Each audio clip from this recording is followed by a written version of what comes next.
Chapter 1: The Villainous Biological Mother in Stepmother Novels. Su Qian touched her now cool forehead and let out a long sigh, pondering the absurdity of her situation.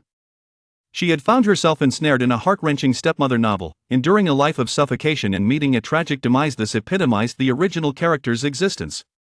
In such narratives, there always exists a biological mother whose name is met with furrowed brows and disdain. Unfortunately, she now embodied that very character.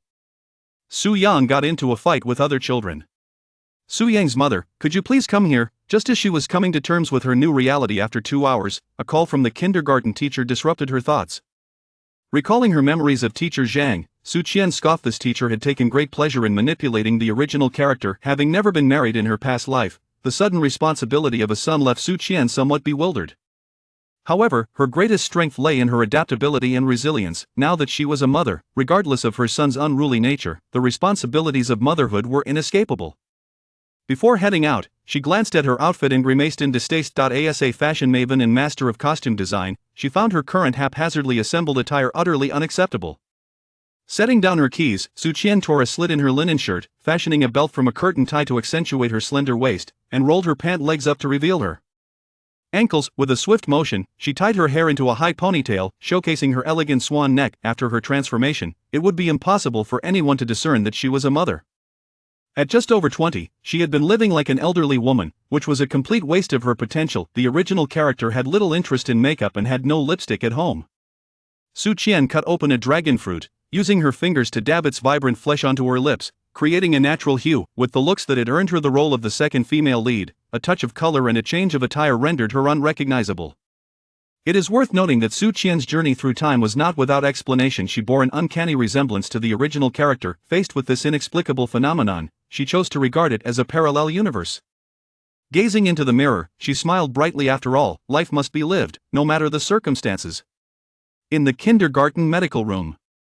Upon entering, Su Qian spotted her son lying on the examination bed, a white cloth draped over his forehead, his little face scrunched up like a bun. Upon noticing her arrival, Su Yang's expression faltered, and he turned his head away, refusing to look at her. With his charming peach blossom eyes and thick lashes resembling tiny fans, his fair and delicate skin complemented his naturally curly chestnut hair and chubby cheeks, making him appear like a cherubic angel from a magazine. It was no wonder the original character had been so compliant and indulgent toward her son. His striking appearance was indeed a weakness. Su Qian observed Su Yang's silence, which was unusual for him. He turned to her reluctantly and said, "Why are you here?" Then, pursing his lips, he added in a somewhat stiff tone, "Didn't I tell you before school that the medicine is in the cabinet by the door? Didn't you take it?" A smile crept onto Su Qian's lips. This little tyrant still showed concern for his mother. At that moment, the kindergarten teacher hurried over, her first words dripping with reproach. "Su Yang's mother, why didn't you call me?" Parents of registered students could enter the premises after signing in at the gate, and Su Qian had not contacted the teacher upon her arrival. Narrowing her eyes, a glint of coldness flickered in her gaze. Would the teacher dare to address another parent in such a manner? Truly, kindness can be mistaken for weakness. Casting a glance at her son, who seemed accustomed to such behavior, Su Qian ignored the teacher and leaned down to inspect Su Yang's injury. A superficial scratch marred his skin, but it was nothing serious. A few days would suffice for healing, even for a child. Feeling somewhat reassured, she asked, "Are there any other injuries?" Su Yang shook his head, glancing at the pale-faced teacher behind Su Qian, a hint of confusion in his eye. Something about his mother seemed different today. "Su Yang's mother, how can you be so rude? I am speaking to you." Which parent had ever spoken to her in anything but a courteous manner? Su Qian's disregard irked the teacher. "Why didn't you mention my son was injured during our call?" Su Qian crossed her arms, her tone icy, her elegantly arched brows conveying a sense of authority. The teacher was taken aback. Was this the same Su Yang's mother? She looked different today. He got into a fight with Su Zihan and accidentally got hurt, the teacher replied tersely. Su Qian let out a cold laugh. "Previously, my son merely pushed Su Zihan a little, causing a minor tear, yet you summoned me to apologize to Su Zihan's parents. What is this? Am I the only one being called here today?" The teacher's face darkened. She had accepted a gift card from Su Zihan's mother, which naturally required her to show preferential treatment towards Su Zihan. She had assumed that Su Qian's timid nature would lead her to apologize, so she had called both sets of parents to appease Su Zihan's family, making herself appear particularly attentive. She had not anticipated Su Qian would challenge her, nor was she prepared for her assertive response. "Go fetch the other parent. Some matters cannot be communicated with the child but must be discussed with the parent." Su Qian's authoritative tone compelled teacher Zhang to comply instinctively, but as she turned away, she attempted to reason with her. Su Yang's mother, children just play rough. It seems that Su Zihan's mother's gift card was quite generous, allowing the teacher to be so accommodating. Perhaps we should first consult the principal about its value? Su Qian was aware of the gift given to the teacher by Su Zihan's mother. The original character had contemplated offering one too but had ultimately refrained due to financial constraints. Having reached this juncture, teacher Zhang found it challenging to respond further. The sound of her high heels echoed as she stormed out, internally questioning whether Su Yang's mother had experienced some form of emotional upheaval today.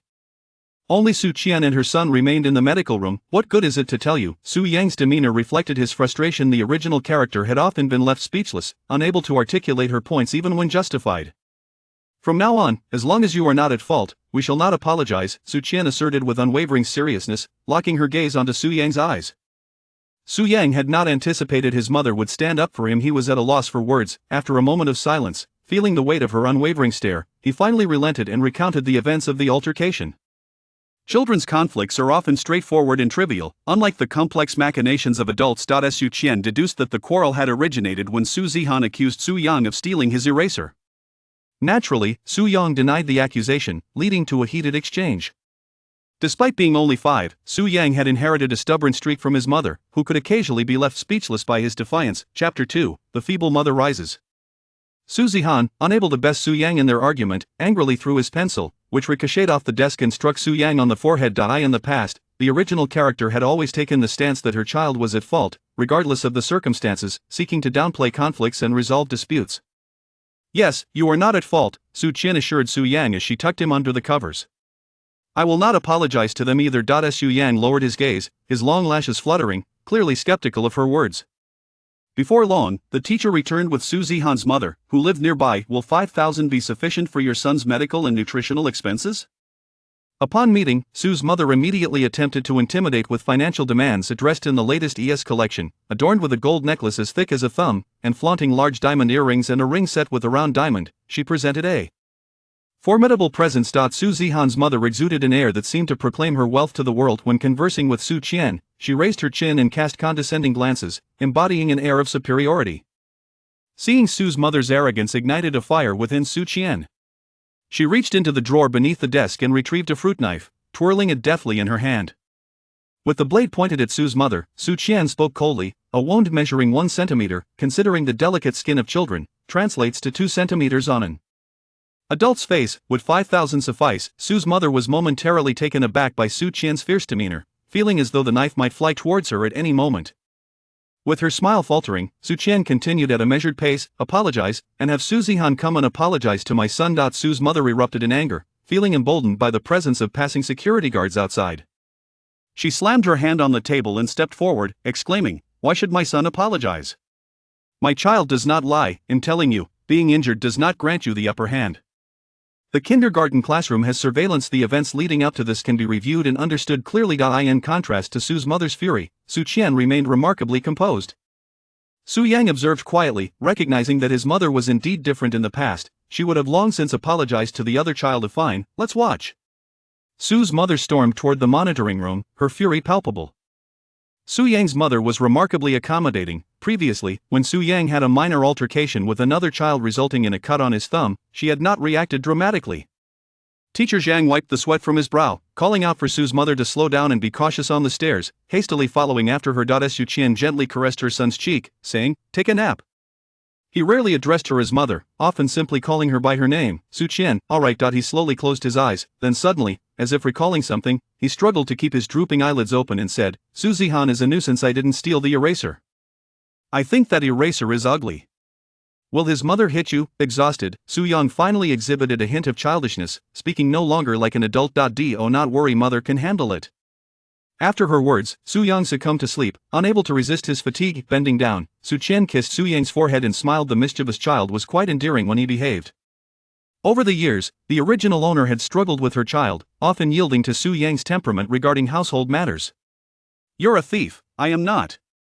In the surveillance footage, 2 children quarreled over an eraser that had fallen to the ground. It was evident that Su Yang was wrong. At this point, Su Qian deemed the conflict between the children to be trivial, believing it sufficient to clarify the matter and have Su Zihan apologize.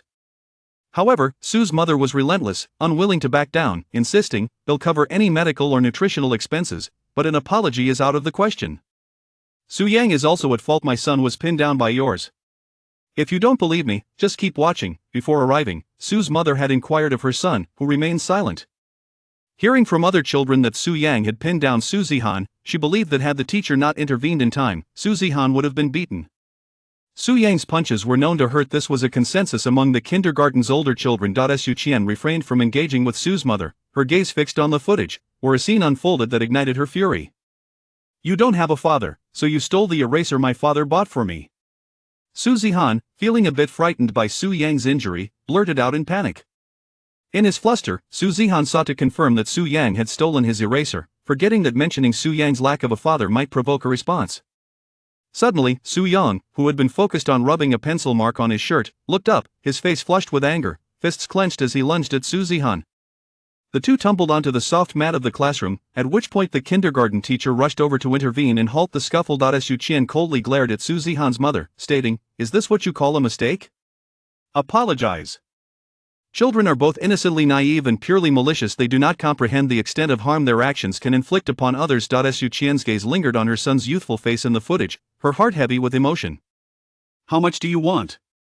Just name your price." Su Zihan's mother continued to display her ostentatious demeanor, unwilling to concede to Su Qian.Su Qian fixed her gaze on Su's mother and enunciated each word deliberately, "Apologize." At this moment, not only the three of them were watching the footage, but also two security guards and two teachers who had followed along. "What if I refuse to apologize?" Su's mother retorted defiantly, the atmosphere in the room thick with tension. Failing to apologize for a wrongdoing warrants consequences. Of course, some individuals lack proper upbringing. Before Su Qian could finish her statement, Su's mother charged forward, shouting, "You little wench, I'll tear your mouth apart." At long last, Su Qian's eyes gleamed with determination as she seized Su's mother's wrist and forcefully thrust her down, all while discreetly delivering a knee strike to Su's mother's abdomen, twisting her left hand firmly against her stomach several times. From the very beginning, Su Qian had yearned to confront this woman. Chapter 3, The unyielding fury of a mother. Originally poised to unleash her wrath, Su's mother found herself utterly thwarted. Collapsing to the ground in a fit of lamentation as she failed to lay a finger on Su Qian. The crowd hastily rushed to assist Su's mother, resulting in a scene of utter chaos. Mrs. Su presented herself with an imposing demeanor that genuinely astonished me. I never anticipated such ineffectiveness. Meanwhile, Su Qian gracefully settled into a chair, a subtle smile gracing her lips, her words laced with irony. Clutching her abdomen, Su's mother trembled with rage. Unaccustomed to being treated so in the wake of her family's affluence. "You dare to strike me? I shall call the police. Let them imprison you." The police station was just a left turn past the kindergarten. It would be swifter to visit in person than to await the arrival of the authorities. Of course, self-defense is not a crime in our country, and the surveillance cameras captured the entire incident. This was no mere childhood squabble, and parental temper tantrums would not be tolerated. I possessed a legitimate avenue for recourse. Realizing her initial aggression had placed her at a disadvantage, Su's mother ceased her cries for police intervention. Rising to her feet, she pointed an accusatory finger at Su Qian, her voice seething with resentment. "I had intended to let this slide, but you have chosen to provoke me. This is far from over." As she spoke, Su's mother retrieved her phone from her bag. The teacher standing behind her caught a glimpse of the screen, and her expression shifted slightly. She discreetly mouthed to those nearby, "It's her husband." The security personnel and the teacher exchanged glances, their demeanor shifting to one of heightened attentiveness towards Su's mother.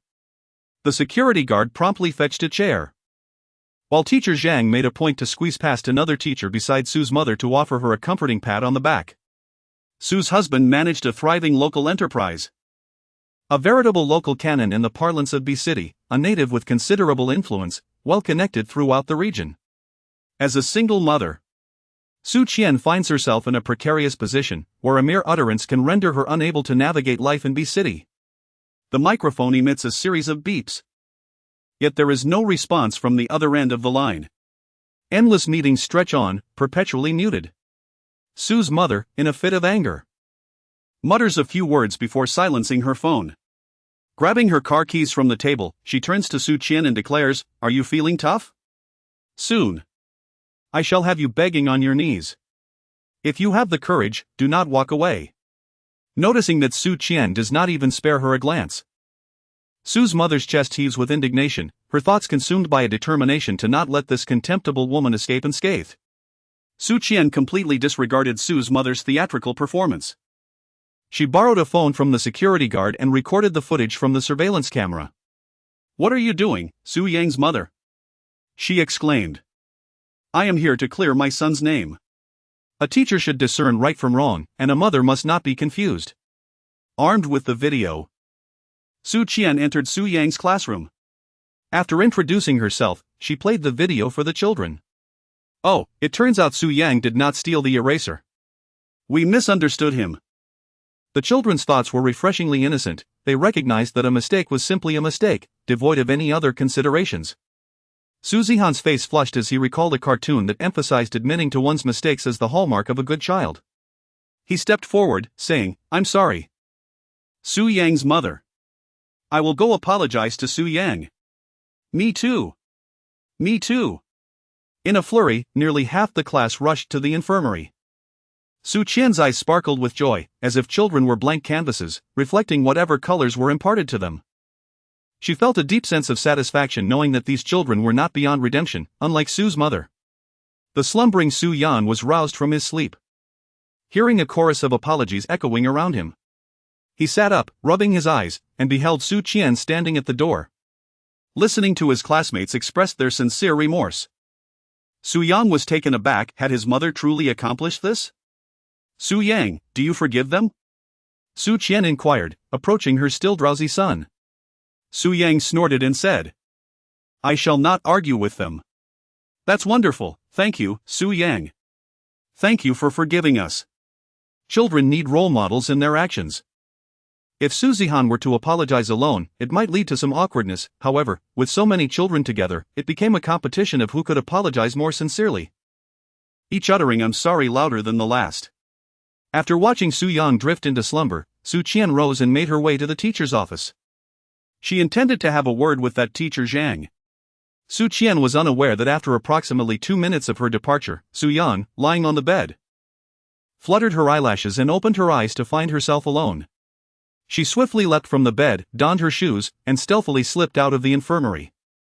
Due to the incident of the day, the principal had summoned all the teachers for a meeting in the office, leaving only one teacher to supervise the children in the classroom, who were engrossed in watching cartoons. The supervising teacher stood drowsily at the door, lost in slumber. Su Yan stealthily entered the classroom and called Su Zihan outside. At the kindergarten slide area, Su Zihan whispered, "Why did you call me? Have you not already forgiven me?" Not only Su Zihan, but all the little ones in the kindergarten harbored a fear of Su Yang. The only reason they had dared to argue with her previously was that it concerned Su Zihan's cherished little rubber duck, which had emboldened them. Su Yang snorted softly. Her small hand clenched into a fist as she gestured, "I forgive you for falsely accusing me, but I cannot forgive you for saying that I have no father." Su Zihan bit his lip tightly, tears welling in his eyes, yet he refrained from crying. "Then, I'm sorry, I promise I won't say it again, alright?" "No," she retorted. "I must give you a light tap on the head, otherwise, if others see you claim that I have no father without consequence, they too will speak of it." At her tender age, Su Yang has already grasped the art of using punishment as a lesson. "Alright, then be gentle," Su Zihan dared not express discontent. While Su Yang was administering her reprimand, Su Qian was equally unyielding. She boldly approached the office and, in the presence of the principal and the other teachers, seized teacher Zhang's diary, which recorded daily notes, and hurled it to the ground. What purpose does this serve? Those who violate the ethics of teaching excel only in superficial appearances. Teacher Zhang stood frozen, staring at the fallen diary, and then, with a sharp voice, exclaimed, "Su Yang's mother, what are you doing? I understand your resentment over having Su Yang seated at the back, but he is the tallest in the class. Sitting in front would obstruct the view of the other children. Furthermore, I have stated that seating arrangements will be adjusted weekly."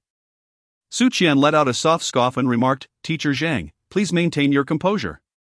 Can an emotionally unstable teacher truly educate students effectively?"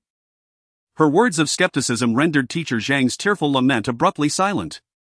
The colleagues around her, who had offered tissues to wipe away her tears, wore expressions of discontent. It was indeed true that Xiao Zhang's temperament fluctuated considerably. "Miss Su Yang, allow me to interject, it was you who entered and discarded the notebook first," the principal stated objectively from her perspective. While the parents of the kindergarten students held significant importance, she also had a duty to protect her staff. Su Qian clapped her hands and remarked, "Director Ding, rather than shielding your employees, it would be far more prudent to thoroughly investigate her actions." Teacher Zhang's face flushed crimson. Her earlier outburst was intended to provoke an emotional reaction from Su Yang's mother, hoping that their confrontation would escalate. In such a scenario, any accusations hurled by Su Yang's mother would lack credibility, granting her a chance to defend herself. However, witnessing Su Yang's mother remain composed and even confront the director was a stark departure from her usual demeanor. Teacher Zhang felt a sinking sensation in her heart. This teacher Zhang truly has remarkable achievements. My son has endured 3 years in this kindergarten, and his misfortunes are entirely attributed to her. It seems there is no avoiding her, no matter the circumstances. Su Qian sighed and shook her head. Her reluctance to join teacher Zhang's class leaving him feeling quite embarrassed in front of his colleagues. "Su Yang's mother, shall we discuss this in my office?" The principal, sensing the underlying meaning in Su Qian's words, invited her for a private conversation. Chapter 4, Raising a Treacherous Son. Su Qian entered the principal's office, where she meticulously recounted the situation regarding teacher Zhang's acceptance of gifts. This was all information that Su Qian had organized during her journey. Teacher Zhang was adept at discerning whom to flatter. She would categorize her friends into various groups when posting on social media. Whenever a particular child appeared more frequently in her posts, it was inevitably due to the gifts bestowed by their parents.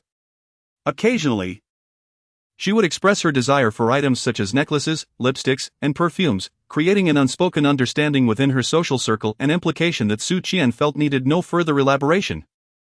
As Principal Ding immediately grasped the situation. "Miss Su Yang, I sincerely apologize. Rest assured, we shall provide you with a satisfactory resolution regarding this matter," the principal said, her expression darkening. She had never seen teacher Zhang's social media posts, realizing she must have been blocked from viewing them. The blatant insinuation of soliciting gifts was utterly inappropriate for someone in a teaching position. This situation warranted serious action. As Su Qian exited the principal's office, she passed by the teacher's lounge and noticed teacher Zhang sobbing, surrounded by colleagues who seemed to be comforting her. Upon catching sight of Su Qian, teacher Zhang looked up, only to see Su Qian make a gesture across her throat before departing. The sight startled teacher Zhang, momentarily ceasing her tears and hiccups, as if a sudden clarity had washed over her. Pleased with the effect of her gesture, Su Qian was about to head to the infirmary to check on her son when she noticed Su Yang approaching from the direction of his classroom. "Where have you been?" "My son?" Su Qian inquired. Su Yang gestured towards the backpack behind him and said, "I am going to retrieve my bag." "Su Qian, I am hungry." Su Yang rubbed his stomach, which emitted a rumbling sound. Su Qian completely disregarded Su's mother's words, never once taking her seriously. The principal, initially occupied with matters concerning teacher Zhang, was disrupted by the couple. She understood the situation thoroughly. It was evidently a mistake on the part of little Su Zihan, a matter that could be resolved with an apology.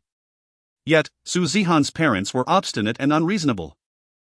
While the principal valued student enrollment, dismissing a few ill-mannered parents' children would not affect her significantly. Unlike some teachers, the principal had her own sentiments regarding the kindergarten and would not flatter the Su family simply because of their wealth. Thus, she coldly informed the Su couple, "I'm sorry, but this is a matter of parental privacy, and I cannot disclose any information." "Mom! Mom!" Outside, Su Zihan's cries resonated.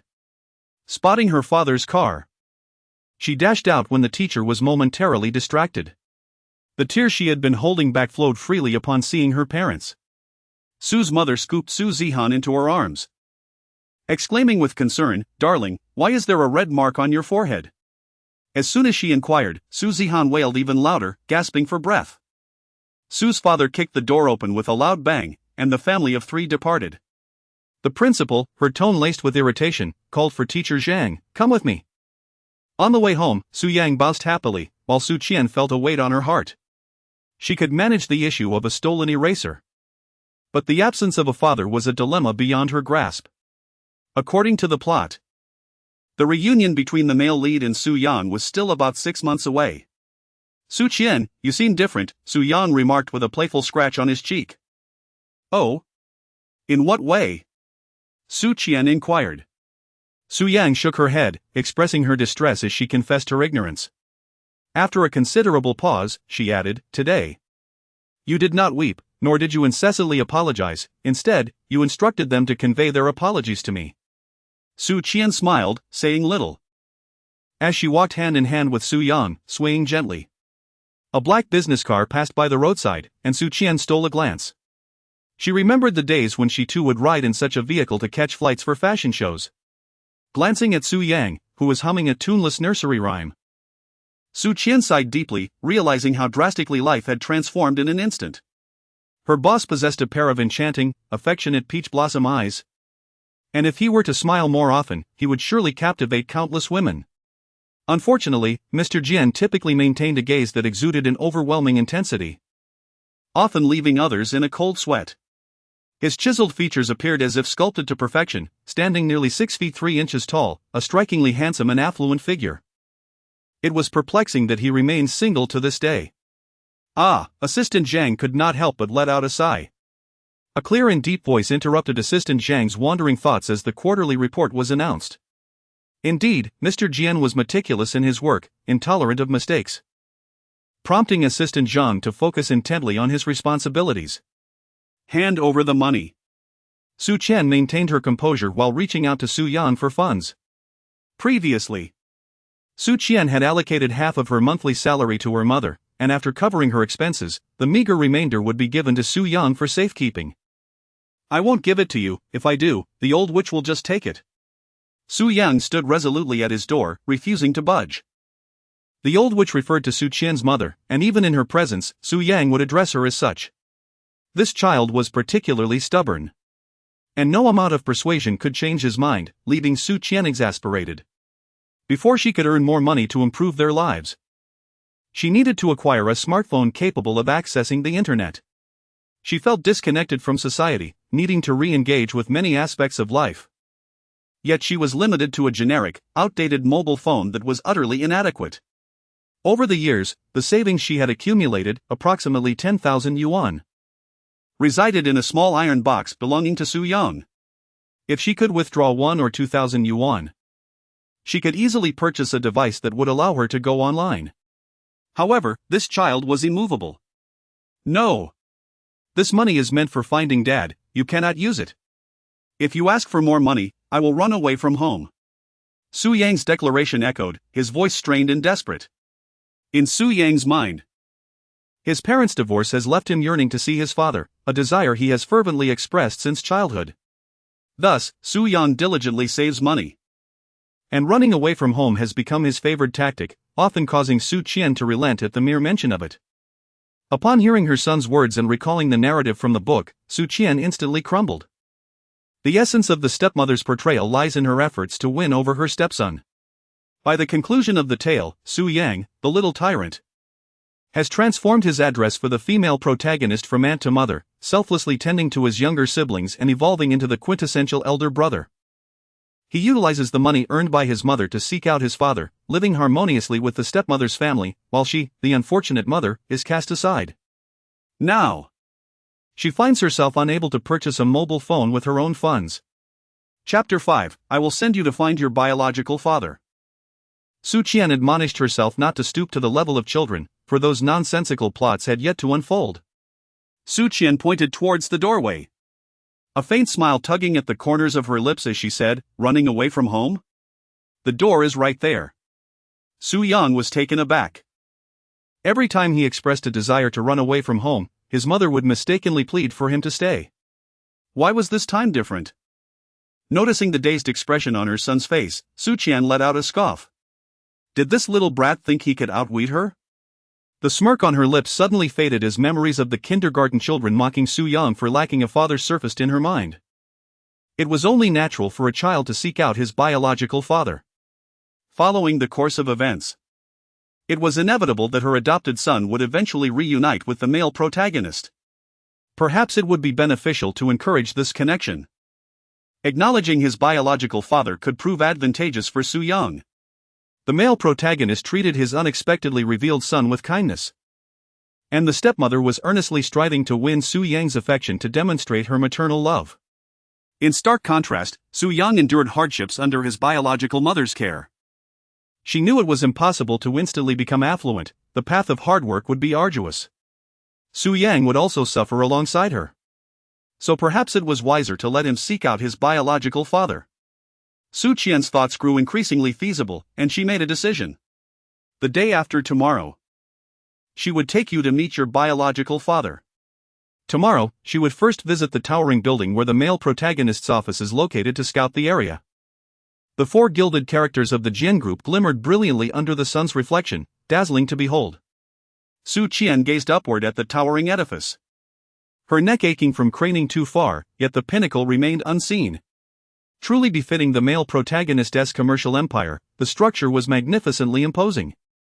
To avoid attracting the security guard's attention, Su Qian refrained from lingering near the main entrance. Instead, she leisurely proceeded to the underground parking lot at the rear, pacing thoughtfully along the perimeter walls. Though her stroll appeared unhurried and casual, she was meticulously tracing the walls in search of a passage. Under the scorching summer sun, Su Qian wiped the thin layer of sweat from her brow. Suddenly, her eyes brightened as she discovered a dog hole amidst a dense thicket of grass. Indeed, it was a dog hole. According to the original narrative, the protagonist's son's first encounter with the male lead occurred while fleeing from kidnappers, in desperation. Su Yang slipped through this dog hole, unknowingly entering the underground garage of the Jian Corporation, where he met his biological father for the first time. This marked the inception of the entire storyline. As a romance novel focused primarily on love, the plot was less stringent about logical consistency. How could such a significant corporation's rear wall have a dog hole unnoticed by security? Regardless, this anomaly now served her convenience. The male lead, a workaholic, had unpredictable off hours but was punctual in arriving at the office, invariably before 9:30 a.m. It was currently 8:30 a.m. And Su Qian led Su Yang to wait in the underground parking lot, prepared to seize the moment. Once they met, everything would become manageable. Sometimes, urgency only invited further complications. In this era, many opportunists feign accidents on the streets to extort money. Su Qian had not anticipated becoming a victim herself while simply walking. "Young lady, you've damaged my phone." An elderly man with graying hair grasped Su Qian's hand, preventing her departure, indignantly pointing to the shattered phone on the ground. Such a ploy might deceive others, but not Su Qian. She currently lacked a smartphone and was not one to be absorbed in her device. How could she be unaware of colliding with someone while looking ahead? This man clearly assumed she was naive due to her youth and sought to intimidate her. "Let go." Su Qian shrugged off the old man's grasp, her eyes brimming with disdain. She abhorred strangers touching her, and more importantly, the man's cloudy eyes and feigned frailty concealed a lecherous gaze that repulsed her. "Oh, what justice is this? You break my property and refuse to compensate." And then bully an elderly person following Su Qian's dismissal. The old man collapsed to the ground, wailing, a scenario young people dread. Most would feel ashamed and opt to avoid conflict, but Su Qian would not relent. She drew forth her archaic mobile phone and resolved to call the police. If necessary, she would trouble her neighbors to watch over her child. Today, the swindler would face consequences. Upon seeing her intent to summon the authorities, the old man swiftly rose, scrambling for his phone and loudly accusing Su Qian of mistreatment to the gathering crowd. Bystanders, eager for drama, gathered around. An older woman advised, "Miss, why don't you just pay for the damage? After all, you broke his property." One voice sparked a chorus of similar remarks from the crowd. Su Qian coldly scoffed at the elderly woman, "Are you two in cahoots?" With that, she swiftly seized the old man's arm and forcefully shoved him aside to retrieve her phone, which had fallen to the ground. The phone, indeed, was quite resilient. Apart from a slight dusting on the screen, it was unharmed. During the earlier scuffle, Su Qian had noticed the old man possessed considerable strength, and the prominent veins on his wrist belied his supposed age. Upon observing the dark roots of his hair at the nape of his neck, she realized he was deliberately masquerading as an elderly person.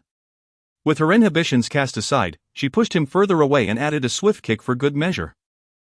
The onlookers displayed expressions of disapproval, yet seeing Su Qian handle the situation with apparent skill, coupled with her restraint from further assaulting the old man, they refrained from intervening. The elderly woman, who had initially spoken up, approached but was met with a swift elbow from Su Qian, causing her to double over in pain on the side. This further deterred anyone from stepping forward, as they began to murmur about Su Qian's rudeness and excessive behavior, suggesting they should call the police. At that moment, it was precisely 9 o'clock, the very spot where the male protagonist was passing by en route to his company. The brief red light allowed him to witness the scene, Su Qian kicking the old man and striking the old woman. As the traffic flowed, he could clearly see Su Qian gesturing animatedly at the old man while the surrounding crowd wore expressions of discontent. The old man must be over 70. How could she be so ruthless? Assistant Zhang clicked his tongue in disapproval, shaking his head. Sitting in the passenger seat, he couldn't discern the woman's appearance clearly. Her attire seemed somewhat outdated, yet her figure was undeniably striking. How could she do such a thing? He pondered aloud. Mr. Jian, can you see what the woman looks like? Is she young or middle-aged? Assistant Zhang inquired curiously.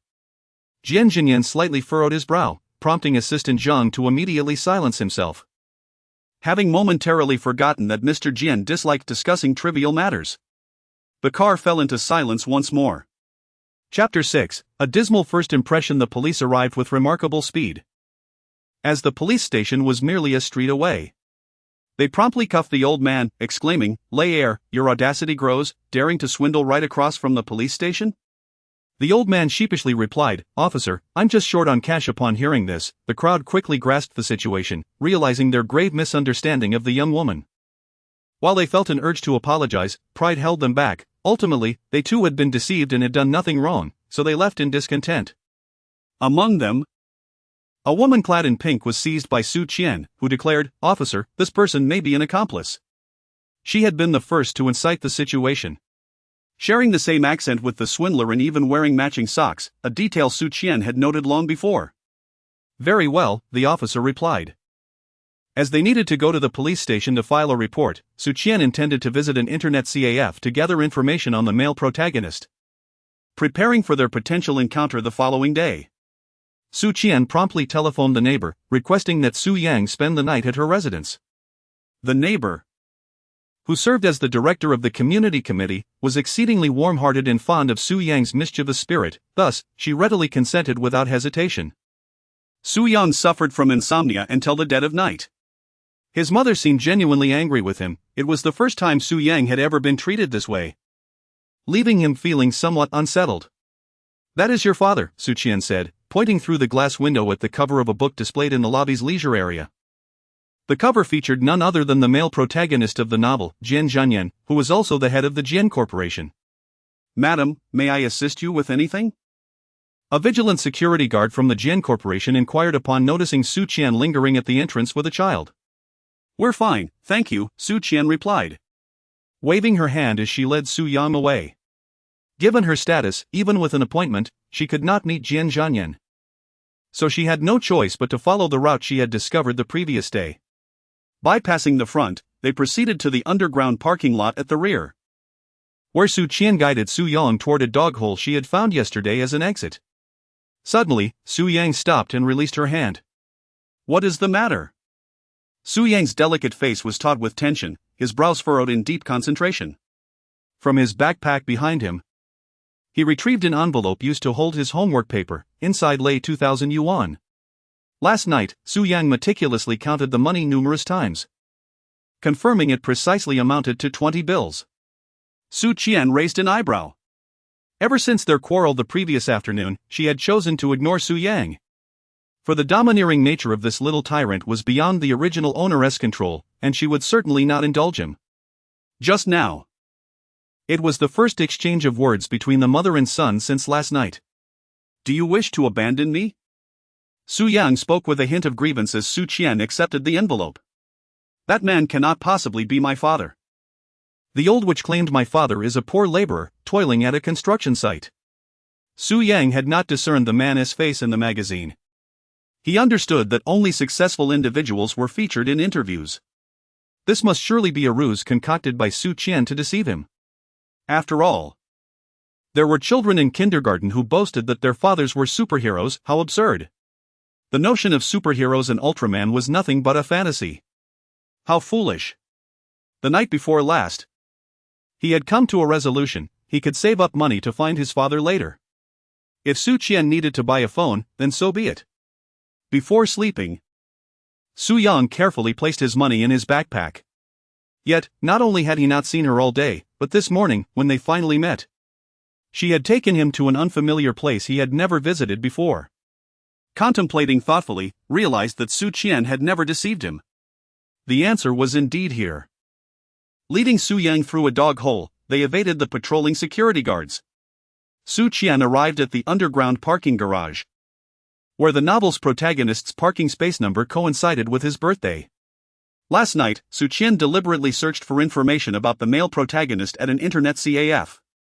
His birthday is May 8, which corresponds to parking space 58. Upon locating the spot, Su Qian glanced at the time. There were still 5 minutes until 9 o'clock. Perfect. She pulled her son to a discreet shadowy corner behind a pillar and quietly instructed him, "Your father's circumstances are superior to mine. In the future, should you have any needs, feel free to communicate them directly to him. He will surely accommodate you." Before Su Qian could finish her words, she heard the sound of a car approaching. She ceased speaking and focused on rising to see if the male lead had arrived. At that moment, Su Qian was oblivious to her son's crumpled face, which was on the verge of tears. Su Yang understood that Su Qian intended to give him to their father, which meant she truly no longer wanted him. Although he had previously yearned to find his father, it was merely a desire to know who he was, so that when the children at kindergarten teased him about not having a father, he could confidently describe what his father looked like. Su Yang sought her father without ever contemplating leaving Su Qian, even though this mother could only weep in times of trouble. Su Qian, Su Yang attempted to articulate her desires, but was abruptly interrupted by Su Qian's pull. The arriving vehicle was none other than the male lead's.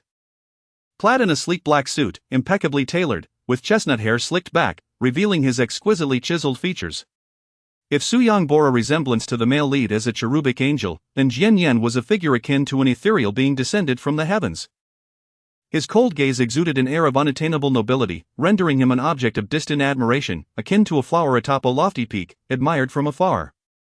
Su Qian was momentarily taken aback. She had already been astonished upon viewing the male protagonist's photograph in the online interview. It was no wonder that Su Yang so readily acknowledged his father. Their resemblance was striking, given that figures like Jian Zhanyan were always accompanied by bodyguards. Su Qian's attempt to pull Su Yang away was promptly thwarted by them. The male protagonist paid little heed to the unexpected intrusion, and Jian Zhanyan walked past without a glance, prompting Su Qian to call out, "Jian Zhanyan, stop." Yet, he did not even pause. How typical of a cold-hearted male lead to disregard the female supporting character. "Do you not recognize your son?" This assertion finally made Jian Zhanyan halt. In all her years, no woman had ever dared to confront him in such a manner. In the business world, it was well known that Jian Zhanyan had no interest in women. The past scandal involving commercial seduction had caused quite a stir, with individuals behind the scenes photoshopping images and sending them to various CEOs for extortion.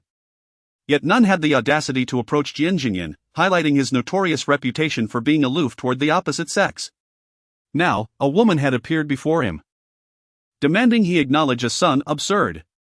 Chapter 7. An indisputable son. Jian Zhanyan's lips curled into a cold smile as he turned to face Su Qian. "Do not play such tricks with me, slander comes at a price." 6 years ago, at a hotel by the Gushui River, a crimson droplet had marked a significant moment.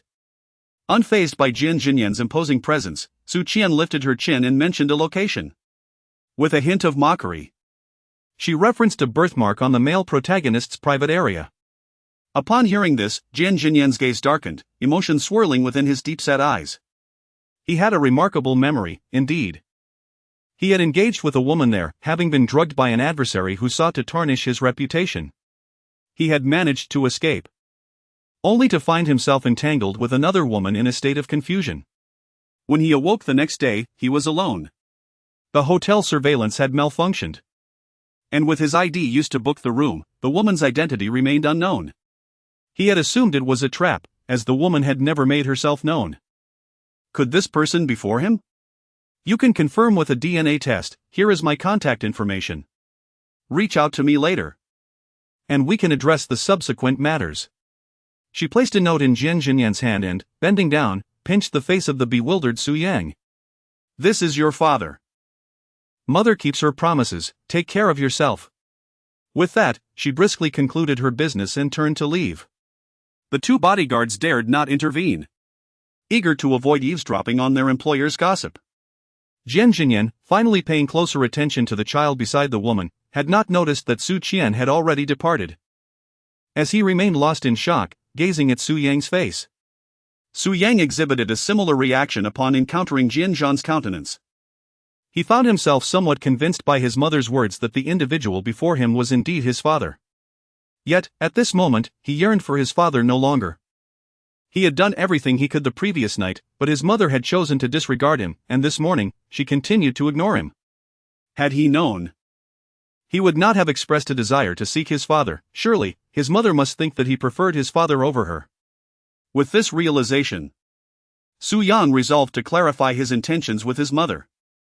However, upon turning around, he discovered that Su Qian had vanished without a trace. Having never experienced separation from his mother before, Su Yang felt a surge of panic. His mother had told him that as a young man, he should not cry, yet he desperately wished to find her. Su Yang ultimately placed his hopes on Jian Zhanyan. He clutched his small backpack, sniffled, and tearfully implored, I upset Su Qian. Can you intercede for me? Jian Zhanyan gazed at the little boy before her, her emotions in turmoil, leaving her momentarily at a loss for words. Get in the car first. Oh. Su Yang clutched her backpack tightly as she boarded the vehicle, her eyes brimming with profound wariness towards Jian Zhanyan. Jian Zhanyan gazed out the window, intertwining her fingers in a thoughtful manner, her expression clouded with an inscrutable contemplation. Neither of them seemed inclined to engage in conversation. And thus, the car resumed its journey from the underground garage, heading towards an uncertain destination. Su Qian entrusted Su Yang to Jian Zhanyan and departed. According to the narrative, the moment of recognition between the male protagonist and his son was set to occur 6 months later.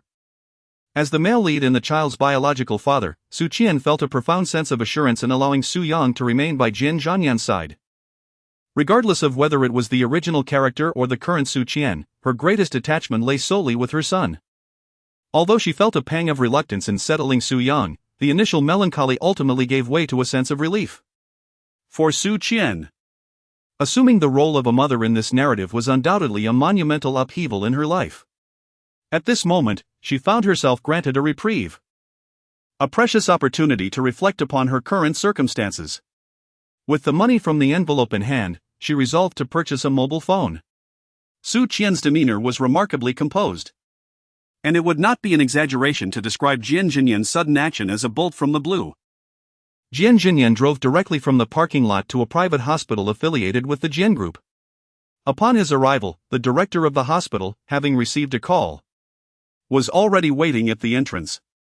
From within the car, Jian Zhanyan handed over an envelope through the window, stating, paternity test. I wish to know the results by this afternoon. After Su Yang's mother departed, he entered Jian Zhanyan's car. They left the company, proceeded to the hospital, and then to a luxurious apartment building. Throughout the journey, Su Yang remained silent, his gaze fixated on the window, his brow furrowed in deep thought, lost in contemplation. Drink some water, Jian Zhanyan said, placing a cup in front of Su Yang. The report had yet to arrive. But his intuition suggested that this child was very likely his son. I want to be alone. Until I am certain that you are my father. I do not wish to converse with you. Su Yang, a 5-year-old child, exhibited a calmness akin to that of an adult. Jian Zhanyan did not shy away from him. And Su Yang could hear every word spoken during the report delivery. In this era of an explosive digital age, Su Yang's household was limited to a television. While the neighbor's older brother possessed a learning device capable of accessing a wealth of information online. Occasionally, when Su Qian was busy at work, Su Yang would spend time at the neighbor's house, allowing him to play with the learning device. Despite his tender age, Su Yang was remarkably knowledgeable, recognizing more characters than children in the 2nd or 3rd grade. Jian Zhanyan raised an eyebrow at Su Yang's remarks. The child's reaction brought him a sense of relief. He harbored a dislike for children, particularly those who were loud, weepy, and difficult to communicate with. All right, Jian Zhanyan acquiesced, leading Su Yang to the bedroom for a rest while he retreated to his study, where the two shared no further conversation. In the afternoon, the hospital report arrived, delivered personally by the director. Upon reading the document that stated the genetic compliance and an exclusion probability exceeding 0.9999, Jian Zhanyan confirmed that Su Yang was indeed his son. He had a son. Jian Zhanyan felt somewhat disoriented, neither saddened nor particularly elated. This was an eventuality he had never contemplated. Yet, it was undeniable that upon first meeting Su Yang, he experienced an inexplicable sense of closeness, perhaps the force of blood relations? Rubbing his temples, Jian Zhanyan rose and called Su Yang into the room, presenting him with the paternity test report. Su Yang took it and began to examine it closely. Jian Zhanyan gazed at the child before him, aware only that this boy was named Su Yang, 5 years of age, bearing a striking resemblance to himself, and more pleasing to his eye than other children. Su Yang, with a tense expression, placed the report on the table and sighed as she looked at Jian Zhanyan, saying, "I don't understand." No matter how precocious, she was merely a 5-year-old child, completely bewildered by the intricate lists of genetic markers and their correspondences within the report. A flicker of amusement danced in Jian Zhanyan's eyes as he delivered the conclusion, "I am your father." His tone was somewhat stiff. He had intended for his voice to sound softer, yet his lack of experience in interacting with children rendered his words rather awkward. Chapter 8. The child's father and mother. Su Yang was oblivious to these distractions, his gaze fixed intently on Jian Zhanyan, as if etching her features into his memory. After a prolonged silence, he finally spoke, "I understand." He had recognized his father's likeness. At that moment, the doorbell rang, announcing the arrival of Assistant Zhang. Clutching a stack of documents, Assistant Zhang was puzzled as to why his boss had suddenly instructed him to investigate a woman named Su Qian. Could it be that the boss had taken an interest in her? The woman was indeed quite attractive, yet she was already a mother. Jian Zhanyan stood at the door, refusing to let anyone in. He swiftly took the documents from Assistant Zhang and commanded, "Cancel tomorrow's meeting and all related work. The agenda for the day after is tentatively postponed until further notice." Without waiting for Assistant Zhang to respond, he abruptly shut the door. Holding the documents, Jian Zhanyan bypassed Su Yang's room, deliberately veering toward the balcony to peruse Su Qian's file.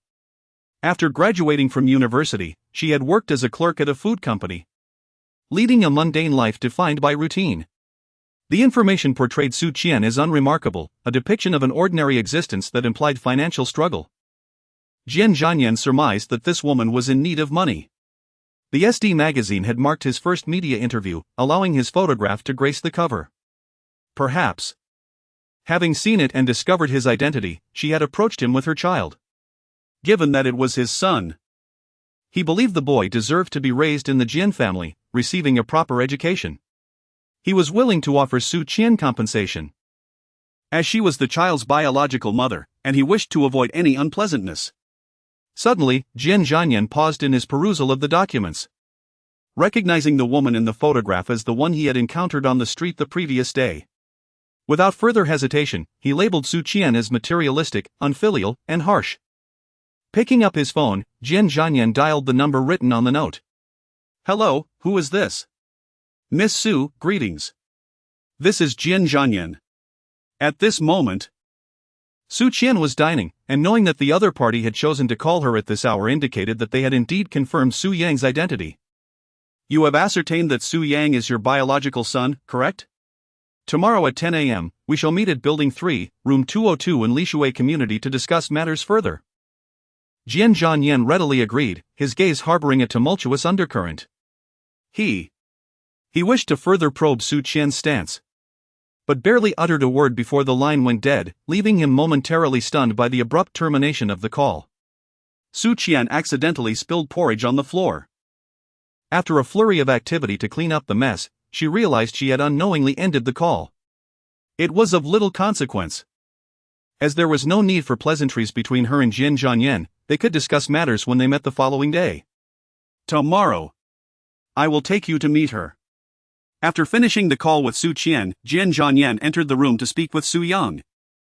Su Yang nodded, his serious expression remarkably resembling that of Jian Zhanyan, as if they were cut from the same mold. Su Yang's left hand was partially clenched into a fist, his thumb gently caressing the middle of his index finger, lost in thought. This was a habitual gesture of Jian Zhanyan when he was deep in contemplation. Could such traits be inherited? Jian Zhanyan felt an inexplicable tenderness, suddenly realizing the child before him could very well be his son. Could you share with me the tale of your life over these years? For the first time, Jian Zhanyan found himself inclined to engage in conversation with a child. Why should I divulge anything to you? Su Yang frowned, his gaze towards Jian Zhanyan fraught with suspicion. You were unaware of my existence before, and I wish for you to remain so. With his clever little mind, Su Yang has realized that his father was previously unaware of his existence, otherwise, he would not have requested a paternity test. In television dramas, such tests are conducted due to suspicions regarding the child's parentage. Such men are invariably poor fathers. At merely 5 years old, Su Yang has decisively overturned the assumptions of many. Jian Zhanyan was taken aback, as he had not anticipated his son's somewhat hostile demeanor towards him. However, I now comprehend the situation. Engaging in conversation with a young child left Jian Zhanyan uncertain about the appropriate attitude and approach to adopt. He stated, Your mother brought you here to give you to me, henceforth, we shall live together. You're lying, that's not true. Su Yan retorted, curling the water cup from the table at Jian Zhanyan. In moments of urgency, the 5-year-old tended to resort to throwing objects. Jian Zhanyan, narrowly evading the thrown cup, furrowed his brow and coldly remarked, Su Yang, this behavior is unruly, hasn't your mother taught you any manners? Su Yang was momentarily stunned, then burst into tears and shouted, You don't need to concern yourself with me. Jian Zhanyan felt a dull throbbing in his temples, loosened his tie, and sat on the bed, absently tousling his hair. He was utterly inept at interacting with children. After a considerable amount of time, Jian Zhanyan knocked on the door and said, Come out for dinner, tomorrow. I will take you to see her. There was no response from within the room. If you don't come out, I will make sure you never see your mother again. Upon uttering this threat, the door swung open, and Su Yang emerged. His eyes red and his expression cold as he took a seat at the dining table, eating silently. Jian Zhanyan pinched the bridge of his nose. This was more exhausting than a full day of meetings. While the father and son were locked in a silent standoff, on the other side, Su Qian, after finishing her lunch, became engrossed in the online world. As a supporting character, her awakening signaled the possibility of altering her fate. Su Qian's previous mobile phone was a generic, counterfeit model. It lacked a smart display yet was capable of running the WeChat app. After acquiring a new phone and logging in anew, the first messages she received were from her colleagues. One was from the secretary of the general manager, requesting her to prepare materials for an upcoming meeting, while another colleague asked Su Qian to attend a training session during her personal time. The tone of both requests was casual, devoid of any expressions of gratitude, revealing a habitual disregard for courtesy. Although Su Qian is in need of money, she has no intention of continuing with this job. From dawn until dusk, she is engulfed in a myriad of trivial tasks, and her monthly salary barely suffices to raise a child. In this world, Su Qian studied fashion design. During her sophomore year, she became pregnant and, citing health issues, took a leave of absence to give birth. After graduating and completing her internship, she opted not to pursue a position in her field due to her responsibilities as a mother. Instead, she secured a 9-to-5 clerical position at a food company, where she has remained ever since. In her previous life, Su Qian was a prominent figure in the fashion industry, reigning supreme in the realm of clothing design within Huaxia. Naturally, to earn a fortune, she would gravitate towards her strengths and passions. Online, Su Qian diligently researched and discovered that a domestic clothing design competition was to be held, with substantial prizes for the top 3 winners, and the opportunity to participate in an international contest, where the first-place victor could study abroad. This presented a remarkable opportunity for personal advancement. Following her encounter with the male lead the next day, she would devise a plan to enter the competition. That evening, Su Qian slumbered without dreams. Chapter 9, The Useless Father. She had anticipated missing Su Yang, yet it became evident that she placed her trust in the male lead. At least regarding their child, he would not neglect Su Yang. In contrast, the narrative portrayed her as a secondary character, where the male lead exhibited considerable indifference. As for the child, the Jian household was filled with servants and bodyguards, allowing Su Yang to visit her occasionally, fostering their bond. In the past, Su Qian could not envision life without her son, but now she had grown more independent, accepting this arrangement, which would also be beneficial for Su Yang. As Su Qian lay in bed, she contemplated this arrangement favorably, unaware that her son had inherited the male lead's appearance but possessed her stubborn temperament. A rebellious child is not easily managed. Having made plans to leave at 9, Su Yang rose at 7 and sat in the living room, patiently awaiting his turn with his little backpack. He did not rush Jian Zhanyan but merely fixed his gaze upon him. Wherever Jian Zhanyan moved, Su Yang's eyes followed. The moment their gazes met, it was apparent on Su Yang's face that he was eager to leave, his eyes urging, "Let us go." Ultimately, unable to resist Su Yang's insistence, the father and son departed at 7:50. Jian Zhanyan had a bank card with a balance of 5 million tucked into his suit pocket. He mused that as long as Su Qian did not make excessive demands, he would acquiesce. This 5 million was intended as compensation for her years of hard work, with further benefits open for negotiation. The child was still young, and his temperament could be reshaped. He could not be raised alongside Su Qian in a manner that would lead him astray. Jian Zhanyan sought custody of the child. Su Qian resides in an old community, where she and her son have settled primarily due to the affordability of rent. Given the modest price, the surrounding environment is somewhat lacking. The narrow alley leading into the neighborhood prevents Jian Zhanyan's car from entering, necessitating that the pair walk. 2 bodyguards stand watch over the vehicle while 4 others follow closely behind. Upon arriving at their residence, Su Yang recognizes the route, and his mood visibly brightens as he jogs ahead towards their doorstep. Reflecting on Su Qian's decision to leave him behind, Su Yang halts at the corner of the second-floor staircase, awaiting Jian Zhanyan, who is lagging behind to knock on the door. The emotions of a child are plainly evident on his face. Jian Zhanyan recalls the plea his son made during their initial meeting, realizing that Su Qian holds significant importance in the child's heart.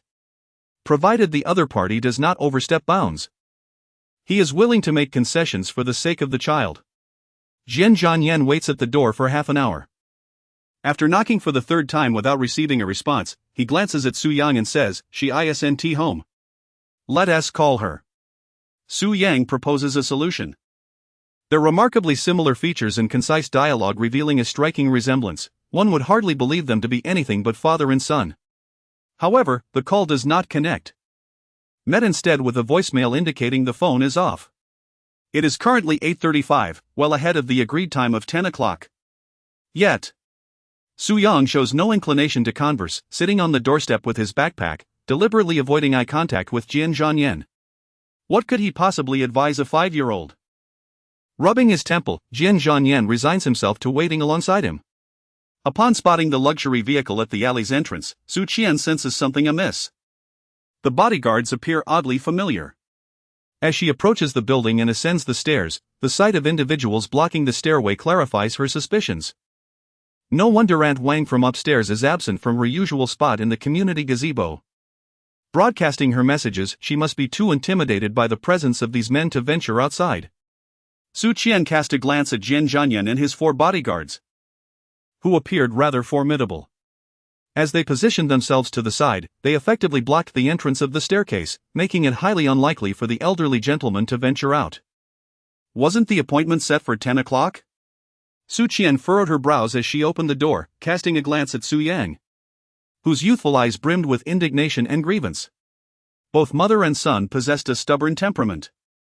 Jian Zhanyan had been observing Su Qian since her arrival. She was not as cordial and accommodating as he had anticipated, and her frigid demeanor, to Jian Zhanyan, seemed merely a different approach to extorting money. "Please wait a moment," Su Qian said, stepping inside without any invitation for them to follow. In less than 5 seconds, she emerged with a document folder, handing it to Jian Zhanyan. This contains Su Yang's birth certificate, vaccination record, and other pertinent documents. Should you require any further procedures, simply notify me via phone. Farewell. With that, Su Qian firmly closed the door. Jian Zhanyan had not even had the chance to retrieve his bank card from his pocket.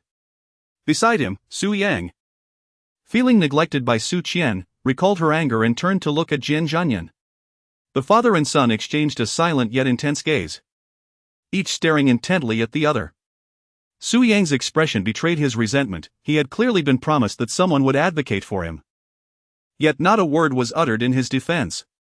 Has Su Qian truly decided to part ways with him? Su Yang's sorrow deepened with each passing thought, and he began to sob quietly, yet even in his grief, he could not refrain from reproaching Jian Zhanyan. Absolutely useless. Jian Zhanyan responded quietly, Miss Su, I believe we need to have a conversation. Once more, Jian Zhanyan gently knocked on the door. This morning, Su Qian experienced a harrowing nightmare, reliving the tragic fate of the original owner. The dream felt strikingly real, and she empathized with the original owner's suffering as if she had endured it herself. Upon waking, Su Qian gasped for breath, her forehead drenched in cold sweat. To her surprise, Jian Zhanyan had arrived early. The chilling sensation from her nightmare resurfaced in her mind. Who was the male lead to her? She was not the timid original owner. Moreover, nothing had transpired yet, there was still time to change everything. After preparing herself mentally, Su Qian turned and opened the door, her expression devoid of emotion as she said, Come in. Finally allowed entry, Jian Zhanyan discreetly surveyed the modest yet tidy room. Mr. Jian, I apologize, but please allow me a moment to speak with Su Yang privately, she said. Su Qian stood and looked at Su Yang, instructing. Go with your mother to the inner room. Su Yang attempted to tilt his chin defiantly, refusing to go.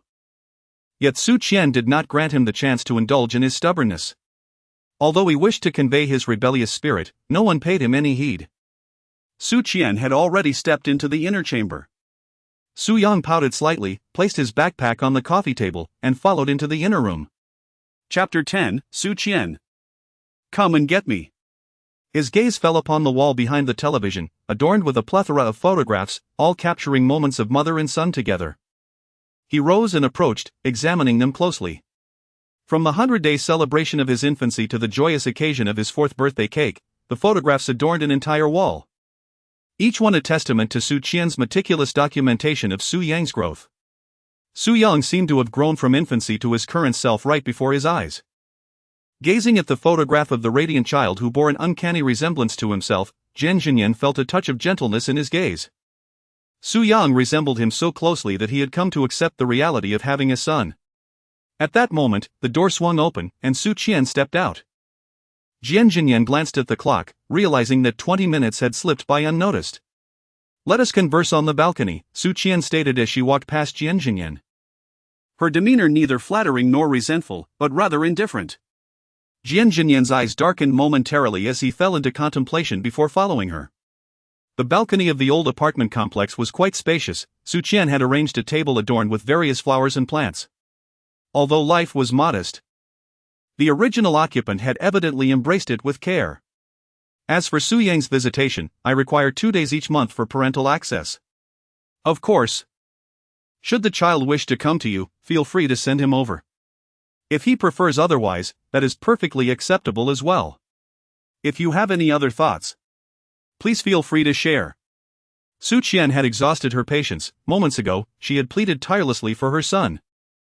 And now she was reluctant to squander any more time with the male protagonist. She had no desire to entangle herself in the tangled web of love and hatred between the male and female leads. Having completed her part, she resolved to live her own life henceforth. Jian Yan took a card from his bosom and placed it on the table, saying, This is 5 million. A recompense for the years you devoted to raising him. Very well, thank you, Su Qian replied courteously, deftly accepting the card. She intended to save the money for Su Yang. If anyone deserved the hardship, it was the original owner. She hardly considered herself to have truly cared for the child in these past 2 days and felt unworthy of accepting the 5 million. Regarding the issue of the child's guardianship, if my signature is required, please notify me at least 1 day in advance. I will cooperate fully with all necessary procedures. Su Qian was quite easy to converse with. She merely wished to arrange matters for her son in a satisfactory manner. Very well, Jian Yan responded, pausing momentarily before continuing. Do you have any further requests? Su Qian gently shook her fingers twice, a smirk forming in her heart. The male protagonist likely assumed she would demand exorbitant terms. Yet her current amiability led him to suspect ulterior motives. She had but one request: to treat the child well. For this little one had endured considerable hardship at her side. Naturally, Jian Zhanyan cast a glance at the door, his gaze dimming slightly as he inquired. "Why hasn't Su Yang come out?" "She is packing her belongings." No matter how astute Su Yang may be, she cannot discern that this is merely her mother's delaying tactic. Naturally, Su Qian believes that the latter scenario is rather unlikely. Although the male lead appears to be rather unapproachable, he is nonetheless quite responsible towards the unexpected son who has suddenly appeared in his life. Su Yang truly possessed little of significance. Su Qian had merely deceived Su Yang into tidying up her belongings, facilitating her conversation with Jian Zhanyan. "Su Yang, would you care to take the load-bearing wall with you?" Observing Su Yang pushing aside the contents of a small dolphin suitcase, he managed to create a corner. He patted the vacant space and inquired, "What is a load-bearing wall?" "There is still room, it can be taken as well." Su Qian. The term load-bearing wall is indeed a concept difficult for children to comprehend. When it was time to leave, Su Yang was reluctant to depart. He wished to finish his dinner before heading to his father. However, Su Qian had not purchased any groceries and was not inclined to confront the icy demeanor of the male protagonist. "I'm afraid not, dear. Mother has matters to attend to. Would it be alright for your father to take you out for some delicious food?" Su Yang pouted and glanced up at the person beside her, hoping to solicit some assistance from Jian Zhanyan. However, Jian Zhanyan merely took the suitcase and said, "Let's go." As he drove, Jian Zhanyan noticed Su Yang's despondency. The child was quite dependent on her mother. Recalling how Su Qian had decisively accepted 5 million and straightforwardly handled everything, Jian Zhanyan furrowed his brow slightly.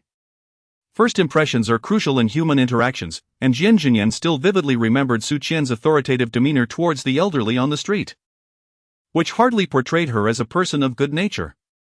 Su Qian had believed that her demeanor would leave a favorable impression on the male lead. At the very least, it would allow them to maintain a semblance of civility for the sake of the child, treating each other as mere acquaintances. Little did she anticipate that her seemingly innocent intentions would instead evoke suspicion in him.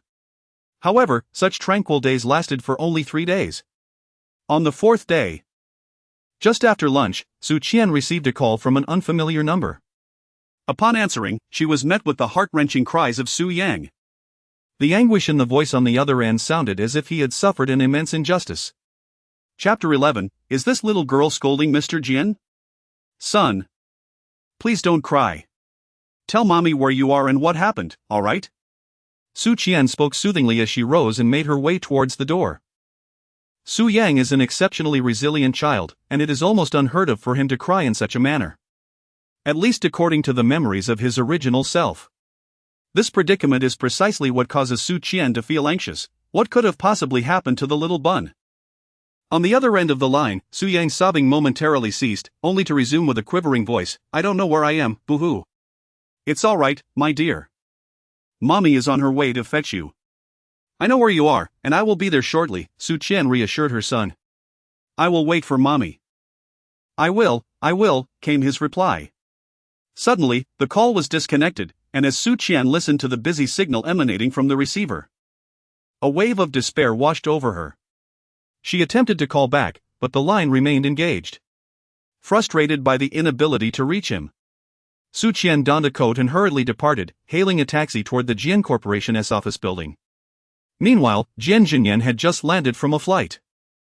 The moment Su Qian ended the call, he deactivated airplane mode.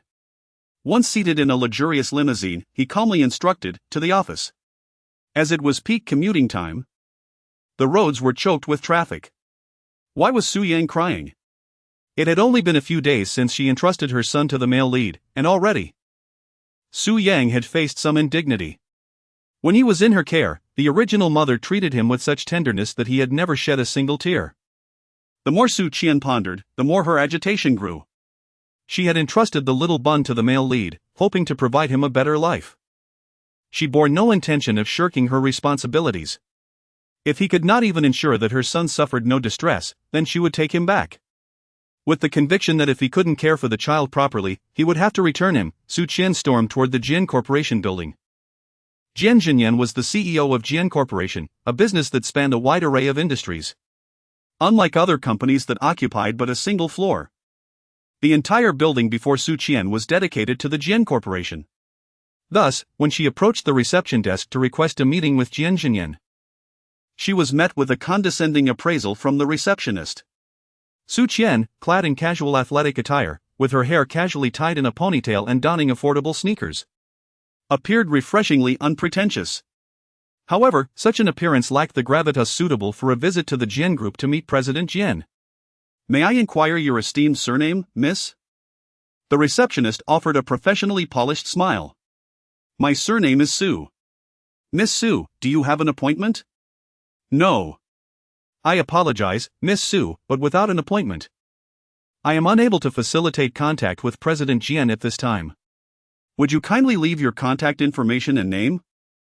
I will report to the administrative manager upon their arrival and then notify you, if that is acceptable." The front desk staff at the Jian Group were all professionally trained. Although they harbored a sense of disdain for Su Qian internally, they refrained from voicing any disparaging remarks. Su Qian was acutely aware that the other party perceived her as a woman with ulterior motives, seeking to ascend to greater heights. She also understood that her entanglement at the front desk would not grant her access, rather, it would likely result in the security being summoned to expel her from the premises. Su Qian, filled with frustration, struck the table with her hand. The chasm between the female antagonist and the male protagonist was indeed vast. Even the mere act of meeting posed a challenge. She took out her phone, intending to make another call, but just as she scrolled through her contacts, she noticed a group of men in suits streaming in through the doorway. Su Qian's eyes sparkled with recognition as she identified the few individuals at the forefront, the bodyguards who had accompanied Jian Zhanyan during his last visit to her home. Subsequently, her gaze fell upon the male protagonist entering from the rear, making his way towards the exclusive elevator for the CEO. The receptionist, noticing Su Qian's focus, discreetly picked up the intercom, prepared to summon security should Su Qian attempt to approach the CEO. Jian Zhanyan. Yet, as the female supporting character, her fate would only lead to being restrained by the vigilant bodyguards, rendering her immobile. She had no desire to lose face. Upon hearing Su Qian's exclamation, the receptionist's disdain was no longer concealed. She thought that if one were to attempt to attract the attention of the esteemed CEO, one should at least be well presented. The women who sought out Jian Zhanyan were all impeccably made up and elegantly dressed. The girl, likely influenced by too many idol dramas, seemed to believe that the domineering CEO preferred simplicity over extravagance. With a smirk, the receptionist mused on the unfolding drama, thinking that it would be foolish not to indulge in the entertainment. She quickly straightened her posture, holding her breath as Jian Zhanyan approached. Had she applied her eyeliner correctly today? After all, who among them hadn't harbored some unseemly aspirations towards the diamond bachelor that was Jian Zhanyan? Why was her phone not connecting? A question posed by Su Qian left everyone present in a state of astonishment. The lounge area was filled with numerous individuals seated there, and upon the entrance of Jian Zhanyan, the volume of their conversations instinctively diminished. When they heard Su Qian's voice, neither loud nor soft, a profound silence enveloped the hall. Soon after, hushed whispers began to circulate, primarily among those seated farther away who inquired what the young girl had said. Indeed, she was referred to as a young girl by the receptionist upon seeing Su Qian, despite being a mother of a 5-year-old son. Su Qian appeared more akin to a vibrant college student. The query about why the phone was unreachable was raised. "Ah, I see. Gossip is an intrinsic part of human nature." Just having disembarked from a flight, Jian Zhanyan wore an impassive expression, pondering why Su Qian had come to the company so soon, merely 4 days later, seeking financial support. In such a public setting, especially considering she was Su Yang's mother. Jian Zhanyan suggested, "Let us discuss this in the office." "No need." Su Qian retorted with a huff, then coldly demanded, "Where is Su Yang?" Su Qian deliberately lowered her voice as she spoke of protecting Su Yang, her ambiguous words barely audible even to the receptionist nearby. Jian Yan frowned in silence, his gaze upon Su Qian laden with scrutiny. Su Qian was rendered speechless. How dare he look at her with such a gaze? She approached him, lowering her voice, and then took the lead towards the elevator reserved for the president, where the crowd was sparse. Jian Zhanyan followed closely behind. Intrigued to see what Su Qian intended to do, Su Qianyu grew increasingly agitated, her tone eventually taking on a reprimanding edge. Jian Zhanyan remained expressionless. Yet with each word from Su Qianyu, his brow furrowed deeper. To outsiders, this seemed rather incongruous. Was the young lady scolding Mr. Jian? In Chapter 12, the characters made their premature appearance. The girl, now more irate, raised her hand to gesture towards the outside, then pointed at Mr. Jian. Ah! This scene could either depict a superior chastising a subordinate or a girlfriend reprimanding her boyfriend. Given that Mr. Jian had no superior, it must be the latter? Did Mr. Jian have a girlfriend? Furthermore, this girlfriend appeared to possess a rather fiery temperament, daring even to scold Mr. Jian. The receptionist was left dumbfounded. Perhaps the most unassuming individuals were indeed the most plausible candidates? Not quite, as that young lady was quite beautiful, simply lacking in adornment. Speculation abounded among the crowd. And soon the young lady exited the company, with Mr. Jian following closely behind, leaving the lively atmosphere behind. The reverberations of this incident lingered within various small groups of employees at Qian Corporation, refusing to dissipate for quite some time, of course. That is a tale for another day, best set aside for now. After Su Qian spoke extensively to Jian Zhanyan, Jian Zhanyan pressed his thin lips together and revealed the location of Su Yang's villa. With the whereabouts of Su Yang in mind, Su Qian decided not to waste any more time with the male protagonist and directly walked past him towards the exit. Given the difficulty of hailing a taxi near the Jian group, Su Qian attempted to flag down several occupied cabs. Suddenly, a black luxury car halted before her. And as the window rolled down, she found Jian Zhanyan seated inside. "Get in," he instructed. Su Qian crossed her arms and remained motionless, her gaze fixed on the male protagonist with evident disdain. At that moment, a vacant taxi appeared behind her.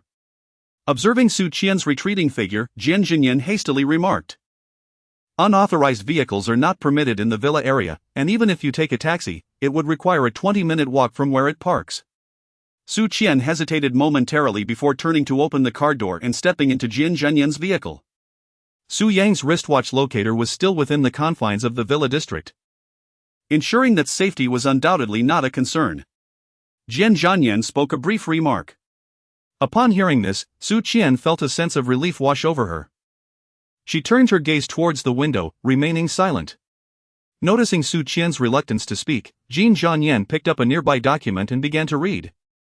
Thus, the two traveled in silence until they arrived at the villa district where Su Yang resided. Each residence in the district boasted a unique architectural design, showcasing a delightful blend of European and Chinese styles. Su Qian arrived at a sprawling villa that resembled a castle, complete with a fountain garden in the courtyard and a golf course in the rear. As the grand gate swung open, she entered the estate in Jian Zhanyan's car, with Jian Zhanyan alighting first from the right side, followed closely by Su Qian. After the fingerprint door lock was recognized, the door creaked open to reveal a scene of chaos. The spacious and bright living room was in disarray, with tables and chairs askew, and numerous shards of porcelain scattered across the floor. Several servants were diligently tidying up, while others called out for the young master as they searched throughout the house. Through the butler's explanation, Su Qian gradually understood the unfolding situation. Upon Su Yang's arrival beside Jian Zhanyan, he exhibited a demeanor of remarkable obedience. Rising at 7 and retiring at 9, the father and son, though not overly communicative, shared a harmonious coexistence. The previous evening, as Jian Zhanyan prepared to attend an event in City B, he, concerned for Su Yang's solitude, invited 2 children from the neighboring household to the villa to keep him company. The morning unfolded without incident, yet the trouble arose post-luncheon. Upon Jian Zhanyan and Su Qian's arrival, the servants had just discovered that the young master, who should have been in his room, was missing. "Su Yang, your mother has arrived." "Su Yang." Su Qian first called out a few times on the first floor before ascending the stairs. "Mother?"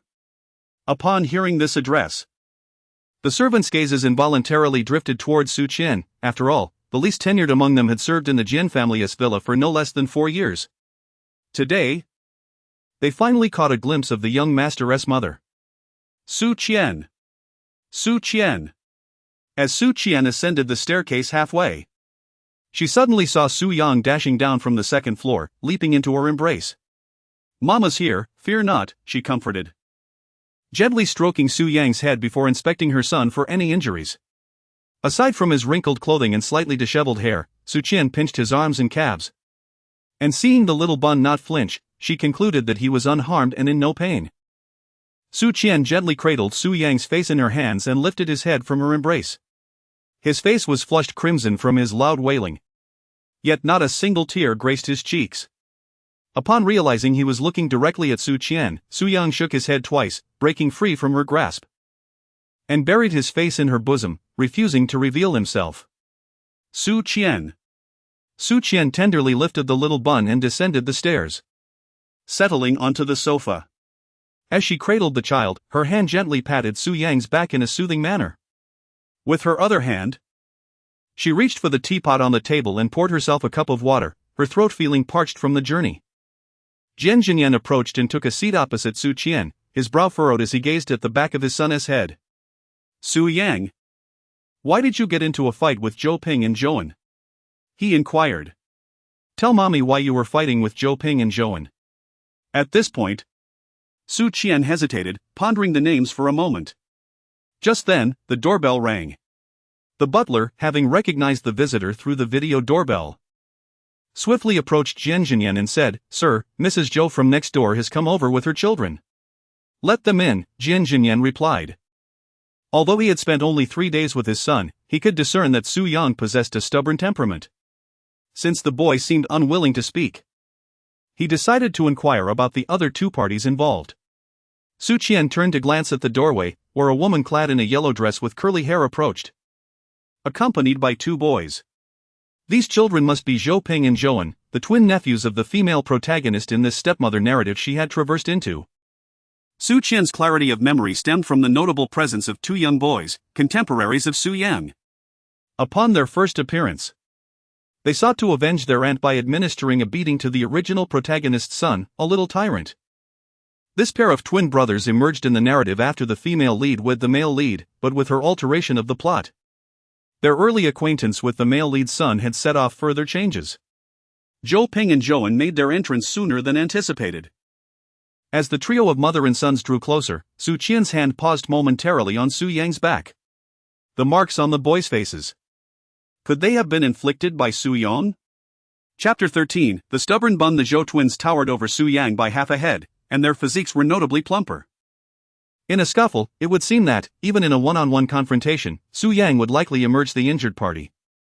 Yet, how was it that the twin brothers bore the scars of battle? One had a flushed cheek marked by several scratches, while the other bore bloodstains on the corner of his eye and the tip of his nose.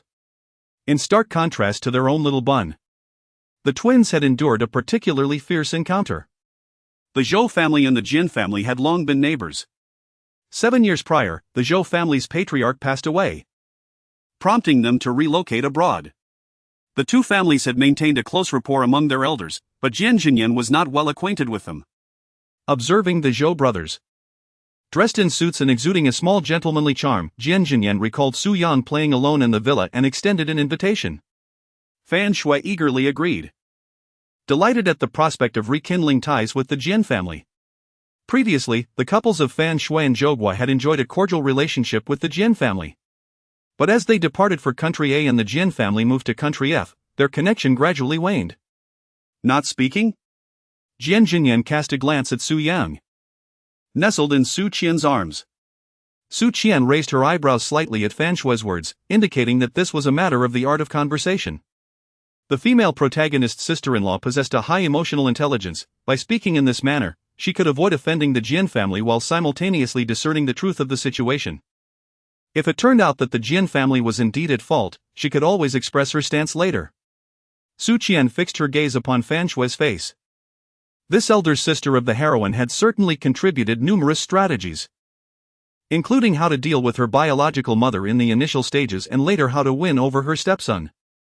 While it appeared that Fan Shui's actions were solely for the benefit of the heroine, a more significant motive lay in the fact that if Jian Zhanyan became her brother-in-law, it would greatly benefit the business of the Zhou family. Fan Shui was an exceptionally astute individual. Su Qian pondered this not only because she was aware of the original plot within the book but also due to her acute ability to read people. Particularly in this initial encounter. The two brothers held a deep-seated defiance towards their mother, displaying no fear of Fan Shui, however. They felt a twinge of trepidation in the presence of the stern Uncle Jian. Had it not been for their mother's insistence that they visit the Jian family, they would have had no desire to come. It was only upon learning that Uncle Jian would be away on a business trip that they decided to make the visit. "Could you share with Uncle what transpired?" Jian Zhanyan inquired gently, his tone imbued with an undeniable authority. The two children dared not disregard him as they had with Fan Shui, instead casting glances at Su Yang. "Did you have a quarrel with Su Yang?" Jian Zhanyan pressed further. The brothers shook their heads in response. This reaction surprised Su Qian. Whether it was indicative of their innocence regarding Su Yang or merely an act of concealment was beyond her expectations. "My brother broke Su Yang's toy and insisted I was the one at fault." "No, it was my younger brother who broke it." Through the fragmented exchanges between the two children, Su Qian gradually pieced together the sequence of events. The toy had been damaged, and neither brother was willing to accept responsibility. Their banter escalated until Su Yang proposed they settle it with a fight, declaring that the victor would be deemed correct. Thus, the two brothers engaged in a scuffle. And when the servant arrived to witness the three of them entangled, it was actually Su Yang attempting to mediate. The Zhou brothers had their reasons for remaining tight-lipped about the incident, but why was Su Yang silent? Upon clarifying the situation, Fan Shui's face flushed with embarrassment. What she had intended as mere pleasantries had revealed itself to be her own sons causing the ruckus. She had hoped to gain favor with the Jian family. Yet the outcome was quite the opposite. "Apologize at once. Look at the mess you've made of this room. There is no semblance of courtesy in your visit." A look of confusion flickered in the brothers' eyes. After all, their scuffle had not involved any objects, or had they simply not been aware? In unison, they lowered their heads and muttered their apologies. Throughout this exchange, Su Yang, nestled in Su Qian's arms, buried his face, refusing to lift his head. At just 5 years old, he displayed a stubbornness that rendered the adult's intervention ineffective in swaying his demeanor. Su Qian wished for Su Yang to turn around, to face the two brothers. Su Yang cried out for his mother, gripping Su Qian's neck tightly, refusing to let go. This utterance startled Fan Shui deeply. After settling in Country A, she had become quite unfamiliar with the circumstances back home. During her stay at the Jian residence, she had not seen the lady of the house. Just the other day, upon subtly inquiring, she learned from the household staff that there was no mistress residing in the villa. To her astonishment, she had assumed that the woman holding the child was merely a young nanny, when in fact, she was the biological mother. Su Qian urged her son to sit up straight, yet Su Yang stubbornly nestled into her embrace, clinging tightly. The little boy was as slippery as an eel, and his incessant wriggling soon brought a light sheen of perspiration to Su Qian's forehead. After much effort, her dear son remained nestled in her arms. Fan Shui observed the tender interaction between Su Qian and Su Yang, yearning for an opportunity to interject a few words, but found none. Having discussed matters to a satisfactory extent, it felt inappropriate to linger idly by. Thus, Fan Shui proposed their departure, and Jian Zhanyan instructed the butler to see them off. Su Qian intentionally maintained her cold demeanor towards Fan Shui, as she discerned the latter's desire to engage in conversation. The female protagonist's sister-in-law, as a supporting character, held neither interest nor inclination to interact. Su Yang's stubbornness was evident. "I shall have a private discussion with him first." Su Qian rose and inquired of Jian Zhanyan about his room. At the end of the corner on the second floor, Jian Zhanyan replied, and with that, Su Qian departed. In the living room, Jian Zhanyan opened a nearby notebook and lightly tapped a few keys, revealing the entire villa's surveillance footage on the screen. Cameras were installed throughout the premises, utilizing the latest security system developed by the Jian Group, a fact well known among the staff. Jian Zhanyan wished to ascertain the unfolding of events. Her sister-in-law was indeed worthy of being the matriarch of the Jian family. Chapter 14, the male protagonist driven to a heart attack. In the room, devoid of outsiders, Su Yang finally relinquished his grip. Su Qian folded her arms and leaned against the wall, gazing down upon Su Yang with an air of superiority, and inquired, "Why have you ceased acting?" Su Yang's fingers dug into the bedsheet, his gaze darting left and right, unwilling to meet Su Qian's eyes. It was you who instigated the fight between the brothers, wasn't it? Hearing them utter that familiar phrase about who won and who was right, Su Qian felt a wave of nostalgia. That little tyrant had been quite the formidable presence in kindergarten.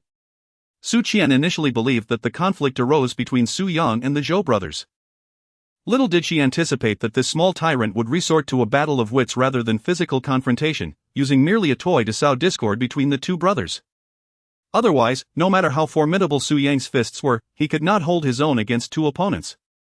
What further aroused Su Qian's suspicions was the chaotic state of the room. How exaggerated could a tussle between two children be to result in such disarray? The servant had mentioned that the three of them had been entangled in a scuffle, leading Su Qian to reasonably suspect that the little tyrant had deliberately involved himself in the fray, intending to create utter chaos, with things breaking and blows being exchanged. Su Yang, these children are quite frightening. I do not wish to stay here any longer. Will you take me away?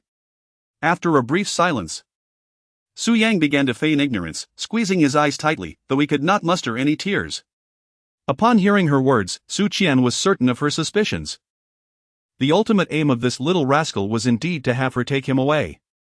Truly, he was the son of the protagonist, capable of orchestrating such schemes at the tender age of 5, each action intricately linked to the next.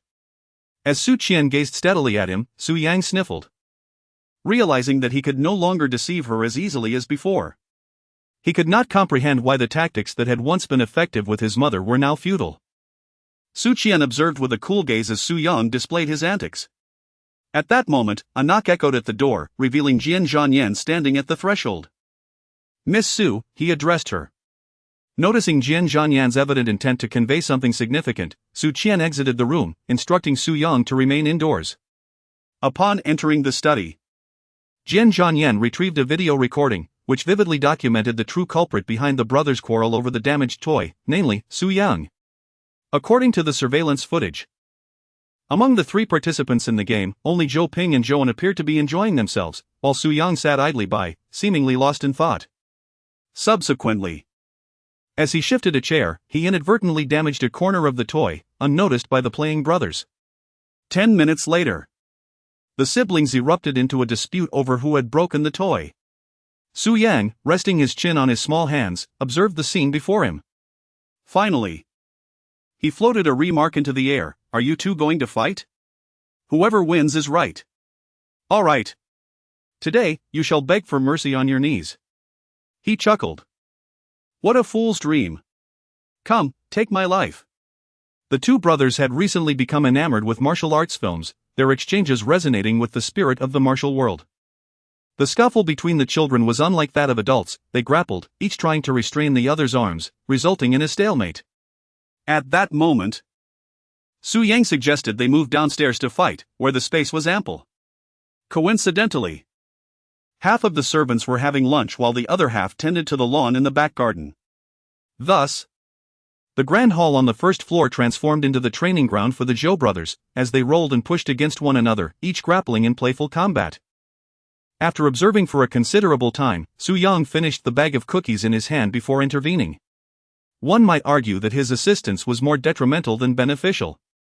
Upon his approach, the three little rascals collided with a vase and tugged at the tablecloth, transforming the once neat hall into a disheveled mess. The servants, alerted by the commotion, hurried over to separate the trio. As Su Yang stepped back, he stumbled on the steps and landed awkwardly. With his head tilted, he fixated on a particular spot, his little face taut as if he were contemplating something of great significance. When a servant approached to help him, he waved them off dismissively.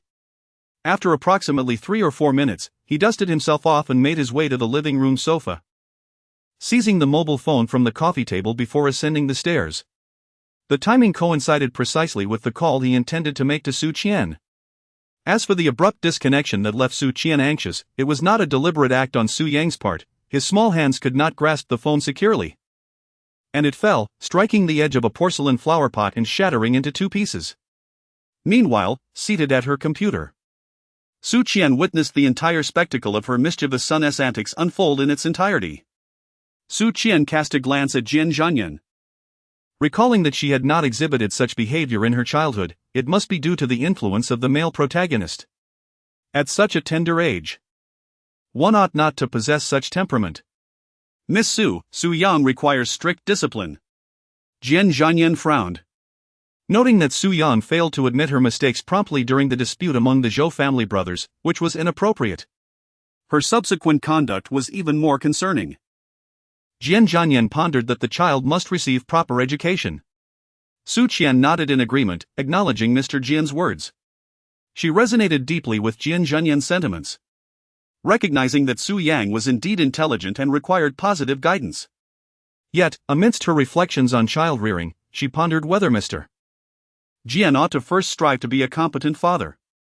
In response to Su Qian's retort, Jian Zhanyan's expression grew somber. How could he fathom the intricacies of being a good father? Su Yang's actions were driven by a singular intent: he wished for me to take him away. To distance him from your presence.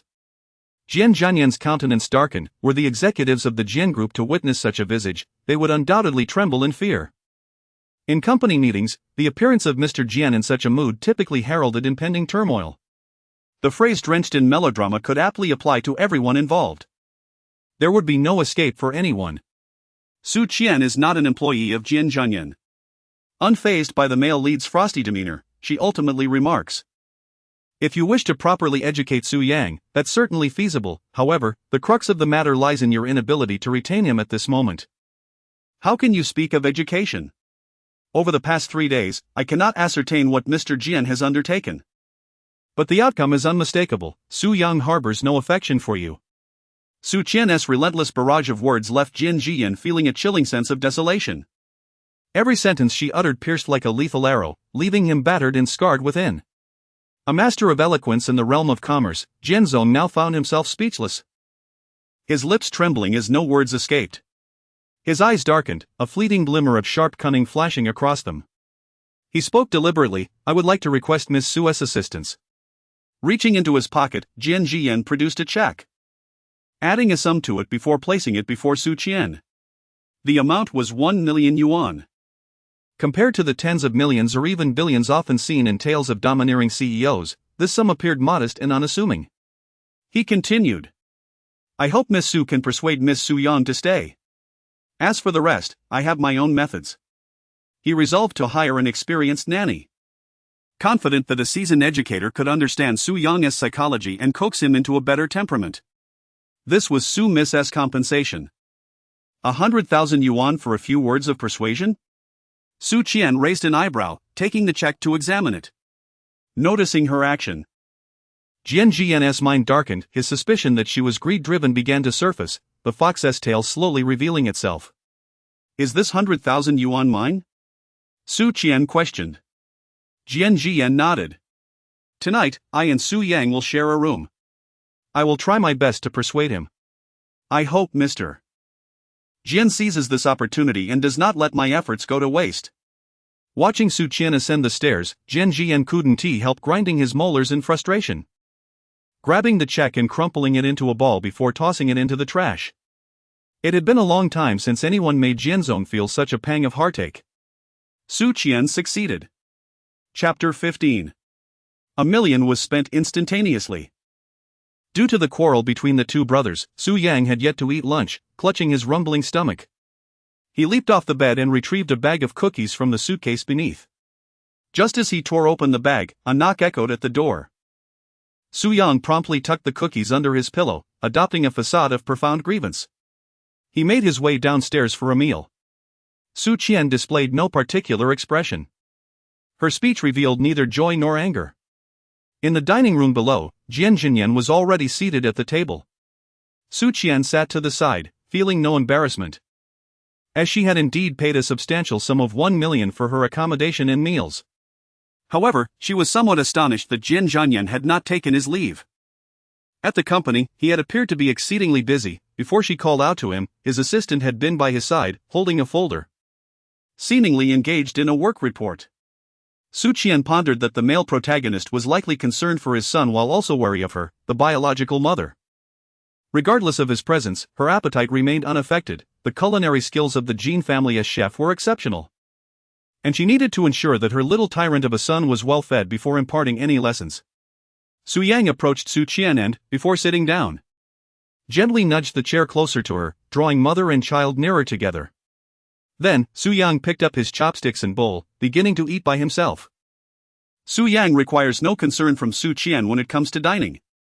While other children of his age still need their parents to feed them, Su Yang has already mastered the art of using chopsticks to pick up his food. At the tender age of 5, he displays impeccable table manners, never making a mess and finishing his meals with great neatness. One of his finest habits is his refusal to be a picky eater. Jian Zhanyan, who generally harbors a dislike for children, finds no aversion towards Su Yang. This can be attributed to the fact that he is his biological son, but more significantly, it is due to Su Yang's demeanor. Over the past few days, he has remained quiet and composed, requiring no coaxing to eat or sleep, and conversing with adults as if he were one of them. Should Su Qian be privy to Jian Zhanyan's sentiments, she would surely scoff, questioning the notion that children are so easily manageable. The trio dined in a profound silence. After Su Qian finished her meal and set down her chopsticks, Su Yang quickly swallowed the food in his mouth and followed suit, placing his chopsticks down as well. His gaze was fixed intently on Su Qian. Jian Zhanyan had already completed his meal. He remained seated, not having left his place. After Su Qian wiped her mouth with a napkin, she turned to Su Yang and said, "Stay a little longer." Upon hearing this, Su Yang immediately pouted. "Why? I do not wish to remain here. I have already spent more than half a week in this place." Su Qian replied, "Haven't you always wanted to find father? Wouldn't it be wonderful to stay and spend more time with him? Over the years, you have always been by my side. It is time for you to accompany father and fulfill your filial duty." Su Jin Xiao and Yang expressed great unhappiness. I won't. I'm still young. I'll fulfill my filial duties when I grow up. Besides, he never raised me." Your mother raised you. Haven't you listened to what she said? I won't.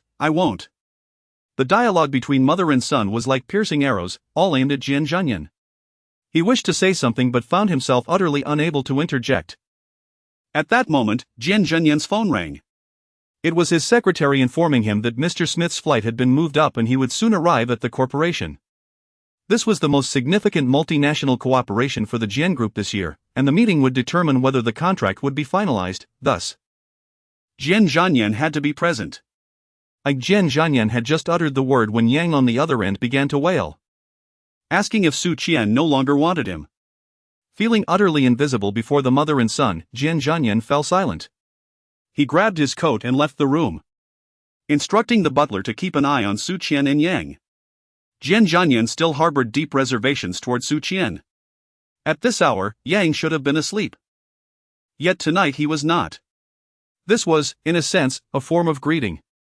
In fact, Jian Zhanyan had yet to hear Yang call him father.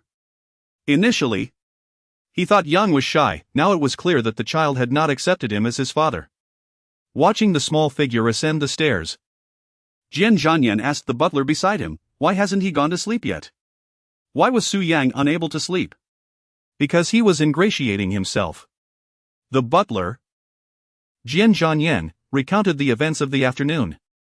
In the face of Su Yang's antics, Su Qian remained utterly unfazed, until Su Yang, exhausted from his cries, finally rendered hoarse and retching, prompted her to speak. You must understand, such behavior cannot resolve any issues. Did she truly say that? Jian Zhanyan inquired, as this contradicted significantly with the findings of his investigation. After confirming that Su Yang was indeed his biological son, Jian Zhanyan had taken measures to meticulously investigate matters related to Su Qian. Su Qian is an individual who indulges children immensely.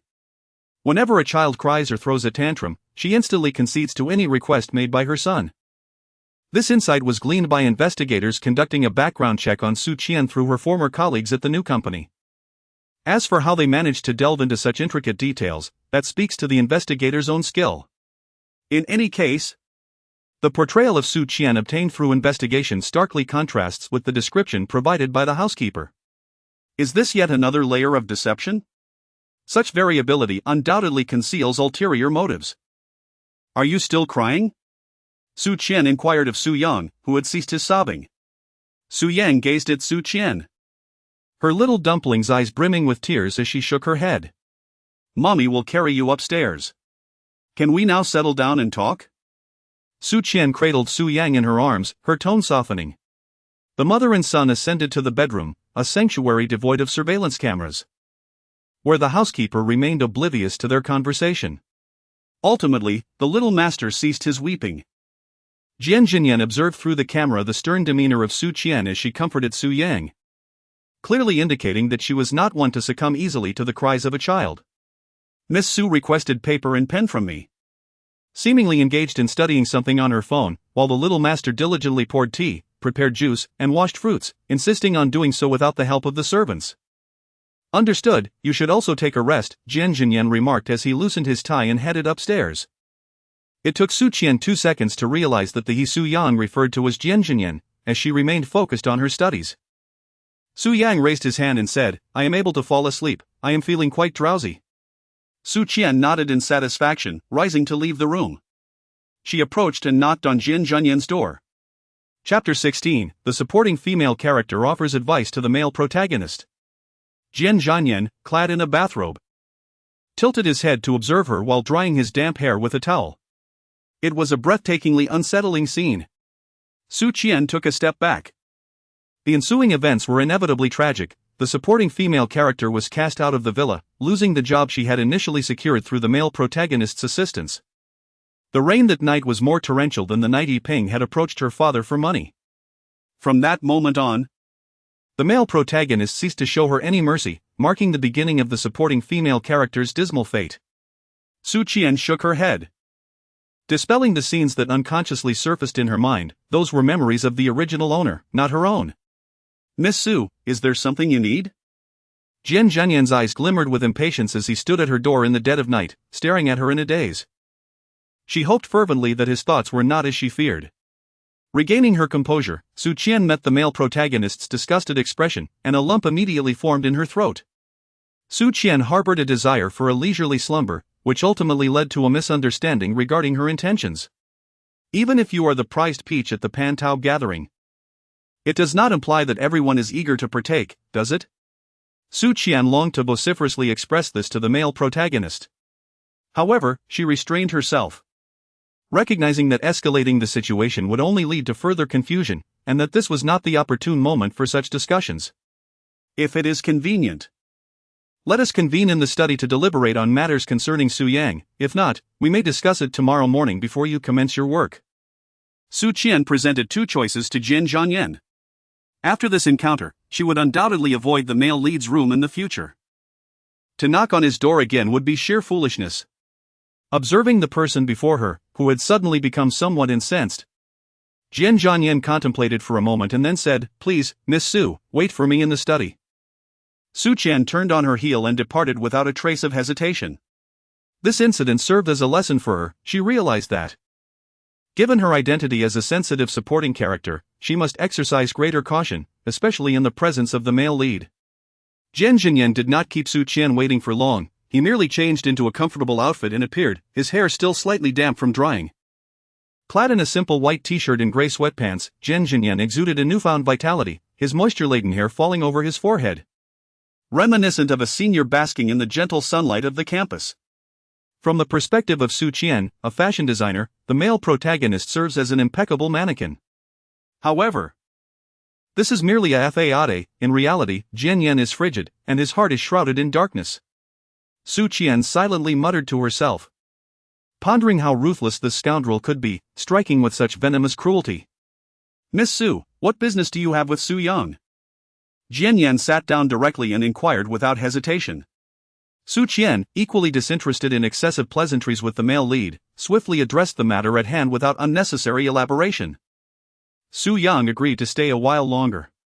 He had previously harbored a desire to own a dog, which I had not permitted, however. His willingness to remain was prompted by my mention that Mr. Jian intended to purchase one for him. Presently, Su Yang has come to recognize the reality of his situation, realizing that his previous tactics are no longer effective. Noticing Jian Zhanyan's silence, Su Qian restrained the urge to roll her eyes and continued to elucidate. The bond of blood between father and son is innate, yet emotional connections must be nurtured. Henceforth, you may accompany Su Yang in selecting and caring for a dog to foster interaction between the two of you. cultivating feelings that will encourage Su Yang to willingly remain by your side. Su Qian spoke earnestly, expressing her genuine sentiments. The reason Su Yang was reluctant to remain here was due to his lack of feelings for Jian Zhanyan. Given the male protagonist's disposition, coupled with the matters recounted by the butler, Su Qian need not seek verification. It was likely that the exchange between father and son did not exceed 20 words each day. It is indeed peculiar for a child to wish to stay under such circumstances. After a brief moment, Jian Zhanyan furrowed his brow and, with a hint of rigidity in his tone, declared, "I do not like dogs." Su Qian, very well. Her recent remarks have been utterly disregarded. Tomorrow, I shall take Su Yang away. Su Qian refrained from further discussion and refused to relinquish the child. She entrusted Su Yang to his biological father, confident that the protagonist would care for him tenderly. Yet, now he is unwilling even to keep a dog for their son. The narrative is not always infallible, nonetheless. The son remained reconciled with her. Su Qian reached the doorway, and before the door could even be opened, she heard the gritted, vehement voice of Jian Zhanyan behind her, "I shall purchase it." Mr. Jian's words were resolute and unwavering. Su Qian opened the door and stepped outside. She was aware that the male protagonist had a fear of dogs. Upon encountering one, his heart would race and his limbs would stiffen. This fear was surmountable. As Jian Zhanyan, when faced with a dog, exhibited a similar reaction yet managed to maintain an appearance of composure that eluded the notice of others. It seemed that later on, he overcame this psychological terror, largely due to the influence of the female protagonist. Su Qian was curious to see if the male protagonist would yield for Su Yang, and to her delight, he did. Even though she was aware of the plot within the book, Su Qian couldn't help but probe further. She needed to ensure that her son's life would be carefree and comfortable, which seemed to be easily achievable with the male protagonist. All of this hinged on one premise, that the male protagonist valued his son. Given the results of her current tests, Su Qian felt quite satisfied. That night, everyone slept soundly, except for Jian Zhanyan, who was preparing to take Su Yang to buy a dog. The breakfast table was occupied by just the two of them. As Su Yang animatedly talked about the kind of dog he desired, the leash and bowl he wanted to purchase, and so on, Jian Zhanyan lowered his gaze. Reflecting on Su Qian's astute observation, after agreeing to buy the dog, Su Yang had spoken more to him that morning than in the past 3 days combined. "Where's your mother?" Jian Zhanyan inquired, glancing at the empty seat beside Su Yang. Su Yang took a sip of soybean milk and then patted his belly, saying, "Mom said yesterday that she would sleep until noon today because I startled her yesterday." Su Qian wished to linger in bed. Yet she was reluctant to reveal this inclination in front of her son, so she concocted a flimsy excuse to placate the child. The original protagonist, due to her work commitments, had risen early every day, never indulging in the luxury of sleeping in. Consequently, upon hearing her words, Su Yang genuinely believed he had frightened his mother and promised he would not behave that way again. Thus, Su Qian truly intended to awaken around noon before departing. As for the impression she might leave on the male lead, Su Qian was utterly indifferent. Over the past 3 days, Jian Zhanyan had not inquired about Su Qian in relation to Su Yang, nor had he asked about Su Yang's previous life. Su Yang set down her phone, sitting up straight with a serious expression as she gazed intently at Jian Zhanyan. Jian Zhanyan paused momentarily, raising an eyebrow as he turned to his son and asked, "What's the matter? Did your mother guess correctly?" Su Yang sighed and replied, in simpler terms, "Does this concern you? Mind your own business." Jian Zhanyan understood the underlying implication. Tightening his grip on the fork, he forced a smile at Su Yang and said, "All right. Su Qian, well done." Sometimes, when one repeatedly engages in vexing deeds, retribution inevitably follows. Upon awakening at noon, Su Qian received a message from her neighbor. Still in a daze from her slumber, she glanced at the content on her phone screen, which left her even more bewildered. Her home had been vandalized. Chapter 17, The Evidence of President Jin's Romance Emerges. The residential complex where Su Qian resides is colloquially referred to as the Old and Dilapidated. At the entrance, the 2 security guards collectively possess no more than 6 teeth. The property management is virtually non-existent, and when it comes to maintenance, one might as well not expect anything at all. It is a stroke of fortune if half of the surveillance cameras within the community are operational. The only source of reassurance is the police station located just a street away. The residents of this complex are predominantly former employees of a textile factory displaced due to demolition, mostly elderly individuals, which results in a relatively homogeneous community. Thus, when Su Qian received the alarming news that her home had been vandalized, her initial reaction was to assume that her neighbor had made a typographical error. Surely, her home could not have been smashed, it must have merely been robbed. Little Su, your home has indeed been vandalized. The television, washing machine, and cabinets have all been destroyed. Upon opening the voice message sent by her neighbor, Su Qian was struck by the particularly loud sound of Sister Shang's lamentations. What? Mother? Has our home been vandalized? Suddenly, Su Yang, who had emerged from behind her, startled Su Qian. The little bun had entered the room unbeknownst to her. Holding a cup of water intended for Su Qian, his expression reflecting deep concern upon hearing the news of their home being attacked. Su Yang clearly understood the words spoken by Aunt Zhang in the voice message. Upon returning home, Su Qian first went to the police station to file a report. Her home had been vandalized. Fortunately, no items were missing from inside, but the extent of damage to the furniture and appliances indicated that the act was deliberate. Such destruction could not merely be attributed to carelessness. The community, being a thoroughfare connecting two streets, saw a multitude of unfamiliar passers-by. And the surveillance cameras could only capture footage from a single path, making it impossible to identify a suspect based solely on that evidence. Coincidentally, all of Su Qian's immediate neighbors had left their homes that morning, and the sounds heard from above and below were mistakenly assumed to be renovations, thus drawing little attention. While giving her statement, Su Qian also mentioned her suspicions regarding potential culprits. The original owner had a kind-hearted nature, often prioritizing others' comfort over her own. And she would never resort to bullying, in fact, she was more likely to be on the receiving end of mistreatment. Hence, she likely had no enemies. One potential suspect was the mother of Su Zihan from the kindergarten, who displayed a stubborn demeanor that suggested she would not let matters rest easily. The second was the man who had attempted to scam her during her earlier reconnaissance at the Jin's building. Su Qian pondered that if there were to be acts of retaliation, it would likely involve these two individuals, or perhaps teacher Zhang, who was dismissed from the kindergarten due to her. Su Qian devised a method of exclusion. She first reached out to parents from the kindergarten with whom she was previously acquainted, knowing they would likely possess teacher Zhang's WeChat information. Through subtle inquiries, she discovered that this teacher Zhang had recently secured a new position and was actively posting recruitment messages on her social media to attract other parents. This indicated that teacher Zhang was likely too occupied to engage in any retaliatory actions. Furthermore, regarding the man who had attempted to extort money, Su Qian contacted the police station to report the vandalism at her home, seeking to determine if it was an act of revenge. She learned that the extortionist was still in custody, thus eliminating him as a suspect.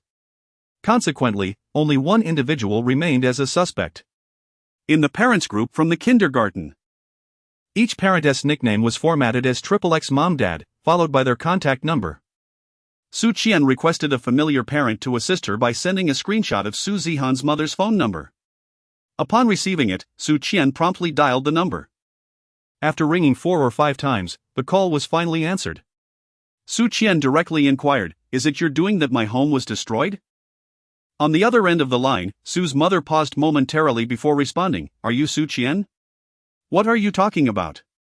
Do not slander me recklessly, or I shall take legal action for defamation." Su's mother's voice was laced with pride, and a series of sharp, mocking laughs erupted, causing Su Qian to instinctively pull the phone away from her ear. Just as Su Yang had described, her laughter resembled that of a clucking hen. There was no need for further questioning. Su Qian was now certain that her home had indeed been vandalized by Su Zihan's mother. It is worth noting that once the call connected, Su Qian had deliberately altered her tone, aware that Su's mother was not familiar with her voice and would not recognize her. However, the other party had discerned Su Qian's identity through her words. "You little wretch. Do you think I would let you off after you assaulted me?" "Just wait and see," Su's mother spat, her heart filled with resentment towards Su Qian. Su Qian let out a cold laugh and remarked, "Moving forward? You may find that there is no future for you. Just wait and see." Furthermore, she added, "Su Mama, Do take care of your hygiene, even through the phone, I can smell the stench of your unkempt mouth. After uttering these words, Su Qian swiftly ended the call and promptly blocked the number. Excellent. This Lu Hua chicken has truly provoked her. Xiao Su. I have no particular business but have come to help you tidy up, otherwise, you will tire yourself to death trying to finish alone. At that moment, a neighbor knocked on Su Qian's door, tools for cleaning in hand, having taken great care of Su Qian and her child over the years. All right, thank you, Sister Zhang. Su Qian rolled up her sleeves and began tidying up. She thought to herself how fortunate it was that she had sent her troublesome son to the male protagonist, otherwise, he would surely have been frightened. First, she would clean the house, and then she would attend to the people. Due to her promise to accompany her son to buy a dog in the afternoon, Jian Zhanyan moved all her unavoidable meetings to the morning. After completing all her work by 2 in the afternoon, she left the office early. This early departure confirmed the rumors circulating within the company about the president being in a romantic relationship. It is known that President Jian is a true workaholic. Employees often reflect on their own diligence by observing President Jian's tireless efforts. After all, those who have made it onto the Forbes list work with such dedication. So why should they be complacent? As long as he was not on a business trip, President Jian would invariably arrive and depart punctually, often working late into the night. The receptionist had been at the company for 4 years, and during that time, she had always witnessed this commitment. However, today, President Jian surprisingly left at 2 o'clock without his secretary or assistant, indicating that he was not heading out for work. Remembering the girl from before, the receptionist discreetly bent down to retrieve something from the cabinet, using it as cover to send a message in their small group chat. President Jian has left, comrades. Keep an eye on the time. It's 2 in the afternoon, likely for a date. The excitement spread, with messages flying back and forth, confirming that the president's secretary and assistant were also present, affirming the date speculation. Throughout the afternoon, most employees became aware that the workaholic President Jian had left the office for a rendezvous. Had it been any other news, it might not have garnered such attention. But President Jian's romantic affairs were a topic of great interest within the company. The previous incident involving the girl who came to the office to berate President Jian only solidified the gossip about his love life. Chapter 18, Are you asking me to wait? Just wait and see. Jian Zhanyan was oblivious to the gossip circulating within the company, nor did he care. Previously, there had been rumors about him being homosexual, although most people dismissed them. At that time, the manager beside Jian Zhanyan became infuriated and insisted on tracing the source, threatening to dismiss the individual responsible and announce it to the entire company. Jian Zhanyan intervened, uninterested in such matters and deeming it unnecessary to create a fuss. Rumors die with the wise, those with sense do not believe them, and those without it will believe regardless of any announcement. As long as work was executed well and employees maintained their mental and physical health, Jian Zhanyan allowed for occasional gossip, provided it did not go overboard. This permissiveness was the reason employees felt emboldened to discuss such matters. In contrast, in companies with rigid policies, colleagues who were usually at odds might report each other for gossip, leading to warnings or dismissals, which naturally stifled discussion. However, Jian's company operated differently. Jian's group boasted a remarkably low turnover rate. Jian Zhanyan settled onto the sofa opposite Su Yang, and just as he did, a servant brought over freshly cut fruit and a damp towel for his hands. Upon witnessing this, Su Yang sighed once more. This continuous display of melancholy was impossible for Jian Zhanyan to overlook. He inquired, "What troubles you?" "I feel an overwhelming sense of unfilial piety," came the response. Su Yang's words made Jian Zhanyan raise an eyebrow, eagerly awaiting what would follow. "It is truly unfortunate that my mother suffers at home while I indulge in luxury and extravagance with you in this villa." Su Yang is a little rascal. His domineering nature is indeed true, as is his affection for his mother. His hand paused as he fumbled with the buttons of his shirt, realizing that Jian Zhanyan had expected him to speak of matters concerning himself. After all, he had never been raised by her. A complicated feeling welled up within Jian Zhanyan. "I no longer want a puppy, will you accompany me to see Mother? Someone has vandalized our home, and Mother has deceived me. I am aware of everything. Aunt Zhang is not a liar, she is reliable and would not misinterpret the situation." Su Yang lowered his head in sorrow. pondering who could be so cruel as to destroy his home.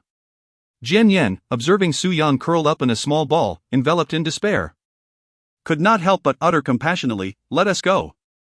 "Yay! Thank you." Su Yang abruptly sprang up and dashed upstairs, exclaiming, "I'll be right back. I'm going to get my backpack." Jian Zhanyan was taken aback, unable to believe that he had been outsmarted by a child.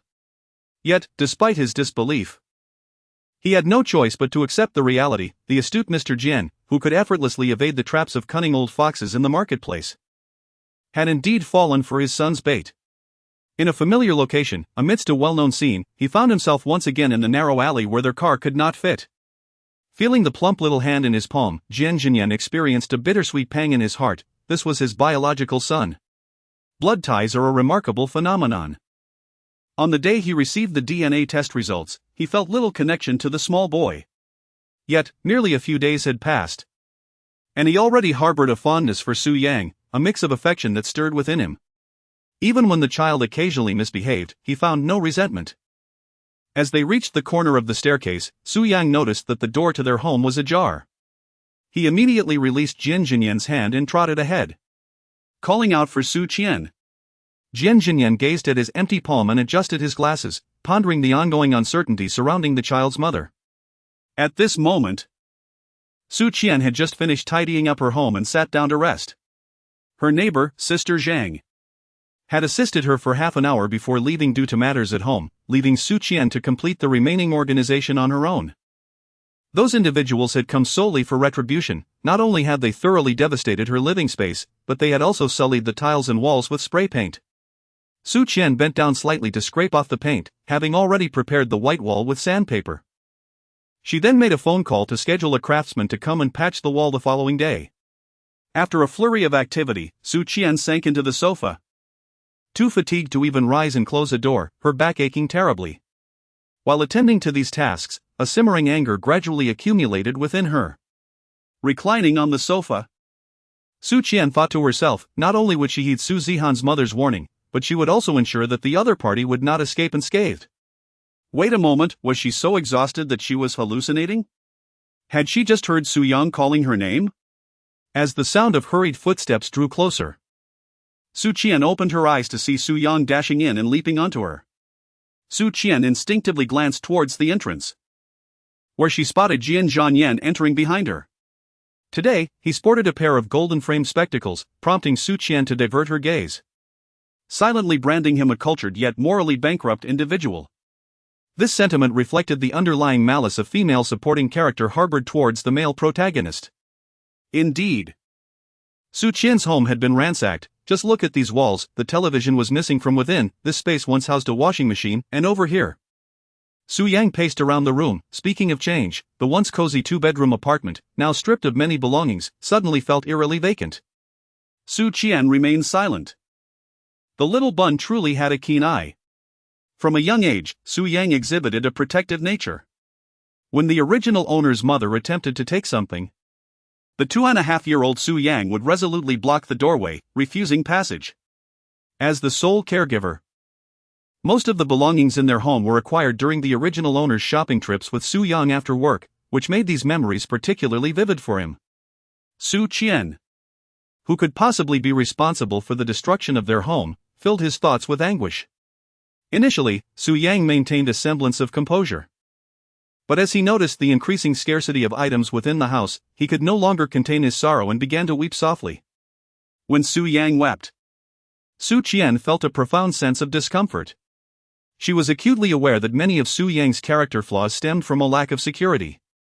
At merely 5 years of age, Su Yang's trepidation upon hearing the news of their home being vandalized was entirely alleviated in that moment. It is all right, it is all right. Possessions may be replaced. Do not weep, the villains have already been apprehended by the police. Su Qian comforted Su Yang, all the while noting down a mental account against Su's mother.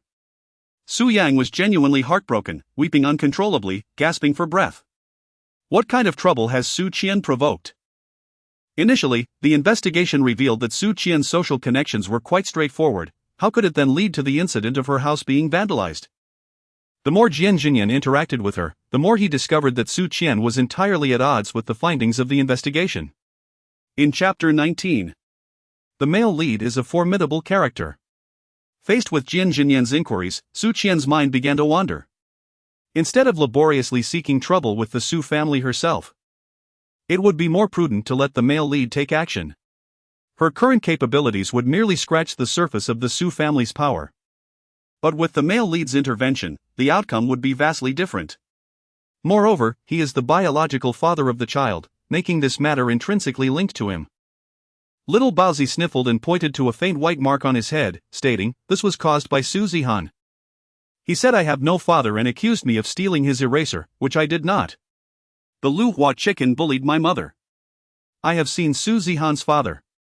His arms were bruised and looked very frightening." Su Yang spoke whatever came to mind. Although his words were somewhat disjointed, Jian Yan understood the gist of it. At that time, Su Zihan's mother sought to resolve the issue with money, but I insisted that her son apologize. We had a brief physical altercation, after which the other party left, claiming they would summon her husband to confront me. I believe this is likely the doing of the Su family. Su Qian sighed as she touched Su Yang's forehead with a look of concern. Fortunately, there is no one at home, or I truly cannot imagine what might transpire. Is it Su Zihan's father who has turned our family into this? Su Qian, take me to kindergarten, I want to confront him. Su Yang waved his fist defiantly. Jian Zhanyan furrowed his brows and glanced at Su Yang, asking, Su Zihan often bullies you? He constantly taunts me for not having a father, claiming that only bastards lack one. But I have fought back against him. Su Yang had grown numb to the term bastard, as his grandmother had used it since his childhood. However, to Jian Zhanyan's ears, such words were exceptionally jarring. He felt a surge of anger upon realizing that someone could bully his son in such a manner during a time when Su Yang's existence was unknown to him. To utter such words reflected a lack of proper upbringing. One is not a bastard simply because they have loving parents. Jian Zhanyan's expression darkened as he spoke, his heart aching with discomfort. Su Yang nodded in a dazed manner. I will investigate this matter, she began, but before she could finish her sentence, the sound of a stick striking the wall echoed from outside. Suddenly, 5 or 6 men clad in black vests, wielding baseball bats and with cigarettes dangling from their lips, strode in. Leading the group was Su Dong, dressed in a gray suit. Su Dong, once a man of the streets, had taken over the family daily necessities company after his earlier years of tumult. He often surrounded himself with individuals of dubious character. In B City, he held a certain influence, making him a person most would prefer to avoid, known for his ruthless and brazen demeanor. Looks like you've cleaned up quite well, haven't you? Did my brother's efforts go to waste? Su Dong remarked as he settled onto the sofa, with a wave of his hand. One of the men swung his bat at the door, instantly creating a gaping hole in the wooden surface. Su Qian cast a glance at the doorway and suddenly realized that the male protagonist had come without his bodyguards this time. What a stroke of misfortune. You are Su Qian? So you are her paramour? Su Dong remarked, licking his teeth, while his father, Su, with his coarse pores and a face marred by excess flesh, exuded an unsettling demeanor. Mr. Su, do not entangle the children in the grievances of adults. I shall take the child away first, Su Qian began, only to be interrupted once more. Entangle the children? Damn it, how did my son's forehead become swollen? It was your wretched spawn who did this. Today, whether adult or child, no one shall have it easy. Su Dong's expression turned menacing, and no sooner had he spoken than a small ball struck him. The ball made a resounding thud against his forehead, leaving Su's father seemingly dazed. The thrower was none other than Su Yang, his eyes wide and cheeks puffed in indignation, furious that Su Zihan's father had once again broken the kitchen door. It was I who struck your son, and I shall do so again. You too shall feel my wrath. If not for Su Qian holding him back, Su Yang would have charged at Su Dong. Understand the situation, my son. Seeing the malevolent gaze in Su Dong's eyes, Su Qian swiftly pulled Su Yang behind her. Su Dong, do you realize you're breaking the law? She demanded coldly. She was merely attempting to intimidate him, placing her phone on the coffee table, beyond his reach as he sat there. Su Dong chuckled softly and replied, And what if I am? If something really happens, there will always be a scapegoat to bear the blame. Lock me up for a few days, what's the worst that could happen? Just hitting someone, and he could still sit through the entire sentence? Su Dong was a reckless brute. The expanding success of his family's enterprise was due to aligning with the right people. He was a subordinate to his boss, often involved in dangerous dealings and frequent police encounters. On the surface, Su Dong appeared to be a corporate executive, but in essence, he was a despicable scoundrel. He grabbed a stick from his subordinate, struck the ground twice, and pointed at Su Yang. "Which hand hit my son?" he demanded. "Today? I'll break your fingers, tell me which hand it was, or I'll cut off both your hands." Typically, children would be terrified upon hearing such words, instinctively fearing adults like Su Dong.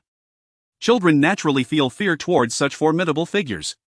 Yet, the rebellious young master remained unshaken, embodying defiance. Su Yang was firmly pressed behind by Su Qian, forcing him to tilt his head to peek out. Yet, even in such a position, his indomitable spirit remained unscathed. "Oh!" The big toad croaks, croak, croak, as you speak, everyone laughs, lacking culture, akin to a dog's bark, he he he. Upon hearing her son's whimsical rhyme, Su Qian couldn't help but facepalm.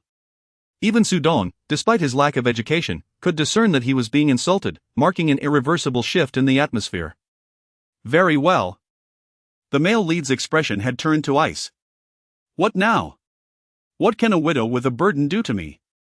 Relying on you, this pretty boy of a paramour? Ha ha ha." Su Qian bit her lower lip and glanced at Jian Zhanyan. Oh no, she was scolding the male lead again. Su Dong stood up with a wooden stick, walking towards Su Yang with a wicked grin. Su Qian, pulling her son who was eager to charge forward, gradually retreated behind Jian Zhanyan. Perhaps Su Qian's reaction amused Su Dong, for he did not rush to act, instead directing his gaze towards Jian Zhanyan. Su Dong managed to utter just 2 words before Jian Zhanyan delivered a kick that sent him flying. Su Qian, positioned behind the male lead, was left astounded. Su Dong appeared to weigh at least 200 pounds, yet he was effortlessly knocked onto the sofa by Jian Zhanyan. Truly, the prowess of the protagonist. Su Qian marveled inwardly. Her son, who had been fuming in her arms, was now wide-eyed, staring gleefully at Jian Zhanyan. Incredible! So impressive! Witnessing their leader being struck. A few of Su Dong's underlings were momentarily stunned, muttering curses before they all rushed forward. "This suit fabric seems of a higher quality than the leader's," one of the thugs pondered. Faced with professional bodyguards, the muscle-bound ruffians found themselves lacking. One by one, they crumpled to the ground, hands restrained behind their backs, howling in fear. At that moment, the fallen Su Dong sat up, bewildered by the sudden turn of events in the room. How had he gone from being kicked to the ground to witnessing this scene? Chapter 20, The Impact on Su Yang's Heart as the situation stabilized. Su Qian released her grip on her son's hands, observing the red mark on Su Dong's face from the ball. She mused that her son had quite the talent for humiliation. Su Dong glared at Su Yang, then turned to Jian Zhanyan and demanded, "Who are you?" It dawned on Su Dong that he had previously underestimated this seemingly delicate young man. Upon closer inspection, he was dressed splendidly, clearly possessing some influence. His gaze shifted to Su Qian's face, and he thought to himself, indeed, with such looks, it would be easy to entice wealthy suitors. Su Qian. Did Su Dong just scold her with his eyes? Su Yang, go stay in the room. Jian Zhanyan, disregarding Su Dong, bent down to pick up the baseball bat and spoke to Su Yang. "No. I want to go in, I want to see. Su Yang, of course, would not leave at this moment. He had not seen enough. The word struck Su Yang's heart like a sudden blow. Su Yang believed he could no longer care for a puppy, as he had exchanged the opportunity to acquire one for a visit with Su Qian. To his surprise, another chance to purchase a dog had now arisen. His gaze swept across the living room before returning to the doorway of his own room. And Su Qian could clearly discern the conflict etched on his face. Truly, he was the protagonist, with just a slight nudge from her. He had effortlessly begun to embrace the idea. He chose the puppy. Su Qian gazed at her son's retreating figure and followed closely behind, discreetly ensuring that the small gap left by Su Yang was firmly closed. In the next moment, she witnessed the male lead striking Su Dong squarely on the mouth with a baseball bat, instantly distorting Su Dong's lips, knocking out several teeth, and leaving his mouth awash with blood. This surge of emotion was not born out of compassion. She felt no sympathy for Su Dong, who had deserved this blow for his loose tongue. Rather, it was a sudden recollection of the original protagonist's fate from the book that left her feeling a tinge of melancholy. The male lead was ruthless, and she must remember this fact. Su Dong was taken aback. He had not anticipated that the seemingly frail and delicate man would act with such decisiveness. Covering his mouth, he cast a glance at the 3 bodyguards standing nearby, suppressing his anger as he regarded Jian Zhanyan as an oblivious young master.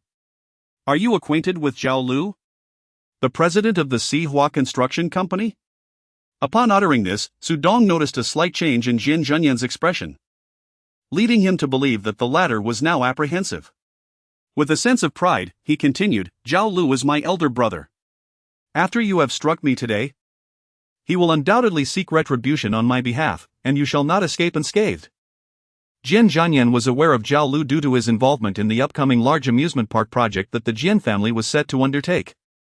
The relevant documentation lay on Jian Zhanyan's desk, detailing which companies were responsible for various aspects of the project, along with completion timelines. Once Jian Zhanyan affixed his signature, all awarded contracts would become effective, and construction of the amusement park would commence. Given his keen interest in the quality of construction, Jian Zhanyan would pay particular attention to which company secured the bid. It was impossible for anyone in B City to be unaware of Sihua Construction. "My elder brother has extensive connections, he knows people everywhere. If your company wishes to avoid entanglements." Su Dong scoffed coldly, standing up and growing increasingly arrogant, as if Sihua Construction was solely under his purview. "Do you think he would concern himself with you?" Jian Zhanyan inquired with evident curiosity. "Of course. He is my elder brother, whom I have followed since my teenage years. While he may not bother with others, he will certainly take action for me." Su Dong exuded confidence in this regard. His audacity stemmed from the formidable support of Zhao Lu. "Bring him here," Jian Zhanyan instructed, sitting across from Su Dong. His posture, though ordinary and devoid of any ostentation, inexplicably instilled a profound sense of pressure in Su Dong, who wondered why he had not felt this earlier. "I will resolve this matter today, eliminating any future troubles," Jian Zhanyan remarked, directed at Su Qian. Su Qian raised an eyebrow. This was indeed characteristic of the male lead. This approach is quite favorable. If Su Dong is merely driven away, he would undoubtedly resort to further schemes by intimidating those behind him directly.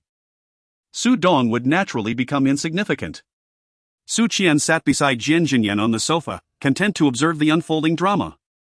Noting Jian Zhanyan's nonchalant demeanor, Su Dong mused that once his elder brother arrived, he would surely weep bitterly.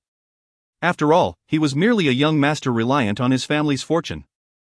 His elder brother wielded influence in both the underworld and legitimate circles, with Sihua Construction being a leading enterprise in B City, one that even collaborated with the Jian Group. "Brother, help me. Someone is out to kill me, and they specifically requested to see you." Su Qian observed the exaggerated Su Dong, unable to conceal her disdain. This man certainly had a flair for the dramatic. Who would wish him harm? In truth, these were Su Dong's genuine sentiments.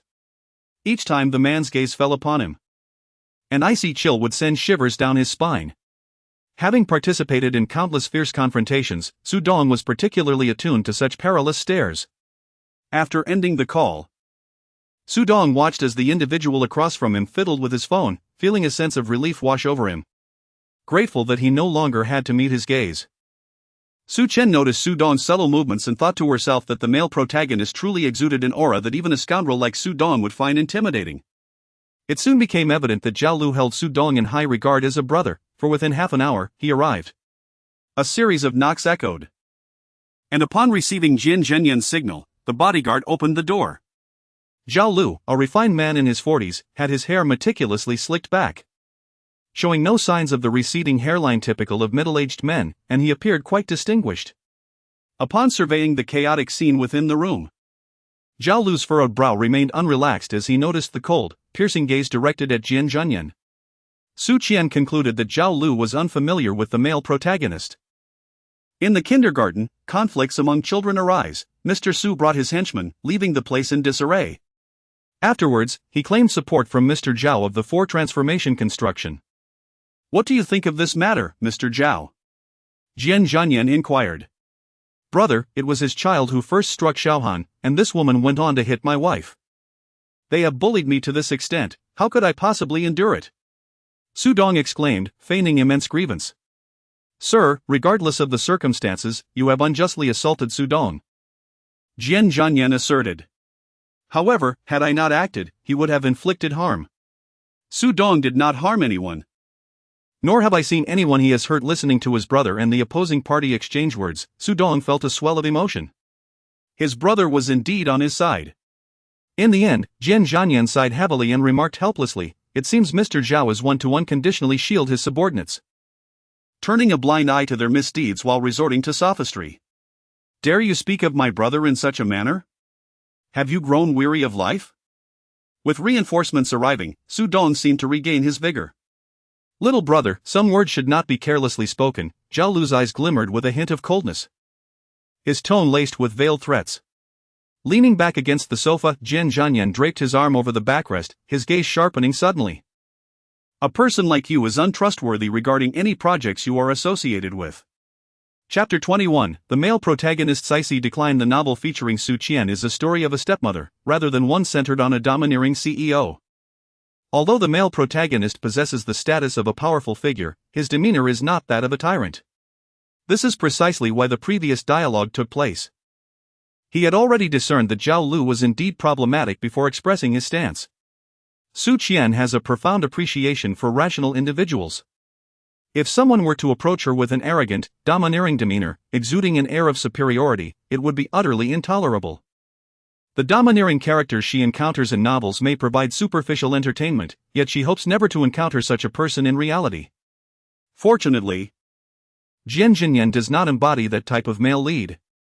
How ridiculous! My brother's project requires your trust. Do you truly overestimate your own importance? Su Dong derided Jian Zhanyan, suspecting him of pretense. Zhao Lu furrowed his brow, scrutinizing Jian Zhanyan, feeling an inexplicable familiarity. Anyone who appeared familiar to him must have crossed paths at a social gathering. Their identity was likely not trivial. Zhao Lu possessed far more intellect than Su Dong, and he tempered his demeanor, shifting the conversation. There might be a misunderstanding. Su Dong can be rather impulsive and could have misinterpreted the situation. This change in Zhao Lu's attitude immediately eased the tension. Upon witnessing the unfolding situation, Su Qian could not help but murmur inwardly, indeed, this was the seasoned veteran of the business world. An individual like Su Dong, with such a reckless disposition, could only serve as a mere aid. Brother, this pretty boy, silence. Zhao Lu's countenance darkened as he glared at Su Dong, who dared not utter another word, his mind swirling with doubt. Could it be that this dandy possessed an extraordinary background? I am Zhao Lu, the manager of Sihua Construction. May I inquire how to address you, sir? Zhao Lu stated, extending his business card with a congenial smile, exuding an air of affability. Jian Zhanyan remained in his relaxed posture, offering no words, his gaze towards Zhao Lu cold and indifferent, refusing to accept the card. Although the male protagonist of the stepmother's narrative was not an overbearing figure, as a domineering CEO, Jian Zhanyan certainly embodied a considerable degree of pride and arrogance. Seeing Jian Zhanyan's demeanor, Zhao Lu struggled to maintain his smile. If he were to extend an olive branch only to be met with such disdain, he would not hesitate to take a firmer stance. Regardless of his status, Zhao Lu was a person of some repute in the city. How shall we resolve today's predicament? Jian Zhanyan suddenly inquired, his gaze sweeping over Su Dong and Zhao Lu. While Zhao Lu spoke with bravado, he was secretly intent on investigating Jian Zhanyan's identity. Should it prove inconsequential, he would not concern himself with Su Dong's subsequent actions. Zhao Lu felt a surge of indignation at Jian Zhanyan's previous slight. Su Dong, though unwilling, complied with his brother's directive and expressed apologies to Su Qian. However, from the insouciant tone of the latter, Su Qian perceived no trace of sincerity. I do not accept Mr. Su's apology. I am not at fault and shall not apologize. This matter certainly does not warrant Mr. Zhao's intervention. Su Qian's words were still couched in politeness, yet any astute individual could discern the underlying sarcasm in Su Dong's presence. You may be the elder brother, but before me, you are nothing. What authority do you claim to hold? Zhao Lu's countenance could no longer maintain its composure as he regarded the two young individuals before him, a cold smile curling at the corners of his lips. What is this attitude you both are displaying? Upon the completion of his statement, the bodyguards stationed outside swiftly entered the room. 6 bodyguards adorned in sunglasses appeared far more formidable than the lackluster thugs accompanying Su Dong. Zhao Lu was an entrepreneur in the construction industry. Accustomed to having no fewer than 6 bodyguards by his side at all times, for such individuals often find themselves mired in misdeeds, living in constant fear of those who might seek to take their lives. Su Qian cast a glance at the 3 bodyguards standing to the left of Jian Zhanyan, uncertain whether she could take on 2 of them. Jian Zhanyan, however, remained unfazed, not even raising an eyebrow. He glanced at the pocket of Zhao Lu's trousers and, with a tone laced with nonchalance, remarked, "Mr. Zhao, you have a phone call." Su Qian's gaze fell upon Zhao Lu's dress pants pocket, where the illuminated screen of his mobile phone was visible. Zhao Lu retrieved his phone. It was a call from the project manager at the company. He ended the call, having silenced it after a recent meeting where all pertinent matters had been addressed, believing it to be of no urgent consequence. His intention was to resolve the matter at hand before attending to anything else. I was inclined to inquire how the 2 of them planned to address the situation. Zhao Lu's question, while seemingly polite, carried a chilling edge in his gaze. I pondered that perhaps Mr. Zhao should answer the call. It could very well be some promising news, as Jian Yan reminded me once more. Su Qian glanced at the male lead, a flicker of schadenfreude dancing in her eyes. Zhao Lu checked his phone, having just ended a call, only for the other party to ring him again. Had it not been an urgent matter, a second call would not have been made after the first went unanswered.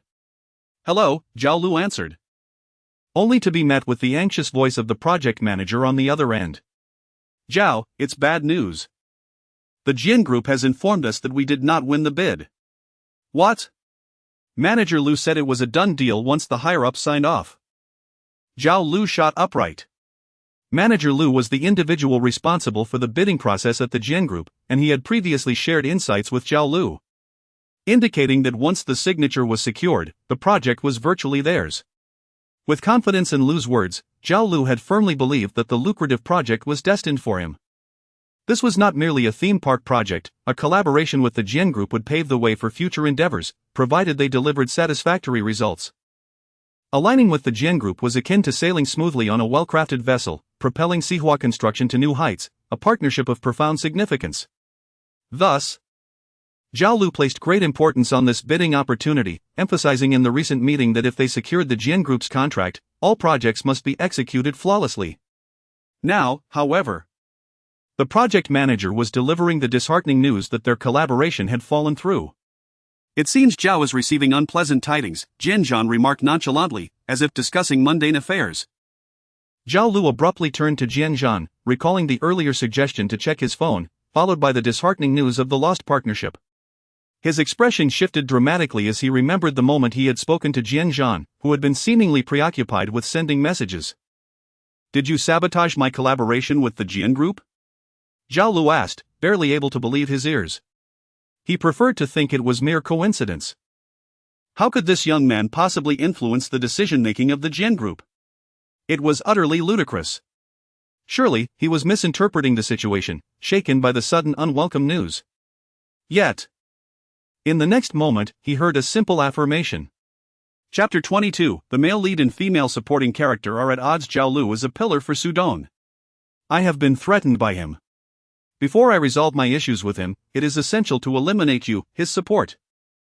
If the collaboration with the Jian Group ceases to awaken you, what becomes of Sihua construction? Su Qian. It was her misunderstanding. All domineering CEOs in the world possess an inherent nature akin to that of Tianliang Wangpa. At this moment, Su Qian acknowledged her own double standards. Reflecting on the fact that the male protagonist was currently alleviating her troubles, she felt not a hint of discomfort, but rather wished for him to exhibit even more of his domineering charm. Was Manager Lu mentioned by President Zhao Lu Song? Until the bidding results were publicly announced, one could not possibly know that their company had already been presented as a potential partner in the president's office. Thus, he had divulged internal information to her. After Jian Zhanyan finished speaking, she tapped her fingers lightly on the armrest and once again picked up her phone to send out a message. Who are you? The general manager of Qian Group? Zhao Lu suddenly recalled that the HR manager of Qian Group seemed to be quite young. And the manager of the planning department was also not very old. The employees at Qian Group were predominantly youthful. In other companies, one would typically ascend to an internal managerial role only after years of hard work. However, Qian Group was different. He dared to employ young talent. And the results proved that the executives selected by Jian Zhanyan had not disappointed him. Who I am is of little consequence, from the very beginning. My sole intention was to resolve this matter. Jian Zhanyan gestured towards Su Dong. The atmosphere fell momentarily into silence. And Zhao Lu still found it hard to believe the situation before him. At that moment, his phone buzzed again, displaying Lu Song's name. Zhao Lu.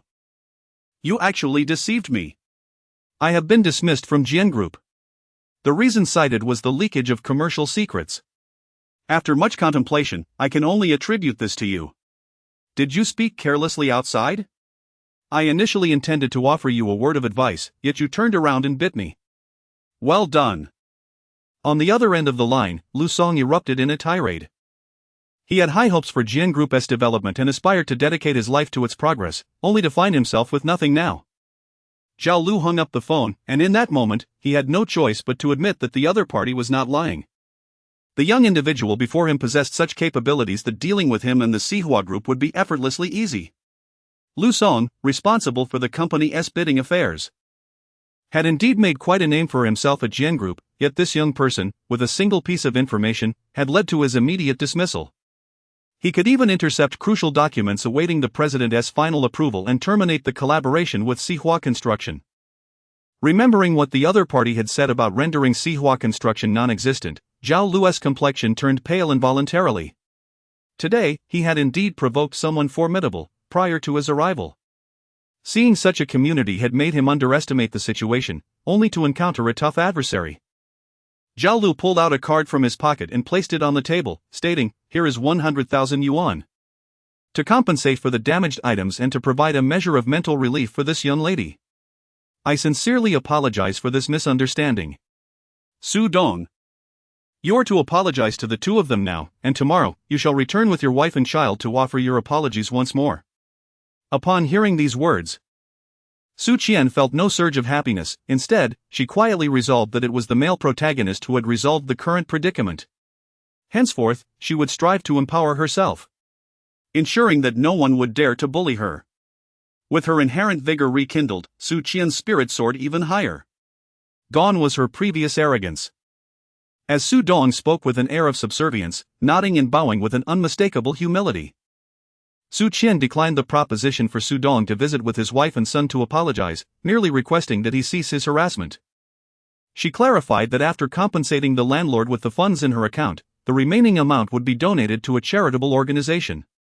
Zhao Lu, with a smile, remarked on Miss Su's kind-heartedness, yet she chose not to respond, holding a deep respect for Zhao Lu's ability to be both adaptable and resolute. Subsequently, Zhao Lu escorted Su Dong away, assuring her that he would no longer trouble her. Zhao Lu offered an apology, and Jian Zhanyan decided not to pursue the matter further. However, he had no intentions of letting Su Dong off the hook. The audacity of Su Dong, who dared to declare Su Yang as an illegitimate child, reflected significant flaws in his upbringing. His brazen actions, accompanied by henchmen, indicated a history of such misconduct.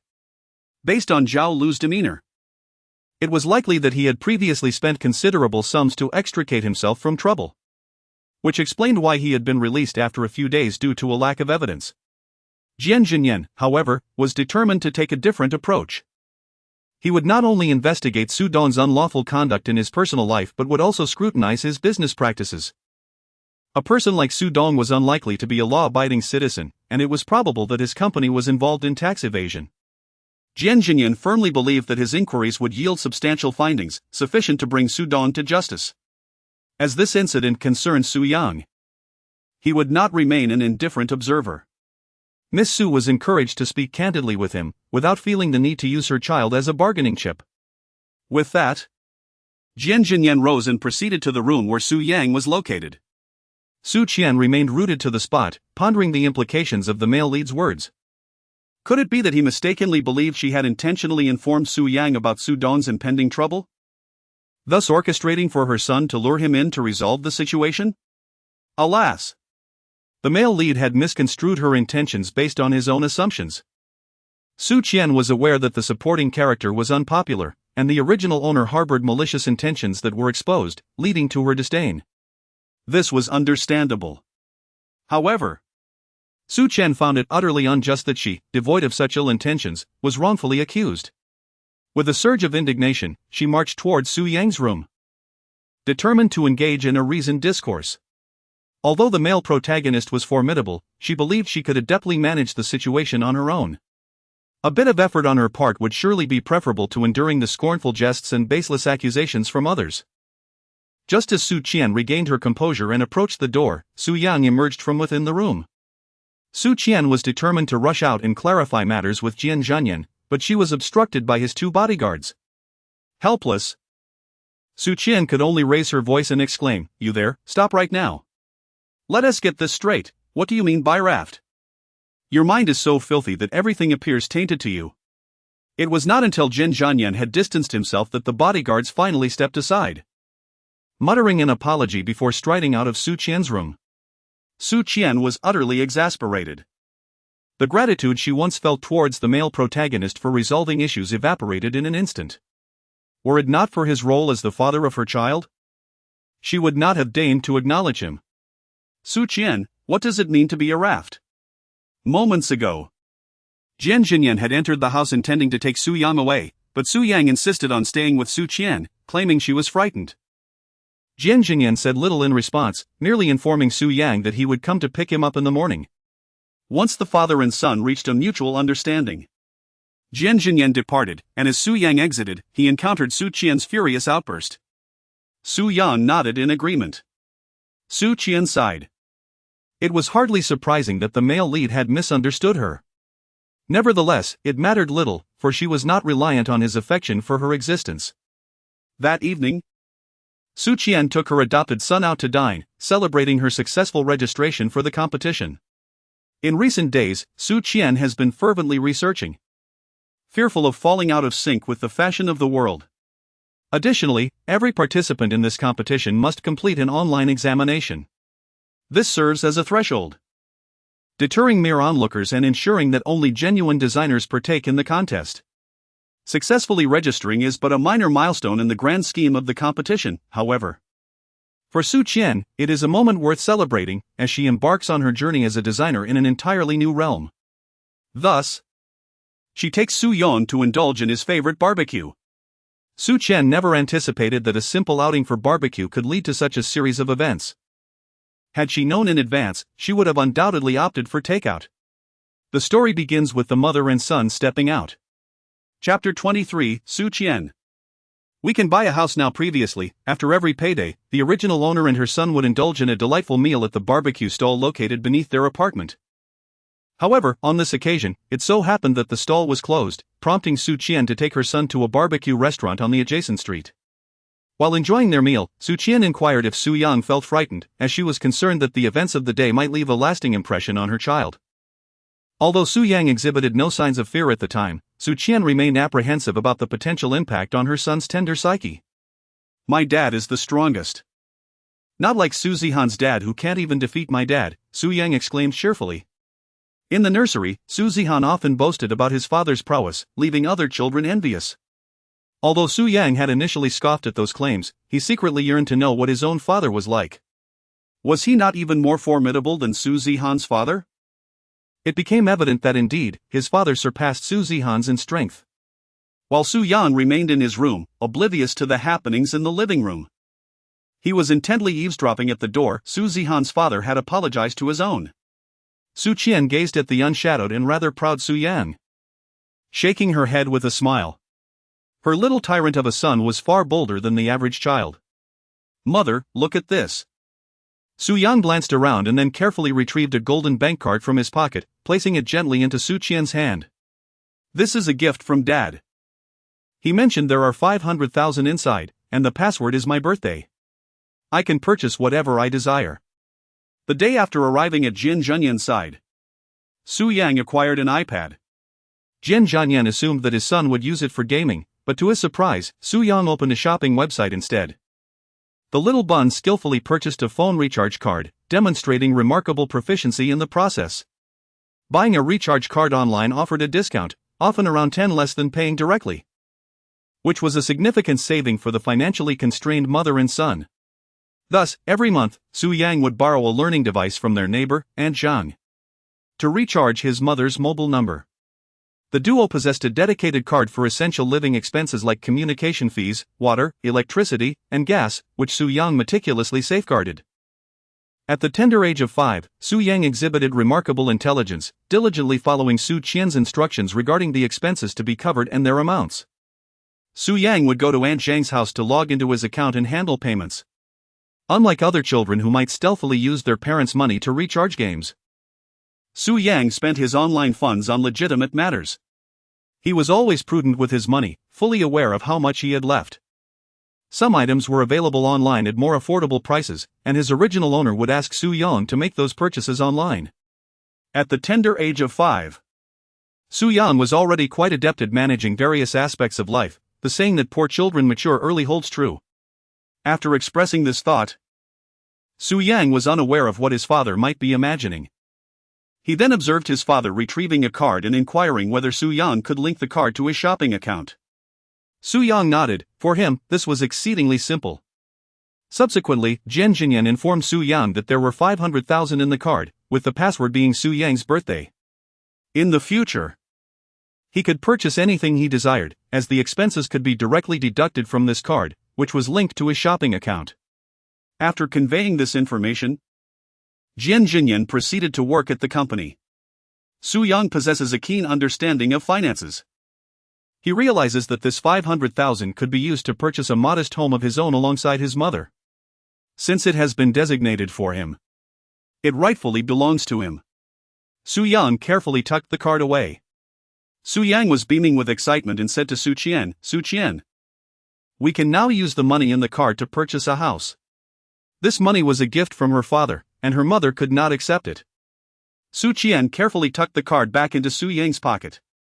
Currently, Su Yang was dressed in designer brands, wearing a single top that could cover a month's worth of expenses for both mother and son.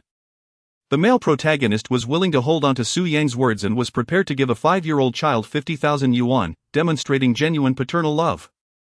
Perhaps Jian Zhanyan was still uncertain about how to fulfill his role as a father, but his affection for his son was sincere. From the original storyline in the book, after the female lead married the male protagonist, she mostly endeavored to please her mischievous young son. Ultimately, her success in gaining Su Yang's trust was partly due to her nurturing maternal love, but more so because of Su Yang's personality. He promised the female lead not to tell his father about certain matters, and he kept this promise.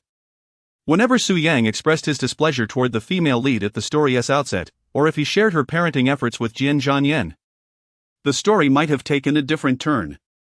Initially, the male protagonist felt no romantic attachment toward the female lead. The original narrative was tagged as marriage first, love later.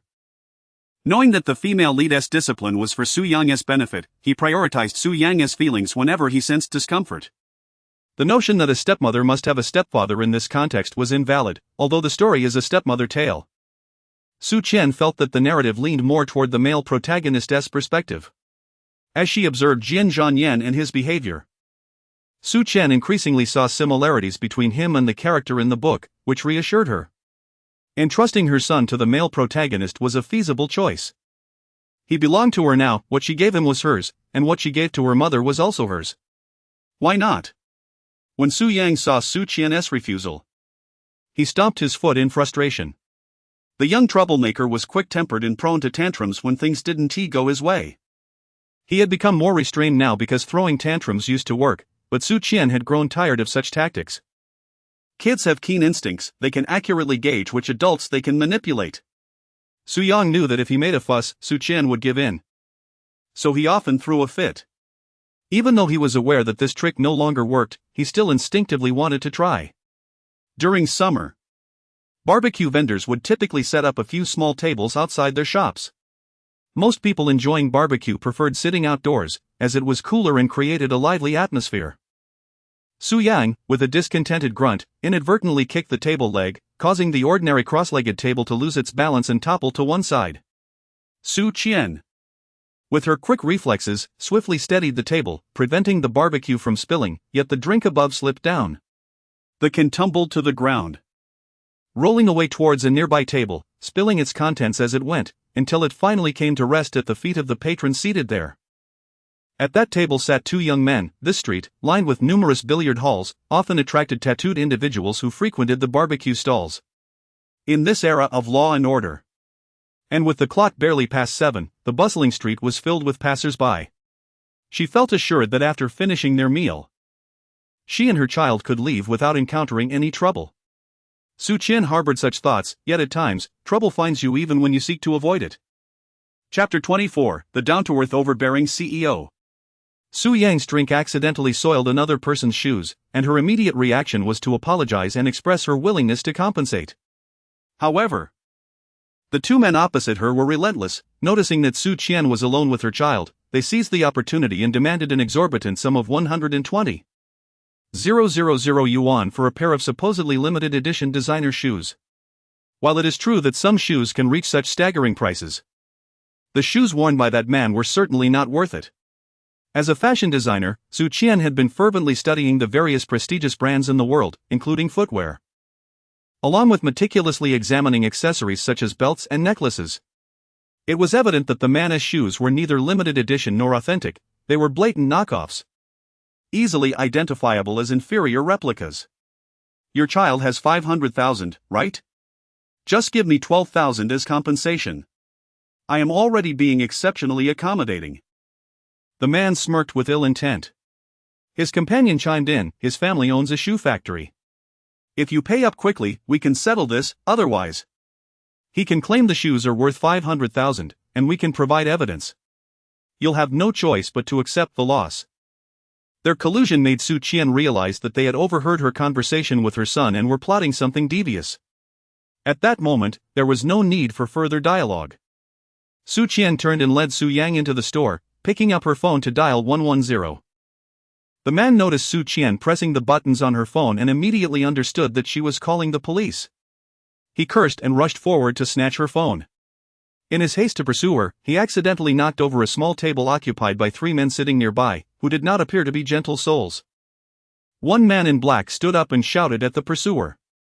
Within moments, a group of individuals emerged from the adjacent billiard hall, and a brawl ensued. The sudden turn of events left Su Qian astounded.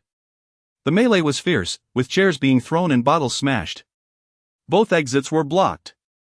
And to avoid being caught in the chaos, she sheltered with Su Yang behind the front counter of the store. In less than 10 minutes, the police arrived. As the two groups clashed, all the patrons, both inside and outside, seized the opportunity to escape, leaving Su Qian and her child as the only ones remaining connected to the altercation. Upon arriving at the police station, Su Qian learned that this was not the misunderstanding she had initially thought. The two neighboring billiard halls had long harbored animosity towards each other, and this incident served as a pretext for settling the score. However, her situation had indeed become a catalyst for the ensuing chaos. As Su Qian emerged from the police station, the clock had already struck 9:30. Su Yang, weary and on the verge of slumber, had intended to celebrate, but the unexpected turn of events thwarted their plans. Just as Su Qian stepped through the entrance of the precinct, she beheld a familiar luxury car parked by the roadside. As the window slid down, she was greeted by the well-known visage of the male protagonist. Su Qian pondered that the male protagonist was indeed concerned about her, undoubtedly having someone keep an eye on her. Hence, after she entered the police station, he arrived rather promptly. "Get in the car." Jian Zhanyan's voice was frigid, laced with an unusual irritation. Su Qian frowned, perplexed by the source of his vexation. "Su Yang is coming to see you. And I hope you refrain from taking him to any questionable establishments." The term questionable establishments uttered by Jian Zhanyan nearly elicited laughter from Su Qian. "Pray tell, are only 5-star restaurants considered respectable? Do roadside stalls appear dubious in Mr. Jian's eyes?" "I beg your pardon. But Su Yang has frequented roadside stalls since childhood and enjoys them immensely. As long as my son wishes to visit, I possess the right to take him to any place permissible by law. Su Qian. Well, the male lead is about to misunderstand again. A trace of irony flashed in Jian Zhanyan's eyes as he continued, I can provide Miss Su with a house, provided you refrain from taking Su Yang to such places in the future. In Jian Zhanyan's perception, Su Qian was an exceedingly greedy individual. He had offered 5 million. A sum ample enough to purchase a home, yet she still desired the 500,000 from Su Yang. At that moment, he had merely considered that the child wished to buy something and could use the card. He had not contemplated whether it was excessive for a 5-year-old to spend 500,000, nor any other factors. Who would covet your house? How absurd. Although Su Qian could not discern the situation within the car, she was certain that the male lead had witnessed her malicious gesture. Mr. Jian, where are we headed now? The driver inquired, steeling himself. Jian Zhanyan's driver also served as his bodyguard. Typically, they refrained from addressing him as boss, instead opting for Mr. Jian.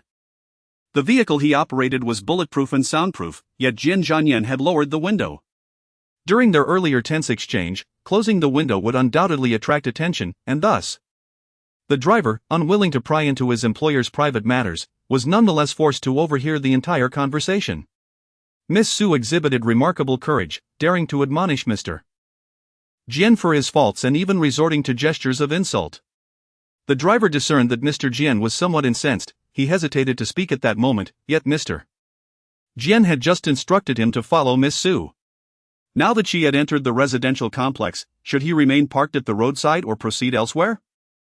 The driver exhaled in relief, silently contemplating how fortunate it was that this incident had not been directed at him. Based on his understanding of his employer, it was evident that after being so affronted by Miss Su, Mr. Jian would certainly not return the following day. Despite knowing that his boss had postponed morning engagements and originally intended to personally collect the young master. However, to the driver's astonishment, Mr. Jian appeared once more in person, even bringing gifts, fruits, milk, nutritional supplements, and snacks. Su Qian opened the door and was momentarily taken aback by the gifts that Jian Zhanyan held in his hands. It was surprising to see that a domineering CEO could occasionally exhibit such down-to-earth behavior. In Chapter 25, the male lead's flexibility, Jian Zhanyan sincerely apologized, stating, Miss Su, I was rude and disrespectful yesterday. I deeply regret my words and hope you can forgive me. Seated on the sofa, he placed the 4 items he had brought on the coffee table. His words were earnest, and his demeanor was genuine, making it difficult for anyone to act unkindly towards him. Most notably, the individual offering the apology was none other than the president of the Jian Corporation, a figure whose contrition would typically command great respect. However, Su Qian was not one to be swayed by such considerations. While others might fear Jian Zhanyan's status, she remained unmoved.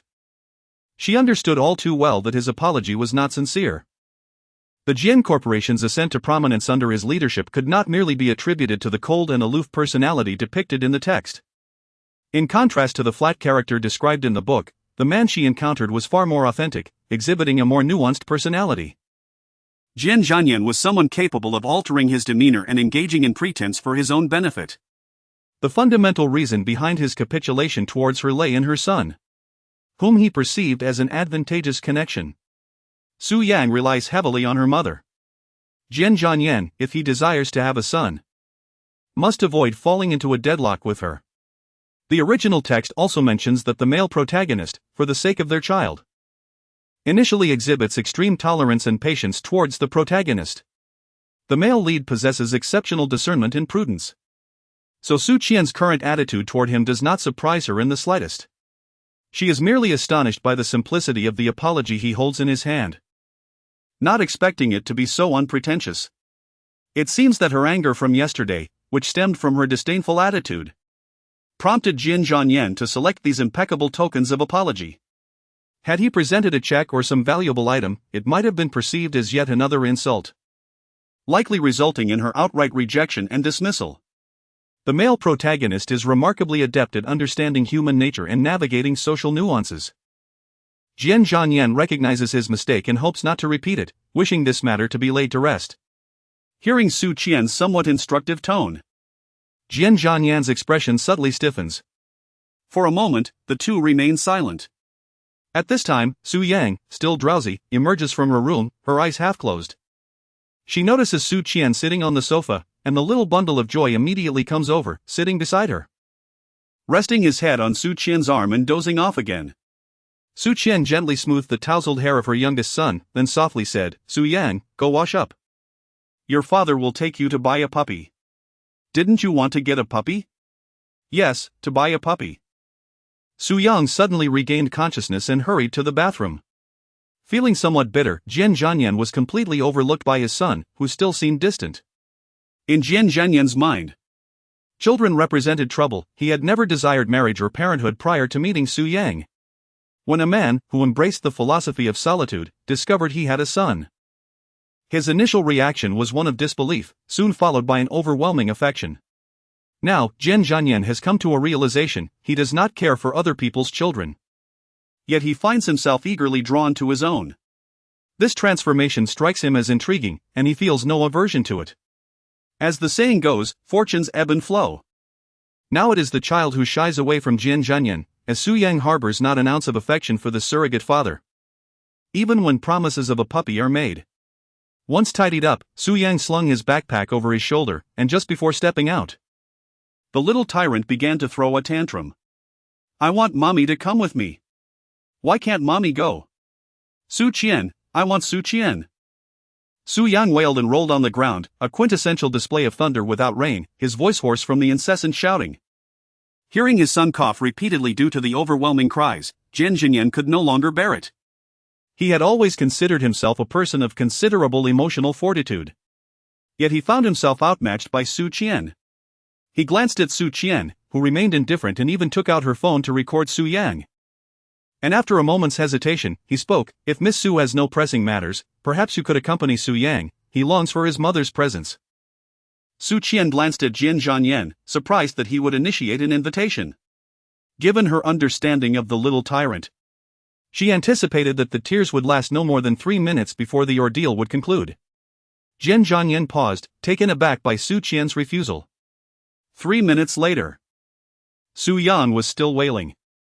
Consequently, Su Yang cried even more fervently, hoping to persuade Jian Zhanyan to intercede on his behalf with his mother. Today, their mother had a tight schedule, needing to visit numerous shops to select fabrics, and Su Yang, crying, would not resolve the issue. As Su Qian admonished Su Yang, she busily packed her keys and phone into her bag, signaling her intention to leave. Jian Zhanyan observed Su Yang, who had inched closer, clutching at his sleeve, and felt his heart soften. It was evident that his son still relied on him. "Su Yang, please help me talk. Surely, you must have some use." If the benevolent male lead were aware of Su Yang's inner thoughts, he would undoubtedly be astounded. "What type of fabric does Miss Su wish to select?" The Jian Group has subsidiaries engaged in the garment industry, and the materials from their factories are at your disposal, ensuring a wider variety than those found in stores. "How about you accompany Su Yang to buy a dog first, and then Miss Su can choose her fabric?" Jian Zhanyan proposed a solution, and upon hearing this, Su Yang ceased her tears, her glistening eyes fixated intently on Su Qian. The clothing division of the Jian Group is not as casually mentioned by the male lead. Having recently acquainted herself with market trends, Su Qian recognizes that there are over a dozen well-known luxury brands in the country, 2 of which originate from the Jian Group. This does not even account for the partnerships and agency collaborations between Jian apparel and international luxury brands. If Su Qian cannot find the fabric she seeks at the Jian's apparel raw material factory, then it is unlikely she will find it anywhere else in City B. Upon arriving in this world, Su Qian never contemplated leveraging her knowledge of the original plot to ingratiate herself with the male protagonist for a swift ascent. She possesses her own life plan and does not intend to rely on others for her future. While Su Qian holds firm to her principles, she is not inflexible. For instance, now that the male protagonist has proposed a better solution, she does not stubbornly insist on doing everything herself. She is willing to take this principled shortcut. After all, she prefers not to waste the sweltering summer days scouring for fabric. Instead, she would rather utilize the saved time to enrich herself and prepare for the upcoming competition. Thus, Su Qian found herself in the male protagonist's car. Instead of heading to the pet store as initially intended, they stopped for breakfast due to Su Yang's complaints of hunger. Jian Zhanyan instructed the driver to change course, leading them to a private club for their meal. Indeed, this was an exclusive establishment with exorbitant membership fees, inaccessible to outsiders. Upon seeing the characters Shangshan Ruoshui emblazoned on the sign, Su Qian could not help but recall the storyline from the novel. Wait a moment. This child's surname is Su?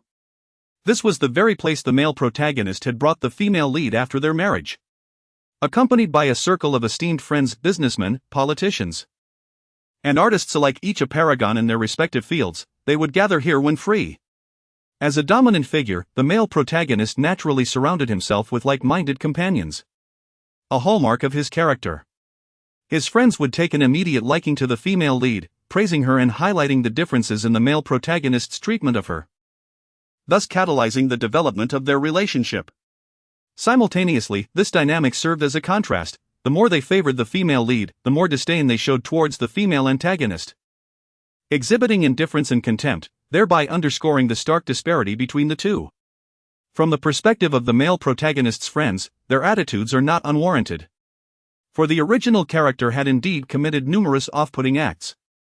Consequently, Su Qian harbors no particular positive or negative feelings towards the male protagonist's circle. In truth, she sees no need for any emotional investment, as they are not kindred spirits, and future interactions are unlikely.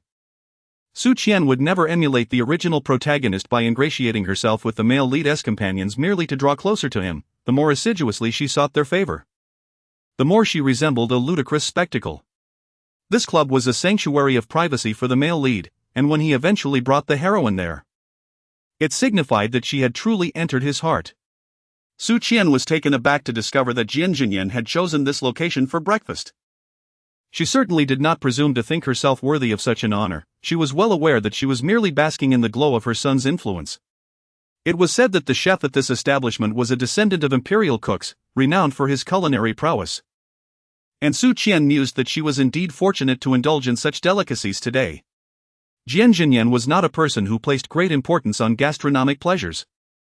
Yet he often found himself consuming a bit more when dining at this club. Thus, upon hearing his son express hunger, his immediate instinct was to invite Su Yang to savor the meals here, conveniently passing by the street where the club was located. As for Su Qian, as she had anticipated, it was merely an incidental affair for her. Su Qian followed Jian Zhanyan to his exclusive private room, and within approximately 10 minutes, breakfast was served. In her previous life, Su Qian achieved great success, and with her status, she could indulge in any culinary delight she desired, having dined at renowned establishments and even attended royal banquets abroad. It is no exaggeration to say that this breakfast was the most exquisite she had ever savored. By the end of the meal, her taste buds yearned for more, yet her stomach protested, threatening to rebel if she continued. Reluctantly, Su Qian set down her chopsticks. Food is of paramount importance to the people, and she had simply succumbed to the common folly of overeating. Lost in thoughts of the delectable cuisine, Su Qian mused whether being with the male lead would grant her the privilege of relishing such meals daily. Membership at the Shangshan Ruoshui Club is not merely a matter of wealth. The stringent requirements mean that those who belong to this exclusive circle are far from ordinary. Of course, this notion was merely a fleeting thought for Su Qian. After Su Qian set down her chopsticks, Su Yang picked up a small steamed bun, thoroughly satiated, and reluctantly laid down his utensils. His expression mirrored that of Su Qian just moments earlier. Jian Zhanyan glanced at Su Yang and remarked, "You can come here anytime you wish to eat." Really? Su Yang's eyes sparkled. He adored the cuisine here. Overhearing their conversation, Su Qian couldn't help but feel envious. If Jian Zhanyan were willing, she could also call him dad. She would never bow to the allure of gold, but for the exquisite dishes served here, she would gladly submit. Reveling in her unspoken thoughts, Su Qian's heart was jubilant. At that moment, the door swung open, and a languid voice drifted in. "I couldn't believe the waiter when he told me you were here. At this hour, instead of being at the office. You've come for breakfast?" The man who entered scratched his head with one hand while rubbing his eyes with the other, mumbling to himself. Clearly familiar with the male lead. Given his disheveled appearance, he must have spent the night at the club. Su Qian discreetly observed him as he yawned, his gaze bleary. Mid-sentence, he grasped the situation in the private room and abruptly halted his speech. Upon seeing Su Qian and Su Yang, He rubbed his eyes as if in disbelief. Stepping back in shock. Jian Zhanyan actually brought a woman and a child to the club? This must be a dream, I must be under some enchantment. Sun Ling? Wake me up, please. The man muttered to himself, then raised a hand and pinched his own face sharply. He let out a yelp of pain. It hurt immensely. It was no dream, it was all too real. Realizing this, he stood frozen in place. Su Qian failed to recognize the identity of the man. The characters in the novel and the real individuals they encountered often bore little resemblance, making it difficult to connect the dots. It was only after hearing the man mention Sun Lingyue that she finally understood his identity.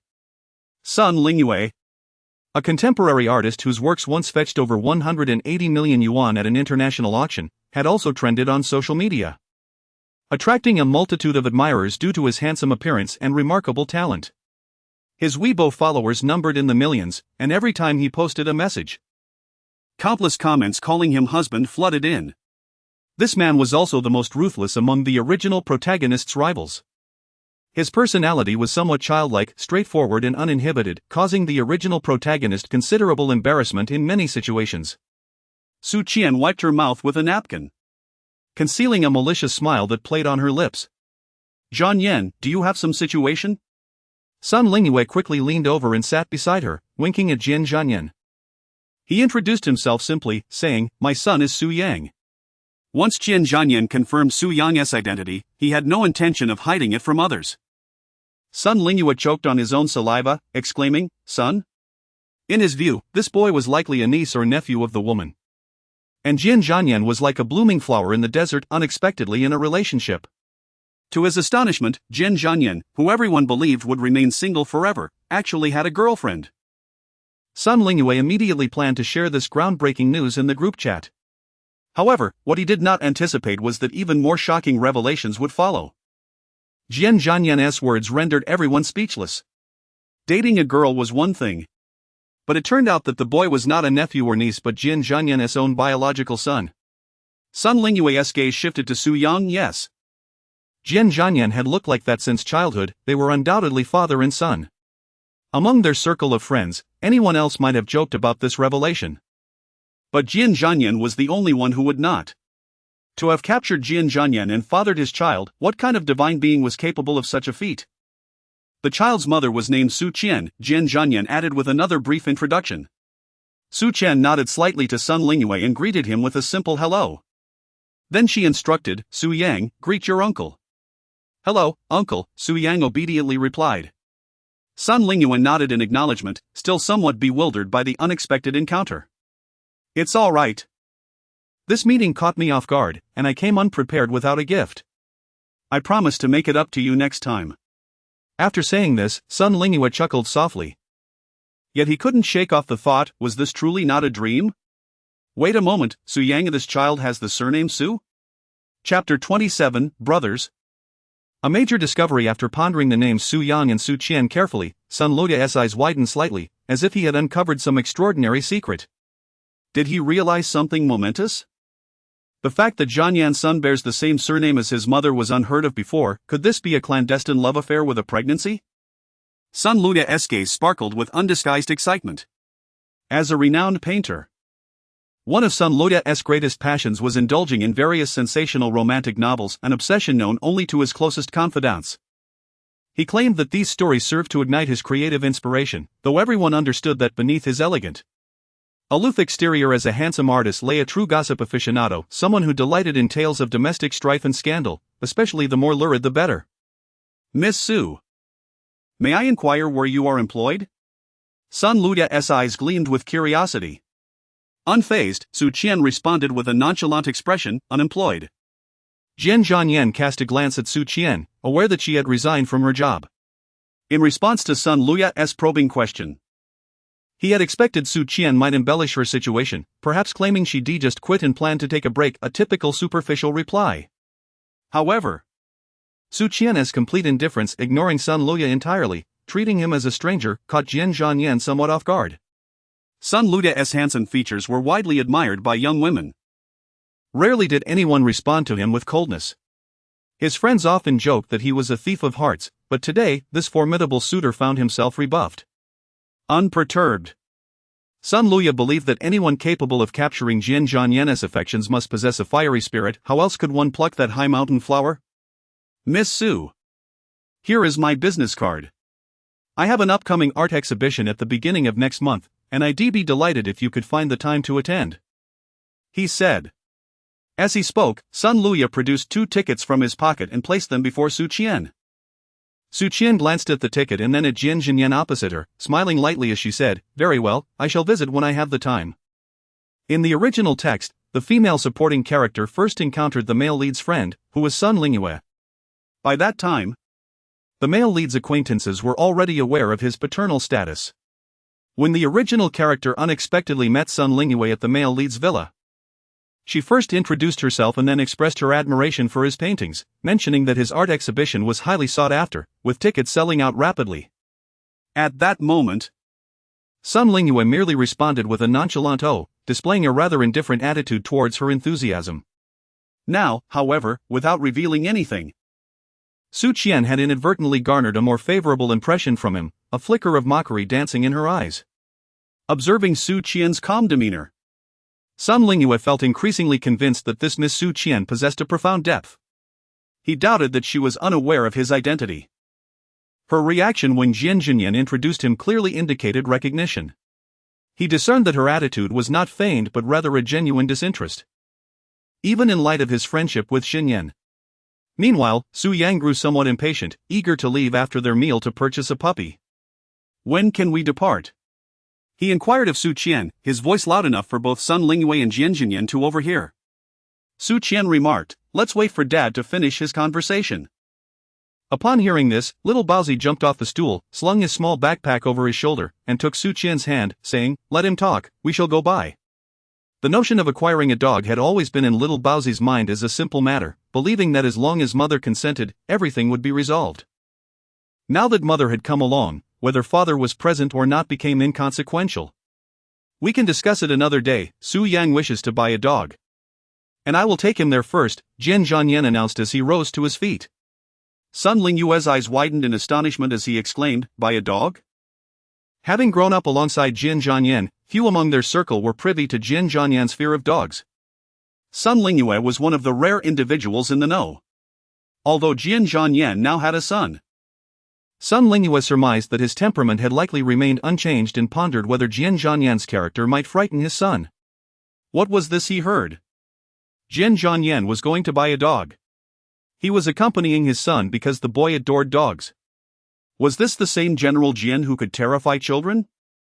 His affection for his own son was beyond measure when it came to purchasing a dog.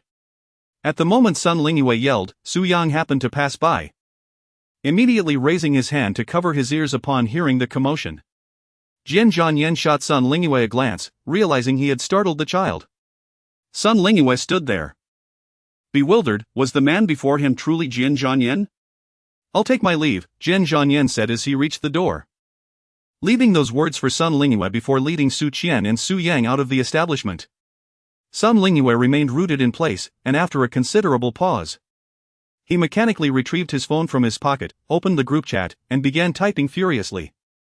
"Brothers, major discovery." Meanwhile, in the car, Jian Zhanyan heard the notification from his phone. Upon opening it, he was met with a multitude of messages tagging him in the group. Jian Zhanyan. "You have a son? You actually have a son?" That rascal Sun Lingyue spilled the beans. "I'm not lying. If you don't believe me, ask him yourself." Ha, the funniest joke of the year. Sun Lingyue had learned about Jian Zhanyan's son, and within a day, without any explicit request for confidentiality, all their mutual friends were aware. Jian Zhanyan had mentally prepared himself for this moment after encountering Sun Lingyue. Once in the car, Su Qian initially gazed at the scenery but then seemed to recall something. She retrieved the 2 tickets that Sun Lingyue had given her earlier and handed them to Jian Zhanyan through Su Yang, who was seated in the middle. Jian Zhanyan instinctively accepted the tickets and, upon recognizing them as art exhibition tickets, was about to inquire when Su Yang interjected, "Mom, if you don't want the tickets, does that mean you won't attend the exhibition?" She wished to avoid excessive interaction with the male lead, let alone his entourage. She preferred to limit her encounters with everyone around him as much as possible. Why was this? Su Yang was puzzled. Recalling that his mother had once mentioned her fondness for art exhibitions. Su Qian pondered for a moment before speaking. Do you still remember what that uncle's name was? Sun Lingyue. Little Baozi had an impressive memory. The very sound of that name was displeasing to her mother, which is why she chose to ignore it. Su Qian decided to abandon all pretense. She was too weary to concoct further excuses for her impudent son. Lingyue, what a name that suggested a chronic lack of punctuality. In truth, Su Qian was projecting her frustrations. If one were to seek a reason, it might stem from her disdain for everything related to the male protagonist, including his friends. Jian Zhanyan hesitated for a moment as he held the ticket, then tucked it away. Chapter 28. The male protagonist's paranoia. As for Su Qian's aversion to the name, she could perhaps deceive a 5-year-old, but Jian Zhanyan was not so easily fooled. He merely wished to discern whether Su Qian was genuinely disinterested in Sun Lingyue or if she was merely playing mind games with him. Upon hearing Su Qian's explanation, Su Yang refrained from further inquiries. His thoughts were entirely consumed by the dog he was about to purchase. Even now, Su Yang had yet to decide on the type of dog he wished to buy, having perused countless images and finding them all appealing. When he asked Su Qian, she replied that the choice of dog should be guided by fate. Su Yang was quite curious about the meaning of eye affinity. Did it imply that her mother favored puppies with round, glistening eyes? Contemplating this notion, Su Yang adopted it as one of her criteria for selecting a dog. Upon arriving at the pet store, her first utterance was, "I wish to purchase a puppy with round, sparkling eyes." Su Qian, how come she never heard her son mention his fondness for dogs with round eyes? Encouraged by the enthusiastic recommendation of the shop assistant, young Su Yang ultimately purchased a golden retriever puppy. As they departed the pet store and settled into the car, Su Yang, as if seeking approval, held the puppy up before Su Qian and exclaimed, "Mom, this is the dog with the round eyes you mentioned. Aren't they perfectly round?"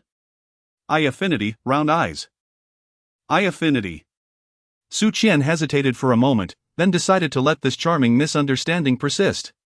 "Very round indeed, darling. You have quite the eye. Mom likes it very much." The mother and son began exchanging words about the puppy. Meanwhile, Jian Zhanyan, who was seated nearby reviewing documents, allowed a faint smile to grace his lips. At first, he had no idea why Su Yang suddenly spoke of round eyes, but now he understood. Children, after all, were rather endearing. Once, Jian had believed that children were the most terrifying creatures in the world. Ultimately, Su Qian relented to Su Yang's wishes. Unwilling to dampen her son's spirits, she consented. The main reason was that the male protagonist was also set to visit the raw materials factory, and Su Qian, not wanting to be alone with him during the journey, decided to bring the little bundle of joy along. Su Qian has resolved to minimize her interactions with the male lead, opting to avoid unnecessary encounters to eliminate most troubles. Even in situations where they must meet, she aims to evade opportunities for private moments with him. She realizes that if her impression with the male lead is not favorable, and should the plot's divine author intervene, any ensuing troubles would not be attributed to her, potentially leaving her to bear the blame. Thus, she establishes a clear guiding principle: to meet as infrequently as possible. The raw material factory is situated in the development zone of City B, where numerous companies have established their facilities. This area is home to a variety of factories, including those dedicated to food processing, cosmetic ingredients, and apparel materials, among many others. Su Qian sat in Jian Zhanyan's car and arrived at the entrance. By the factory sign stood a man clad in a blue suit, who, upon seeing Jian Zhanyan, bowed and extended his hand for a handshake, indicating that he was likely the factory manager. As Su Qian had surmised, the visitor was indeed the director of the raw materials factory. Upon receiving the phone call, he had been utterly astonished. The esteemed general manager Jian was coming. Which Jian, he wondered. After confirming it was the president of the Jian group, his legs had turned to jelly. The assistant had instructed him to maintain utmost discretion and permitted only him to greet her. This edict stirred a sense of unease within the manager, fearing that something might be amiss. "This is Miss Su, she requires some fabric. Please escort her to the storeroom to select what she needs," Jian Zhanyan instructed. The manager promptly complied, introducing himself. "Hello, Miss Su. I am Lian Ji." the director of the raw materials factory. Please follow me, I will take you to the storeroom. On their way to the storeroom, they passed through the workers' area, where the glass corridors allowed glimpses into the staff's industrious endeavors. The factory was aptly named the Raw Materials Factory, as it not only produced ready-made garments but also engaged in weaving fabrics, embroidering, and cultivating silks. Noticing Su Qian's keen interest, the manager elaborated on the operations as they walked, while Su Qian listened intently, nodding in fascination. Su Yang cradled the puppy as she followed closely behind Su Qian. Fortunately, the golden retriever was just a month old, making it light enough for Su Yang to carry with ease. Jian Zhanyan walked alongside Su Yang, discreetly observing Su Qian. Witnessing the lively exchange between Su Qian and the factory manager, a flicker of doubt crossed his mind. Could it be that he had misjudged the situation? He decided to observe further. Upon arriving at the storeroom, Su Qian's astonishment was palpable. This was no mere storeroom, but her personal paradise. To her amazement, she discovered fabrics she had long sought in her previous life but could never find. Miss Su, feel free to select any fabric you desire. We have an abundant stock in our factory, the manager remarked with a smile, recognizing the genuine affection the young lady had for these materials. Thank you, Mr. Jian, for helping me find these fabrics. Su Qian discreetly inquired about the prices of the fabrics from the factory manager. Although she was aware that the other party was not lacking in funds, she felt compelled to mention it. I will transfer the money to Mr. Jian's account. Jian Zhanyan remained silent, and Su Qian chose not to speak further, knowing that she owed nothing to the male protagonist. Why does Miss Su seek fabric? Jian Zhanyan suddenly questioned. He gazed at the composed Su Qian, who maintained unwavering eye contact for several seconds. Su Qian squinted slightly and replied, "Is there a problem? Could it be that he had misjudged her intentions?" Jian Zhanyan was aware of Su Qian's participation in the fashion design competition. The Jian group was sponsoring this event. And since Su Qian had not explicitly requested financial support, Jian Zhanyan speculated that her aim was to leverage the Jian family's influence for her own gain. Through several encounters, Jian Zhanyan had discerned that Su Qian was exceptionally astute. At least, she was a person he could not easily decipher. Her demeanor and the findings of his investigations were entirely incongruent, as were the opinions of others regarding her. Consequently, Jian Zhanyan's wariness of Su Qian intensified. Those adept at concealing their true selves were rarely simple individuals, especially considering her connection to him through Su Yang. Jian Zhanyan was prepared to tolerate Su Qian's audacity in seeking assistance, yet he feared that she might harbor even grander schemes without revealing her intentions. Jian Zhanyan was not intimidated by Su Qian's manipulations, rather, he was concerned for Su Yang's well-being. He had initially anticipated that Su Qian would use this visit to the fabric factory as a pretext to discuss her participation in the competition and subsequently request his assistance. However, despite his proactive inquiry, she remained reticent, even refraining from disclosing that she required fabric for the designer contest. Surely, she had a more significant plan in mind. Jian Zhanyan mused. If Su Qian were aware of his suspicions, she would undoubtedly hurl the fabric she obtained today at him. That man certainly had a persecution complex. The reason Su Qian concealed her participation in the competition was simply her desire to avoid engaging in conversation with the male lead. As for the event's sponsors, she was entirely indifferent and thus failed to notice that the Jian's group was listed among them. Chapter 29, The Male Lead's Ineffectual Lectures. Su Qian turned her head to glance at Jian Zhanyan, her words icy as she inquired, "Where are we headed?" About the incident from last time? Before Su Qian could delve further into her questioning, the vehicle arrived at its destination and came to a halt. Su Qian gazed out of the window, observing the entrance of a company. Her eyes narrowed slightly as she recognized the figures outside, Su Dong and his nouveau riche wife. This couple was entangled with three men, impeccably dressed in suits and wielding briefcases. "Please grant us a few more days, I will raise the funds, and we shall be back to work shortly." The couple had shed their usual arrogance, presenting a pitiful visage of subservience. Seeing the situation, Su Yang embraced the small dog and pouted, remarking that the marsh hen no longer cackled. In the past, Su Yang had seen Mrs. Su at kindergarten, who always stood tall and proud like a victorious rooster. Now, she was hunched over, clasping her hands in a plea for mercy, a stark contrast indeed. Last night, Su Dong's company was inspected overnight and shut down due to issues with tax records, resulting in the suspension of all factories under its name. These three individuals were former collaborators of Su Dong's company, and today they arrived to dissolve the partnership and demand compensation. Su Dong's wife and himself pleaded for leniency to prevent the termination of their cooperation. Meanwhile, the business partners hearing the rumors were already taking steps to cancel their contracts with Su Dong's firm. Su Dong's wife explained his current predicament in a seemingly effortless manner. Su Qian was acutely aware that the downfall of Su Dong's company was undoubtedly his doing. The fact that the Su Dong factory was sealed overnight indicated that the relevant authorities had received concrete evidence, and it was evident who had provided this information. The rapid cancellation of contracts by the cooperating partners was undoubtedly linked to the male protagonist. In this moment of desperation, Su Dong's abject pleas revealed that the collaboration with these three individuals had become the last straw for him and his wife. Thus, the once proud couple was forced to lower their dignity, simultaneously indicating that Zhao Liu had not come to their aid. All of this was orchestrated by the male protagonist within the span of a single night. The three men at the entrance shrugged off the Su couple's desperate entreaties and strode away. Su Dong, watching their retreating figures, was consumed by despair. Suddenly, his gaze fell upon Jian Zhanyan. Through the lowered window of the car, he caught sight of Jian's face. The couple approached with determination, and Su Dong, shedding his previous arrogance, fell to his knees beside the vehicle, trembling as he implored, "Sir, please show mercy and spare me. I realize my mistakes. I beg you for forgiveness." At that moment, Su Dong remained oblivious to Jian Zhanyan's true identity. Upon seeing Su Qian on the other side of the car, Mrs. Su immediately slapped her own face twice in realization and exclaimed, "Miss Su, I fail to recognize your worth and have offended you. It is my fault. And I beseech you to spare my family. I will make amends."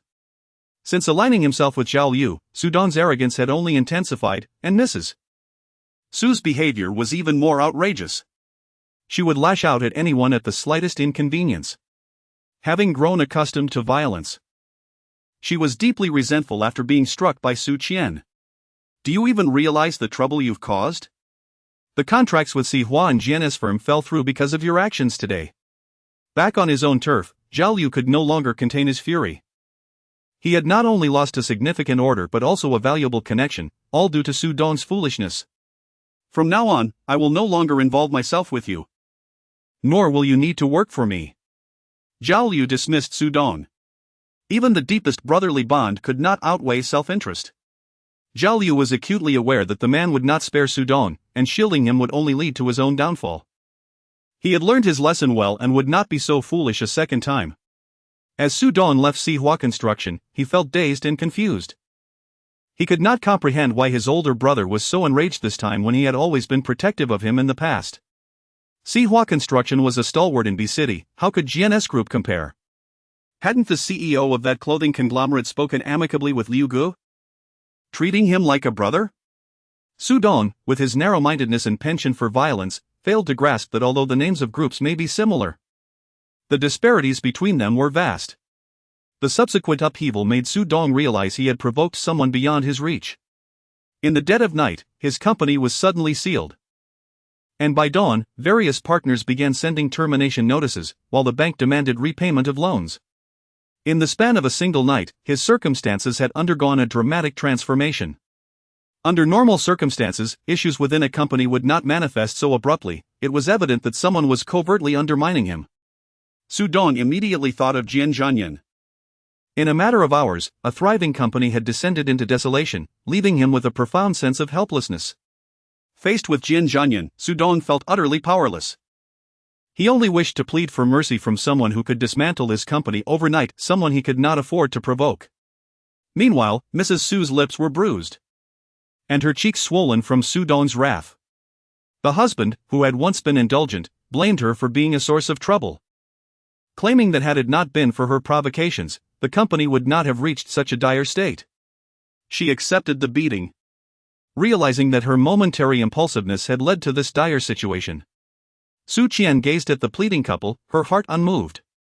Due to the conflict with the Su family, other parents from her classmates had reached out to her via WeChat, advising her to vacate B City for a while if possible.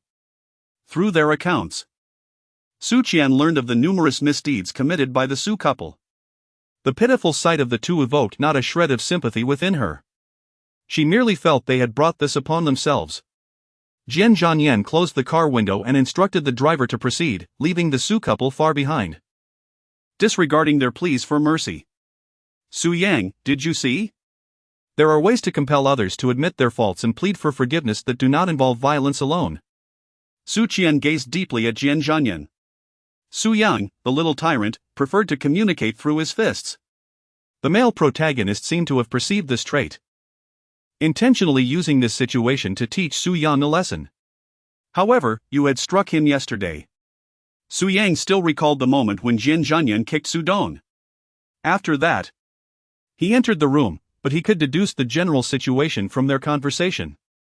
He was quite astute. Observing the male protagonist's choked expression in response to the little bun's words, Su Qian discreetly averted her gaze, a smile tugging at her lips. It was time for the male protagonist to experience the little bun's formidable nature. At that moment, the motive was simply to protect you and your mother from harm. The primary reason for seeking an apology from the other party was not rooted in my use of violence.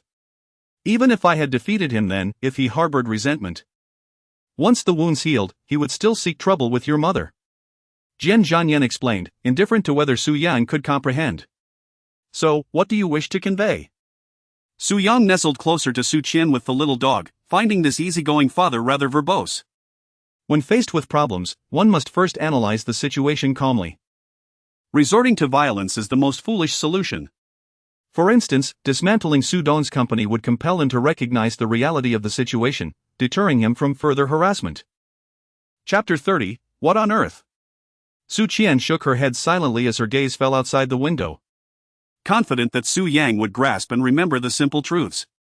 However, the lessons imparted by Jian Zhanyan were unwelcome to Su Qian and likely to be forgotten.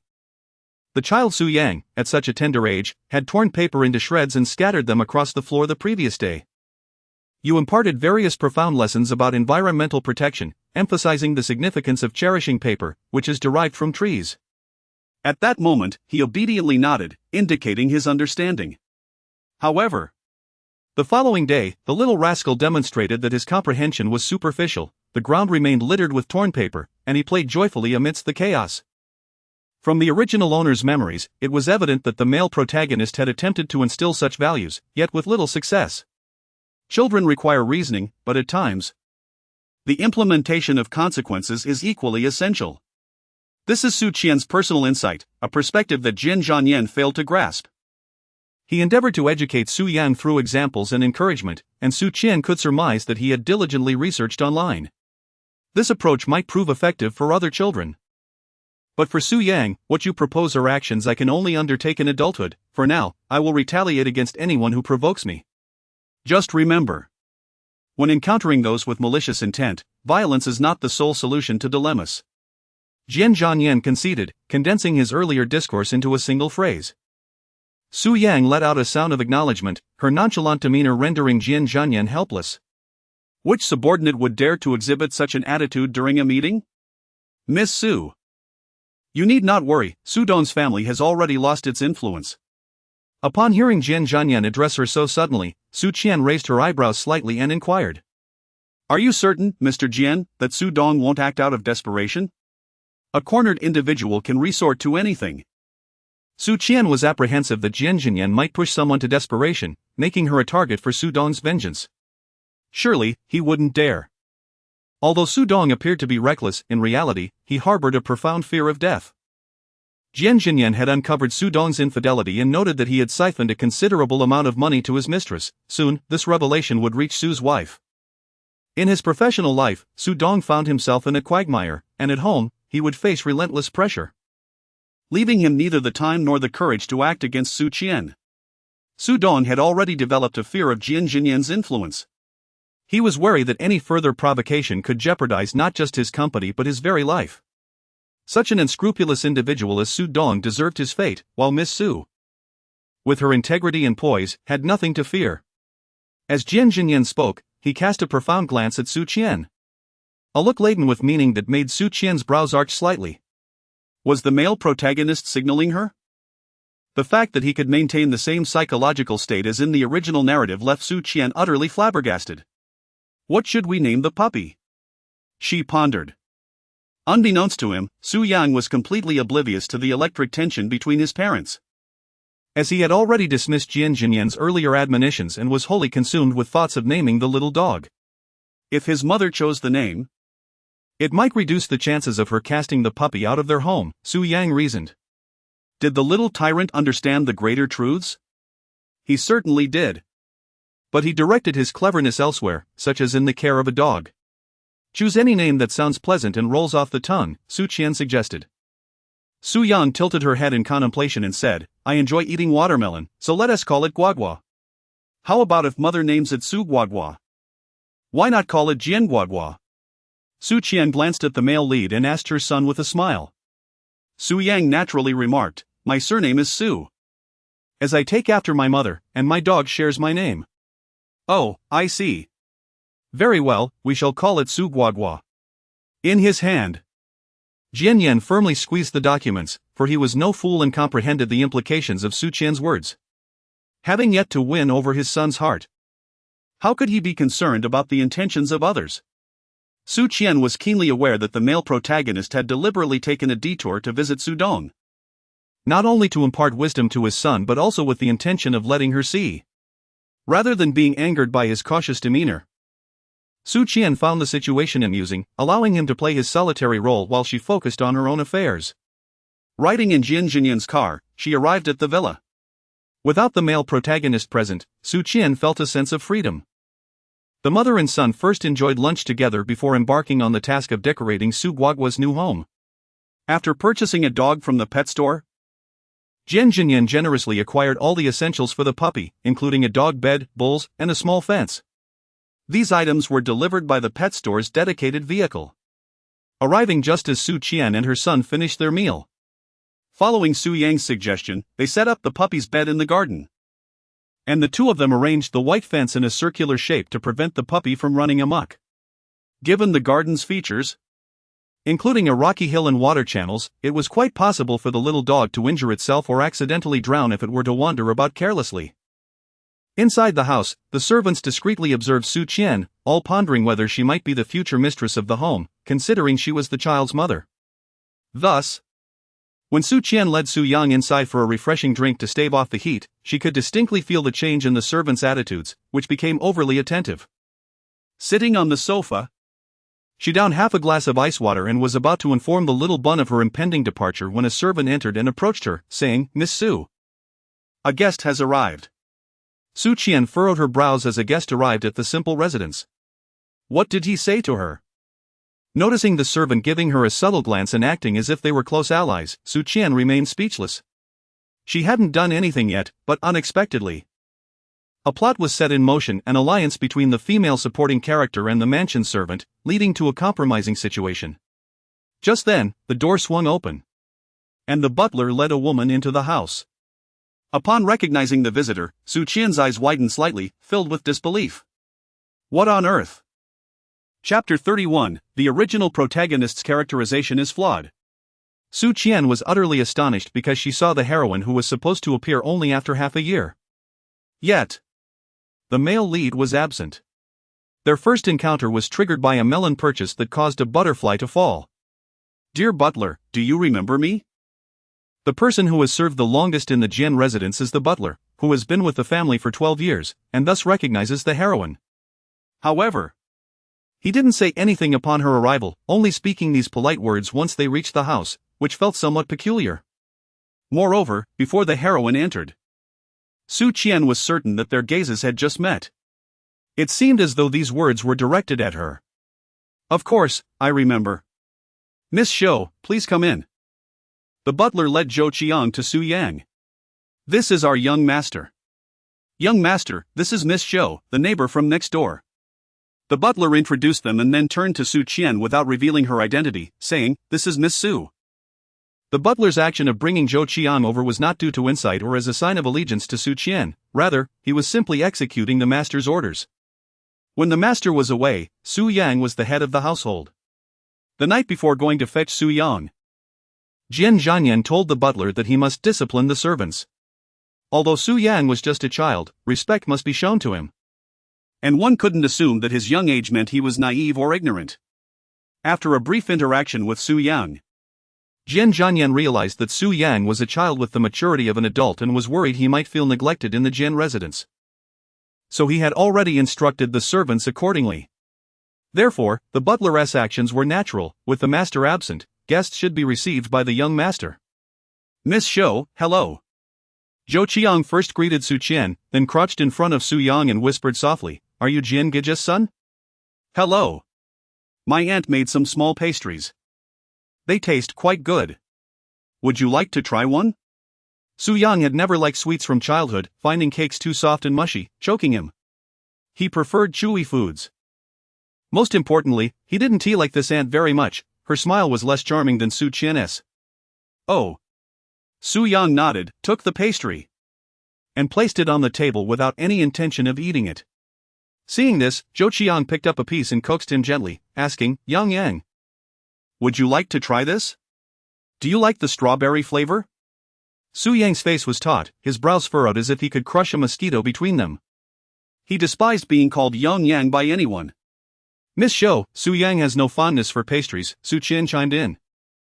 No wonder the female protagonist initially clashed with the little bun. Upon their first meeting, she had inadvertently triggered two of Su Yang's pet peeves, pastries being one, and the manner of address being the other.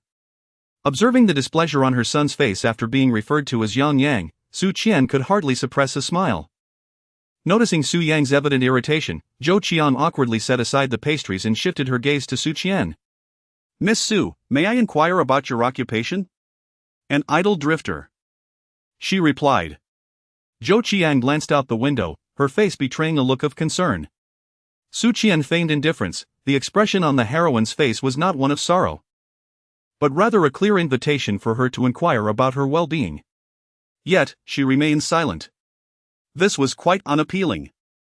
Ignoring the heroine, Su Qian began discussing the style of clothing that Guagua had purchased with her son. "Is this dog a new acquisition?" Zhou Qiang interjected. Su Yang was still upset about being called Yang Yang and continued to disregard her. After a moment's contemplation, Su Qian nodded and replied that it had just been bought that morning. Zhou Qiang sighed, gazing out the window, and remarked, "The dog is adorable." "But doesn't Miss Su know that Brother Jian is allergic to dog hair?" This was indeed news to her. When had the male lead developed such an allergy? On the way back, Su Qian, aware of Jian Zhanyan's sensitivities, had deliberately chosen to sit in the front passenger seat, distancing herself from the puppy. An action she fully understood. While one can overcome psychological fears, a physiological reaction such as an allergy cannot be easily feigned. Jian Zhanyan exhibited no symptoms of allergies, no sneezing, nor any signs of discomfort. Thus, it was hard to reconcile with the heroine's claims of an allergy to dog hair. The Zhou and Jian families were neighbors, and the heroine had essentially grown up alongside the male lead. However, the only person aware of his fear of dogs was Sun Lingyue, as stated in the text, making her the sole confidant. This indicated that the heroine was oblivious to the matter. Brother Jian had always been a man of few words. With that, Zhou Qian let out another sigh. Su Qian raised an eyebrow. The male protagonist is taciturn, so where is the lack of eloquence? Does the female protagonist truly comprehend the male lead? Moreover, there seems to be a hint of a duplicitous nature about her. The text portrays the female protagonist as someone who loves fiercely and detests just as passionately, possessing an honest and optimistic personality. Never one to back down in the face of adversity, embodying an indomitable spirit. It is precisely this unblemished character that captures the male protagonist's attention, ultimately leading to their mutual affection, with her cherished at the pinnacle of his heart. The female protagonist has harbored feelings for him since childhood, otherwise she would not have chosen to marry him even after he had children. The male lead is the one who makes her heart race. In the end, the female protagonist's love transforms the male protagonist, and they embark on a blissful life together. When Su Li read this book, she had a rather favorable impression of the female protagonist. However, upon seeing her in person, the reality was shockingly different. In that moment, she suddenly comprehended the mixed feelings of anticipation and apprehension that fans experience when novels are adapted into films. The disparity between her expectations and the actual character was truly disheartening. In Chapter 32, the confrontation between the female lead and the supporting character unfolds. Despite harboring animosity, the latter feigns a desire to be good friends, a pretense that Su Qian finds utterly detestable. Su Qian's keen perception allowed her to discern that the female protagonist was intentionally extending goodwill towards her, seeking an opportunity to extract information. Currently, the only individuals aware of Jian Zhanyan's son are Sun Lingyue, whom she encountered today, and the members of the Zhou family. Su Qian understood that Sun Lingyue was quite the chatterbox, yet his information was always the most reliable. Upon witnessing Su Yang's astonished reaction, Su Qian realized that no one outside was aware of Jian Zhanyan's son. At this moment, the female protagonist must be anxiously yearning to uncover the truth. The depths of Su Qian's eyes were filled with profound meaning. As soon as Zhou Qiang arrived, she revealed her familiar relationship with Jian Zhanyan, clearly intending to bait Su Qian. Had Su Qian entertained any other thoughts, she would undoubtedly have engaged Zhou Qiang in intimate sisterly conversation.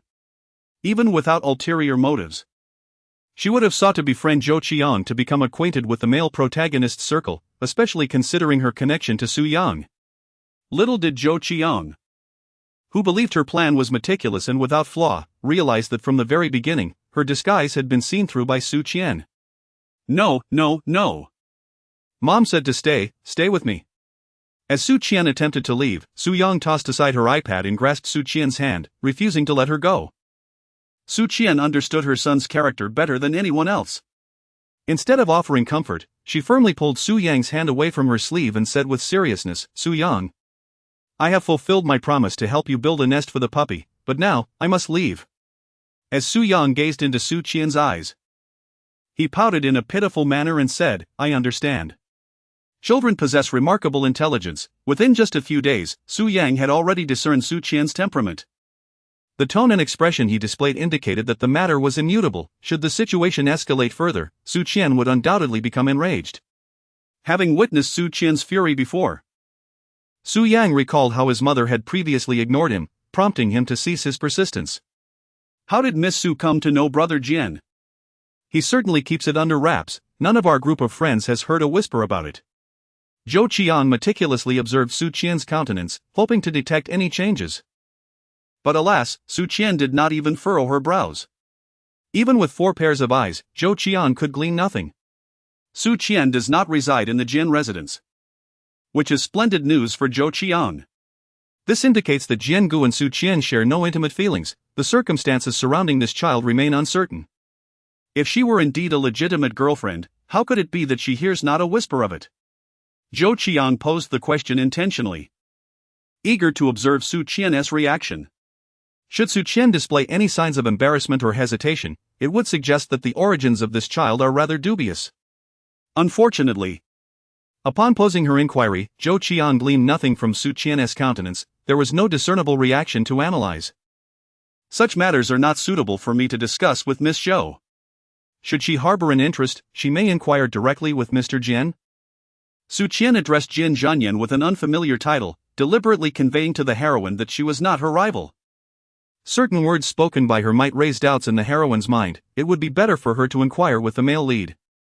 Given Jian Zhanyan's temperament, he would maintain an aloof demeanor without revealing the child's circumstances. To the heroine, the male lead's reactions would be far more effective than 100 explanations from her. "Miss Zhou, I shall take my leave." Su Qian nodded in acknowledgement, subsequently entering the vehicle. After instructing the driver of the destination, the car departed from the villa. Zhou Qiang observed the sports car gradually receding until it vanished from sight, her emotions swirling in complexity. The portrayal of Miss Su differed significantly from what her sister-in-law had described. The other party was not an ordinary gold digger. Su Qian exuded a composure reminiscent of the mentors she had encountered abroad, along with an indescribable aura. The nod Su Qian gave her before leaving evoked memories of the discerning gaze of the design master Meng En as he contemplated whether to take her as a disciple. It was not a display of intimidation but rather an inherent charisma and pressure. Zhou Qiang felt a shiver run down her spine. She needed to investigate Su Qian thoroughly, for she was entirely unlike what she had anticipated. In the villa's back garden, the butler, fixated on the exit with his phone in hand, spoke in a hushed tone, "Mr. Jian, Miss Zhou has departed." She appeared to have a splendid rapport with Miss Su. Pausing to recollect the sight of their hands clasped on the sofa, he continued, their conversation was quite amicable. The lifelong bachelor butler, devoid of insight into the nature of female friendships, assumed their cheerful exchange signified a deep connection. He meticulously recounted their dialogue and the circumstances of their departure to Jian Zhanyan. After a moment of silence, Jian Zhanyan inquired about Su Yang. Their conversation lasted over 10 minutes before he ended the call. Sitting on the sofa, he removed his gold-rimmed glasses and rubbed his nose with his left hand. Sun Lingyue, having grown up alongside Zhou Qian, was well aware of her secret admiration for Jian Zhanyan. The butler had messaged Jian Zhanyan as soon as Zhou Qian entered the villa. Jian Zhanyan had not instructed the butler to intervene, he preferred Zhou Qian to interact with Su Qian. Believing that some provocation might lead Su Qian to reveal her true intentions more swiftly. This was Jian Zhanyan's line of thought. For reasons unknown, the more Su Qian diverged from the investigative reports, the stronger and stranger his feelings became. Listening to the butler describe their conversation, Zhou Qian failed to extract any information about Su Qian but instead shared a multitude of her own foreign experiences. Zhou Qian was no match for Su Qian. The conclusion struck Jian Zhanyan's mind, having not witnessed their interaction firsthand. After donning his glasses once more, Jian Zhanyan retrieved his phone, staring at the number on the screen for an extended period. Just as he was about to press the call button, the owner of the number called him. Jian Zhanyan half closed his eyes and answered the call. Miss Su? Chapter 33, what bad luck. Mr. Jian, are you busy? As Su Qian posed her question, the president's special assistant, holding a document, approached the open office door, poised to knock. However, upon noticing the boss engaged in a phone conversation, he halted his movement. When Jian Zhanyan's gaze fell upon him, the assistant gestured towards the document in his hand, mouthing the words urgent. Initially taken aback, the assistant quickly grasped the meaning behind Jian's expression and cautiously closed the door. Lu, what's the matter? A secretary inquired, observing Lu standing idly by the door. Lu waved his hand dismissively, indicating it was nothing. Yet, the secretary couldn't help but notice his hesitant demeanor as he walked towards the elevator, resembling someone who had just been startled. It was surely a reprimand from Jian, the secretary mused. Inside the elevator, Lu found himself somewhat distracted by the document he held. In truth, these papers were not particularly pressing, Jian had simply instructed him to organize them for expedited processing. But what had he witnessed? Despite Jian having scheduled a full workload for him today, potentially requiring overtime, he had audaciously informed the caller that he was not busy. How could that be? Today was the busiest day of the month. Lu's mind wandered to the recent rumors circulating within the company. Having taken a day off, he had missed the unfolding events, leaving him perplexed about the veracity of the claims. It seemed the boss might indeed be in a romantic relationship. Lu clasped his hands in earnest prayer, murmuring a hope that Jian would become more amiable now that he was in love. Unaware of his subordinate's myriad reactions, Jian Zhanyan was listening to Su Qian's apology. Mr. Jian, I am truly sorry. Upon hearing Jian express that he was not busy, Su Qian seized the opportunity to address the matter at hand. Jian, raising an eyebrow, refrained from interjecting, allowing Su Qian to continue her discourse. As Su Qian made her way home, she couldn't shake the feeling that something was amiss. The female protagonist, clearly, was far from the straightforward and honest character depicted in the narrative. What kind of little son possessed such a multitude of ulterior motives? From the moment the other party arrived to when they departed, had Su Qian been a simple-minded individual, she would have undoubtedly fallen prey to Zhou Chang's manipulations, unwittingly aiding in her own exploitation. But who was Su Qian? In her past life, she had sat as a judge alongside top designers from abroad at a young age. And it was no exaggeration to say that she had traversed more challenges than her peers had tasted salt. In the realm of fashion design, it was inherently more challenging to achieve prominence in Huaxia than abroad, and throughout her journey, she had encountered an array of personalities. In comparison, Zhou Qian was hardly formidable. When it came to scheming, in Su Qian's eyes, Zhou was merely a novice. Yet, there was one aspect in which Su Qian could not compete. Zhou Qian was the protagonist. Su Qian wished to remain uninvolved with the male and female protagonists, however. It was evident that the female lead had set her sights on her. Sitting in the car, Su Qian observed the female lead in the rearview mirror. And the peculiar gaze she bore was hardly indicative of a mere farewell. In the television drama, the two had shared laughter and joviality. Yet once one of them departed in the vehicle, the other's expression shifted dramatically. Su Qian now wishes to express that there are flaws here. The rearview mirror indeed offers a clear view. After much contemplation, Su Qian resolves to place a call to Jian Zhanyan. The only one capable of dealing with the heroine is the hero. Otherwise, should I suggest sending Guagua to stay with me? Su Qian feigned an innocent proposition. My dog allergy was a few years ago, it is no longer as severe. As long as I maintain distance, I will be fine, Jian Zhanyan explained succinctly. Since that is the case, I shall rest easy and not interrupt Mr. Jian's work, Su Qian thought as she hung up the phone. If the heroine refrains from causing trouble, all shall remain harmonious. Should she instigate issues, she would provoke the hero, compelling him to address the heroine. After all, she possesses a trump card. Within the Jian residence, Su Yang sneezed vehemently 3 times, rubbing his nose as he continued to organize his backpack, declaring, "It must be because mother misses me." Indeed, Su Qian's trump card is Su Yang. Jian Zhanyan has increasingly taken an interest in Su Yang and would certainly not permit such occurrences. The entanglement and tumultuous romance between the hero and heroine are of no concern to her, she will merely attend to her own affairs. As long as they do not involve her or her precious son. The hero and heroine could tear the heavens apart, and she would remain indifferent. Upon returning home, Su Qian gazed adoringly at the fabric on the coffee table, cherishing it for a while before picking up scissors to begin cutting. After successfully registering on the website, she first participated in the preliminary round, eyeing the direct entry quota. The organizers would provide contestants with a theme, allowing them to present their designed works for the competition. Su Qian aspired to distinguish herself in the preliminary round and secure a coveted pass to the finals, which would alleviate numerous burdens.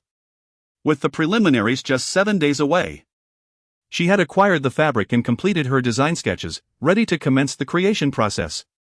Given that the preliminary challenge was not particularly arduous, Su Qian could perfect her theme design in merely 3 days, leaving her ample time. She also had the opportunity to attend Su Yang's entrance examination. Jian Zhanyan had arranged a new kindergarten for Su Yang, although the institution Su Qian had initially enrolled him in was already exceptional. The one chosen by the male lead was truly remarkable. As Su Qian, still financially constrained, could not help but reflect on the advantages of wealth. She recalled that in her previous life, without children, she had no inkling that kindergartens could be constructed akin to castles. Su Qian initially did not intend to escort Su Yang to kindergarten, confident that the entrance examination would pose no challenge for the little dumpling. However, during a phone call, Su Yang pitifully expressed that Mr. Jian was too occupied that day to take him, and he earnestly wished for his mother to accompany him. Su Qian's heart softened in an instant.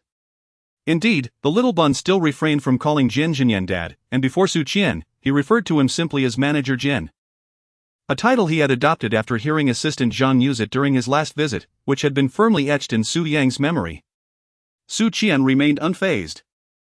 When the male protagonist would succeed in having Su Yang call him father depended solely on his own efforts. The relationship between father and son should be cultivated through their own understanding and interaction for it to flourish. Upon hearing Su Yang mention that the male protagonist would not attend, Su Qian promptly agreed. Arriving at the kindergarten in the Jian family's car, she spotted the Zhou family's vehicle. It turned out that the Zhou twins were also starting school today, and Su Qian smiled as she waved at the female protagonist, suspecting that the latter had intentionally chosen this day. How unfortunate.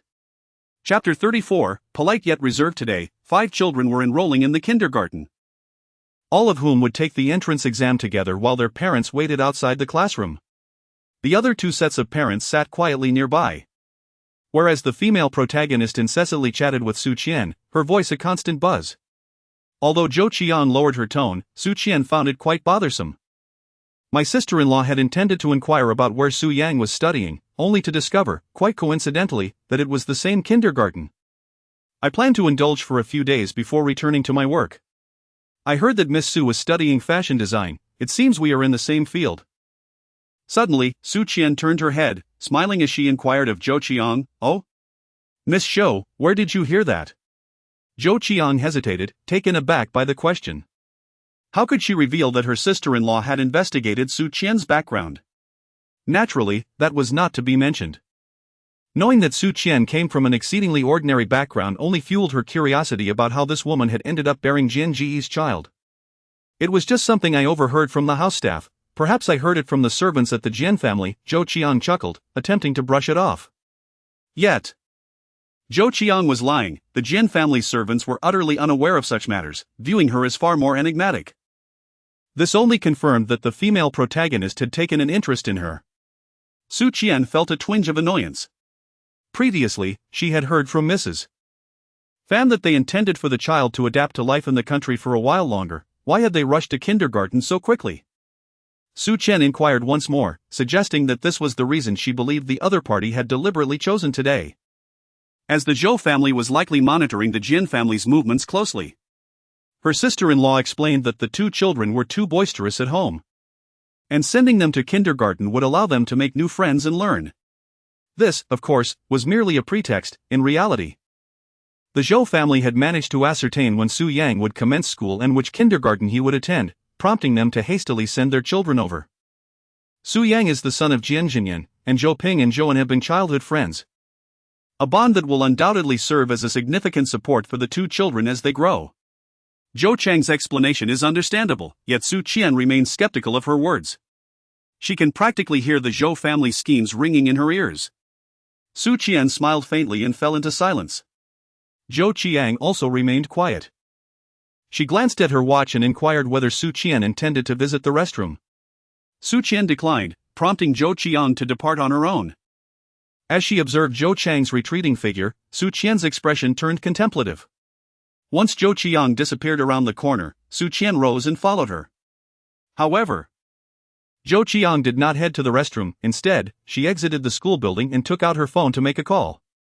Sister-in-law, are you certain that your investigation is thorough? I discern no hint of submissiveness in her demeanor. It seems unlikely to be pretense. A person's aura cannot be feigned. She displayed no signs of timidity and greeted the kindergarten principal with remarkable poise. Zhou Qiang was reluctant to extol her rival. Yet she found it difficult to pinpoint any flaws in Su Qian. Sister-in-law, could you ask your brother to conduct a more detailed inquiry? Oh, Miss Shou. Is that you here? Su Qian's sudden voice startled Zhou Qiang so abruptly that her phone nearly slipped from her grasp onto the floor. Spotting Su Qian unexpectedly standing behind her, Zhou Qiang instinctively ended the call, her expression tinged with unease. Did Su Qian hear that? I was so anxious for the child that my palms were sweating. I wanted to wash my hands but couldn't find the restroom after searching everywhere. Could it be that you got lost and couldn't find it? Upon hearing Su Qian's inquiry, Zhou Qiang breathed a sigh of relief, realizing that the other party had not heard. Ah, yes, Zhou Qiang responded in agreement with Su Qian's words. Su Qian pointed towards the direction of the restroom and said, "The washroom is over there." "All right, thank you, Miss Su." Observing Zhou Chang's retreating figure as she headed to the restroom, a subtle smile crept upon Su Qian's lips. It was evident who felt guilty and who harbored fear. Su Qian intentionally spoke up to startle Zhou Qiang, seeking a modicum of amusement to alleviate the tedium of the child's examination. The protagonist's startled expression appeared somewhat foolish. Su Yang's examination comprises 3 subjects: mathematics, Chinese, and English. The classification into different classes primarily relies on the examination results. If the performance is unsatisfactory, the school may not even accept the student. Su Qian was taken aback by how competitive children have become, starting from kindergarten. Although Su Yang had a rather difficult temperament, he was exceptionally bright and achieved impressive academic results, while other children primarily engaged in play and learned merely the basics, such as counting. Su Yang took his elementary school textbooks with him. When other children were learning the sounds of A, O, and E, he had already mastered the writing of the 100 family surnames. Su Qian felt no apprehension regarding Su Yang's entrance examination. As they were about to leave, she playfully teased him, warning that if he didn't perform well, he mustn't cry about not getting into school. The little bun confidently assured her that he would undoubtedly succeed. Subsequently, the butler pulled Su Qian aside to inform her that the land of D and kindergarten belonged to the Jian family, and that even if the young master submitted a blank paper, he would still be admitted, urging her not to worry. The butler mistakenly believed that Su Qian was genuinely concerned about Su Yang's chances of admission. Su Qian found herself caught between laughter and tears. Once in the car, she pinched Su Yang's small face and said, "You must rely on your own abilities to gain admission." Su Yang nodded and said, "If I fail the exam, then I shall not attend."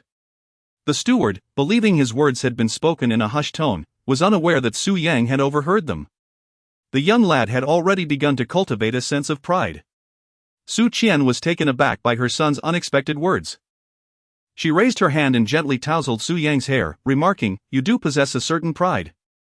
Su Yang remained silent, his mind preoccupied with the relentless pursuit of passing the exam through self-study until success was achieved.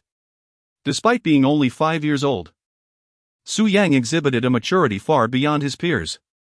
The examination comprised 2 test papers covering 3 subjects, with a total duration of 90 minutes. Initially, Su Qian believed that the entrance examination would consist of only a few simple questions, perhaps 7 or 8. However, when the school staff began questioning her, she was taken aback to find that they expected her to complete a formal examination. This was a kindergarten, not an elementary school. Even preschool children were competing at such a high level. Su Qian marveled once again at the competitive spirit, feeling grateful that she had already graduated. The invigilator collected the exam papers, and another teacher approached to invite a few parents and children to dine together in the cafeteria before taking a tour of the school. Once these arrangements were completed, the exam papers were graded, and there were no issues. Everything was in order for the enrollment procedures, and the children could begin classes the following day. The school's organization was meticulous, and Su Qian readily agreed. Inside the cafeteria, Zhou Qiang led her children Zhou Ping and Zhouan to sit opposite Su Qian at a table. "How did you do on the exam?" Su Qian softly inquired as she peeled a boiled egg for the little bun. His English was poor. Zhou Yang pouted, recalling that he had previously found English uninteresting and thus rarely studied it. Had he known there would be an exam this time, he would have allocated some of his math study time to English. Upon hearing this, Zhou Qiang quickly responded, "Ping Ping and Nen have lived abroad since they were young. They can help Yang Yang when the time comes." Su Yang scoffed and expressed her dissatisfaction to Zhou Qiang, saying, "Please refrain from calling me Yang Yang. Address me as Aunt Zhou, as a matter of courtesy." Su Qian added a remark. Su Yang retorted, "Please do not call me Yang Yang, Aunt Zhou." The refusal remained resolute, polite yet restrained. Chapter 35, What do you mean, Mom Su Yang? How should I address you then? Zhou Qiang, unfazed by the rebuttal, instead responded with a playful tone, as if speaking to a child, her eyes twinkling with amusement. Su Yang took a bite of the egg and pondered. "Call me Su Yang." However, the adorable Su Yang prompted Aunt Zhou to desire a closer connection, asking if she could use a different name. Zhou Qiang smiled sweetly, exuding warmth and charm. "No, that won't do." Su Yang was not easily swayed.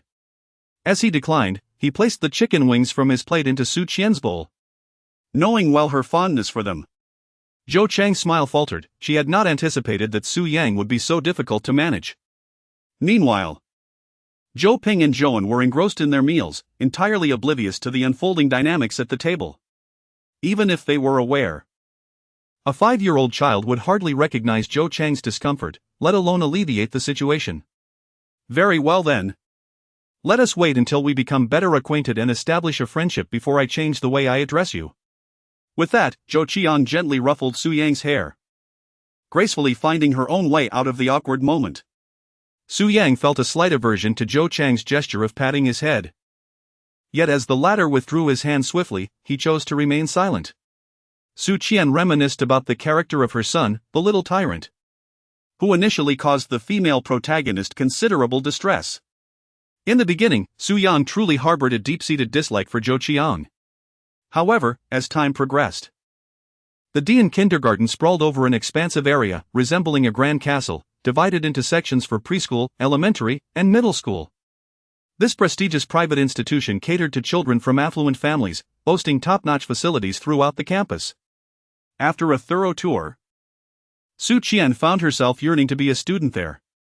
Su Yang exhibited a keen interest in extracurricular learning, such as participating in the Olympiad Mathematics Group and Astronomy Discussion Club. Observing the sparkle in his eyes as the teacher introduced these activities, Su Qian couldn't help but place her hand on her forehead, exclaiming, "My son, you are still in kindergarten." Noticing Su Qian's lack of enthusiasm, Zhou Qiang shifted her attention to converse with two other parents nearby. Their discussions inevitably revolved around their children. Zhou Qiang boasted about her nephew's exploits abroad, ostensibly lamenting his mischievousness while subtly bragging about his achievements. "Isn't it wonderful that he placed second in a mathematics competition for elementary school students?" Zhou Qiang intentionally let Su Qian overhear her nephew's accolades. "Teacher Zhua, are you welcoming new students?" As they strolled through the corridor of the teaching building after watching a children's play, they encountered a young woman clad in a pink suit. "Ling Ting. I intended to reach out to you after some time, but what a surprise to meet you here." The two immediately engaged in warm exchanges. Through their dialogue, Su Qian learned the woman's identity. She was a teacher at Dian Kindergarten and a former high school classmate of the protagonist. While the adults conversed, the children squabbled nearby. Zhou Qiang had previously instructed Zhou Ping and Zhouan to play with Su Yang, asking them to teach him English. The young ones, oblivious to the nuances of social etiquette, fancied themselves little teachers, believing Su Yang must heed their guidance. "Su Yang, if we teach you English, you must listen, otherwise we won't teach you at all," one of them declared. "Who needs your lessons?" Su Yan retorted. "You can't even write. You got a 0 on the exam. I doubt you won't cry. You are the ones who scored 0. You're a fool for not admitting you're not good at studying." Thus, the trio fell into a heated argument, each calling the others foolish for their poor exam results. "Zhou Qiang, are you married abroad?" Ling Ting asked, glancing at the children in surprise. "No, I'm still single. These are my two nephews," Zhou Qiang replied, affectionately ruffling their hair. "How adorable. If you enroll this month, you should be placed in my class," Zhao Lingting remarked with a smile. "Teacher, who do you think will score first, us or Su Yang?" Zhou Ping asked, his face flushed with indignation. Zhao Lingting glanced at Su Qian, noting her attire, which consisted of budget athletic wear, indicating a lack of affluence. She was aware of the Zhou family. Zhou Qiang had been perceived as a shining princess among their classmates, as the Zhou enterprise was well known. Zhao Lingting assumed Su Qian was someone who had gained admission through connections, reasoning that even the emperor has impoverished relatives, probably sending a relative in her stead. "I believe you can secure first place," Zhao Lingting said in a teasing tone. But Su Qian felt a twinge of discomfort upon hearing her words. "See, even the teacher says we can score first," buoyantly declared Zhou Ping and Zhouan, who felt as if they had received a royal decree. Meanwhile, teacher Zhua furrowed her brow, recognizing the potential impropriety in Zhao Lingting's statement and its implications for the other parents. Of course, other parents referred specifically to Su Qian. As the other two children quietly remained at the sidelines, devoid of any debate regarding who would achieve the highest score. What does it matter what a teacher says? Is her word gospel? Having experienced the previous kindergarten incident, Su Yang did not exhibit the same deference towards teachers as his peers. "All right," Su Qian clapped her hands. "Son, you are correct, teachers merely impart knowledge. When it comes to matters beyond the curriculum, their statements are often colored by personal bias and are not necessarily accurate." Upon concluding her words, Su Qian gently ruffled Su Yang's hair and remarked, "My son is truly astute." Suddenly, Su Yang received a compliment, and he grinned as he leaned closer to Su Qian, exclaiming, "Mom has truly changed. Now, she stands up for me and no longer makes me apologize." The results were announced. At that moment, the teacher from the grading office emerged, holding the examination papers. Several students had passed, and they could now proceed with their enrollment procedures. "Teacher, who is in first place?" Zhou Ping and Zhouan inquired in unison. Aside from a deduction of 20 points in English, Su Yang achieved full marks in all other subjects. The male teacher added, "Su Yang is the top student." During the grading process, the teacher was astonished. After all, some questions on the paper were beyond the curriculum. For a 5-year-old to attain full marks was simply remarkable. The more challenging questions were merely intended to assess the children's knowledge limits. Failing to answer them did not affect the admission scores. Yet Su Yang had managed to complete them all. The student Su Yang has left the male teacher quite astonished. His handwriting is remarkably neat and the paper is impeccably tidy. Were it not for the fact that he personally supervised the exam, he would not have believed that this was the work of a 5-year-old. The grading teacher congratulated Zhao Pingting, for which teacher does not admire an intelligent child. Thus, "My son will be instructed by this esteemed teacher Zhao upon his enrollment?" Su Qian furrowed her brows, filled with reluctance. Why had her son's educational journey been so fraught with difficulties since kindergarten? Why was it that none of the teachers seemed normal? What do you mean by that? Su Yang's mother? Zhao Pingting stepped forward, her tone sharp. The teacher grading the papers nearby was taken aback by Zhao's demeanor. Had teacher Zhao lost her mind? Chapter 36. Both the protagonist and the antagonist wished to cause a stir. The grading teacher was somewhat in the know. Yesterday he had received a call from the principal, stating that a child named Su Yang must be admitted regardless of the exam results. With the principal's directive, he was obliged to grant Su Yang a passing mark. To his surprise, the child's performance was so outstanding that it required no leniency on his part. The fact that the principal, who was attending an exchange conference abroad, had taken the time to call him underscored the significance of this child. Earlier that morning, during a meeting, the director had insisted that the school's standards be impeccable today. And the grading teacher thought it was likely due to the arrival of Su Yang's parents that such vigilance was required. After all, the day before had been a major inspection, and the day before that a routine check. There was no reason for such stringent demands today. The grading teacher understood the situation well. For someone of such importance to warrant the attention of both the principal and the director, teacher Zhao was audaciously reprimanding them. It was evident that she harbored doubts about their capabilities, thus wishing to prevent her son from entering her class. Su Qian openly expressed her disdain.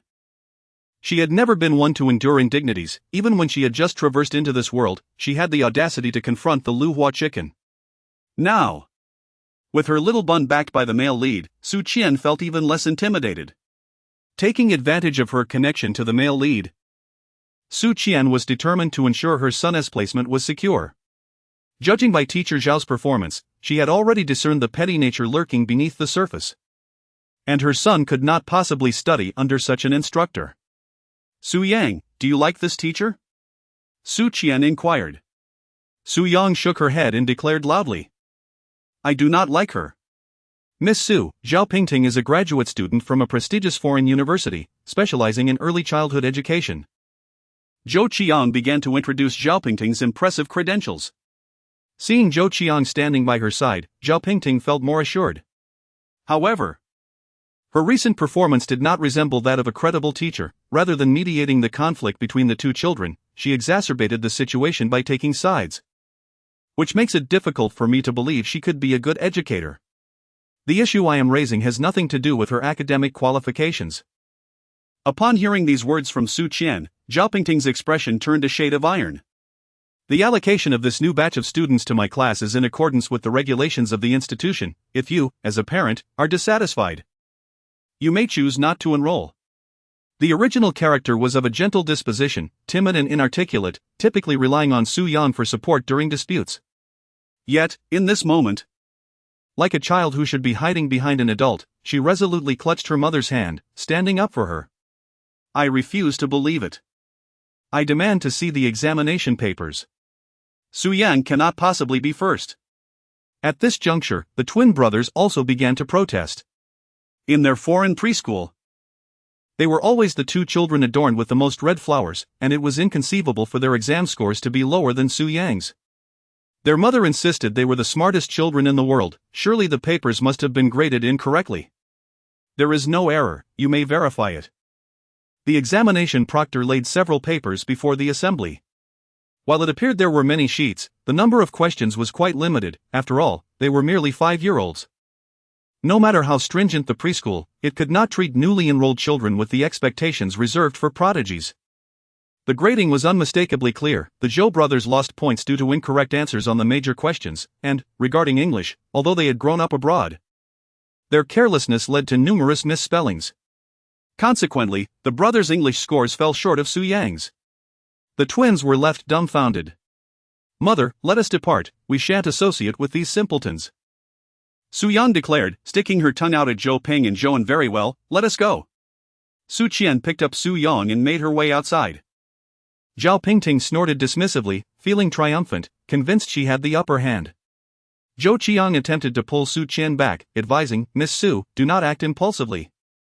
While her words seemed to express concern, in truth, Zhou Qiang wished for a commotion to ensue, believing Su Qian to be utterly lacking in discernment. Surely, if a ruckus were to break out, Jian Gu would be displeased with her. "You're right, sister-in-law. A woman like Su Qian is unfit to be the matriarch of the Jian family. Just look at the subpar preschool your father has chosen." As Su Qian made this remark, she cast a glance at the nearby male teacher, who appeared lost in thought. Su Yang chimed in eagerly, "Exactly."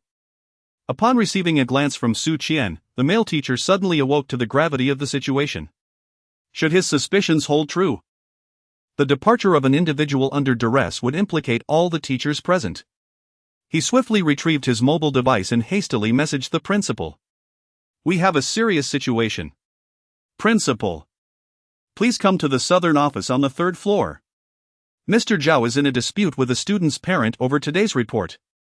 The male teacher mused that if his conjecture was correct, the principal would promptly arrive, otherwise, for such conflicts with parents, the principal would likely delegate the matter to the vice principal. In any case, he had fulfilled his duty to notify.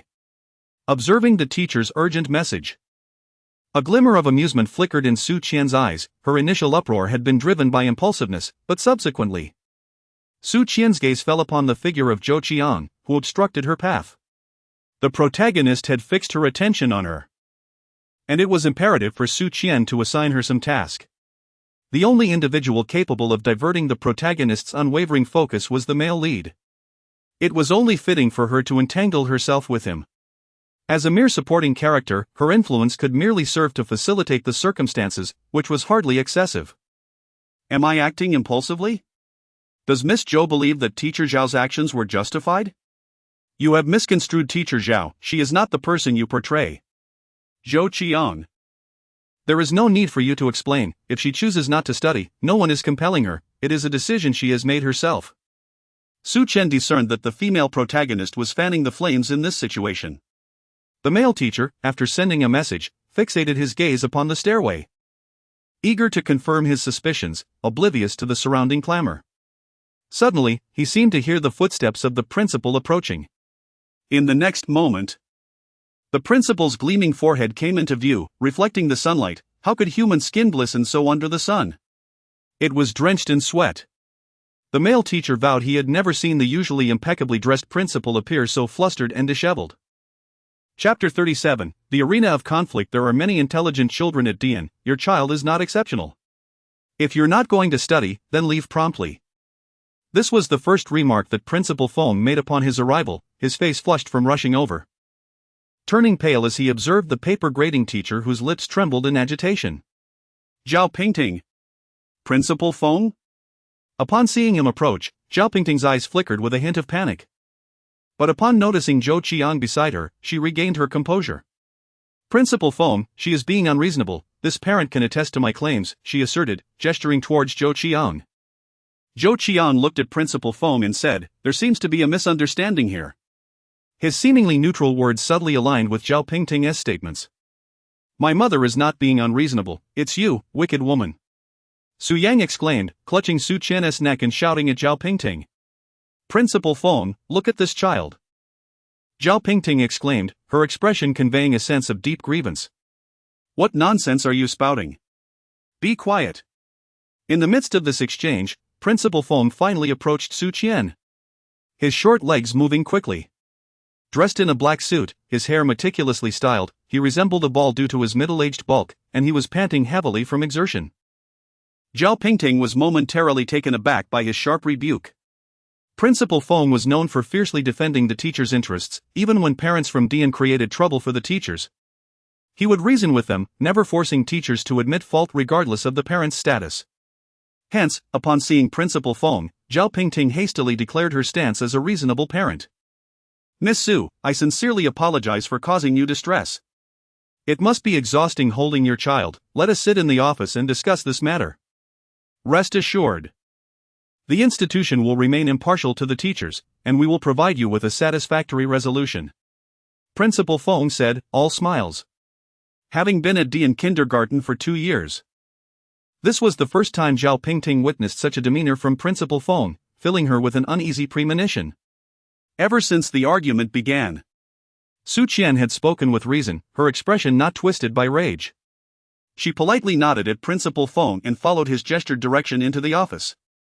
Observing the entire exchange, Teacher Zhua felt a sense of admiration. Despite his ordinary attire, Principal Feng's graceful and cultured demeanor was truly unparalleled. No wonder he was considered a wealthy gentleman. Such poise was beyond the reach of ordinary folk. Teacher Zhua glanced at Zhao Pingting's suit, which she claimed cost nearly 6 figures, shaking her head silently. Realizing that sometimes, attire needed the right person to complement it. Once inside the office, Zhao Pingting hastily sought to defend herself but was interrupted by Principal Feng. Teacher Zhao, please be quiet. Miss Su Yang's mother, you may speak first. His respectful tone, addressing her as you, made Zhou Qian furrow his brow. Was Principal Feng's demeanor excessively courteous? Su Qian succinctly recounted the sequence of events, ultimately concluding that due to Teacher Zhao, she had developed doubts regarding the overall educational standards of Dian kindergarten and would opt for another institution for her child. Upon hearing this, Director Feng visibly panicked. Madam Su Yang, please do not be upset. Teacher Zhao merely reflects her personal qualities. Of course, the institution also bears some responsibility in terms of teacher training. Zhao Peiting, lacking in awareness, finally grasped the situation. Su Yang's family was of considerable standing. Otherwise, the usually unapproachable director would not personally intervene in matters of mediation. Nor would she adopt such a conciliatory tone. Teacher Zhao, do you have anything to add? The apologetic Director Feng turned her attention to Zhao Peiting. Director Feng?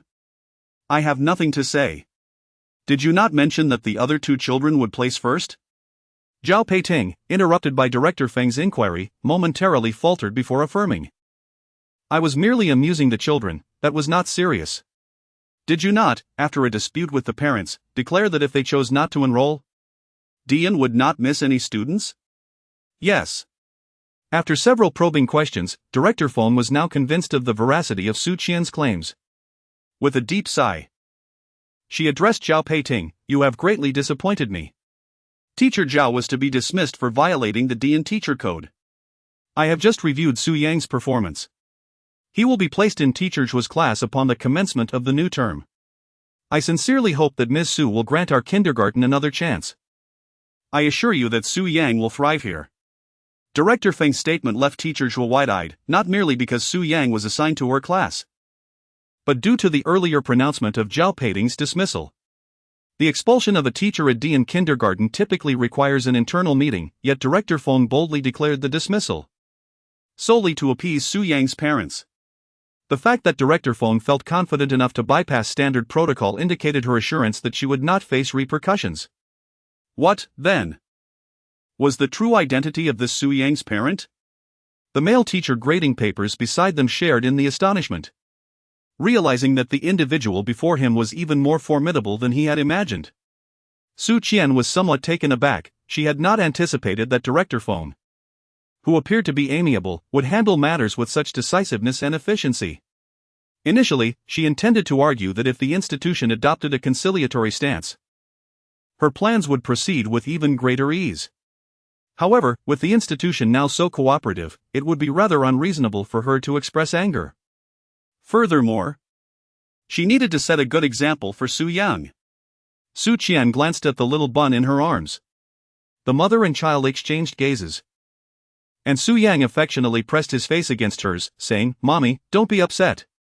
The little rascal can indeed be infuriating when he misbehaves, but he is equally endearing in his moments of warmth. Su Qian was aware that Su Yang held a profound affection for this kindergarten, not merely due to its external facilities, but rather because of the various learning groups and extracurricular activities introduced by Teacher Zhua. In her previous kindergarten, Su Yang had often expressed her frustration over her classmates' slow thinking and their somewhat foolish demeanor. Although the last kindergarten was quite commendable. It primarily emphasized play rather than prioritizing education. Dian Kindergarten, however, seemed to embody an elite educational approach from an early age, which greatly appealed to Su Yang. Meanwhile, Zhou Qian felt an unsettling discomfort, recognizing that Director Feng was undoubtedly aware of Su Yang's family background. His excessive deference towards Su Qian stemmed from this underlying social status. Su Qian is not the mistress of the Jian family at all. The Dian Kindergarten enjoys the esteem of affluent and noble families. And what is even more significant is that the board members of Dian School are prominent figures. Thus, many influential families adhere to the school's regulations. And even those worth billions may not gain favor at Dian Kindergarten. Take the Zhou family, for instance. Despite their wealth, they find themselves without a voice at Dian Kindergarten, let alone being able to influence the director's attitude towards Su Qian. Zhou Qian feels an immense sense of injustice. Believing that Su Qian's standing is solely derived from her connection to brother Jian, and that this privilege does not rightfully belong to her. Present among them, Zhao Pingting experiences an even deeper discomfort, having surprisingly relinquished her position at Dian. Chapter 38, The Male Protagonist's Method of Seeking Someone's Son. Do you like this kindergarten? Su Qian inquired. Director Feng immediately interjected, saying, if Su Yang enjoys the kindergarten, let's have him stay. Shall we arrange for a different teacher? Su Yang glanced at Su Qian, and upon seeing her nod, he responded with a simple good.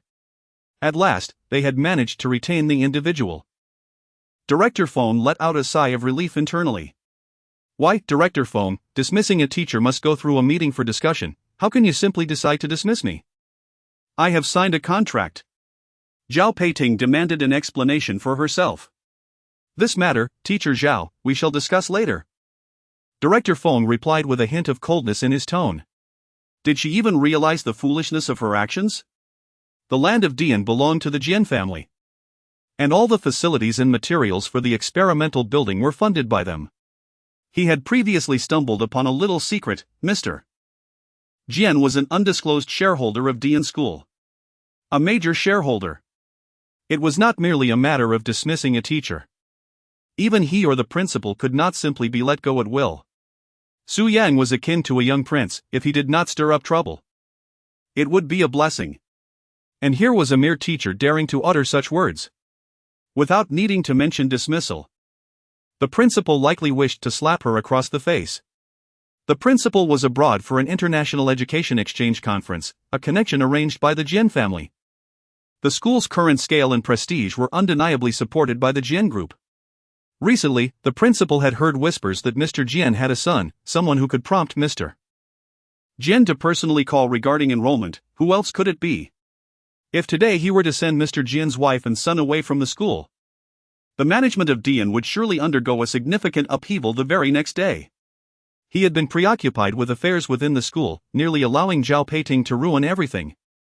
Parents, let us proceed next door to fill out a form for information entry. Classes will commence tomorrow. Please follow me. The director personally led them next door. Were it not for the principal's instructions to maintain normalcy at the school on Mr. Jian's behalf, there would have been no need for a teacher to attend to them. The principals of the elementary and middle divisions would be eager to come themselves. As the director stepped outside, he nodded at the teacher grading papers. His eyes filled with admiration. Well done this time.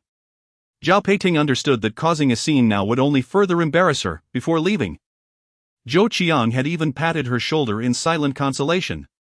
The female protagonist truly was always playing the good person, Su Qian mused as she observed the other's actions. Once the parents in the room had exited, Zhao Peiting could no longer hold back her tears, crouching down to sob. The male teacher, who had been grading papers, froze in place, ultimately deciding to grant Zhao Peiting a private-spaced event. He closed the door and walked out. For Zhao Peiting, this was undoubtedly a thunderbolt from the blue. Being a teacher at Dian, known for offering the best treatment for educators in the entire B city, was something that carried great prestige.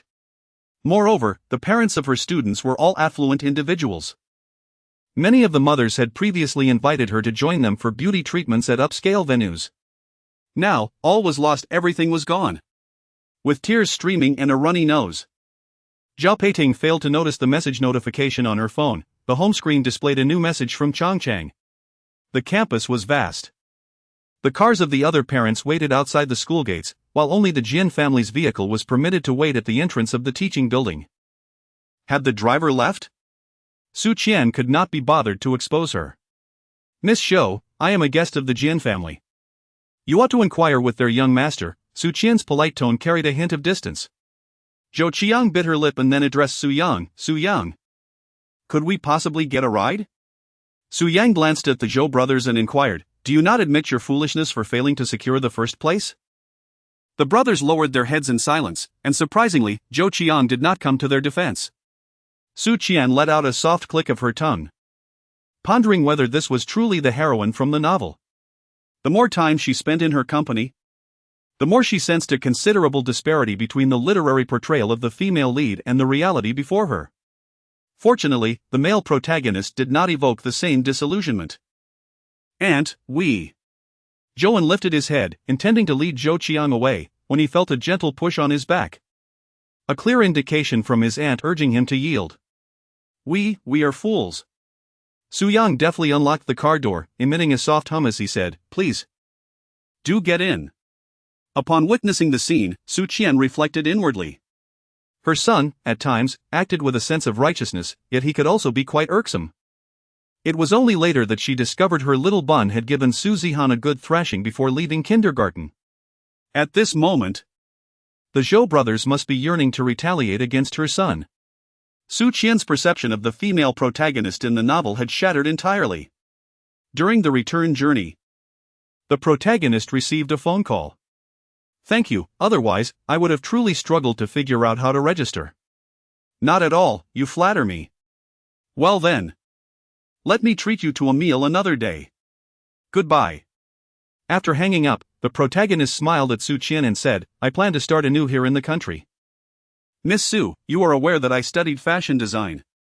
Recently, there is a prestigious competition in the domestic scene, regarded as a pinnacle event in the field of design. Since you are also in this discipline, perhaps we could exchange ideas. Su Qian listened with a furrowed brow, while Zhou Qiang mistakenly believed that her companion was consumed by envy. After all, as a graduate of a prestigious institution, it was indeed perplexing that she had chosen to work as a clerk in a food company rather than pursuing a career in fashion design, which surely elicited feelings of admiration from her. Zhou Qiang lifted her chin, a sense of superiority blossoming within her.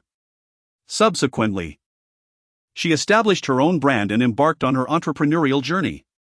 The narrative offers scant details regarding the female protagonist's career trajectory, focusing predominantly on the romantic dynamics with the male lead. Thus, they were both participants in the same competition? The insufferable plot twist indicates that despite her transformation of the original work, the entanglement between the supporting female character and the protagonist remains unchanged. Because she refrains from enticing the male lead, has the tension between them merely shifted to their professional endeavors? At this moment, Su Qian's mood resonated with the adage. A toad on one's foot may not bite, but it certainly provokes discomfort. Just then, a ringing sound broke the silence. Su Qian remained unresponsive. The driver glanced at the rearview mirror and cleared his throat, saying, Miss Su, it's President Jian on the car phone, he wishes to speak with you. It seemed the driver had answered a call earlier, stating he would transfer it before hanging up. Although Su Qian was lost in her thoughts, she remained aware of her surroundings.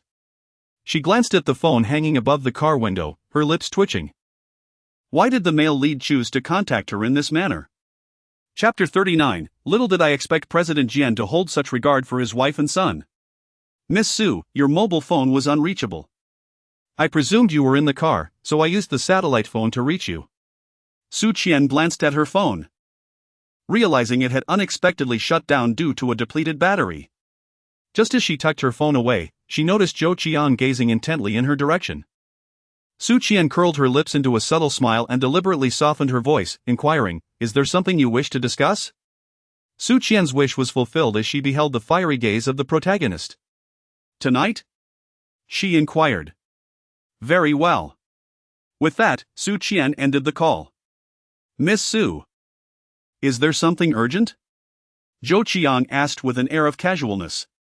This exemplifies the artful charm of language, by merely altering one's perspective and describing an event. The resulting impact can be strikingly different. A flicker of jealousy flashed in Zhou Chang's eyes, quickly masked by a practiced smile as she remarked, "Ah, splendid. Hot pot is truly delightful." Observing Zhou Chang's forced cheerfulness, a glimmer of cunning appeared in Su Qian's eyes, as if presenting an opportunity on a silver platter. Neither of them noticed the driver in front, who discreetly pressed the send button on his phone with his left hand. "Join me and my son for hot pot, it is indeed delightful." This time, he intentionally refrained from accompanying Su Yang to kindergarten. Su Qian maintained her facade impeccably in his presence, yet her demeanor towards others was less restrained. Once an inconspicuous employee, she now had the backing of the Jian family. Would this not embolden her? Jian Zhanyan contemplated how, no matter how flawlessly Su Qian performed her role, he would meticulously document her actions outside. Ready to confront her with the evidence, confident she would not dare deny it. His intention towards Su Qian was clear: he wished to prevent her from harboring ulterior motives and to sever the ties between her and their son, thereby minimizing any adverse influence on Su Yang. Thus, he found himself treading cautiously, resorting to such convoluted methods. At that moment, a knock sounded at the office door. And the secretary entered, announcing that the principal of the kindergarten was on the line, inquiring whether the male lead should be transferred to him. Jian Zhanyan pondered briefly before instructing that the call be forwarded to his office.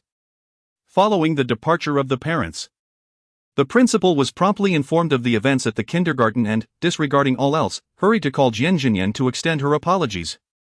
Listening to the principal's effusive praises of Ms. Su, Jian Zhanyan rubbed his temples in exasperation. The rationale behind instructing the principal to take good care of his son stemmed from two concerns: firstly, genuine worry for Su Yang's well-being, and secondly, a desire for the principal to coddle Su Qian, thus allowing her to bask in a fleeting sense of triumph, ultimately revealing her true nature.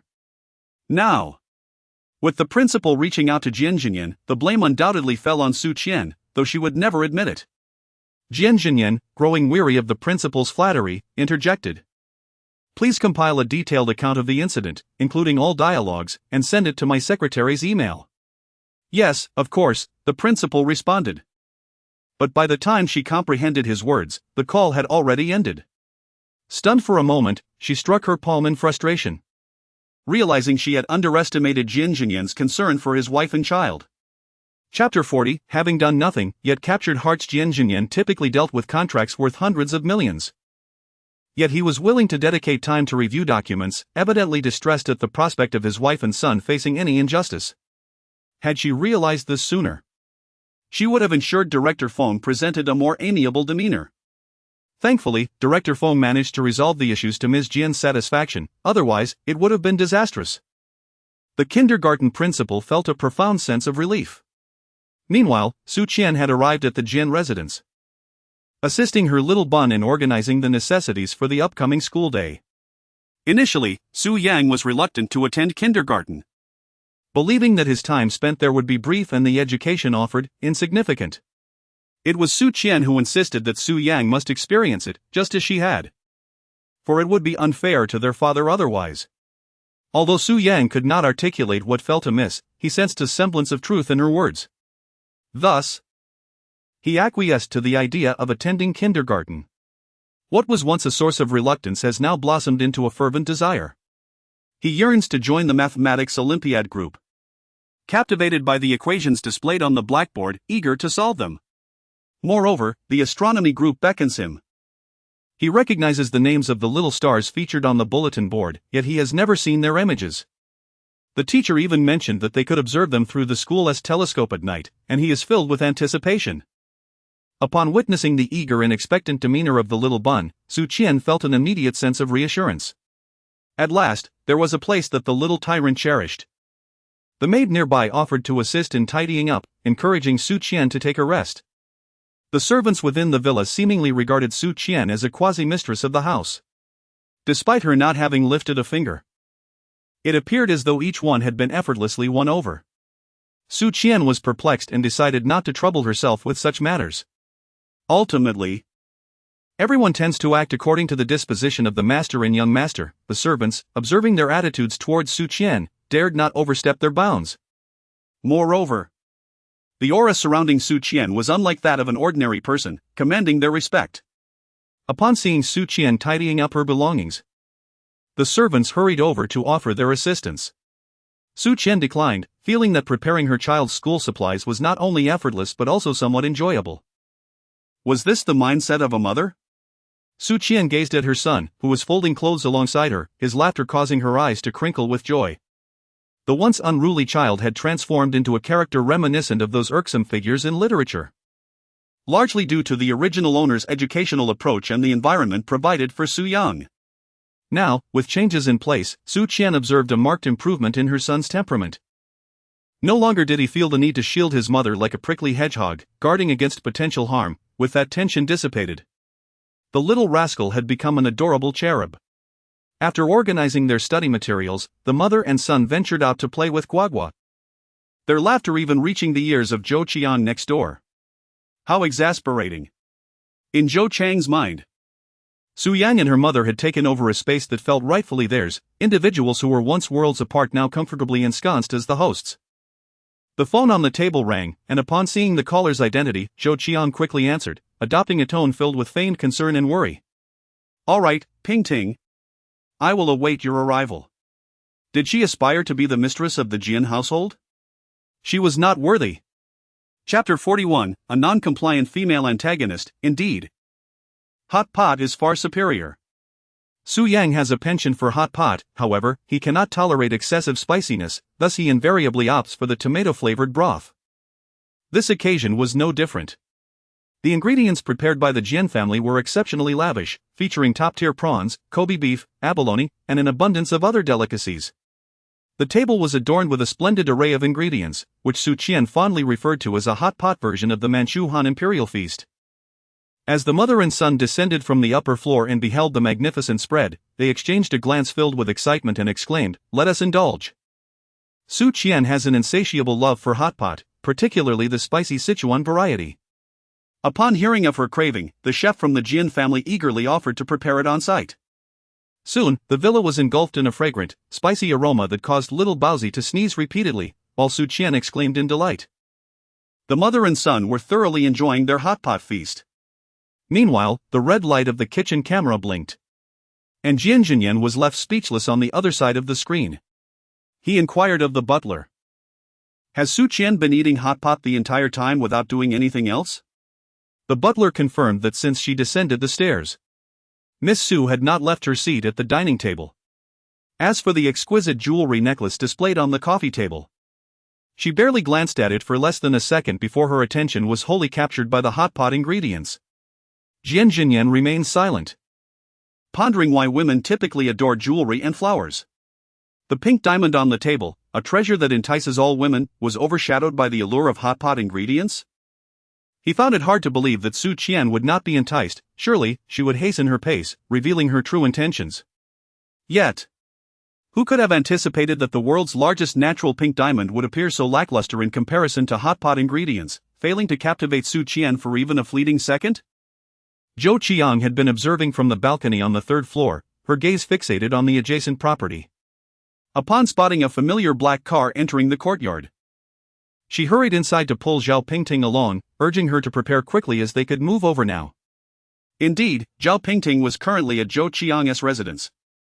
Following the friction between Su Qian and Zhao Pingting, Zhou Qiang had concocted a plan and discreetly messaged Zhao Pingting to come over. Zhao Pingting, left waiting at school, received no explanation and was even reprimanded by the principal. The management at Dian School had expressed their stance, supporting Director Feng's disciplinary action. The outcome was that Dian no longer required Zhao Pingting, and the compensation for contract termination would be fully covered by the school. However, Zhao Pingting was not motivated by monetary compensation. She wished to continue teaching at Dian, valuing the benefits of employment there, which far outweighed the compensation amount. Many teachers had spent hundreds of thousands to secure positions at Dian, opportunities that were rarely afforded. She could not comprehend how she was dismissed for such a trivial matter. Disheartened, Zhao Pingting sought Zhou Qiang's assistance, who assured her that she could help devise a solution. It was then that Zhao Pingting discovered that Su Yang was, in fact, the son of the Jian Group's president. My goodness, what a formidable figure she had inadvertently crossed. No wonder Dian dared not show leniency towards her.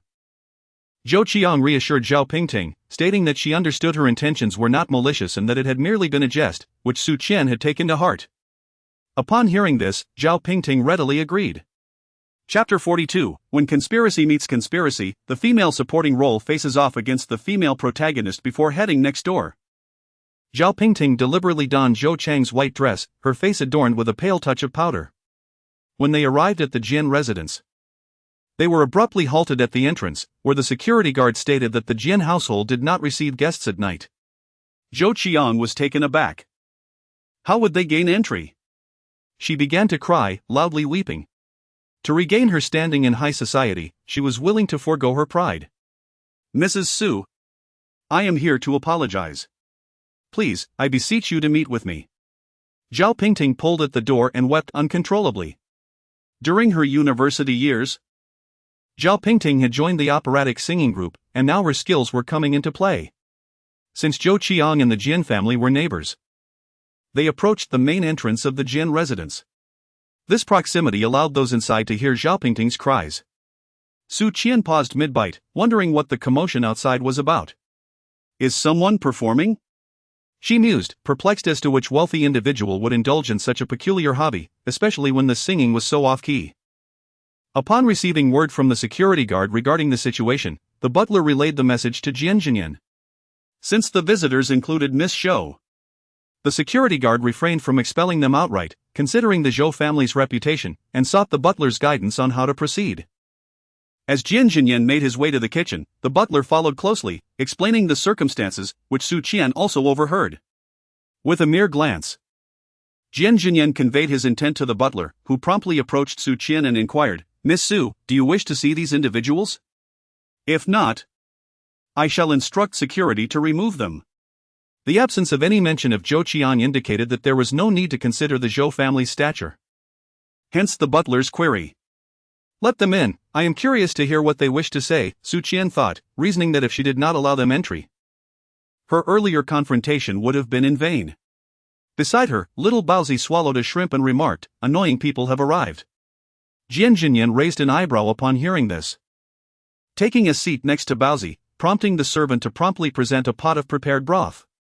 He, like Su Yang, opted for the tomato base, as neither father nor son could tolerate spicy food. As they were escorted by security, Zhao Pingting continued to cry, occasionally discreetly glancing at her surroundings as she wiped her tears. Catching sight of the luxurious vehicles parked in the open garage beside the fountain, her heart raced. This was the epitome of wealth. Upon entering the house, the enticing aroma of hot pot wafted through the air, making it impossible for Zhao Pingting, who hadn't eaten all afternoon, to resist swallowing hard. Beside her, Zhou Qiang was filled with unease, wondering why Jiange was so indulgent towards Su Qian, who, after all, had claimed to be a guest yet occupied the primary seat at the dining table. Chapter 43. The male protagonist can no longer endure if the beauty of the courtyard left Zhao Pingting in awe. Stepping inside the home rendered her speechless. The paintings in the living room, which she had previously seen at the Dian administrative office, were merely reproductions by a master artist, purchased by the school for a handsome sum. Just the replicas commanded such a price, how much would the original paintings be worth? Zhao Pingting had been astounded at the thought. Now, seeing the actual painting displayed in the Jian family's living room, she realized it must be authentic. For surely it would not be showcased in such a manner otherwise. The entire room exuded opulence and elegance, leaving a lasting impression of both luxury and depth. Miss Zhao, to what do I owe the pleasure of your visit? Su Qian refrained from addressing the other as Teacher Zhao, for she no longer held that title. It was only after Zhao Pingting had knelt that she realized her actions were somewhat excessive. Having witnessed the grandeur of the Jian family, she was even more reluctant to sever ties with high society. She understood that securing her position at Dian was paramount, as it would grant her the opportunity to mingle with the elite, thereby increasing her chances of marrying into a wealthy family. She, too, yearned for endless luxury cars and to indulge in hot pot with exquisite tableware worth tens of thousands. Miss Su, I implore you to forgive me. The circumstances then were truly misunderstood, I did not take sides. Zhao Pingting cried, her voice choked with emotion, portraying a picture of deep grievance. As her sorrow escalated, she collapsed to the ground in tears.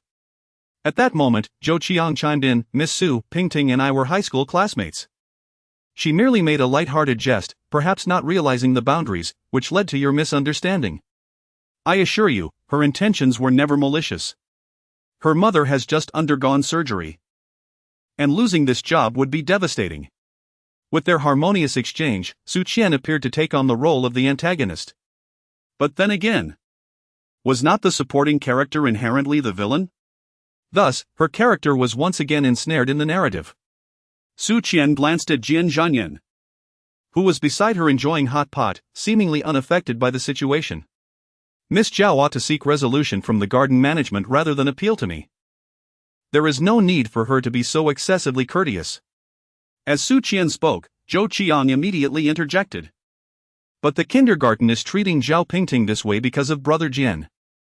Zhou Qiang seemed to blurt it out, only to hastily cover her mouth mid-sentence. Yet the implication was already unmistakably conveyed.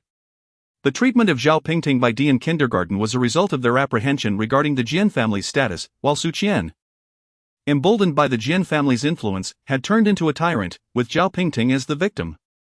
This was Zhou Chang's calculation. She intended for Jian Zhanyan to recognize that Su Qian had begun to act recklessly under the protection of the Jian family, and if left unchecked, her behavior would only escalate. Brother Jian despised those who exploited his identity to engage in misconduct. After finishing her statement, Zhou Qiang feigned concern as she glanced at Su Qian, while inwardly she reveled in delight, eagerly anticipating Su Qian's downfall. Su Qian appeared tense.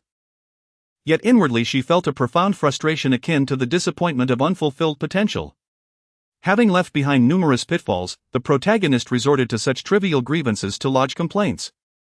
For instance, during mealtime, she neglected to adequately attend to Su Yang, and while touring the campus, unlike other parents who held their children close, she allowed Su Yang to wander freely. Did the protagonist truly comprehend what issues warranted the male lead's concern? What she had anticipated to be a formidable adversary turned out to be nothing more than child's play, leaving Su Qian feeling quite disenchanted.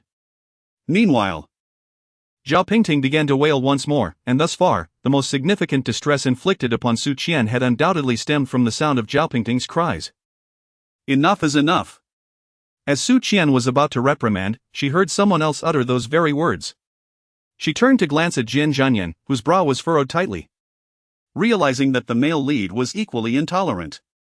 Chapter 44, I have yet to make a move. Does Miss Zhao not harbor a shred of remorse? Jian Zhanyan's question left everyone present in a state of confusion. He first raised his hand to gently pat Su Yang's head, offering reassurance, rest assured. Daddy will handle it well. Su Qian observed Su Yang's concerns keenly, surprised that Jian Zhanyan would be the first to offer comfort. Butler, please bring it to Miss Zhao. Yes. The butler approached the sofa and retrieved a document from the coffee table, a gesture that caught the attention of Zhao Pingtin and Zhou Qiang, drawing their gaze to the diamond atop the table. A large pink diamond, its beauty captivating both women, their eyes gleaming with fascination. This was the natural reaction of a woman encountering something exquisite. Is it not customary to be enchanted by beauty? Regardless of its value, anything visually appealing should capture one's attention momentarily. However, Su Qian merely glanced at it, showing little interest. Jian Zhanyan narrowed his eyes, pondering whether her indifference was genuine or a deliberate act. In truth, it was a mere conspiracy theory of the male protagonist. Su Qian simply did not notice. The fleeting glance the butler mentioned as they descended the stairs was due to her inattention at that moment. Now seated at the innermost position of the dining room, all she could see was the edge of the box. Even the world's largest pink diamond could not surpass the size of its container. Thus Su Qian truly saw nothing at all. Observing Zhao Pingtin's increasingly pale complexion as she read the document, Su Qian grew curious about its contents. Zhou Qiang, remaining close to Zhao Pingtin, could also glimpse the document, her expression equally grim. Miss Zhao, prior to Su Yang's enrollment, I investigated the qualifications of each teacher. This action is not aimed at you. Even without the dispute between you and Miss Su, I would not permit you to continue as Su Yang's homeroom teacher. Though you have not been dismissed today, you will be terminated at next month's faculty meeting. Accepting bribes, colluding with students' parents, leaking the educational plans of Dian. Each of these offenses is sufficient to expel you from Dian. Faced with this undeniable evidence, Zhao Pingtin could no longer claim her innocence, and she wailed, departing in tears. Zhou Qiang remained, her face fluctuating between shades of blue and white, stunned for a considerable time before stammering, "Brother Jian, I apologize, I was also deceived by her." Jian Zhanyan's tone was frigid as he commanded, "Butler, see our guest out." This unyielding attitude caused Zhou Qiang to burst into tears and flee. Both women had stormed in with intentions to confront Su Qian, yet left in tears instead. Su Qian remained silent, contemplating the fact that the male protagonist had managed to upset the female protagonist before she had even made her move. Although this diverged from her original plan, it still led to a similar outcome. The female protagonist would likely devise a strategy to rehabilitate her image in the eyes of the male lead, rather than fixating on her. Once home, Su Qian cast aside her emotions and meticulously analyzed the fashion competition she was participating in. Initially, she was attracted by the subsequent rewards, resources, and various forms of support that the competition promised. At that time, everything seemed perfect to her. However, upon discovering that the female protagonist would also compete in this contest, she scrutinized the promotional materials and noticed many details she had previously overlooked. Firstly, the sponsor, surprisingly. The Jane Corporation was the primary sponsor of the competition. Secondly, she realized she had previously misread the nature of the event. In the narrative, the female protagonist would become a sensation, as the competition was set to be broadcast live and recorded in collaboration with a television station. The female protagonist's performance would be extraordinary, catapulting her into the spotlight and garnering widespread support for her self-created brand. The story had evolved significantly. The female protagonist's allure was not invincible.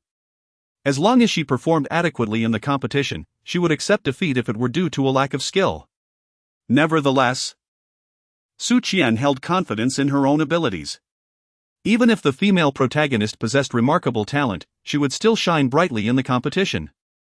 Strength was her source of confidence, and she would not be intimidated, regardless of the circumstances. She had even made headlines twice during the initial preparations. The second trending topic was the announcement that the renowned foreign designer, Su, would serve as one of the judges for this competition. It was rumored that the remaining 3 judges were also prominent figures in the industry. For Su Qian, no competition format posed a threat, as long as she had the talent. Even with the newfound awareness of the discrepancies between the competition and her expectations, she felt no undue pressure. Having already donned the role of a mother, nothing else warranted her alarm. Time flew swiftly, and soon the day of the competition arrived.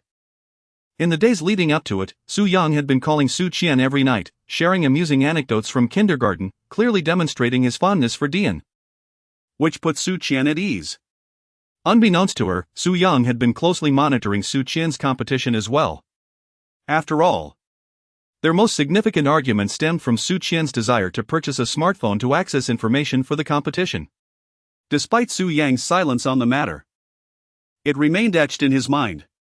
One morning, after Jian Zhanyan left for work, he approached the butler and said, "Butler, I'm feeling dizzy. Would it be alright if I stayed home from kindergarten a bit longer?" "Very well, I shall call the kindergarten," the butler replied readily. Believing his plan had succeeded, Su Yang ascended the stairs with his iPad in hand, unaware that the butler, after notifying the kindergarten of his absence, had also summoned the family doctor and contacted Jian Zhanyan. At that moment, Su Yang lay on his bed, cradling his iPad as he awaited Su Qian's turn in the competition. Why did Su Yang choose to deceive? It was because Su Qian had previously stated not to discuss her matters with their father. If Su Yang claimed he was skipping school to watch live broadcasts, it would inevitably reveal Su Qian's secrets. As a young man, he felt compelled to honor his mother's wishes, which led him to feign illness and stay home. He even set aside a bag of cookies for himself, intending to indulge while watching. Unbeknownst to him, the facade was on the verge of unraveling. Just as he powered on the iPad, a knock echoed from outside. In a flurry, Su Yang concealed the iPad and draped the blanket over his head. The family doctor conducted a brief examination, advising Su Yang to rest well before departing with the butler. To serve as the Jian family's physician, one must possess genuine expertise.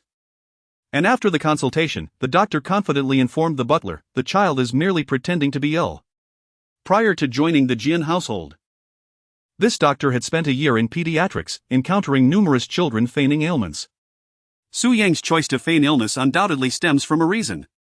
Upon returning home, Jian Zhanyan ascended the stairs and overheard the butler mention that Su Yang was secretly watching an iPad in his room. The villa was equipped with cameras only in public areas, while the bedrooms remained devoid of surveillance. Su Yang's room was located on the second floor, and he had not drawn the curtains. Thus, the butler, positioned in the adjacent flower room on the second floor, could easily observe the situation within Su Yang's quarters. The butler clearly saw Su Yang sprawled on the bed, legs swinging as he munched on cookies while engrossed in his iPad. Jian Zhanyan found this book somewhat beneficial since Su Yang had ceased his incessant demands to leave. It is often said that men lack the meticulous nature of women. Su Qian understood that Su Yang's distraction stemmed from his fondness for kindergarten, which provided him with something to divert his attention. While Jian Zhanyan believed his approach had proven effective. Ascending to the second floor, Jian Zhanyan knocked on the door. Su Yang feigned weakness, inviting him in. Upon entering the room, Jian Zhanyan immediately noticed the small corner of the iPad peeking out from beneath the pillow. Are you unwell? Yes. What seems to be the trouble? Dizzy, I want to sleep. Jian Zhanyan pointed at the iPad beneath Su Yang's pillow, and as Su Yang followed his gaze, his expression stiffened slightly. Can you pretend you didn't see that? Jian Zhanyan shook his head, and with a dejected demeanor, Su Yang withdrew the iPad. You are not sick, Jian Zhanyan reiterated. The protagonist understood that communication in the book entailed a candid exchange of truths with children. But due to his hectic work schedule, Jian Zhanyan had not yet had the opportunity to share his reflections with the parenting expert. Otherwise, the expert would undoubtedly assert, "Dear, you have completely misunderstood. Effective guidance is essential before communicating with children." Of course, Su Yang was no ordinary child. Regardless of whether he felt fear from having his deception exposed or experienced other emotions, most children would likely cry in such a situation. Yet, Su Yang did not. He calmly stated, "I was pretending." "Why?" Jian Zhanyan inquired. Suddenly, the little dumpling puffed out his chest, bent down, and increased the iPad's volume each time someone approached. Su Yang had not paused the iPad but instead switched it to silent. During his recent conversation with Jian Zhanyan, Su Yang's gaze had remained fixated on the screen. His eyes brightened, and he placed a finger to his lips, signaling Jian Zhanyan to remain silent. At that moment, the iPad emitted the voice of a female host. "Next up, the designer competing is contestant number 32, Su Qian, who will present her design." Jian Zhanyan followed Su Yang's gaze, captivated by the screen. Su Qian made her entrance. Chapter 47, a stunning debut. Dressed in a white blouse paired with a black pleated skirt, her hair styled in a high ponytail, and her face free of makeup, she radiated an aura of youthful vitality. As Su Qian ascended the stage, subtitles instantly cascaded across the iPad screen. Are high school students eligible to participate? I don't think so, I inquired earlier, and it requires either a relevant academic background or professional experience. Could this truly be a high schooler? The sparkle in their eyes surpasses that of seasoned professionals. What am I to do? I didn't just admire the attire, I was captivated by the designer. No. I desire both the garment and the creator. As Su Qian gracefully entered the stage, she instantly captivated the audience's attention. Greetings, everyone. My name is Su Qian. And this is the gown I designed in accordance with the competition's theme. Zhuangzhou's dream of a butterfly. Dreaming represents a realm of existence, while waking signifies another. I have chosen moonlight white organza paired with silk. Upon the debut of Su Qian's design, the audience was instantly captivated, exclaiming in awe at its exquisite beauty. The ethereal gown was composed of 2 layers, and as Su Qian elaborated, attendees initially believed it merely offered 2 stylistic variations. However, when the venue lights dimmed, the gown emanated a gentle silver glow reminiscent of moonlight. The gasps of admiration from the audience were distinctly audible through the live broadcast. Unlike typical design competitions where participants must first demonstrate their foundational skills, this particular contest allowed entrants to showcase ready-to-wear garments right from the outset through submissions, deeming their basic abilities sufficient. Upon learning that Zhou Qian would also be competing, Su Qian meticulously examined the competition structure and discovered that it was not strictly professional. Half of its essence was rooted in entertainment. Yet, Su Qian prioritized the ultimate prize, rendering the nature of the competition less significant to her. Thus, Her initial strategy remained steadfast, to seize attention during the preliminary round. Observing the astonished gazes of both the audience and the judges, Su Qian felt a sense of accomplishment. Believing she had succeeded. The 4 judges for the preliminary round, esteemed domestic brand designers who were expected to provide critiques, began inquiring on behalf of their brands whether Su Qian's piece was for sale, expressing interest in acquiring it for production. Su Qian gracefully declined, expressing her intention to establish her own brand in the future. Although the judges felt regretful, they understood her decision. Their reaction served as a testament to Su Qian's exceptional talent. She secured a direct pass to the top 30, eliminating the need for any further elimination rounds. Among the 4 judges, each possessed one opportunity for a direct pass, and Su Qian had successfully earned hers. Meanwhile, in the backstage lounge, Zhou Qiang observed Su Qian basking in applause and accolades, her heart filled with resentment. When inquiring about Su Qian, Zhou Qiang feigned indifference but couldn't help but feel jealousy as Su Qian returned to the competition to receive thunderous applause. As Zhou Qiang scrutinized Su Qian's designs, a malicious thought crossed her mind, perhaps they were crafted by someone else on Su Qian's behalf. Although Zhou Qiang received applause comparable to Su Qian's, she did not obtain a direct pass. In the preliminary rounds, Zhou Qiang had deliberately played it safe with her designs, hoping to shine gradually and reveal her capabilities in a surprising manner. However, this strategy failed to astonish the judges, and consequently, she did not secure a direct pass. The competition unfolded as she had envisioned, yet with Su Qian's brilliance overshadowing her, Zhou Qiang felt an inexplicable sense of frustration. Su Qian took the express pass and left without even glancing at Zhou Qiang's work. Zhou Qiang, feeling belittled, was exceedingly angered and vowed to defeat Su Qian in the competition. Su Qian possessed both beauty and talent, while Zhou Qiang had the advantage of studying abroad, accompanied by esteemed mentors and students participating in the competition. Initially, Zhou Qiang thought the director's mention of a turnaround battle was primarily due to the formidable judges. But it seemed that the competitors were extraordinary as well. "Mom, you are incredible. The dress you designed is truly beautiful. Wow, it even lights up!" exclaimed the little bun, dancing with joy. Turning to Jian Zhanyan, he asked, "What is an express pass?"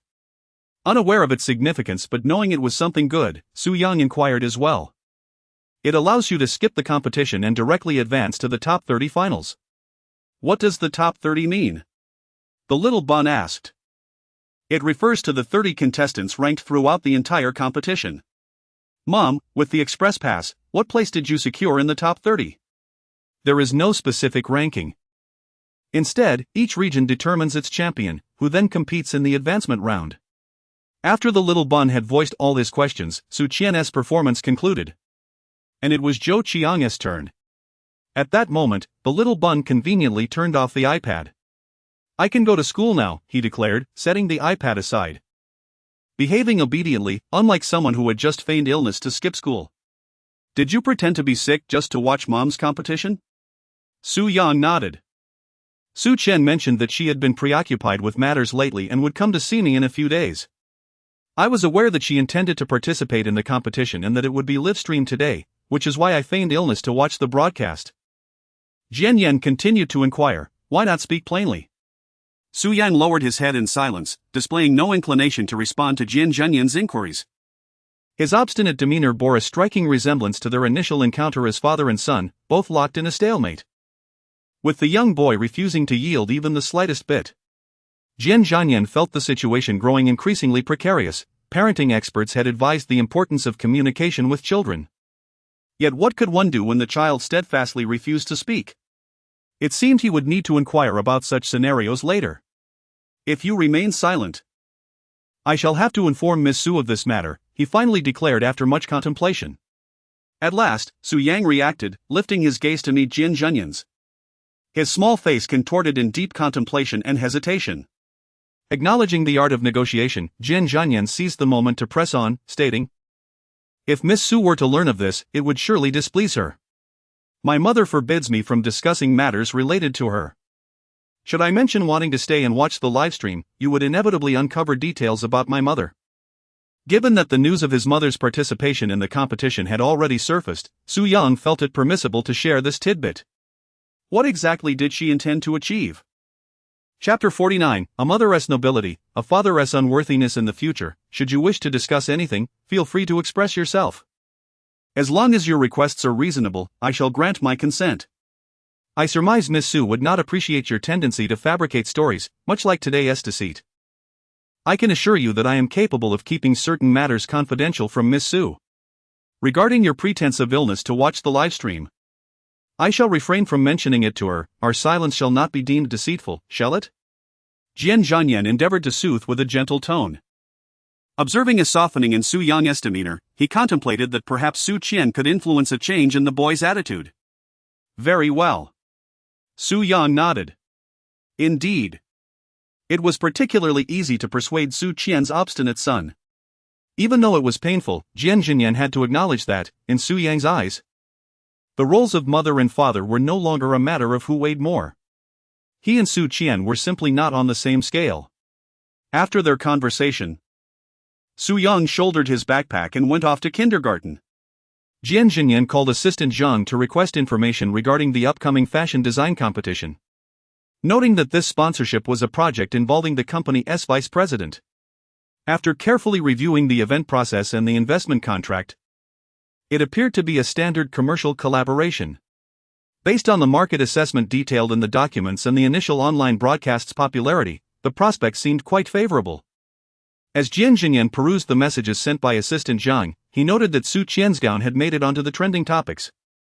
Although its ranking was low and it quickly fell off the list, it represented a promising start.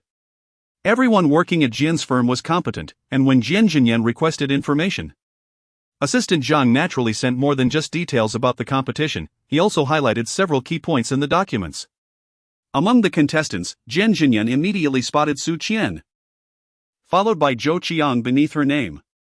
Sir, Miss Zhou and Mrs. Fan have arrived, announced the butler, approaching Jian Zhanyan, who was seated on the sofa reviewing documents. Having learned from the previous encounter that Jian Zhanyan harbored a dislike for the neighboring household, the butler had come to inquire first, should Jian Zhanyan decline to meet them, he could easily concoct an excuse to dismiss them. Miss Zhou had come with a friend to confront Miss Su, only for it to ultimately be a misunderstanding. A situation that the butler still deemed quite rude. The Zhou family's young lady was no longer the innocent girl of their childhood, and the butler had adopted a more businesslike demeanor. Do not allow them in, Jian Zhanyan stated firmly before ascending to his study on the second floor. He had a meeting to conduct, which had originally been scheduled to take place at the company but would now have to be transformed into a video conference. The butler went outside to inform the Zhou family that Jian Zhanyan had just left, prompting them to depart. After concluding his video meeting in the study, Jian Zhanyan called Assistant Zhang again, instructing him to investigate the Zhou family's circumstances abroad over the years. He suspected that the Zhou family's mismanagement overseas was linked to issues within the company. Jian Zhanyan was not naive. He had noticed the Zhou family's overt attentiveness, which undoubtedly concealed ulterior motives. Subsequently, Jian Zhanyan retrieved his phone and began sending messages, the name on WeChat reading parenting expert. He had observed numerous differences between his son and other children. The female lead focused on the male lead, who in turn was concerned about their son, while the supporting female character busied herself with her career. Currently, Su Qian had garnered a modest amount of online attention due to her luminous evening gown showcased during the competition. Chapter 50, A Flourishing Career. Firstly, in the class group chat, Su Qian had not spoken for many years. Due to various reasons, including her child and financial constraints, she had missed the annual gatherings, and her absence had become a tacit understanding among her classmates. One female classmate posted a screenshot of the live broadcast in the group, shifting the discussion to Su Qian. Although she had studied fashion design, the industry was notoriously challenging in the country, leading most of her classmates to change careers. Initially, they had pursued this field out of passion but ultimately succumbed to the realities of monetary stability. Some felt eager to participate in the competition. Yet those who had not engaged in fashion design for several years found their sketches and design concepts inadequate and were eliminated. Others remarked that the gown did not reflect Su Qian's caliber, citing her poor academic performance during their school years. The speaker failed to consider that everyone grows over the years since graduation. Their tone dripped with condescension and disdain, seemingly aimed solely at belittlement.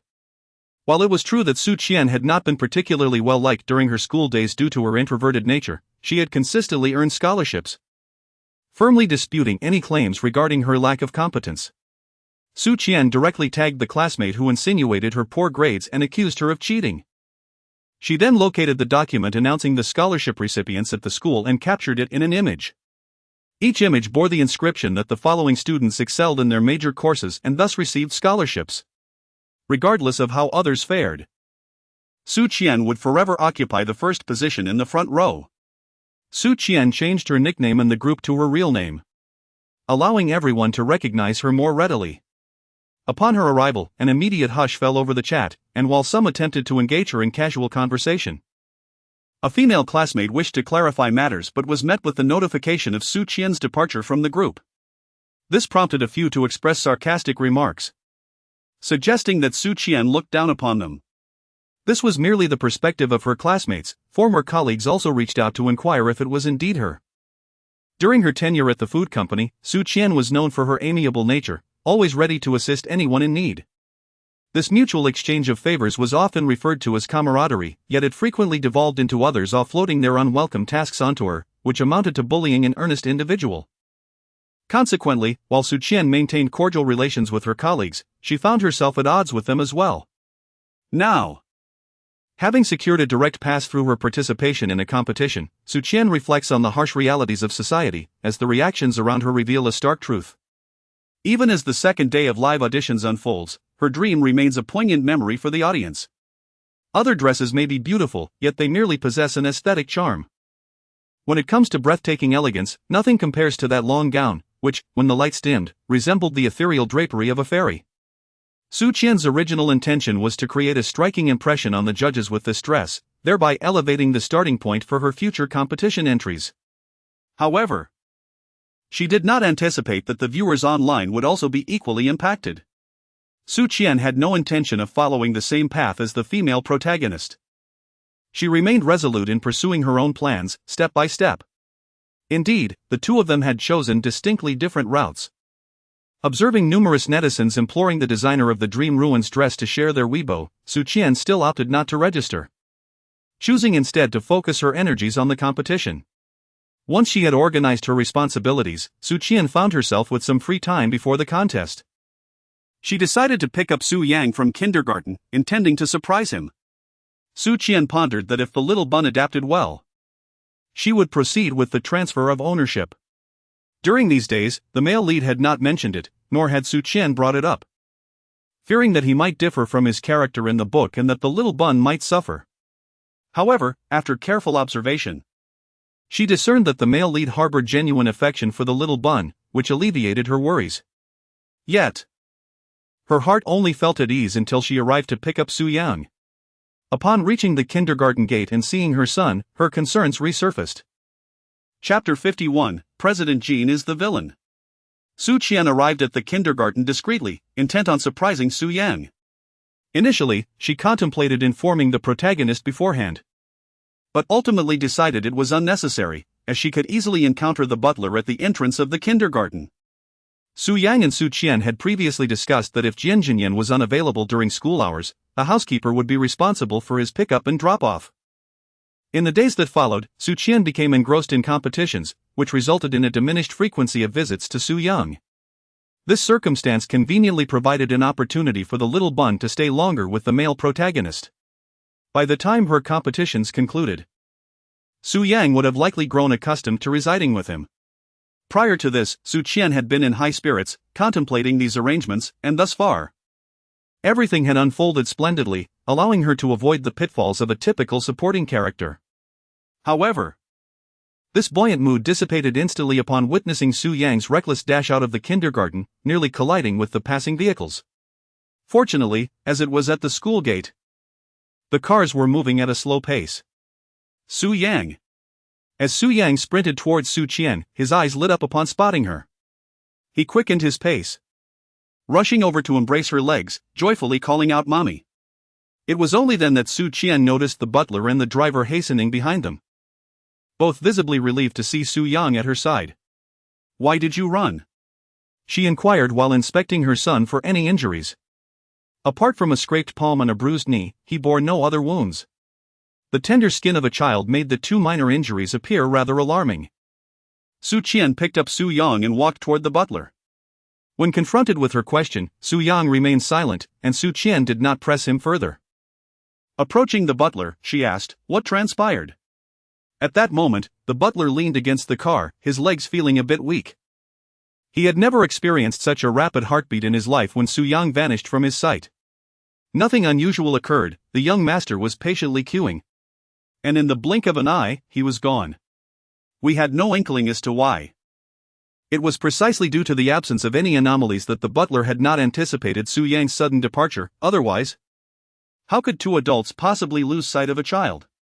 Understanding that she needed to inquire further with her son, Su Qian followed the butler into the Jian family's vehicle. "I wanted to find you," Su Yang stated, pulling out a meticulously drawn route map from his backpack. This map, crafted by Su Yang himself, included detailed annotations regarding which buses to take, the fare required, and the estimated time for travel. Wrapped within the map were coins for bus fare, indicating that Su Yang had thoroughly prepared for this venture. The butler's eyes widened in astonishment, their young master was exceptionally clever. He reflected on a news story he had seen about a 21-year-old who had wandered aimlessly for an entire day, and he felt a swell of pride. "You could have called your mother to pick you up, or asked your father to drive you. Why did you choose this method?" "Mr. Jian is a bad person," Su Yang replied candidly. Upon hearing Su Yang refer to the male lead as Mr. Jian, Su Qian's lips twitched, he still did not acknowledge him as daddy. "A bad person?" Su Qian echoed, unsure of how to interpret this characterization. Su Yang nodded, ready to continue speaking, when suddenly her words faltered. She cast a wary glance at the butler and the driver. They were allies of the villains, indeed, they were villains themselves. Su Qian discerned this implication from the expression on her round, youthful face. Su Yang nodded, and a trace of smile finally graced her serious little face. Her mother was still on her side. Su Qian resolved to address the matter thoroughly later. The butler felt a sense of relief, believing that the Jian residence was finally beginning to resemble a true home. Observing the young master ascending the stairs, the butler pondered deeply and ultimately decided to call the gentleman, for being labeled a villain by a child was no trivial matter. Upstairs, Su Qian entered Su Yang's room. Upon arrival, Su Yang pulled Su Qian onto the bed, then cautiously glanced toward the door before ensuring it was securely locked. He proceeded to draw the curtains tightly shut. Meanwhile, the butler, intent on discreetly observing from the second floor of the greenhouse, silently admired the young master's cleverness as he departed. Within the room, Su Qian listened as Su Yang recounted several accusations against Jian Zhanyan. Since fatherhood, Jian Zhanyan had neglected both his child and the mother, shirking his responsibilities. He attempted to sway the child's allegiance away from his mother through the lure of fine food and money. Jian Zhanyan sought to sever the maternal bond between mother and child, revealing his unsavory character. While Su Qian could comprehend the first 2 points, the last accusation perplexed her. In response to her confusion, Su Yang elaborated on his discoveries. Essentially, his escape was precipitated by a conflict with his father. Initially, Jian Zhanyan confiscated his iPad, restricting usage to merely 1 hour daily. Subsequently, he spoke ill of Su Qian, not outright slander, but with the intent to minimize contact between Su Yang and his mother. These remarks were not addressed directly to Su Yang but were instructions given to the butler, overheard by the boy as he passed by, already displeased over the iPad restriction. Su Yang's temper flared upon overhearing his father's desire to distance him from his mother. "Mom asked me to accompany you, yet you speak of her so," he thought, resolutely concluding that his father was indeed a villain. There is a saying about bowing under the eaves. Su Yang, wise beyond his years, understood that an outburst would only lead to confinement, just as depicted on television where children locked in spacious rooms were even deprived of food. Hence, he remained composed, secretly using his allotted iPad hour to meticulously memorize the route to his residential complex. This led to the events of today. Su Qian had intended to surprise her son, only to be startled by the little bun. With her heart already aflame from the near injury to Su Yang, she felt ready to explode upon hearing this news. Indeed, the male protagonist was no good. Chapter 53, The Intoxicated Male Lead. Why could he not spend more time with the child? Was he truly so disdainful? Contemplating this, Su Qian inwardly cursed the male lead, ungrateful and blind to the kindness of others. Just then, she heard the sound of a car outside. She approached the window and looked down, spotting the male lead stepping out of the vehicle. Su Yang nodded. In the past, he would have doubted his mother's capabilities. But now things were different. He believed wholeheartedly that his mother could vanquish the villains. Mother, I await your return. As he gazed at her with eager anticipation, Su Qian stepped out of the room. For Jian Zhanyan, this meal resembled an interrogative banquet fraught with tension, however. His reluctance to divulge any information rendered him an impenetrable fortress. By the time he excused himself, his companions, intoxicated to varying degrees, could only ascertain that Jian Zhanyan's son was 5 years old and exceptionally intelligent. They had gleaned nothing further. And their inquiries paled in comparison to the information provided by Sun Ling. Not only did they leave empty-handed, but they also acquiesced to Jian Zhanyan's request to refrain from visiting until he brought his child to meet them. The following day, as the effects of the alcohol wore off, they realized that what they had intended as a cunning feast had turned against them. Jian Zhanyan was famously resilient to intoxication. Despite having outdrunk the entire table, he remained merely tipsy. His demeanor reflecting only a slight flush at the corners of his eyes and a hint of alcohol on his breath. There was no indication of drunkenness in his gait, which was steady and composed. Mr. Jian, I believe we need to have a serious discussion. Standing atop the staircase, Su Qian regarded Jian Zhanyan with a grave expression. As he descended the stairs, Jian Zhanyan casually unfastened the buttons of his suit, yet this seemingly nonchalant gesture exuded an air of elegance and refinement. Su Qian acknowledged that the male protagonist possessed a face so strikingly handsome it seemed to enrapture both mortals and gods alike.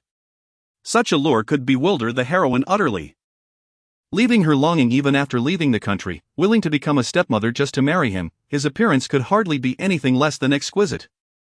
As he unbuttoned the front of his shirt and the cuffs of his sleeves, the simple gestures exuded an overwhelming aura of masculine virility.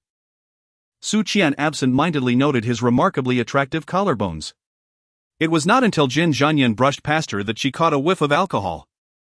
She suddenly understood why the usually abstinent man, who habitually wore gold-rimmed glasses, appeared today with a subtly seductive, almost bewitching charm. The absence of his glasses combined with his intoxication, the faint redness at the corners of his eyes lending an unexpectedly compelling allure. In her heart, Su Qian quietly scoffed. Could the male lead possibly conduct serious discussions after indulging in alcohol? Moreover, had he just disregarded her presence? Upon reaching the second-floor platform, Jian Zhanyan paused, his voice slightly hoarse as he suggested, "Let us converse in the study." Chapter 54, Unveiling the True Nature of the Male Lead. Upon hearing his voice, Su Qian raised an eyebrow, questioning whether he had consumed too much. The waning rays of the setting sun streamed through the window onto the staircase. Glancing at the time, she deemed it a safe hour and ascended the stairs. Had the butler informed Mr. Jian about the events of the day? Su Qian addressed him directly, devoid of any pleasantries, her tone bordering on impolite. Jian Zhanyan rubbed his temples, a frown creasing his brow. Having imbibed a considerable amount of alcohol, he felt somewhat unwell. And now a headache was beginning to set in. Miss Su, are you aware of the reason behind Su Yang's sudden behavior? He inquired, prompting Su Qian to realize that the butler had indeed conveyed the information to him. His underlying wariness and condescension towards her were evident. It was clear that he wished to keep Su Yang away from her, fearing that she might adversely influence the child. The portrayal of the male lead in the book Proud, Aloof, and Unapproachable was undoubtedly accurate. Though his words were wrapped in civility, there was a palpable distance in his heart. Contemplating this, Su Qian felt a resurgence of frustration bubbling within her. What does Miss Su wish to express? Jian Zhanyan's tone had grown considerably colder. Su Qian let out a cold hum, secretly criticizing within her heart. Revealing a hint of brilliance now is truly the nature of the male lead. During their previous interactions, he had indeed compromised too much. The reason Su Yang engaged in such perilous actions was entirely due to Mr. Jian. As a father, how could he be driven to such a desperate desire to escape? Su Qian spoke the harshest words in the most mundane tone. Jian Zhanyan suddenly lifted her gaze, her eyes piercing. The housekeeper on the phone merely mentioned that Su Yang rushed out after school, nearly getting hit by a car. When they caught up, they found the young master in Miss Su's embrace. before the housekeeper could elaborate on the discussion regarding the two in the car. Jian Zhanyan's friend seized the phone to hang up, urging her to drink. Approximately 10 minutes later, Jian Zhanyan hurried home. Although the housekeeper assured her that everything was fine. Su Yang's reckless dash outside ignited a sense of dissatisfaction within Jian Zhanyan towards Su Qian. She believed that Su Yang's impulsive behavior stemmed from his anticipation of Su Qian picking him up from kindergarten today, leading to his near injury. To her astonishment, she now heard Su Qian attribute Su Yang's actions to him. The female antagonist also possessed her own temper. She did not wish to entangle herself with the male lead and female lead, not out of fear, but rather to avoid complications. In Su Yang's pocket, there were still some coins. Su Qian tossed them onto the table, and the coins clinked against the mahogany surface before rolling off the edge and coming to a stop on the floor after several spins. The sound echoed harshly in the tranquil study. Jian Zhanyan picked up a piece of paper from the table and immediately spotted the 4 prominent characters at the top, escape plan. He recognized the handwriting, it belonged to Su Yang. The paper was filled with bus route maps, and there were even notes indicating that taking a taxi was not advisable, as it could lead to abduction. It was evident from this map that Su Yang had meticulously devised a plan for escape, with the date for the intended departure marked as today. This had clearly been in preparation for quite some time.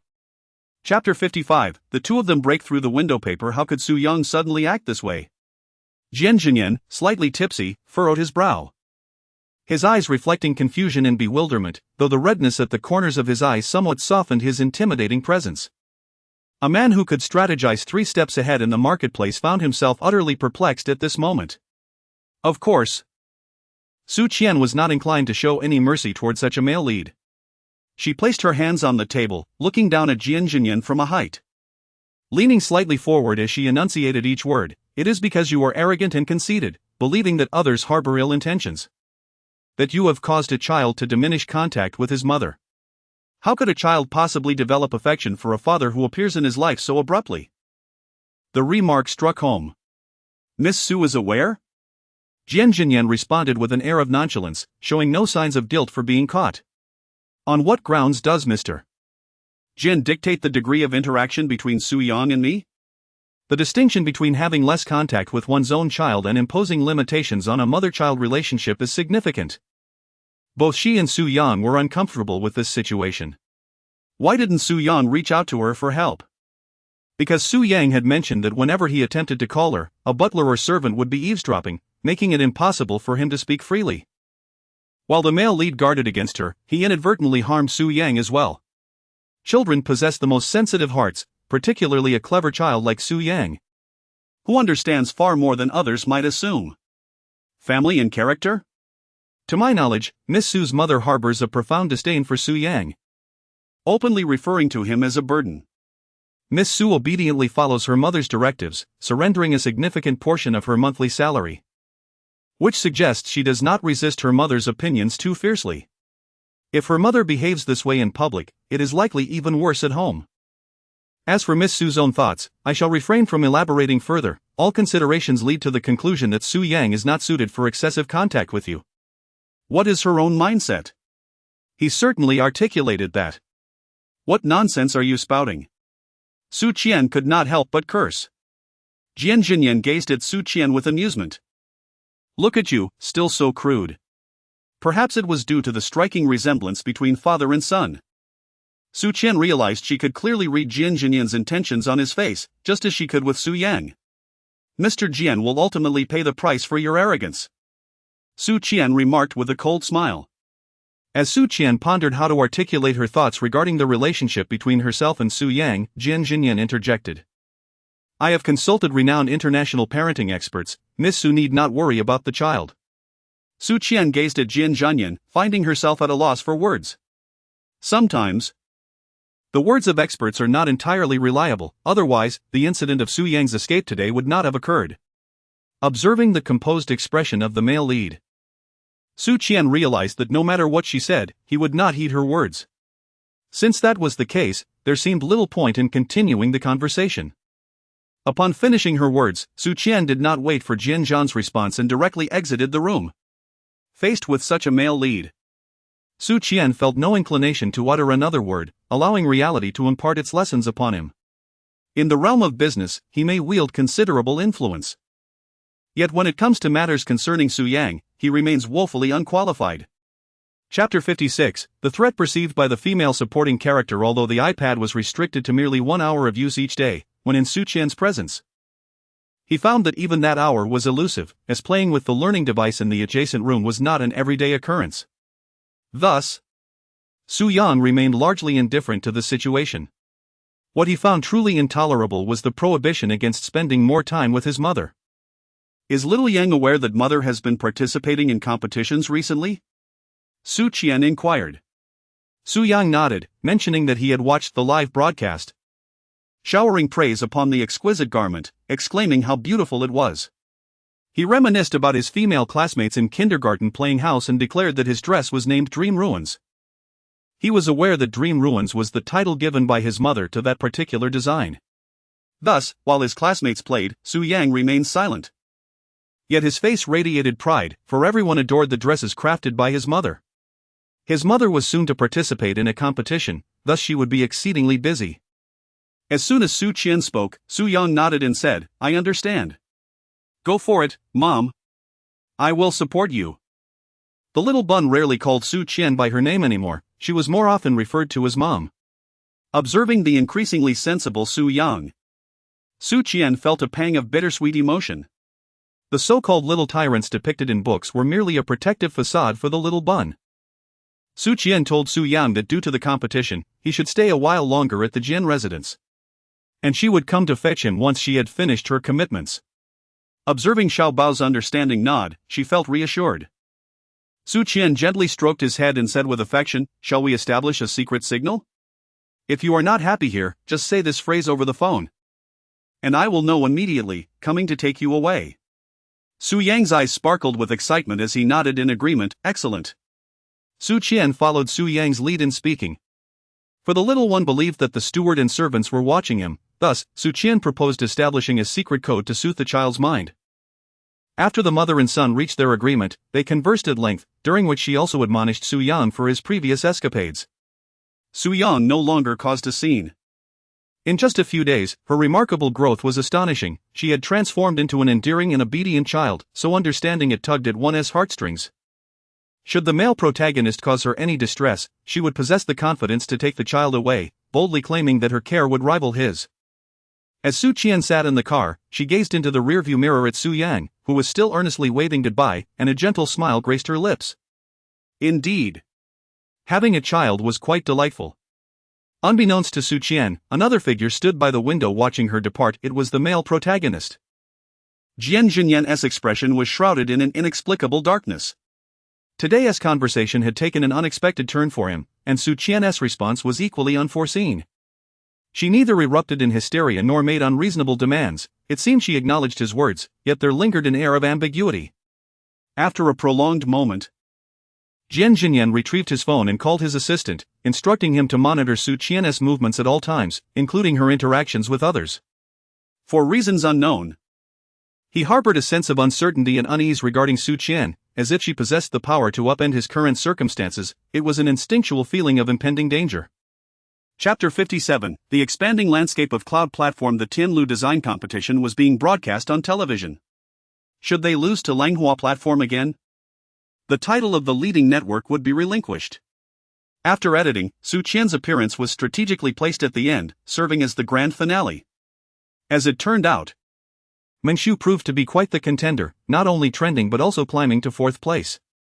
The production team had invested heavily in marketing, securing 7 trending topics, while Menxiu achieved 4th place organically. The primary catalyst for Menxiu's rise was a foreign exchange student who had viewed the live broadcast and subsequently discussed the clothing designs on an international forum, sharing images of the dress. Beautiful garments resonate with people, and the forum members shifted from disparaging Chinese fashion design to offering genuine compliments. Additionally, the post received a like from the renowned international fashion blogger, Qian, who expressed her admiration for the dress and inquired about the designer's contact information, indicating her desire to purchase it. Qian was widely acknowledged as a fashion queen among foreign netizens, with top luxury brands often sending her invitations to their shows. Her preference served as a testament to the item's fashion credibility. This was perceived as a significant boost for Chinese fashion by most netizens, and indeed, the dress was stunning. The trending topics purchased by the production team garnered minimal discussion. They were quickly overshadowed. Meanwhile, netizens engaged in lively discourse. Chapter 58. A loyal fan of Mom Abroad, the dress designed by Su Qian was the most talked about, followed closely by Zhou Qian, a well-known designer and disciple of the esteemed Difun, who enjoyed some popularity online. Domestically, aside from Su Qian's Mingshu, the attention was evenly distributed among the other designers. With steady momentum, a breakout success was imminent. Su Qian remained unaware of the fervent discussions online. Consequently, the competition, originally scheduled for a week later, commenced early. The intensity was inconsequential to Su Qian, she was accustomed to such pressures, having previously completed a series of custom designs in a month. The other contestants, however, wore expressions of trepidation. All contestants gathered in the hall to draw their design themes. Those who drew the same theme would face off in a knockout round.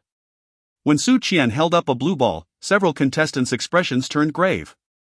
They too had drawn blue balls. This indicated that they would face Su Qian in the upcoming advancement competition.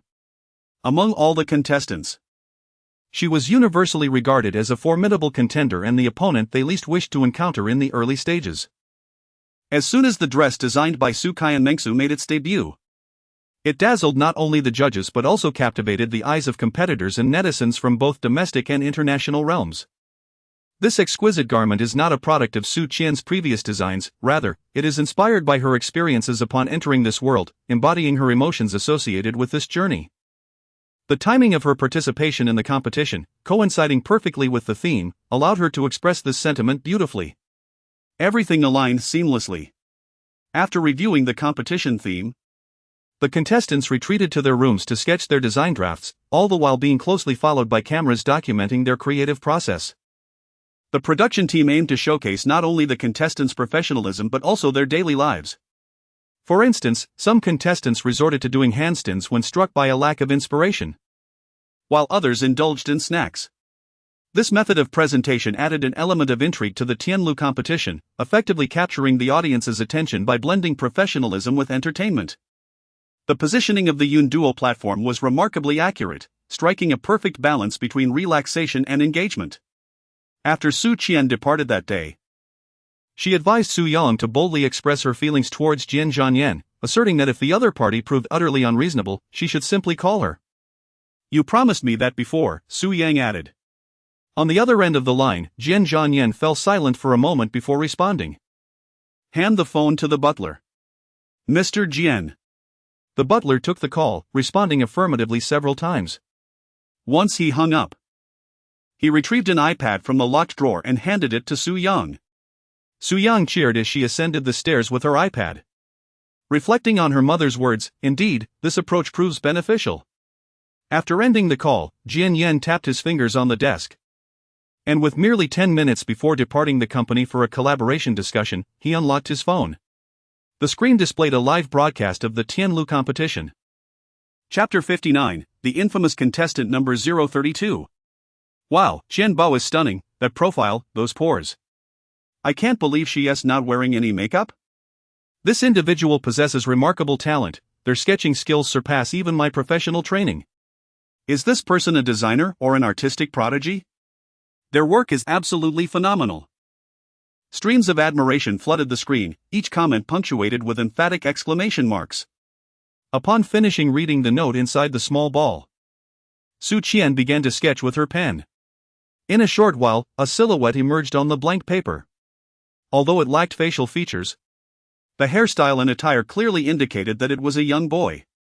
At that moment, on the second floor of the villa, Su Yang chuckled softly twice, thinking to himself that his mother was indeed thinking of him. Jian Zhanyan also discerned that Su Qian was drawing Su Yang. Realizing this, the whirlpool in Jian Zhanyan's eyes resembled a profound abyss. This woman was indeed harboring grand ambitions. Either she sought to extract a substantial fortune from him, or she was merely a pawn in a larger scheme, aimed at undermining him to target the Jian family. "Mr. Jian, the car is ready." Assistant Zhang knocked on the office door. Jian Zhanyan silenced his phone and, upon reaching the company entrance, instructed assistant Zhang. Please edit all content related to Su Qian from the Tianlu competition live broadcast and send it to my email afterward. Having said that, Jian Zhanyan entered the car. This time, assistant Zhang was left bewildered as he watched the departing vehicle. Was Mr. Jian genuinely concerned for others? Could it be that this iron tree had truly blossomed? Was he attempting to create some romance? Assistant Zhang shuddered at the thought, unable to envision Mr. Jian uttering sweet words to a woman. The imagery would surely be chilling. Earlier that morning, having faced the boss's piercing gaze due to the unprepared quarterly report, assistant Zhang found himself internally lamenting. Su Qian gazed tenderly at the painting of the little boy, affixing it to the wall. She languidly leaned back in her chair, her gaze drifting towards the window. A gentle breeze caressed her face, playfully tousling her hair, while sunlight streamed into the room, creating a scene imbued with healing serenity. Suddenly, the tranquility was disrupted by a knock at the door. The audience in the comments section lamented the untimeliness of the interruption, expressing their discontent at being disturbed while admiring beauty. Although the popularity metrics were not displayed at the front desk, Zhou Qiang possessed her own insights. She was acutely aware that Su Qian's popularity was at its zenith, causing her to grind her teeth in frustration while contemplating how to capitalize on the situation. The visitor was none other than Zhou Qiang. Miss Su, I didn't expect to encounter you here. I didn't get a chance to greet you last time, she exclaimed. Stepping forward to embrace Su Qian, briefly resting her shoulder against hers before pulling away, her tone brimming with delight. And about the previous incident, I must apologize. As she spoke, Zhou Qiang clasped her hands together in a gesture of contrition, presenting an image of camaraderie, as if she were playfully appealing to Su Qian. Indeed. Friends of beauties are also beauties. Wow, this young lady has such a gentle voice. She is designer Zhou Qiang, student of a renowned international designer. And a formidable talent in her own right. From the reactions in the comments, it was evident that Zhou Qiang had successfully garnered attention. After exchanging pleasantries, she bounced away with youthful exuberance. Su Qian discerned Zhou Chang's intentions immediately. Upon entering, she had casually glanced at the camera in the room before adjusting her posture. Thus, Zhou Chang's motives became quite transparent. While Su Qian harbored no understanding of Zhou Chang's relentless pursuit of popularity, she chose to remain indifferent. As long as Zhou Qiang did not provoke her, she could perform as she wished. Should the lead character have the audacity to interact with her? Su Qian would undoubtedly shatter that pretense. She was here to compete, not to engage in a superficial sisterhood with others. In her previous life, Su Qian primarily focused on women's fashion. Although she had limited experience in men's clothing, she had dabbled in it to some extent. And she had only designed children's apparel once.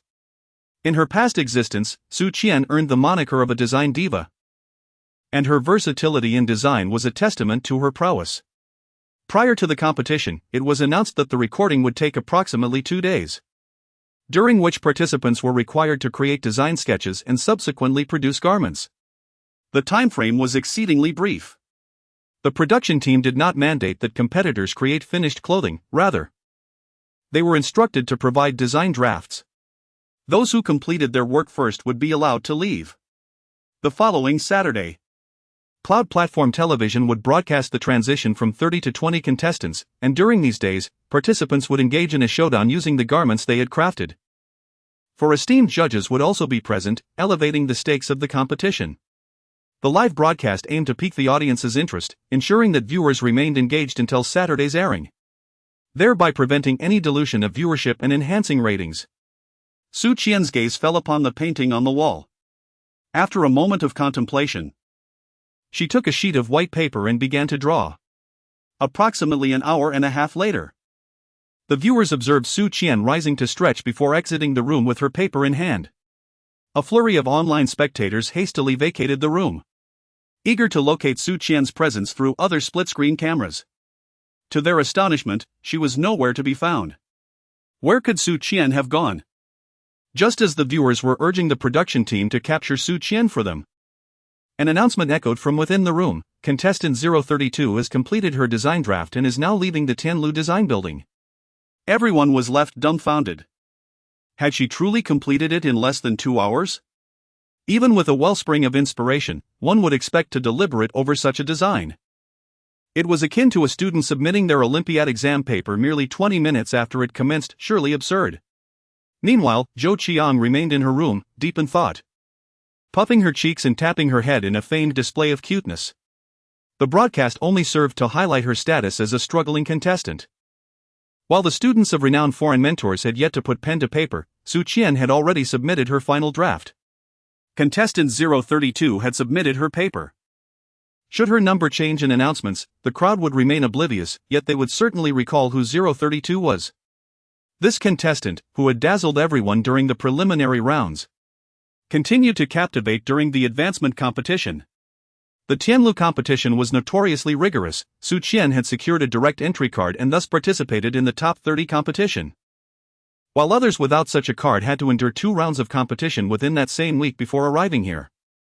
Although the rules permitted the use of previous designs, the pressure was immense. Fatigue already weighed heavily upon them, and the news of someone having submitted their work only exacerbated the unnameable anxiety that each contestant felt to some degree. Throughout the competition, the ostensibly aloof designers had maintained a detached demeanor, yet they could not suppress their astonishment, their mouths agape. Had it been anyone else, they might have assumed the contestant succumbed to the competition's intensity and simply gave up. However, upon hearing it was 032, the situation was entirely different. This advancement round demanded entirely new design drafts. Upon exiting the building of the Tianlu design competition, Su Qian realized that the photographer was still trailing behind her. "I am leaving," she stated, gesturing towards the road. The photographer nodded and replied, "The director has requested that we capture Ms. Su's graceful departure." Su Qian lightly touched her nose and remarked, "Perhaps it is not as carefree as it seems." After speaking, she turned onto a narrow side path, deftly retrieving her phone to scan a shared bicycle. Note, a bicycle, not an electric one. It was $1 cheaper than the latter. The cameraman was left speechless. The director had instructed him to capture a close-up of the car's exhaust, particularly during the moment the rear wheel spun, to showcase Su Qian's brash demeanor. However, as he observed the figure of the woman pedaling away on her bicycle, all he perceived was simplicity. The cameraman, disheartened by his failure to fulfill the task, lamented that he should have hailed a car for Miss Su. He had assumed that these designers, whether affluent or modest, would possess their own mode of transport. Little did he know that Miss Su preferred cycling. Upon returning to report the situation to the director, the latter silently reviewed the footage captured earlier. As he gazed at the image of the bicycle fading into the distance, the director flashed a broad grin, exclaiming, "What a fortunate star indeed! If one cannot present themselves attractively, it is challenging to convince the public that the garments they design can make others beautiful." Su Qian aspires to become a renowned designer, cherishing her reputation and striving to maintain a pristine record from her debut. She recognizes that relying solely on consumption without generating income is unsustainable. Confident in her savings, Su Qian has purchased her wardrobe, along with sewing machines, needles, threads, and various other materials. Additionally, she previously sent funds for fabric to the male lead. At the design headquarters, Su Qian efficiently submitted her work, completing it swiftly and flawlessly, with no room for revisions. Her primary motivation is to earn money. She plans to craft her competition outfit within 2 days, aiming to secure financial gains through her efforts. Su Qian gazed up at the cerulean sky, letting out a soft sigh. Who could have imagined that she, once hailed as the fashion diva, would find herself in such a dire predicament? Despite her meager circumstances, Su Qian had never contemplated touching the 5 million given to her by the male lead. In her eyes, this sum belonged to the original owner and the young overlord. She felt unworthy to lay a hand on it. Unless it were to benefit the child, she chose to regard that money as non-existent.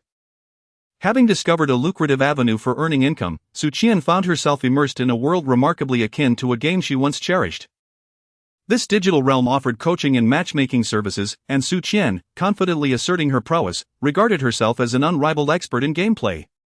Were it not for her career as a designer, she might well have ascended to the throne of esports queen, a notion she embraced with unabashed vanity. She had already secured a contract, setting her rate at a princely 100 yuan per hour.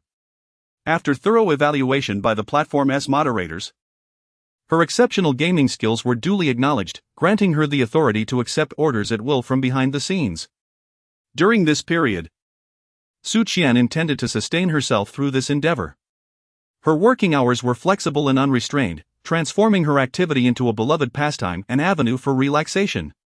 To her, a prosperous life was rooted in relentless effort. As long as one remained spirited, no obstacle was insurmountable. One day, riding her bicycle to the residential complex, Su Qian received a call from Su Yang. "Mom, you're truly amazing," the little boy exclaimed. "Mom, I saw you drew a picture of me. I'll wear that outfit to school tomorrow. Mom, I miss you. After your competition, come pick me up immediately." The innocent, tender voice of her young son melted her heart. How she adored this boy increasingly, her affection deepened with each passing moment. Before locking her shared bicycle, she remembered to click return on the app. Meanwhile, her son had also finished his homework, and their conversation ended. After returning the bike and humming a gentle tune, Su Qian approached the entrance of her building, where she encountered a middle-aged woman. The woman, with a rounded figure, wore a floral dress and her hair neatly pinned at the back. Her eyebrows, once tattooed years ago, now appeared slightly reddish. A pink bag hung from her wrist, and her lips were painted a vivid pink, accentuating her striking features. Her narrow eyes radiated a sharp, formidable gaze, giving the impression of a formidable matron. As soon as she spotted Su Qian, she stepped forward, her black high heels clicking rhythmically beneath her. Su Qian recognized the woman's identity and pursed her lips, calling out, "Ms. Zhao." This was the original owner's mother. Chapter 60, The Rise of the Gaming God. "You little rascal. If it weren't for that Liu family's girl mentioning she saw you on television, I would still be in the dark." "Calling me Ms. Zhao? Have you grown wings? Last time I mentioned severing our mother-daughter relationship, you truly stopped calling me mother, didn't you? What a travesty. I have raised an ingrate." Su Qian is referred to as Ms. Zhao due to a previous altercation between mother and daughter. Su's mother would visit her once a month, taking half of her salary. The original character was willing to comply because her mother had supported her education since childhood, enabling her to attend university, where the tuition for her fashion design major was exorbitant. Last month, as Su Yang intended to participate in a summer camp, the original character wished to withhold 500 yuan, promising to compensate the following month. However, Su's mother vehemently opposed this, berating Su Yang as a burden, which ultimately provoked a quarrel between the two. In the end, Mother Su received 500 less than expected. Frustrated, she pointed at the original owner's forehead and stormed off, declaring before her departure, "Do not call me mother from now on, I am your creditor." Thus, when they met again, Su Qian pondered for a moment before addressing her as Ms. Zhao. Clearly, this action enraged the middle-aged woman before her. Observing the other party's adeptness at causing a scene, Su Qian resolved to take a step back, recognizing that their blood ties could not be severed. "Mother, let us enter the house." The tone reminded Su Qian of the little tyrant's temper. She mused that Su Yang had indeed become a reflection of the very person he despised. Inside the house, Mother Su surveyed the surroundings and inquired, "Where is that little burden?" "Mother, I have told you not to refer to Xiao Yang in that manner." Su Qian contemplated and resolved to be truthful. She had delivered the message to her biological father. After all, she would not follow the same path as the original protagonist, swayed by Su Mu's manipulations. With this resolve in mind, Su Qian turned and settled herself gracefully onto the sofa. Upon hearing this, Su's mother paused momentarily, her brows furrowing slightly. "Sent away? I had already advised you to send him to his biological father, otherwise, would you have had to endure such suffering?" Mrs. Su sighed softly before casually inquiring, "What is the family background of the child's biological father? Did the little one cry? Surely he must have. Let me tell you. The adoption agency I previously contacted had a gentleman who was a university professor and a lady who was a corporate executive. If the child's father's circumstances are unsatisfactory, I shall reach out to them again, for they were quite fond of Su Yang." Su Qian recalled that this was also one of the flashpoints of their last quarrel, as her mother once again brought up the old topic of sending Su Yang away. At that moment, the original owner was filled with rage. But now Su Qian discerned her mother's awkward concern for Su Yang. Back then, when I asked you who your child's biological father was, you refused to say. How old were you at that time? You came to me, heavily pregnant, announcing your intention to give birth. It infuriated me. Recalling those years, Su's mother was still brimming with anger. It was understandable that someone with her temperament would vent her frustrations on a child. Although she often referred to Su Yang as an illegitimate child and a burden, the more substantial harm had lessened significantly. Thankfully, little Baozi had not grown up warped by these circumstances, otherwise, developing a timid disposition and harboring psychological shadows would have been truly distressing. Since the age of 3 or 4, little Baozi had begun to speak fluently, which could provoke Su's mother to exasperation. Upon meeting her mother, Su Qian recalled many vague memories associated with her. In truth, Su's mother was not as irredeemably wicked as depicted in the original narrative, she merely possessed a sharp tongue. Su Qian couldn't help but let out a sigh. What are you sighing about? From the very beginning, I encouraged you to pursue your chosen profession. Yet you insisted on working at a food factory for the sake of the child. You won't even let me call him a burden. Do you realize that you have sacrificed so much for him? At this point, Su's mother felt her eyes welling with tears. Her once promising daughter had been deceived by some man, and the bright future that lay ahead had now transformed into this disheartening reality. After expressing her sentiments repeatedly, she grew weary of her own words, yet upon seeing Su Qian finally attired as she once was, she could not help but speak out once more. Su Qian lowered her gaze in silence, acutely aware of her mother's sorrow as well as her exasperation at unfulfilled potential. The original owner was Su Yang's mother. Yet she was also Su's mother's daughter. Competitions can be taken seriously, but life is one's own to live. Do not expect me to support you in the future, nor to take care of that burden.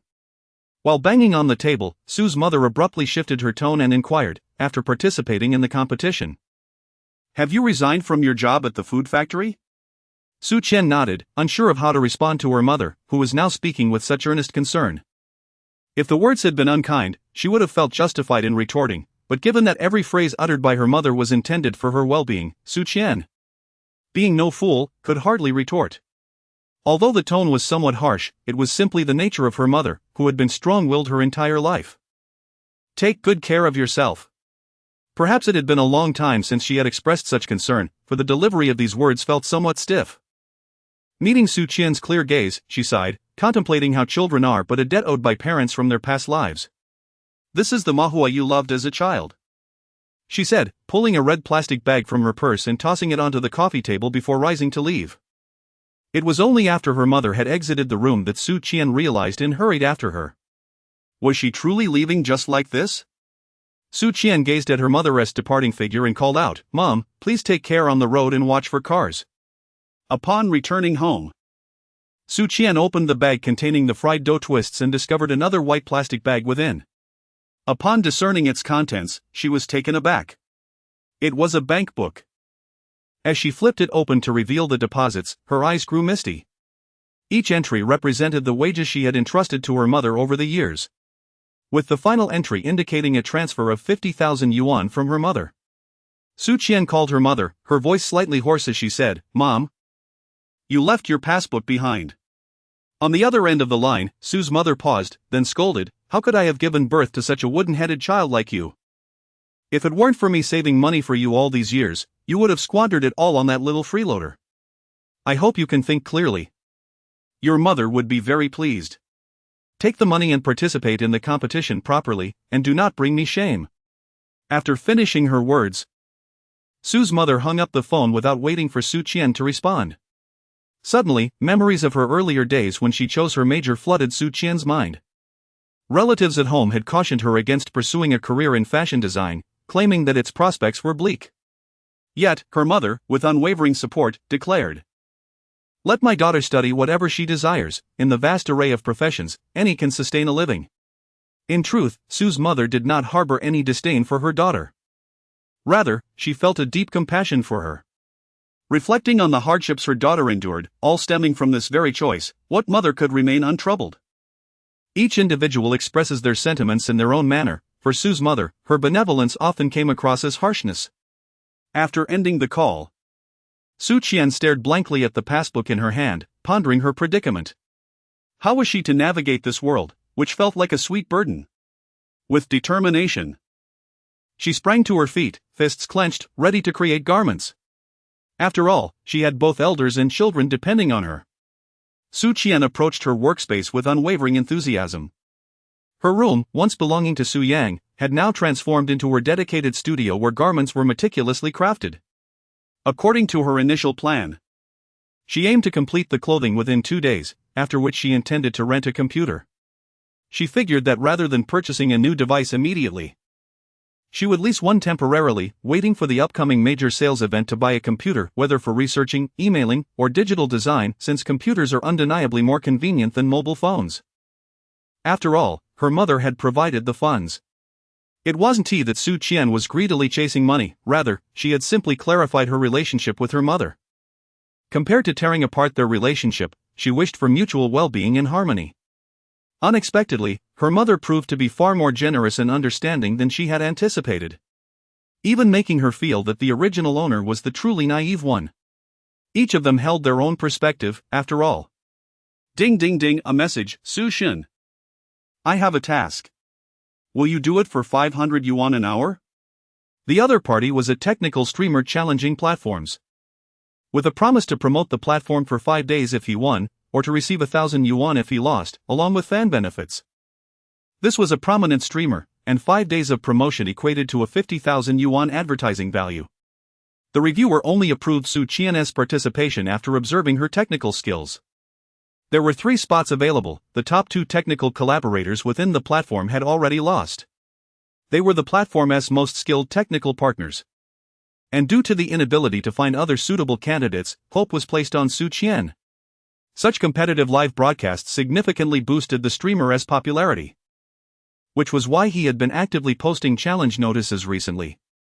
If you win, I will reward you with an additional 2,000 yuan. All right. Su Qian boldly named herself Su Qian, as the name exudes a commanding presence that facilitates her ability to secure orders. Furthermore, having observed the gameplay footage of the top-ranked player, she felt confident that she could not only match but even surpass their expertise and fluidity. The rival, known as Zun Mo, inspired her choice of moniker. She was destined to confront the number 1 player in the game, and with this conviction, Su Qian adopted her name. Fortunately, this game emphasizes skill over monetary investment, allowing her, despite her lack of flashy skins, to start on equal footing with others.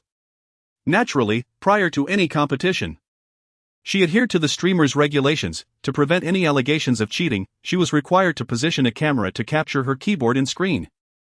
Su Qian utilized her mobile phone as a camera, connecting to the platform, where the broadcaster would display the scenes captured by her device.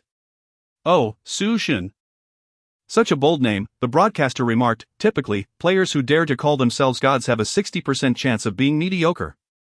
As laughter filled the screen, Su Qian remained silent, knowing that soon enough, when she unleashed her prowess, it would be evident who would be left in tears. In her previous life, Su Qian played a game whose hero skills in certain settings were strikingly similar to this one, the only distinction being that Su Qian's version was an upgraded iteration, imbued with a multitude of challenges. The game she currently engages with resembles the original version, devoid of any enhancements or improvements. Thus, for Su Qian, it feels akin to navigating a novice village. The reviewer, impressed by her formidable prowess, exceptionally recommended her. Just compare and you'll see, Shaolin. The name of the technical streamer is Lin Zhou, commonly referred to as Brother Lin, with few daring to call him Shaolin after ascending to prominence as a major streamer. When netizens criticized Su Qian, the screen erupted with applause. Soon, everyone realized that the competitor was, surprisingly, a female. Upon witnessing her fingers poised over the keyboard, the public chat went into a frenzy. Female players in this game are as rare as phoenix feathers, and being recommended by the platform for a PK match implies her skills. Could it be a publicity stunt? Is this girl seeking to establish herself as a platform streamer through this method? Faced with the skepticism on the public screen, streamer Lin Zhou posed the question. No, I will never become a game streamer. They yearned to hear the girl weep. The competition was divided into 3 rounds. with the first lasting 20 minutes, the second 15 minutes, and the third merely 8 minutes. Su Qian emerged victorious, while Lin Zhou suffered a crushing defeat. Lin Zhou's mindset was shattered. The audience was left in astonishment. Had the opponent not released the video from the keyboard angle, they might have accused him of cheating. However, the footage was sufficient to exonerate him, and the afterimages of his hands raised the question, could such dexterity be the work of mere mortals? My goodness! They have encountered a demon. Master Su, your prowess is truly remarkable. I, little Lin, humbly bow in admiration. This is genuinely an encounter with divinity. Disconnected, farewell. Su Qian, with unwavering resolve, bid farewell to the underground realm, thereby establishing her esteemed presence within the forum of this game. The renowned Su Qian gained fame through a single battle. It is said that Su Qian employed a time-honored strategy. This incident provided her with inspiration, leading her to realize that she could undoubtedly leverage this competition to make a resounding impact, much like participating in a design contest. Su Qian indeed had no intention of streaming live, yet she aspired to gain fame and elevate her worth. After the competition concluded, Su Qian did not need to seek out the auditor. Instead, the auditor approached her directly, indicating that if she were willing to sign with their platform in the future, she could receive a monthly salary and other benefits. Su Qian declined, clearly discerning what constitutes a side pursuit. Ultimately, she pledged to refrain from accepting commissions from other platforms and would exclusively operate on this one. The platform conceded that she could earn 300 yuan per hour without any commission deductions. Most players engaging in this game are affluent. Those who participate in the lottery often spend over 600 yuan in a single draw. Consequently, Su Qian's rate of 300 yuan per hour is remarkably reasonable, surpassing even the skilled streamer Lin Gu, affectionately known as the Divine Su. Curious netizens intrigued by the Divine Su discovered that she is a proficient streamer who takes on commissions on her current platform. As word spread, more users began placing orders, eager to compete and play alongside the revered Su. Su Qian gazed at the multitude of orders flooding in for her appointments, akin to falling snowflakes. She could not help but reflect that one must possess a skill, no matter the time. Thus, rather than relying solely on her primary profession, Su Qian garnered her first pot of gold in this world through her passion. Unbeknownst to Jian Zhanyan, a tempest brewed within the esports realm ignited by Su Qian. He merely pondered the notion that computers could be rented. Sir, Miss Zhou has arrived again. After Su Qian's departure, Zhou Qian submitted her manuscript 3 hours later. Seemingly out of spite, this was her swiftest pace under the circumstances of seeking stability. Her own efforts only highlighted how remarkably quick Su Qian's submission had been within a mere 2 hours. Let her in. Since Zhou Qian had fled in tears the last time, this marked her third visit. Previously, the butler had sent her away. But this time Jian Zhanyan was curious about what she intended to convey endlessly. Once the butler ushered Zhou Qian into the study, Su Yang stealthily emerged from around the corner, crouching at the door to eavesdrop. This wicked woman must be speaking ill of her mother. This is how it always unfolds on television. He was determined to unmask her deceit. Thus, Su Yang thought. Chapter 61, Su Yang encountered a mishap. Su Qian has now become a technical advisor, and the orders in her hands are soaring. A popular phrase has emerged within the game: for any insurmountable boss levels, just look for Su Qian. Although Su Qian never explicitly claims to have guaranteed success, she has flawlessly completed all the tasks she undertakes. In addition to players seeking her assistance with challenging tasks, numerous streamers also line up for her guidance, inquiring about various operational techniques and secrets. Su Qian generously shares her insights, and during matches, participants find themselves greatly enlightened, exclaiming in surprise at the game's possibilities. How does Su Qian possess such a wealth of knowledge? Truly, she deserves the title of a master. Consequently, many players pose questions while gaming, and Su Qian has naturally become the de facto instructor for this game. Her instructional videos have even garnered praise from the official channels. However, one commonly acknowledged flaw of Su Qian is her microphone quality. It often emits a static sound, causing her voice to appear distant and lacking clarity. Su Qian glanced at the microphone she had purchased for 20 yuan, secretly acknowledging that its ability to produce sound was commendable, though it was of inferior quality. It effectively masked her true voice. Unlike Zhou Qian, who sought fame and popularity, Su Qian regarded her identity as Su Xin merely as one of her professional roles. After completing her final task of the day, she stretched languidly. She worked 6 hours daily, earning just enough to cover the expenses for her next competition's materials. Su Qian had no illusions of striking it rich and was resolute in never working overtime, regardless of how much her counterpart offered.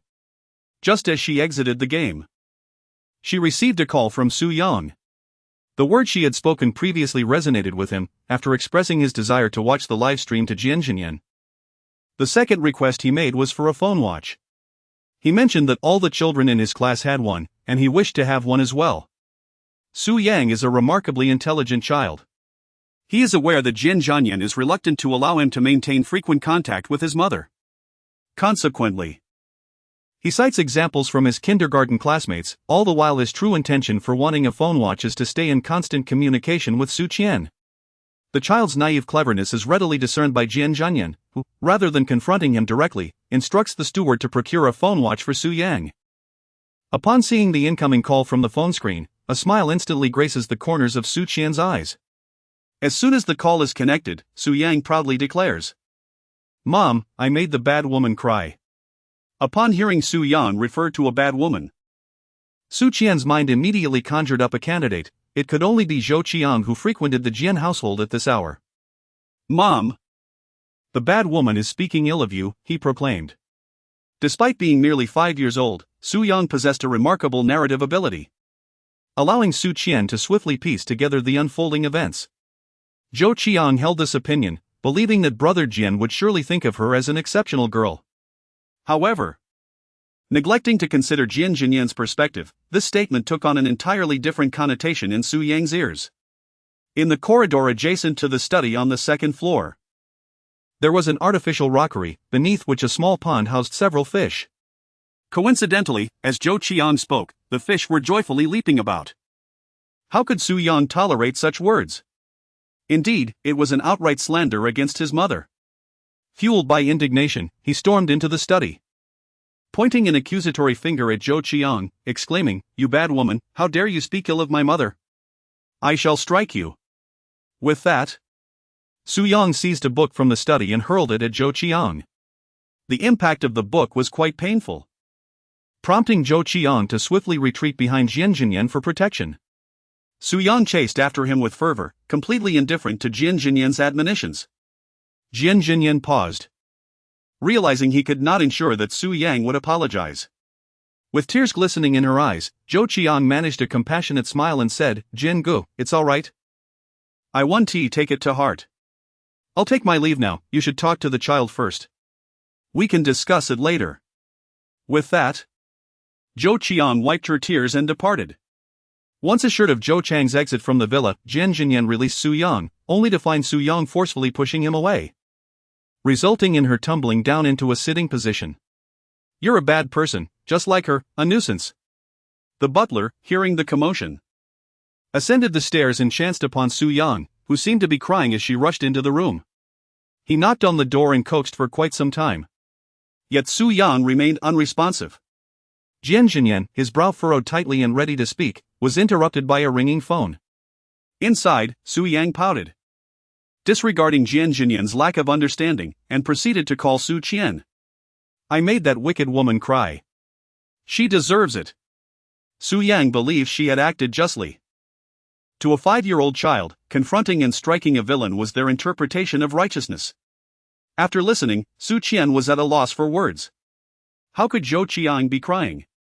Perhaps, in her heart, she was laughing with delight. Her foolish son had indeed become an ally for someone. The so-called wicked woman had always been hiding behind Mr. Jian. While the little bun's words conveyed a sense of his own prowess, Su Qian perceived the underlying truth: Zhou Qiang was indeed eager for such an opportunity. Furthermore, no matter how foolish Zhou Qiang might be, she would not stoop to slandering her before Jian Zhanyan. After inquiring about Su Yang's whereabouts during the eavesdropping and clarifying the circumstances he found himself in, Su Qian felt a sense of clarity. It was highly likely that he had misheard the conversation. Nonetheless, the young bun's defense of his mother filled Su Qian with gratitude. "Su Yang, thank you for standing up for me," she acknowledged the child's heartfelt intentions. As she contemplated expressing more, she hesitated. What is your father's stance? Su Qian then redirected her inquiry. Su Yang recounted the words spoken to him by Jian Zhanyan before his departure, then carelessly remarked, he is also a villain. My son. In this matter, your actions were both right and wrong. What does it mean to be both right and wrong? Su Yang did not comprehend the sentiment behind those words. Su Qian offered a gentle smile and replied, shall we talk about it when we meet next time? All right. Mother, what did you have for dinner tonight? The mother and son shifted their conversation to other topics. After hanging up the phone, Su Qian wore a contemplative expression. Did Jian Zhanyan not prohibit excessive contact between herself and the child? Then, let him take the reins in educating their offspring. It would be an opportunity for him to test the efficacy of his so-called parenting expertise. Regrettably, she would not witness that scene firsthand. But Su Qian was quite certain that Jian Zhanyan would face challenges. It raises the question, is the little bun destined to be the catalyst for the relationship between the protagonists? With this dynamic, the entanglement between them deepens. Jian Zhanyan was taken aback by Su Yang's earnest regard for his words, feeling a sense of solace. His efforts over the past days were not in vain. Little did he know, Su Yang was waiting with a heart poised for rupture. One sought to sever ties, while the other believed the child had matured. Su Yang. You must refrain from resorting to violence, especially when you have yet to clarify the circumstances. Oh. Su Yang nodded in acknowledgement. Observing Su Yang's compliance, Jian Zhanyan was somewhat astonished, and the reprimanding words that followed seemed to falter on her lips. Tomorrow. I shall have the butler escort you next door to apologize to Aunt Zhou. Such behavior must not be repeated in the future. No apologies. Su Yang was diligently trying to adopt a particular expression. Whenever his grandmother saw him like this, she would scold him, saying, just looking at you makes me want to hit you, you must have taken after that deadbeat father of yours. Although she often said such things, she had never actually struck him. Su Yang thought to himself that perhaps this expression would also displease his wicked father. The butler shook his head, remarking how much the young master resembled his father in his childhood antics. Su Yang, let us first discuss the reasons behind your actions. Firstly, Zhou Qiang did not speak ill of your mother. Jian Zhanyan attempted to analyze the situation with Su Yang. If it had been Su Qian speaking, Su Yang might have listened, but as for the words of the villainous father, you are a scoundrel, allied with that wicked woman. I refuse to listen. Su Yang stood up, pointing at Jian Zhanyan in indignation. He looked much like an official striking a gavel beneath a glaring mirror. It is worth mentioning that Su Yang had just been watching a drama about Judge Pao adjudicating cases. Su Yang, you must possess the ability to discern right from wrong. Did you not claim to be a man? A true man does not shy away from acknowledging his mistakes. You have misunderstood what Miss Zhou said. She did not mean to speak ill of your mother. Hitting others is an unacceptable behavior. Children who act that way are not liked by anyone, including your mother. As Jian Zhanyan mentioned Su Qian, the stubborn little face of Su Yang showed a flicker of change. Humph. I will not believe your slander. Su Yang lifted her chin, exuding an air of indifference. Indeed, this phrase was just learned from the television moments ago. Jian Zhanyan recalled what the parenting expert had mentioned, suggesting that it is permissible to impose appropriate punishment on children as a means of instilling greater lessons. Su Yang's lips trembled slightly, his face a portrait of disbelief. Is it really so simple? No punishment? No scolding? No confinement or deprivation of food? Why does it differ so vastly from the portrayals on television? If the consequence is merely the inability to play with the iPad, how can he possibly lodge a complaint? Mother would only raise her hands in agreement, having previously prohibited him from incessantly using Aunt Zhang's learning device. Observing Su Yang's reaction, Jian Zhanyan furrowed his brow. Perhaps his approach had been too harsh. Nonetheless, he exhaled and declared, you shall not play for 5 days. Su Yang. In the living room, only the butler remained, secretly amused by how alike the father and son were.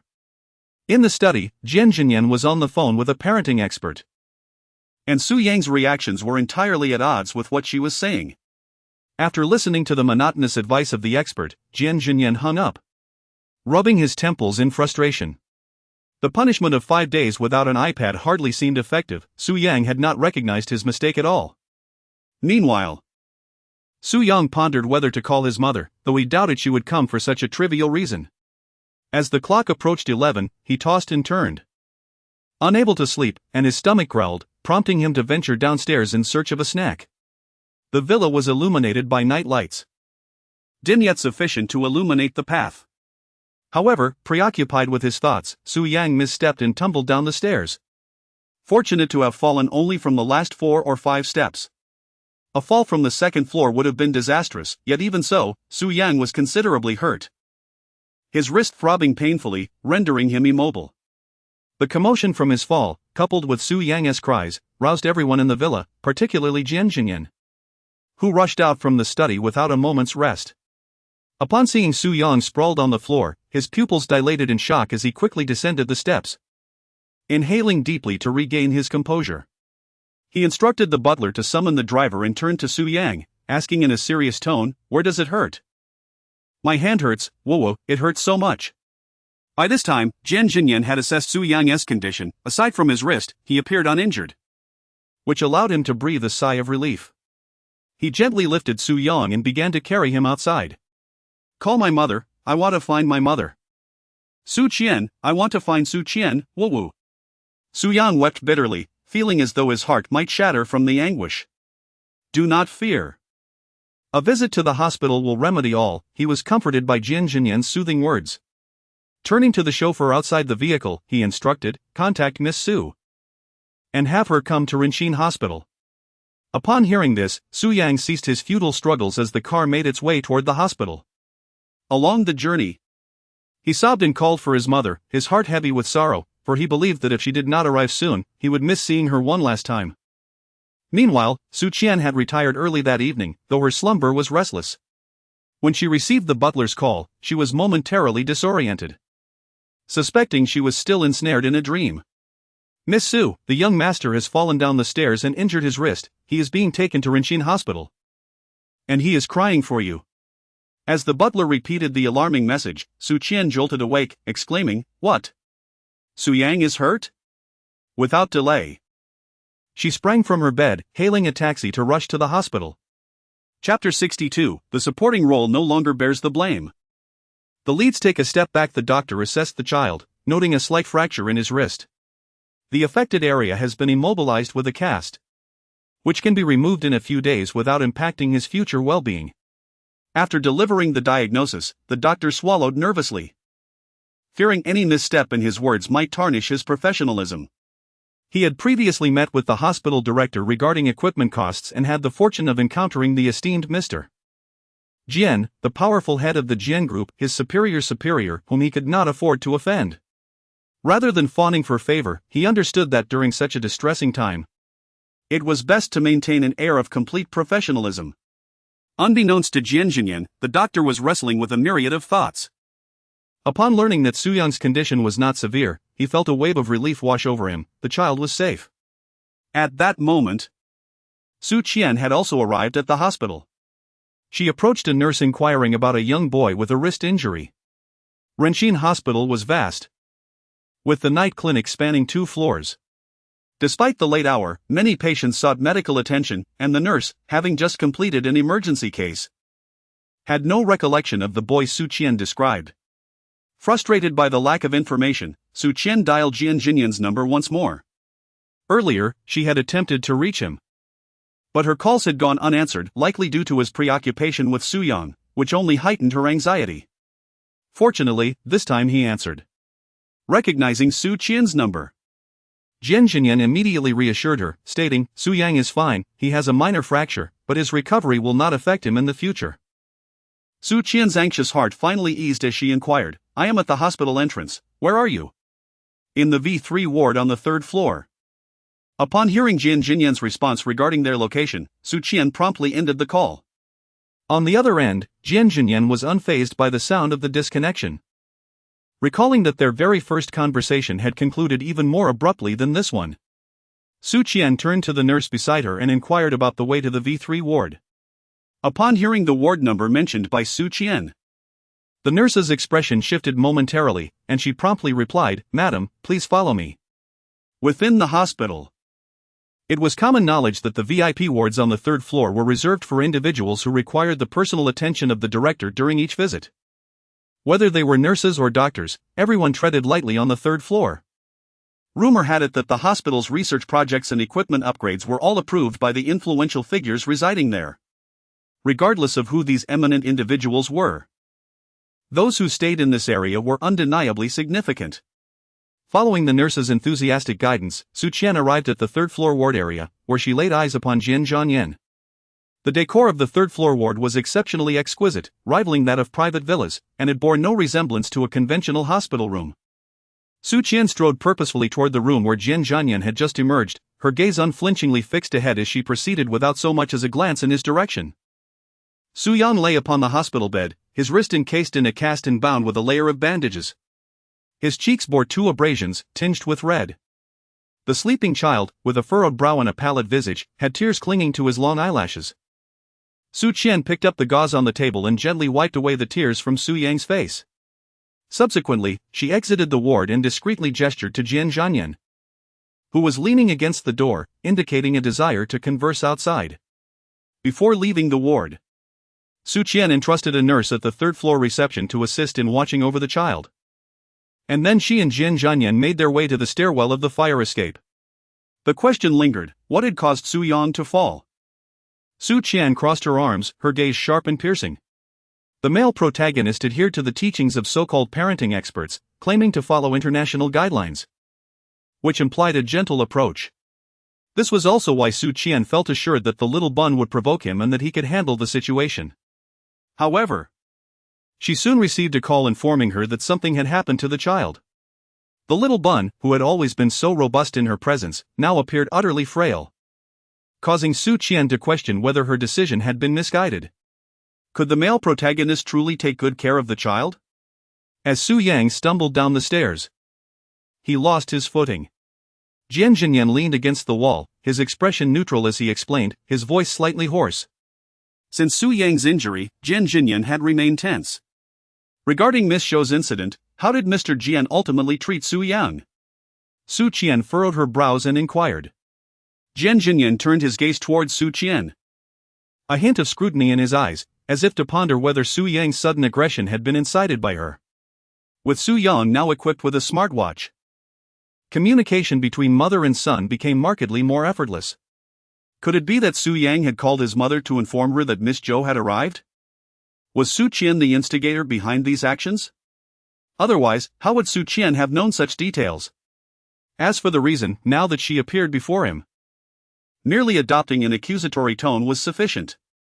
"I shall punish him by forbidding him from using the iPad for 5 days." Upon hearing Jian Zhanyan's words, Su Qian was momentarily at a loss. Given Su Yang's disposition, such a matter was trivial. Su Qian surmised that perhaps Su Yang had simply been distracted and accidentally fallen, hardly the male protagonist's fault. "What game are you attempting to play?" Jian Zhanyan's gaze was as piercing as a biting winter wind, and his words chilled the listener to the bone. "Miss Su, you must understand that harming you would be easier than crushing an ant." Hearing the male protagonist's threat, Su Qian felt inexplicably bewildered. Su Yang was injured beside him. She merely inquired a few questions. Why did this man suddenly erupt so fiercely? Was Mr. Jian threatening me? What had I done to make him believe I was playing some sort of game? Turning to face Jian Zhanyan directly, Su Qian's eyes revealed unmistakable indignation. In the past, she would have long ago shown him her true colors. Su Qian's formidable reaction indeed surpassed Jian Zhanyan's expectations. He had anticipated that the other party might. But what exactly remained beyond his grasp, though it certainly would not be as it was now. Miss Su and Su Yang, through their telephone conversations, incited Su Yang to act, and he remained silent. Su Qian felt that if she continued to listen to the other person's nonsensical ramblings, her blood pressure would soar. She already knew that the male lead still regarded her as a scheming opportunist desperately clinging to the Jian family. Is your Jian family such a coveted prize that everyone must take a bite? Do you possess a throne that requires an heir? If I were to join your Jian family, would I become the empress reigning supreme? If I were coveting your wealth or power, why would I wait until now? If that were truly my intention, wouldn't it be more effective for me to wield the emperor's authority to command the feudal lords and threaten Su Yang? Su Qian's words struck like cannon fire, bombarding Jian Zhanyan relentlessly. Miss Su, you. Jian Zhanyan's sentence was abruptly interrupted as a nurse rushed in, announcing that a child had awakened, crying for their mother. Frustrated by the sudden reprimand, Jian Zhanyan slammed his fist against the wall. How sharp-tongued. The esteemed Qian had never been subjected to such indignity, yet he found himself powerless. Indeed, Su Qian was correct, she wielded her influence like a sovereign commanding vassals. As long as Jian Zhanyan cared for Su Yang, he could not afford to be excessively harsh with Su Qian. Subsequently, he exited the stairwell. In the hospital room, Su Yang sat up, extending his uninjured right hand towards Su Qian, yearning for her embrace. Mommy, I thought I would never see you again. Su Yang poured out his fears. It's all right, Mommy is here. The doctor said you'll be fine soon, there's nothing to worry about. Su Qian gently patted Su Yang's back, soothing him. The mother and son nestled together, enveloped in warmth. When Jian Zhanyan arrived, he encountered this tender scene. His gaze fixating on Su Yang's small hand clutching the hem of Su Qian's garment, his expression darkening. Once Su Yang's emotions settled, Su Qian inquired about his injury. He explained that he had gone downstairs in search of food and accidentally missed his step. This aligned with Jian Zhanyan's account. Observing that Su Yang had not mentioned anything else, Su Qian realized that Jian Zhanyan had not allowed Su Yang to suffer due to the female lead's affairs. In his injured state, Su Yang became particularly clingy, tugging at Su Qian's clothing and repeatedly insisting that she must not leave before falling asleep. As the night deepened, fatigue overtook Su Yang, and with Su Qian's gentle coaxing, he soon drifted off to slumber. Su Qian carefully rose to turn off the lights in the hospital room before exiting. The room was a suite, with Su Yang residing in the bedroom, while Su Qian intended to spend the night on the large sofa in the living room. Since the opportunity presented itself, she resolved to address matters directly. Now, Su Qian had come to a realization: she need not concern herself with the roles of the male and female leads. She had been shackled by the notion of her transmigration into the narrative. What did it matter how the male lead perceived her or how the female lead was portrayed? As long as she remained true to herself, that was sufficient. Just like now, despite her innocence and the absence of any actions that could be misconstrued, the male lead still harbored suspicions of her ulterior motives. What good would it do for her to tread carefully? Su Qian's character has always been such. She follows her heart and pursues what she desires, indifferent to others' opinions. In her dealings with the male lead, she has already shown considerable forbearance. However, the recent events in the corridor have made Su Qian realize that the more she fears trouble, the more it seeks her out. From now on, she will no longer hide, she will do as she wishes, confronting any obstacles that come her way, be they divine or otherwise, whether it concerns the male or female lead. Jian Zhanyan remarked, "Isn't this woman a bit too capricious?" He hadn't uttered a word. Yet it felt as if she had committed heinous acts.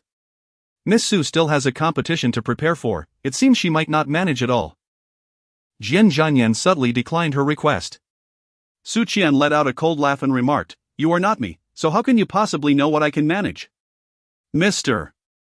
Jian, it would do you well to amend your self-righteous attitude, perpetually defining others through the lens of your own assumptions.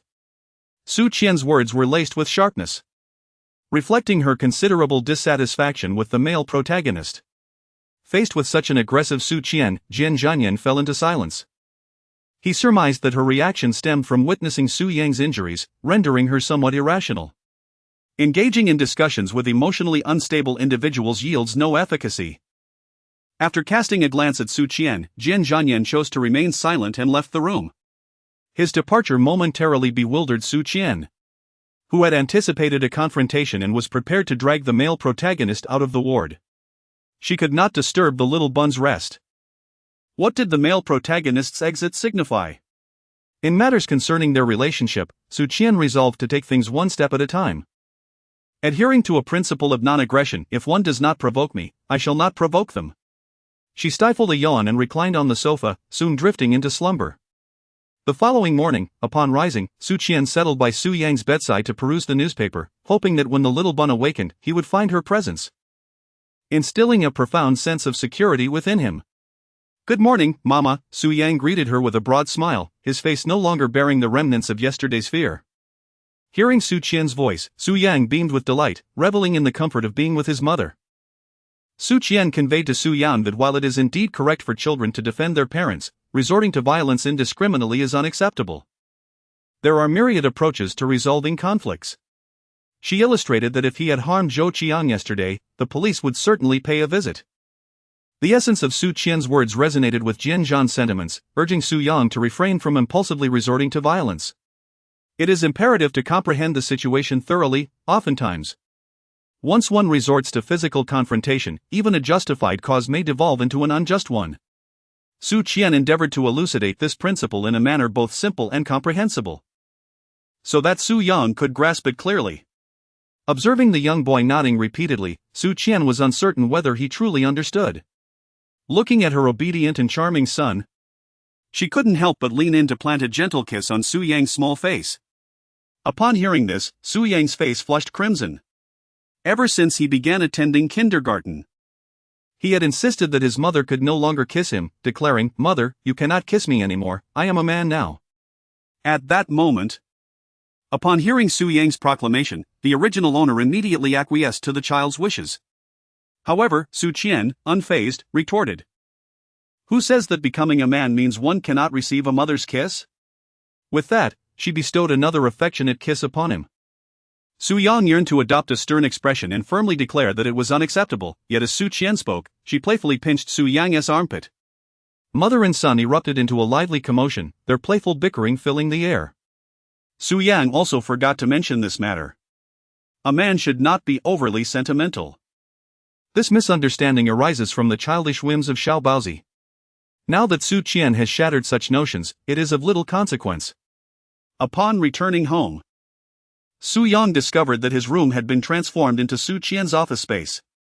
Rather than feeling anger, he looked forward with anticipation and asked, "Mom, does that mean we will be sharing a room?" Su Yang had long since discarded the theories of boyhood, he desired nothing more than to sleep beside his mother. Observing Su Yang circling around the garments she had designed, Su Qian thought to herself that, indeed, whether men or boys, it was always easy to sway them with a little coaxing. At the very least, the little dumpling seemed a bit lost in his own world. The joy shared between mother and son was in stark contrast to the discontent of Jian Zhanyan, who felt abandoned nearby. After receiving a phone call, the atmosphere around Jian Zhanyan grew so oppressive that even the butler sought an excuse to withdraw.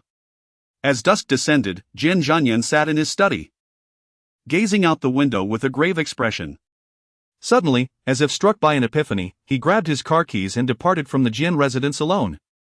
The direction he drove was none other than the road leading to Su Qian's neighborhood. Chapter 63, The Reckless Family of the Male Protagonist at 9 o'clock. It was time for Su Yang to sleep. Su Qian lay at the edge of the bed, gently lulling her son into slumber. The little dumpling possessed remarkable sleeping abilities. Within moments of her humming a lullaby, he was already softly snoring. Glancing at the time, Su Qian considered retiring for the night herself. Just as she was about to extinguish the light, she noticed the notification light on her phone blinking. Upon picking it up, she saw that 30 minutes prior, Jian Zhanyan had sent her a message. "Miss Su, I have an important matter to discuss. If convenient, please come downstairs. Just finished putting Su Yang to sleep and only now saw your message." "What is it?" After sending her response, she caught a glimpse of the screen, the soft glow illuminating her face, and recognized it was Jian Zhanyan. The flicker she had observed earlier was indeed the cigarette held delicately between his fingers. Contemplating this, she recalled that the male protagonist in the book was not particularly fond of smoking, he likely indulged only when troubled by matters of the heart. The only things that could trouble him, aside from the female lead, were his family. Therefore, it was highly probable that what Jian Zhanyan wished to discuss was related to his family, and his visit to her was undoubtedly prompted by Su Yang. Su Qian had already deduced most of the situation upstairs. "I am downstairs, let us discuss this in person." Su Qian glanced at the little bun still peacefully slumbering in the room. She picked up a pen and paper to leave a note, informing that she would be heading downstairs to the supermarket, so that the child would not be troubled by her absence upon awakening. Su Yang had grown accustomed to waking up without finding his mother, so he would head to the refrigerator to check for any messages left behind. Su Qian often finds herself alone with her child, frequently compelled to leave her little one at home by themselves. The refrigerator notes have become a cherished custom between mother and child. During the day, the elderly gather in the pavilion to play cards, their wooden chairs cushioned for comfort. Unperturbed, Su Qian took a seat, while Jian Zhanyan cast a glance at her from the side. Su Qian remained non-committal regarding the male protagonist's obsessive cleanliness. Her attention was firmly fixed on the words he was about to utter. What matter did Mr. Jian wish to discuss? Was he merely here to caution her against indulging in foolish fantasies? Su Qian harbored a vengeful spirit, being treated with ingratitude for her kindness would inevitably provoke her ire. Jian Zhanyan harbored similar thoughts, yet was acutely aware that such sentiments were best left unspoken. Having witnessed her temperament during their time at the hospital, he understood that today was not a day for quarrels or disputes. Su Qian raised an eyebrow, noting the extremely strained relationship between Jian's parents and the male protagonist. Even with the female lead intervening later on, no significant improvement was observed, and the couple even quarreled to the brink of divorce. This illustrates the deep-seated emotional conflict the male protagonist harbors towards his parents, a facet that the author has not elaborated upon extensively. Ultimately, the female lead took a step back, choosing not to meddle in the male protagonist's relationship with his parents. Therefore, Su Qian remained oblivious to the underlying reasons. They will investigate you and offer you money to ensure you never appear before Su Yang again. A flicker of disdain crossed Jian Zhanyan's eyes as he mentioned his parents' methods. In the narrative, Jian's parents are portrayed as remarkably open-minded, treating the female lead as if she were their own daughter, which has endeared them to many readers who praise the charming characters. This perception starkly contrasts with the feelings expressed by the male protagonist. However, Su Qian placed greater trust in the male protagonist's depiction of Jian's parents. After all, she was not the female lead and would not receive the same preferential treatment. Additionally, she deemed the character portrayals within the narrative to be unreliable, with the female lead serving as a prime example. While the story offers some reference, it certainly does not hold the power to sway her judgment. Su Qian firmly believed that seeing is believing.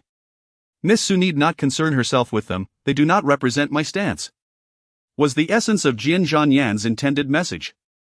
Su Qian was a person he hardly knew, yet he had witnessed a glimpse of her temperament. If his parents were to provoke her, one could only speculate what actions Su Qian might undertake. Jian Zhanyan was certain that Su Yang and his mother were united in their intentions. Should Su Qian demand something of Su Yang, he would comply without hesitation. After leaving the hospital, Jian Zhanyan came to this realization and resolved to avoid antagonizing Su Qian for the time being, focusing instead on nurturing a bond with his son. The mention of his parents always stirred a restless agitation within him, prompting him to seek out Su Qian to discuss the matter, using it as a means to alleviate his mind. Upon hearing Jian Zhanyan's words, Su Qian nodded, her expression conveying a sense of impatience, as though to ask if there were any further matters to address. If not, she intended to ascend the stairs. Jian Zhanyan was somewhat taken aback by Su Qian's reaction. He had contemplated how he might articulate his thoughts should she press him further, yet she appeared utterly disinterested. Let it be understood, if they are impolite towards me, I shall reciprocate in kind. Su Qian contemplated her stance. If the other party were to adopt a condescending attitude akin to that of an elder, she would certainly not tolerate it. She could not endure the pitiful demeanor of the submissive daughter-in-law often depicted in television dramas. All right, Jian Zhanyan nodded in acknowledgement. With a soft Su Qian tilted her head slightly, marking the conclusion of their conversation. Once Su Qian's figure vanished, a subtle smile graced Jian Zhanyan's lips. Given the eloquence displayed by the other party, it was reasonable to assume that their parents were not easily taken advantage of, regardless of Su Qian's intentions. As long as she did not overstep his boundaries, he would remain indifferent, considering the child involved. Previously, discussions about his parents would leave Jian Zhanyan feeling perturbed for quite some time, yet now, that inexplicable annoyance had dissipated. Notably, when Jian Zhanyan mentioned his parents, Su Qian did not exhibit any inquisitive glances, nor did she display any misunderstanding towards his cool tone regarding them. Ironically, such an unruffled reaction greatly pleased Jian Zhanyan. What was he truly concerned about? He should emulate Su Qian and not allow inconsequential individuals to affect his mood.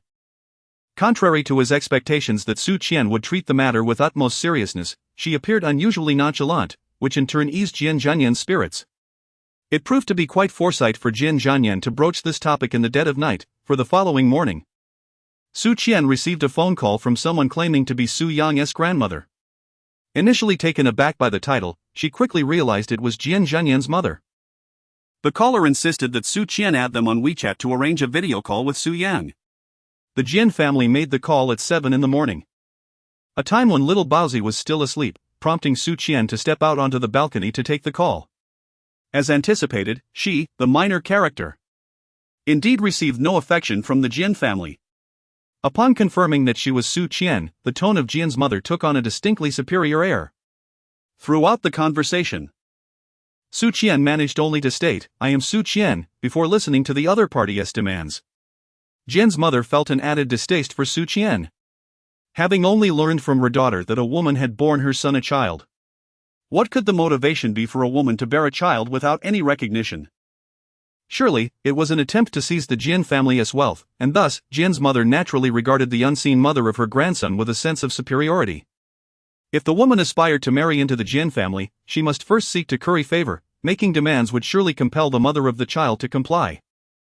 "Madam Jian, if you wish to learn about Su Yang, you may call Mr. Jian. I am under no obligation to assist you. And I have other matters to attend to, so I will not continue this conversation."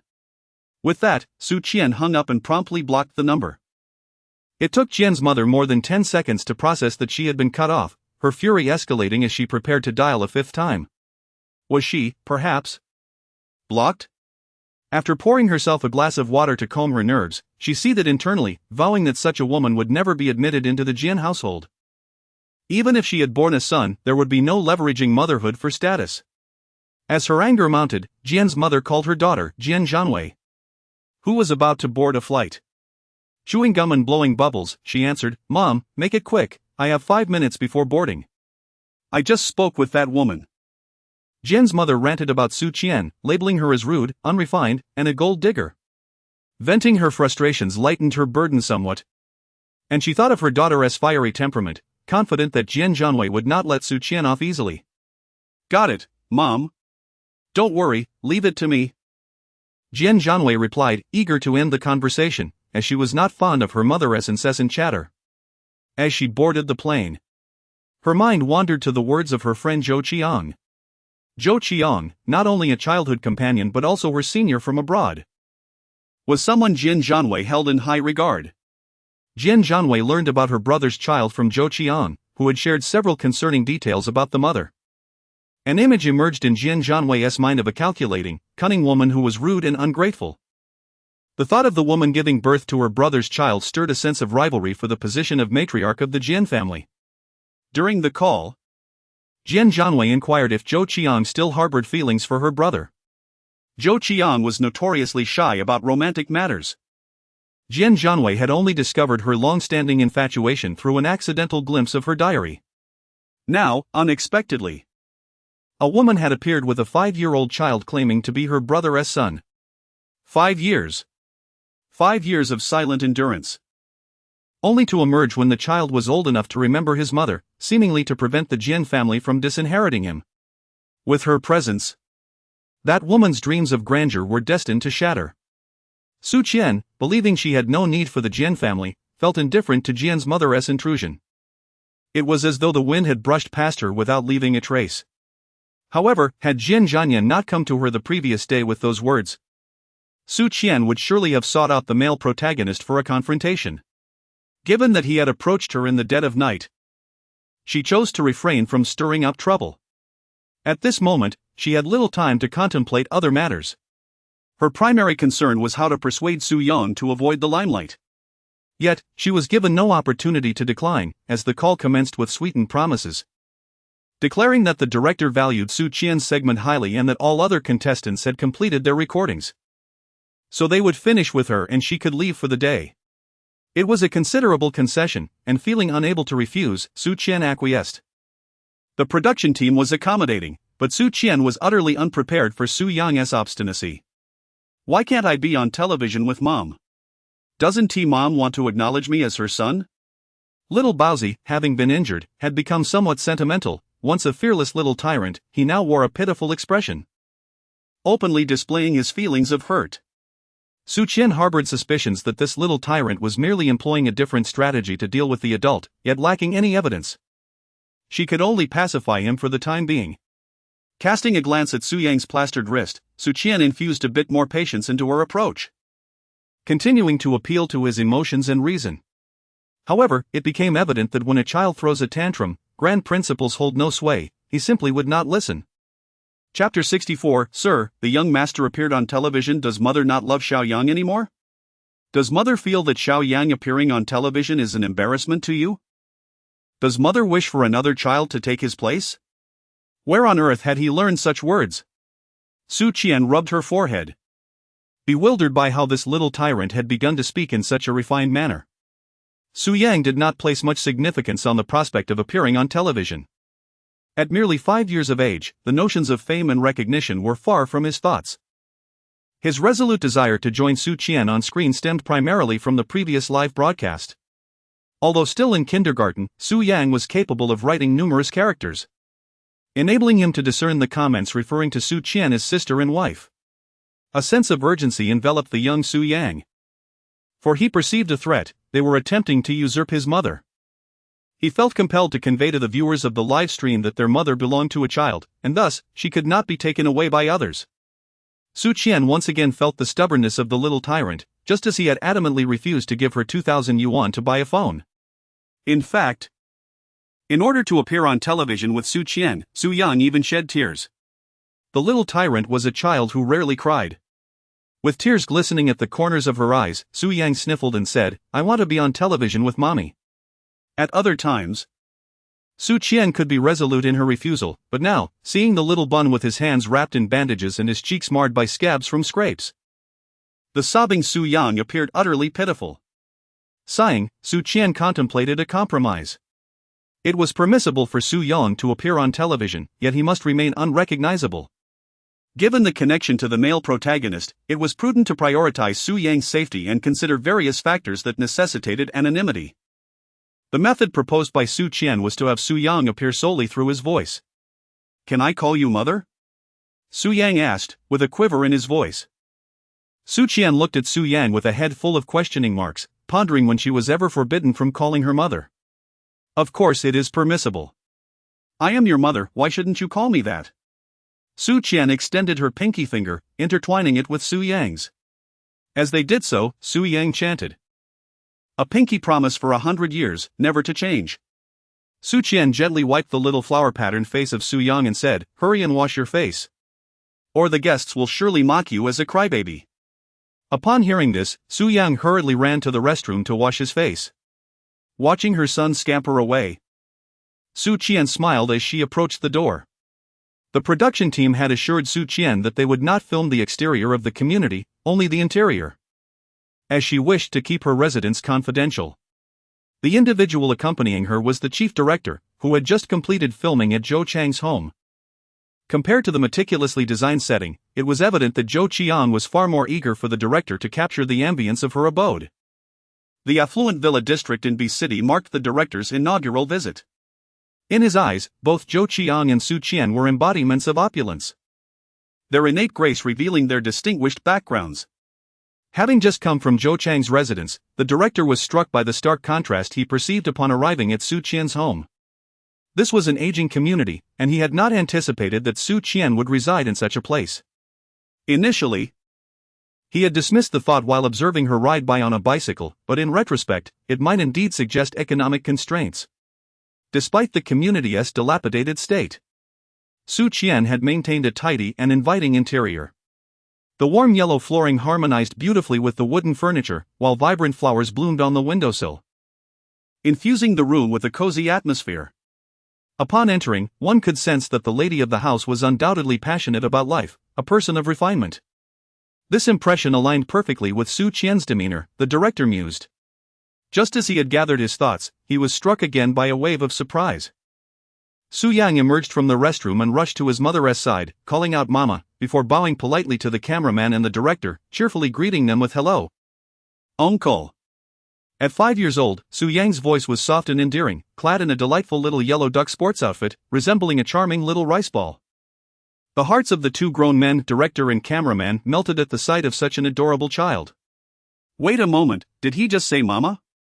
At that instant, the cameraman and the director shared a moment of unspoken understanding, repeating in unison, mama? Su Qian. How presumptuous of me. She pondered whether she should or should not. Realizing their own overreactions, the two individuals cleared their throats awkwardly. This was indeed a matter of personal privacy. And they had acted somewhat impolitely. It was understandable, however, for in their eyes, Su Qian was merely a fresh graduate. How could she possibly have a child? And one of such considerable age at that. Could she be a stepmother? Given the circumstances, perhaps she was truly in love with that man? Who says men do not gossip? The two burly men within the room had already begun to entertain melodramatic notions. He is my son, Su Yang, my biological child. Su Qian declared as she embraced Su Yang, addressing the two men. Just moments ago, Su Qian had come to a sudden realization: the little dumpling's unusual behavior stemmed from a lack of security. Recalling the initial encounter with the male lead, where the little dumpling questioned whether she no longer wanted him, it seemed he had been apprehensive from the very start. Despite not voicing it, the little dumpling had harbored such concerns all along. Thus, Su Qian emphasized that the little dumpling was indeed her own son. After articulating this, she glanced down to see Su Yang grinning widely, and she inwardly mused that her intuition had been correct. In her efforts to reassure her son, Su Qian was blissfully unaware that she had dispelled her own misconceptions regarding marrying a divorced man and becoming a stepmother for love.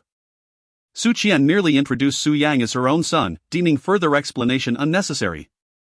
She expressed to the director her desire for her son's voice to be featured on screen. The director, somewhat taken aback, reminded Su Qian that publicly acknowledging her child might invite negative commentary online. Given the complexities of today's digital landscape, and considering Su Qian's youthful status as a mother, it was likely that she would face attacks from keyboard warriors, with her child potentially becoming a target for unfounded rumors. The director subtly cautioned her, motivated by genuine concern. "It's all right, I take pride in having little Yang as my son," she asserted. Indeed, upon hearing her words, Su Yang lifted his small face and stood a little straighter, his shoulders giving a slight shake. Witnessing Su Qian's resolute stance, the director refrained from further persuasion and confirmed the general filming process with her. He and the cameraman exited the room, commencing recording as if it were a surprise attack. The filming lasted approximately an hour before concluding. If Zhou Qiang were to witness this, she would likely feel exasperated, wondering why, despite the ample space of her home, only half an hour of footage had been captured.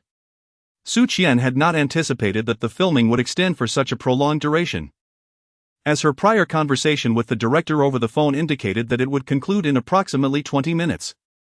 The majority of the hour was dedicated to the chief director embellishing Su Yang's role.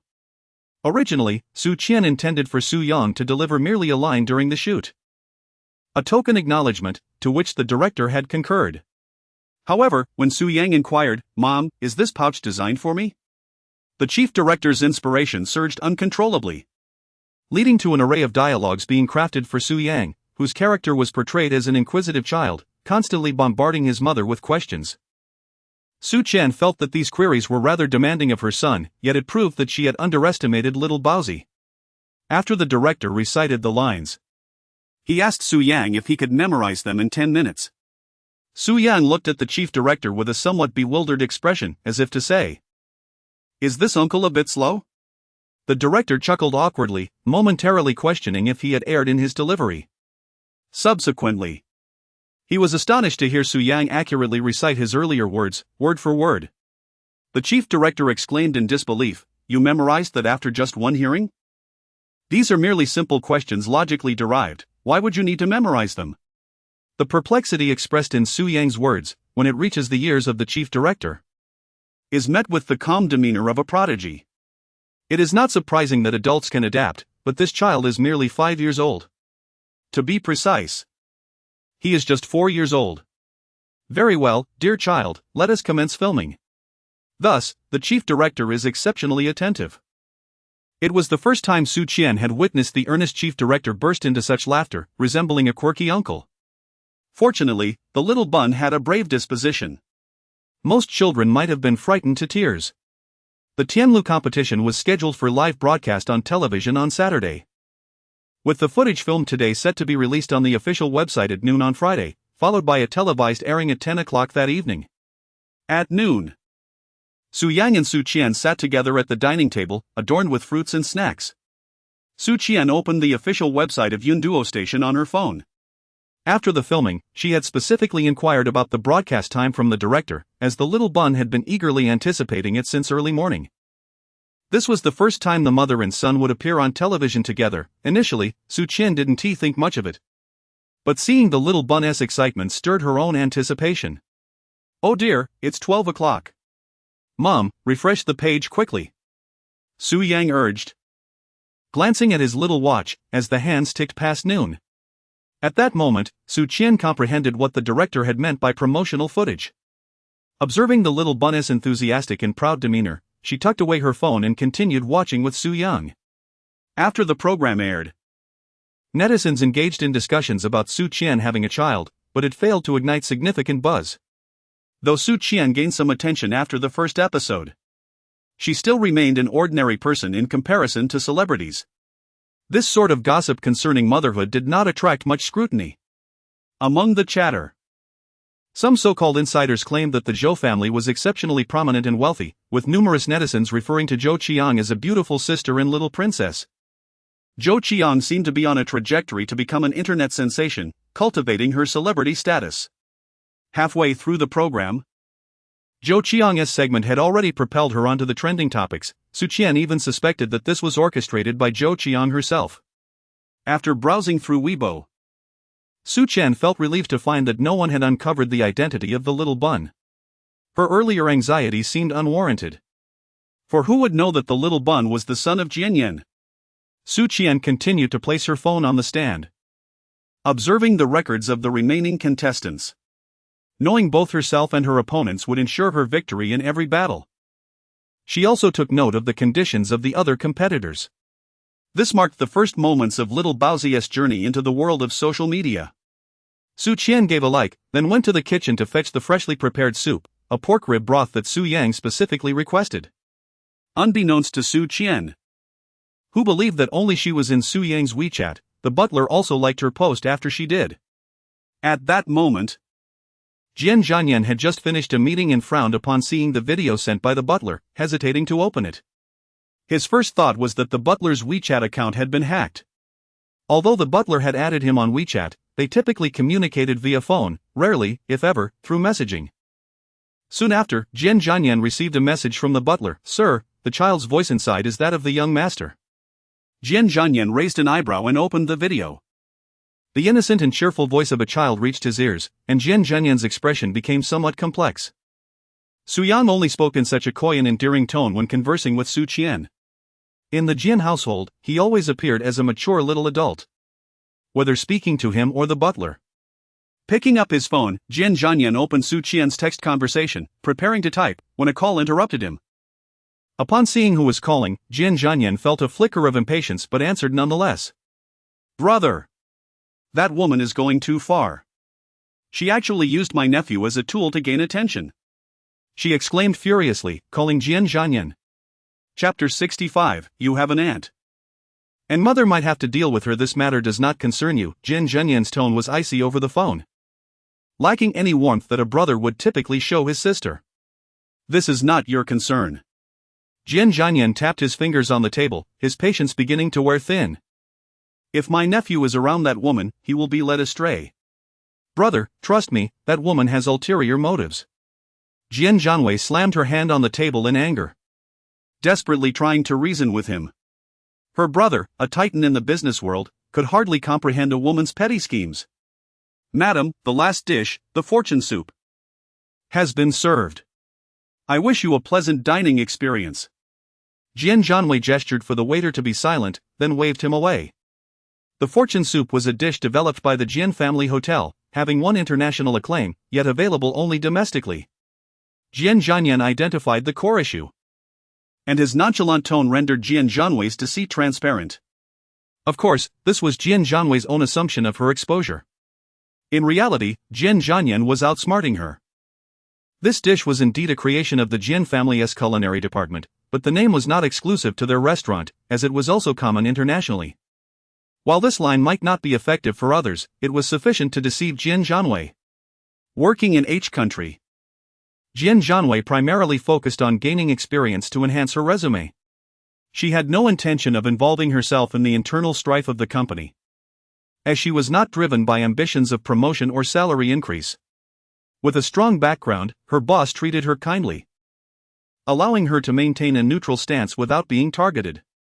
Otherwise, given the level of internal conflict in H countries' companies and Jian Zhanyan's emotional intelligence, she would have been ousted on her very first day. She considered herself worldly, believing she could easily handle a gold-digging woman seeking to elevate herself through her child. She mused, did that woman truly think that having a son could serve as leverage? No way. She would not get past this hurdle. However, little did she expect that upon her arrival, even before finishing her first meal, her intentions would be revealed. Brother, that woman is putting on an act in front of you, but do you truly know who she is? How can you entrust my nephew to her? She will surely lead him astray. Enough. Jian Zhanyan interrupted Jian Zhanyan, his voice low. To outsiders, it might have seemed merely a prohibition. But Jian Zhanyan understood it as a warning from her brother. Do not meddle unnecessarily. If you create any further trouble, I will not intervene. With that, Jian Zhanyan hung up the phone. Listening to the busy signal, Jian Zhanyan bit her lip, fighting back tears. Since she chose to go abroad with her parents, anything she did was deemed superfluous in her brother's eyes. No matter, even if her brother did not appreciate it, she would act. She could not allow such a woman to deceive him. She was determined to eliminate that woman's ambitions. Jian Zhanyan was confident in her capabilities. For her, dealing with a narrow-minded gold digger was as easy as squashing a mosquito. The first person to doubt Jian Zhanyan was Jian Zhanyan. He found his sister quite lacking in judgment. The day before, after finishing a call with her daughter, Jian's mother still felt a sense of indignation and called Jian Zhanyan. The same words, the same rebuke. In Jian Zhanyan's memory, his mother was always dignified and graceful, rarely exhibiting such a state of agitation. Qian was able to provoke such anger over the phone. One could only imagine the tension that would arise in person. Jian Zhanyan, caught off guard, hastily concocted an excuse about a meeting and ended the call. To her astonishment, Qian showed no regard for her mother's dignity, signaling that perhaps someone was finally resistant to her mother's manipulations. A slight smile curved Jian Zhanyan's lips as she reopened the messaging app to send a message to Qian. The two had not added each other on WeChat and continued to communicate via text. After sending her message, Jian Zhanyan returned to WeChat and liked a post on Su Yang's Moments. This marked the first like from General Manager Jian, who rarely posted or engaged with others' posts. Not only did she like it, but she also left a comment, wonderful. This message clearly indicated Jian Zhanyan's intent to distance herself from any implications. Qian raised an eyebrow, observing that the relationship between the male protagonist and his family appeared rather strained. In the original text, Jian Zhanyan had a significant role. She was an ardent admirer of Zhou Qian, akin to a sister-in-law who disregards her brother. She frequently undermined the original character, providing considerable assistance to Zhou Qian in winning over her stepson.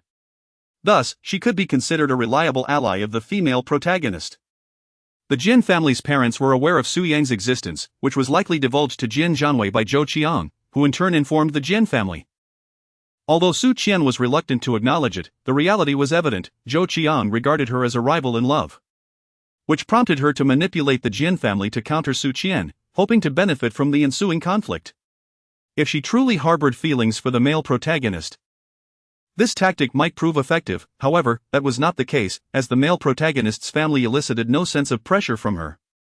As Qian organized her belongings, Su Yang followed her closely like a devoted shadow, incessantly bombarding her with a myriad of whimsical questions, displaying an endearing clinginess. The little one's incessant presence proved somewhat obstructive during her tidying up, yet Qian did not shoo her son away. In the past, Su Yang had been akin to a hedgehog, bristling with defensiveness, as his mother's gentle demeanor necessitated his protective instincts. However, he was no longer that prickly creature. Children are particularly perceptive to change. Feeling secure, Su Yang began to exhibit a more affectionate and needy disposition. Su Qian tenderly cradled her son in her arms. Their faces pressed close in a tender embrace. In the past, Su Yang would have instinctively pushed her away, claiming he was a young man who no longer needed to be held by his mother. Yet now, Su Yang responded by wrapping his arms around her. His eyes filled with trust and dependence. "Do you miss your mother?" Su Qian asked softly with a gentle smile. Su Yang responded with a soft hum.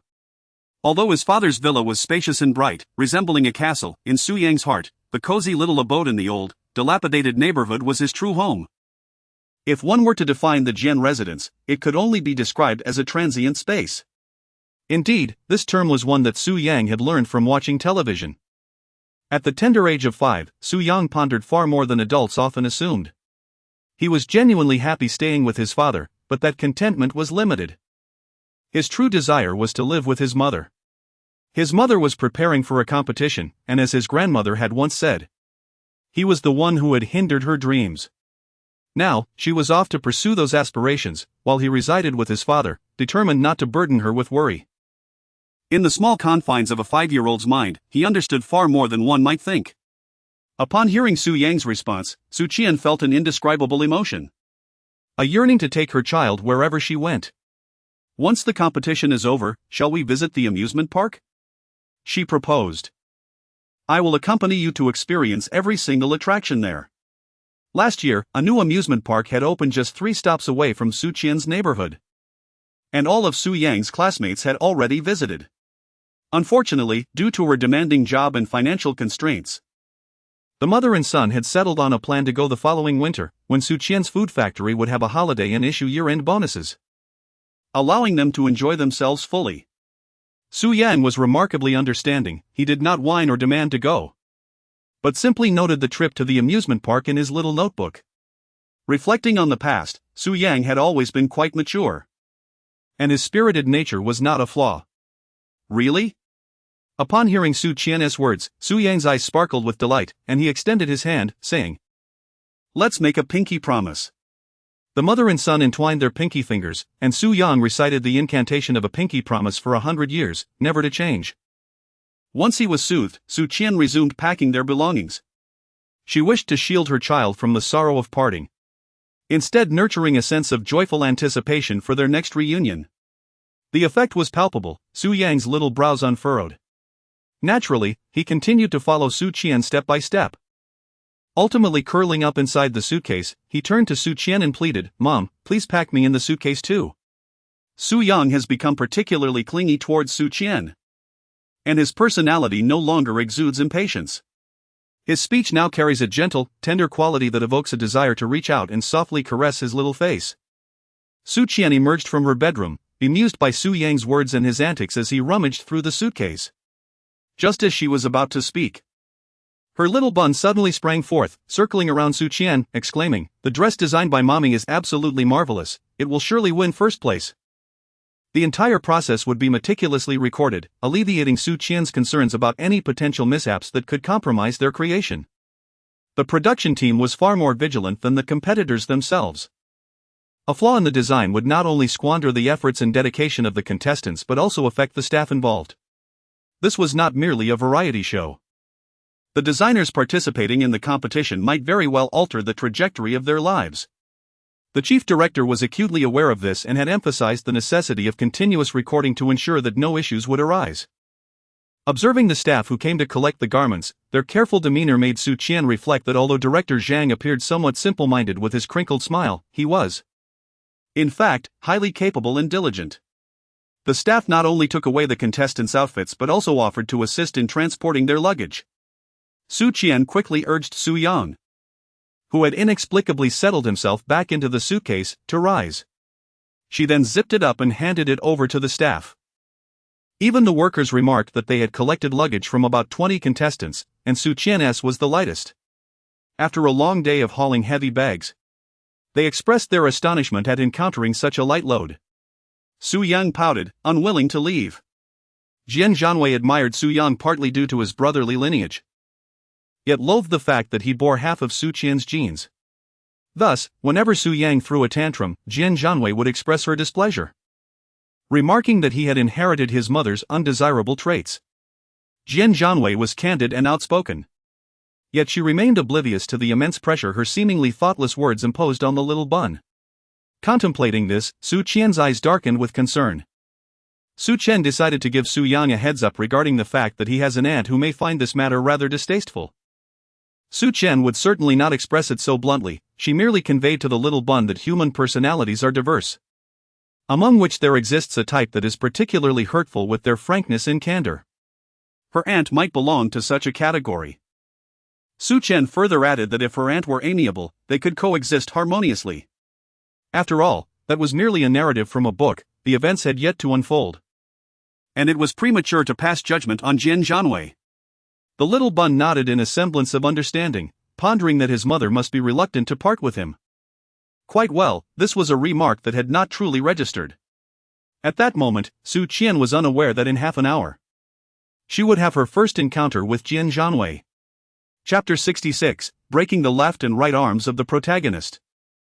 Su Qian had initially planned to escort Su Yang to the entrance and then depart, but Su Yang insisted that she accompany him inside. The little bun was indeed becoming increasingly clingy. Thus, Su Qian followed Su Yang into the Jian residence.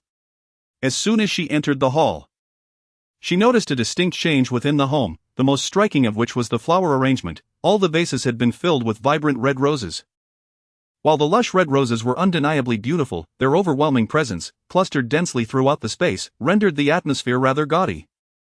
The current state of the Jian residence's living room evoked in Su Qian a sense of tastelessness, one that even the exquisite paintings and antiques could not redeem, perfectly illustrating the notion that excess can detract from beauty. As a designer, Su Qian's habitual critique of aesthetic harmony resurfaced. Everyone possesses their own preferences. If these flowers were indeed to someone's liking, such decor would not be objectionable. However, Su Qian simply did not anticipate that the male protagonist's taste would align with this particular style. "Mom, come upstairs and see the little boat I crafted in art class. It's simply delightful." Excitedly, Su Yang grasped Su Qian's hand and ascended the staircase to the second floor. Just as they reached the landing, a fleeting crimson figure came rushing down from above. A young woman clad in a red dress, her hair dyed to match, enveloped Su Yang in an embrace, exclaiming with fervor, "My dear nephew." "Aunt?" His mother had mentioned having an aunt earlier. With a look of reluctance, Su Yang forcefully extricated himself from Jian Zhanyan's embrace. Feeling that this aunt was rather impolite, it was quite inappropriate to see someone in such a manner without restraint, and he was nearly breathless. Upon witnessing her son's face redden from discomfort, Su Qian hastily urged Jian Zhanyan to release her grip, as the child was clearly unwell. Yet, her words seemed to fall upon deaf ears, compelling Su Qian to intervene physically and push Jian Zhanyan aside. How could this person lack any sense of moderation? Jian Zhanyan, now pushed away, shot an indignant glare at Su Qian, her tone brimming with arrogance as she retorted, "I am merely holding my nephew, why push me? Who do you think you are, the nanny hired by my brother?" Jian Zhanyan's provocation was deliberate. She was fully aware of Su Qian's identity and intentionally invoked the term nanny to belittle her. It was evident to her that this woman harbored ill intentions, using the guise of delivering the child to intrude upon their lives. Jian Zhanyan's gaze towards Su Qian was laced with hostility, unmistakably recognizing her as an adversary rather than a stranger. Though slender, Jian Zhanyan stumbled backward as Su Yang, despite his young age, summoned the strength to push her. "You wicked aunt! My mother is my mother, not a nanny," he declared. Jian Zhanyan's face contorted in disbelief. Her nephew dared to shove her? Clearly, the child had picked up bad habits while in that woman's presence. "I am your aunt, your blood relative, not a villain," Jian Zhanyan shouted at Su Yang. Her ability to quarrel with a 5-year-old revealed her immaturity, especially for someone in her 20s. Su Qian, however, would not approach Jian Zhanyan with the same mindset she held towards her son. Su Yang is truly a child, whereas Jian Zhanyan embodies the essence of a giant infant. Mother has admonished countless times that one must not recklessly push others. "Do you not understand that a madman is not held accountable for taking a life?" After Su Qian finished speaking, Su Yang nodded in earnest agreement, saying, "I'm sorry, mother, it was my impulsiveness." witnessing this harmonious exchange between mother and son. Jian Zhanyan's face turned pale with anger. At this moment, she retorted, I am not insane, yet her response fell short, leaving her in a position of disadvantage. Whatever she said now seemed to echo in the void. Su Yang truly inherited her mother's disposition. Jian Zhanyan's gaze towards Su Yang was imbued with ire, her disdainful expression causing Su Qian's countenance to grow increasingly frosty. A recollection surfaced. In the original narrative, Jian Zhanyan had initially greeted Su Yang with warmth, only for her demeanor to later grow indifferent. This shift stemmed from the initial loyalty of the young bun to her mother. Whenever Jian Zhanyan disparaged Su Qian, Su Yang would retort, which in Jian Zhanyan's ears became evidence of Su Yang's lack of understanding. Eventually, the original protagonist indeed faltered, earning the scorn of all. And the young bun subtly began to harbor disdain for her biological mother, ultimately moved by the female lead and recognizing her as a maternal figure. Upon reflection, it was Jian Zhanyan who first dismissed and belittled Su Yang. Now, with the narrative diverging significantly from its original course, the storytelling predominantly unfolds through the perspectives of the male and female leads. A shift in viewpoint might yield an entirely different interpretation. Su Qian resolved not to view others through the tinted lens of the original storyline.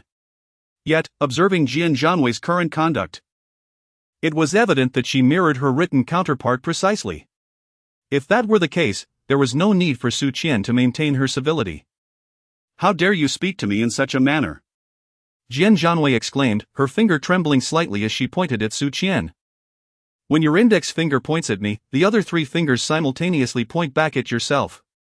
While this remark may seem a touch juvenile in the present context, Su Qian deemed it sufficiently effective against Jian Zhanyan.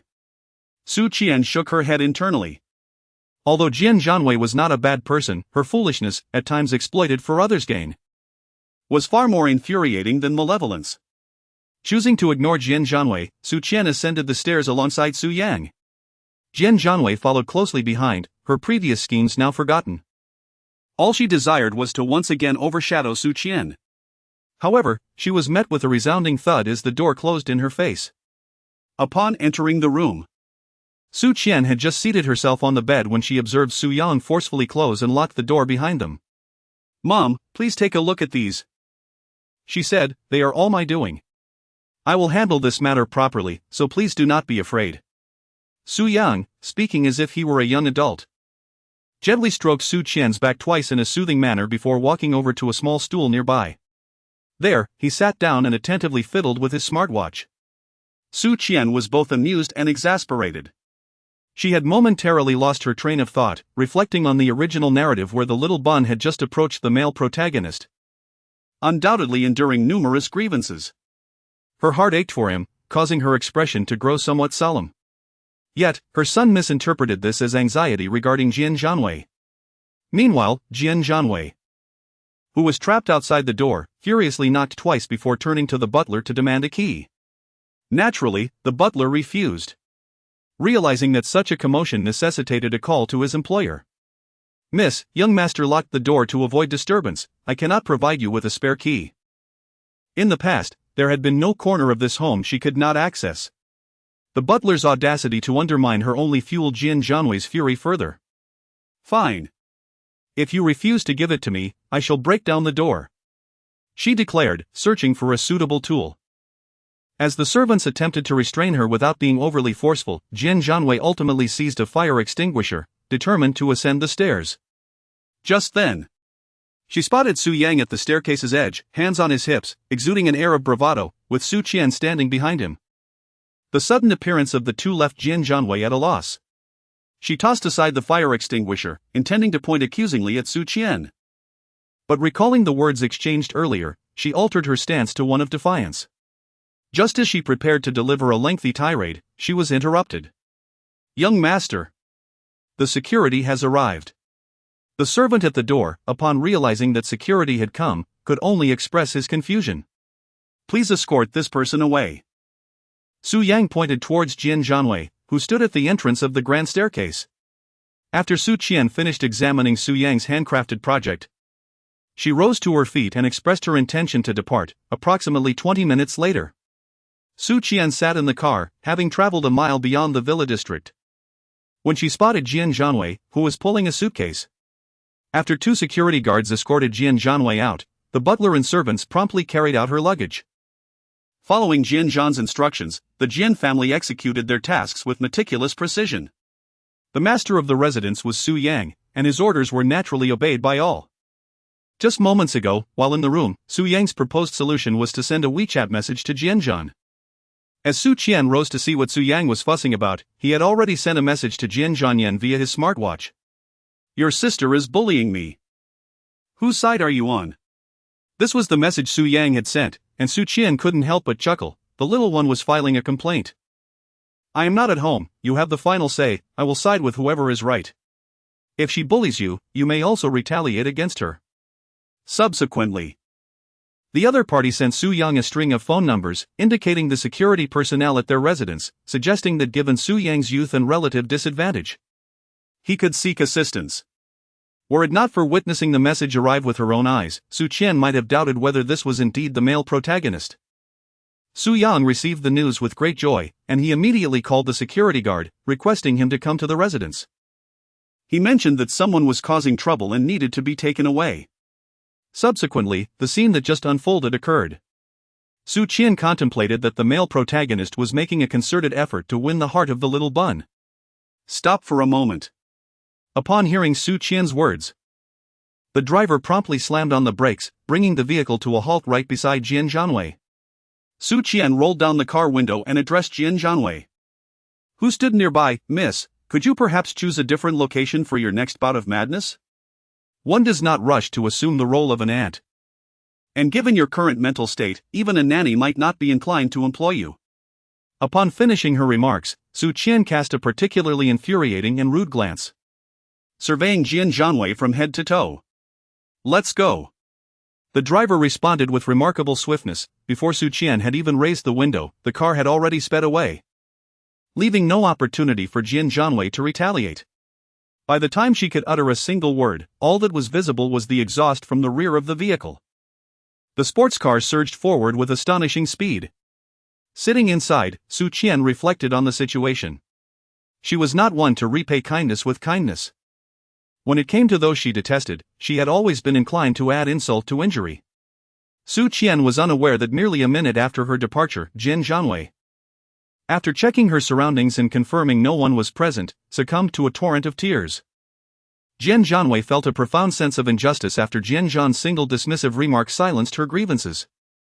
The call abruptly ended, leaving no regard for her sorrowful silence. A testament to the coldness of the moment. Her brother had not forgiven her. It was at this juncture that the melancholic Jian Zhanyan encountered Su Qian, who was laughing in a sports car. Despite being the true heiress, Jian Zhanyan found herself dejectedly dragging her suitcase along the roadside, her feet clad in slippers. A stark contrast to the luxury she once knew when expelled from the Jian residence. Meanwhile, Su Qian, a hypocritical materialist, sat in the sports car, mocking her without a shred of empathy. The driver, an employee of the Jian family, was at the wheel of the car owned by her brother, leaving Jian Zhanyan bewildered by the audacity of their treatment toward her. Torn by her emotions, she dialed Jian Zhan again, only to be informed by his assistant that he was engrossed in an important meeting and could not take her call. Feeling disheartened, Jian Zhanyan stood frozen for a moment before finally reaching out to Zhou Qiang. Zhou Chang's inquiry seemed somewhat insincere. Having witnessed Jian Zhanyan's expulsion from the Jian household from her vantage point on the second floor. Whoa, Sister Chang, could you please come and get me? Jian Zhanyan implored, overwhelmed by her plight. What's wrong, Wei? Don't cry, tell me where you are, and I will come right away. The protagonist and her assistant soon reunited. Meanwhile, having just tormented Jian Zhanyan, Su Qian was in high spirits, but the driver, observing her through the rearview mirror, hesitated before finally speaking up. Miss Su, that young lady by the roadside is truly Mr. Jian's sister. The driver had worked for the Jian family for 2 years and, while not personally acquainted with Jian Zhanyan, had overheard the commotion from within the house. He added, I heard she is of sound mind and has even been accepted into a prestigious university. Su Qian observed the driver's worried expression, chuckling softly, I understand. The driver, acting out of genuine concern, seemed to contemplate the cleverness with which that term was employed. It was likely that he was also pondering the peculiarities of Jian Wei's mind. Su Qian's lips curled into a faint smile as she shook her head. As for Jian Zhanyan, if one were to give her an inch, she would take a mile. Believing that such a concession stemmed from fear. Her intent was clear: for every strike dealt by the opponent, she would retaliate tenfold. Until the adversary was sufficiently intimidated and subdued. Only then could she secure a peaceful existence. Otherwise, not only would she suffer, but even her little bun would be subjected to the turmoil instigated by the other party. Su Qian would certainly not allow such a situation to unfold. Since she was the protagonist's right-hand ally, it was time to break her. Beep, beep, beep, the phone in the car rang. Su Qian heard the driver utter that familiar phrase once more. Miss Su, General Manager Jian requests you to take the call. Chapter 67, 1 or 2 Seeking trouble before answering the call, Su Qian glanced at her phone to ensure that it was in a state ready to connect. Mr. Jian, she said as she picked up the phone. Miss Su, I have been informed by the housekeeper about today's events. I understand that you might have concerns regarding Jian Zhanyan's actions, but I assure you that Su Yang's future will be entirely unaffected by her. As Su Qian listened to Jian Zhan's tone, she pondered, was this call specifically to discuss this matter? Jian Zhanyan was a proud individual. It was unlike him to offer such reassurances. From his previous demeanor, Su Qian was certain that had it not been for Su Yang, she would have remained unnoticed by the male lead. Oh, Su Qian replied nonchalantly. Following her words, there was a noticeable pause on the other end of the line. Su Qian arched an eyebrow, realizing her reaction deviated from the other party's expectations. Very well, then I shall not trouble Miss Su any further. Wait a moment. Su Qian quickly prevented the male lead from hanging up the phone, then she heard Jian Zhanyan say, Miss Su, do you have something to say? Why doesn't Mr. Jian call my mobile phone, but rather use the phone in the car? Su Qian was genuinely curious. A familiar sense of pause enveloped the conversation, creating an atmosphere of profound silence in that fleeting moment. The mobile phone containing Miss Su's number was left in the drawer of the office, thus. It was a landline call. Su Qian comprehended the situation. The male protagonist remembered the satellite phone installed in his car, while she had changed her number and could not recall it. It was indeed a self-inflicted humiliation. Understanding this, she resolved not to disrupt Mr. Jian's work any further and bid farewell. Su Qian promptly hung up the phone. The purpose of Jian Zhan's call was to hear Su Qian's grievances. He sought to ascertain whether, in a situation where Su Qian was in the right and had openly expressed her discontent with Jian Zhanyan, she would resort to reporting him to achieve her own ends. Su Qian possesses an exceptionally strong sense of vigilance. The reason Jian Zhanyan exercises such caution and wariness towards Su Qian is due to his findings that her transformation is exceedingly suspicious. It would be illogical to assert that there is no ulterior motive at play. He has now resumed his investigation into the Gupan Hotel matter, which was not thoroughly examined in the past. With Su Qian's emergence, it is imperative to pursue the inquiry further, as it may yield new revelations. Su Qian murmured the name Jian Zhanyan, her eyes brimming with profound significance. Upon returning home, as soon as Su Qian settled onto the sofa, an unfamiliar call interrupted her thoughts. After pressing the answer button, the voice of Jian Zhanyan resonated from the other end. Su Qian, do you dare today? Su Qian only allotted 6 words of time to the caller. Upon recognizing who was on the other end of the line, she promptly hung up and confined Jian Zhanyan and her mother in the same small darkroom. Jian Zhanyan was blocked. Su Qian believed that unless absolutely necessary, one should not engage in lengthy discussions with fools. Attempting to make a second call, Jian Zhanyan heard the automated female voice on her phone, signaling that she had been blocked. Anger surged within her as she hurled her phone onto the bed, exclaiming in frustration, Sister Chang, this woman has gone too far. She actually hung up on me and blocked me. Jian Zhanyan's chest heaved violently. The grievances she had endured that day surpassed those of the past 20 years. What exacerbated her fury was that the source of her ire was someone she held in utter contempt, which only intensified her inner turmoil. Calm down. Miss Su is simply that way. Remember my high school classmate? She is still struggling to find a job. Zhou Qiang attempted to soothe Jian Zhanyan. though her words were subtly aimed at undermining Su Qian. Indeed, after hearing Zhou Qiang's remarks, Jian Zhanyan felt even more enraged. No, I must deal with her. I absolutely must. Jian Zhanyan pounded the bed in frustration. It was no longer simply about preventing Su Qian from entering the Jian household. Jian Zhanyan had developed a personal vendetta against her. Vivi, my sister-in-law has taken the child and gone on a business trip with my brother. There is no one else in the villa. I have a competition tomorrow, so you can stay over. If you need anything, just ask Aunt Lu, Zhou Qiang informed her. Upon hearing this, Jian Zhanyan inquired, Sister Chang, does that mean Su Qian will also be there tomorrow? Yes, we are participating in a competition together. Miss Su possesses considerable talent, and it is a competition sponsored by the Jian Group. Vivi, please do not cause any trouble, Zhou Qiang replied. The sponsorship by the Jian Group made Jian Zhanyan ponder her chances of securing a job. She smiled and picked up her phone to make a call.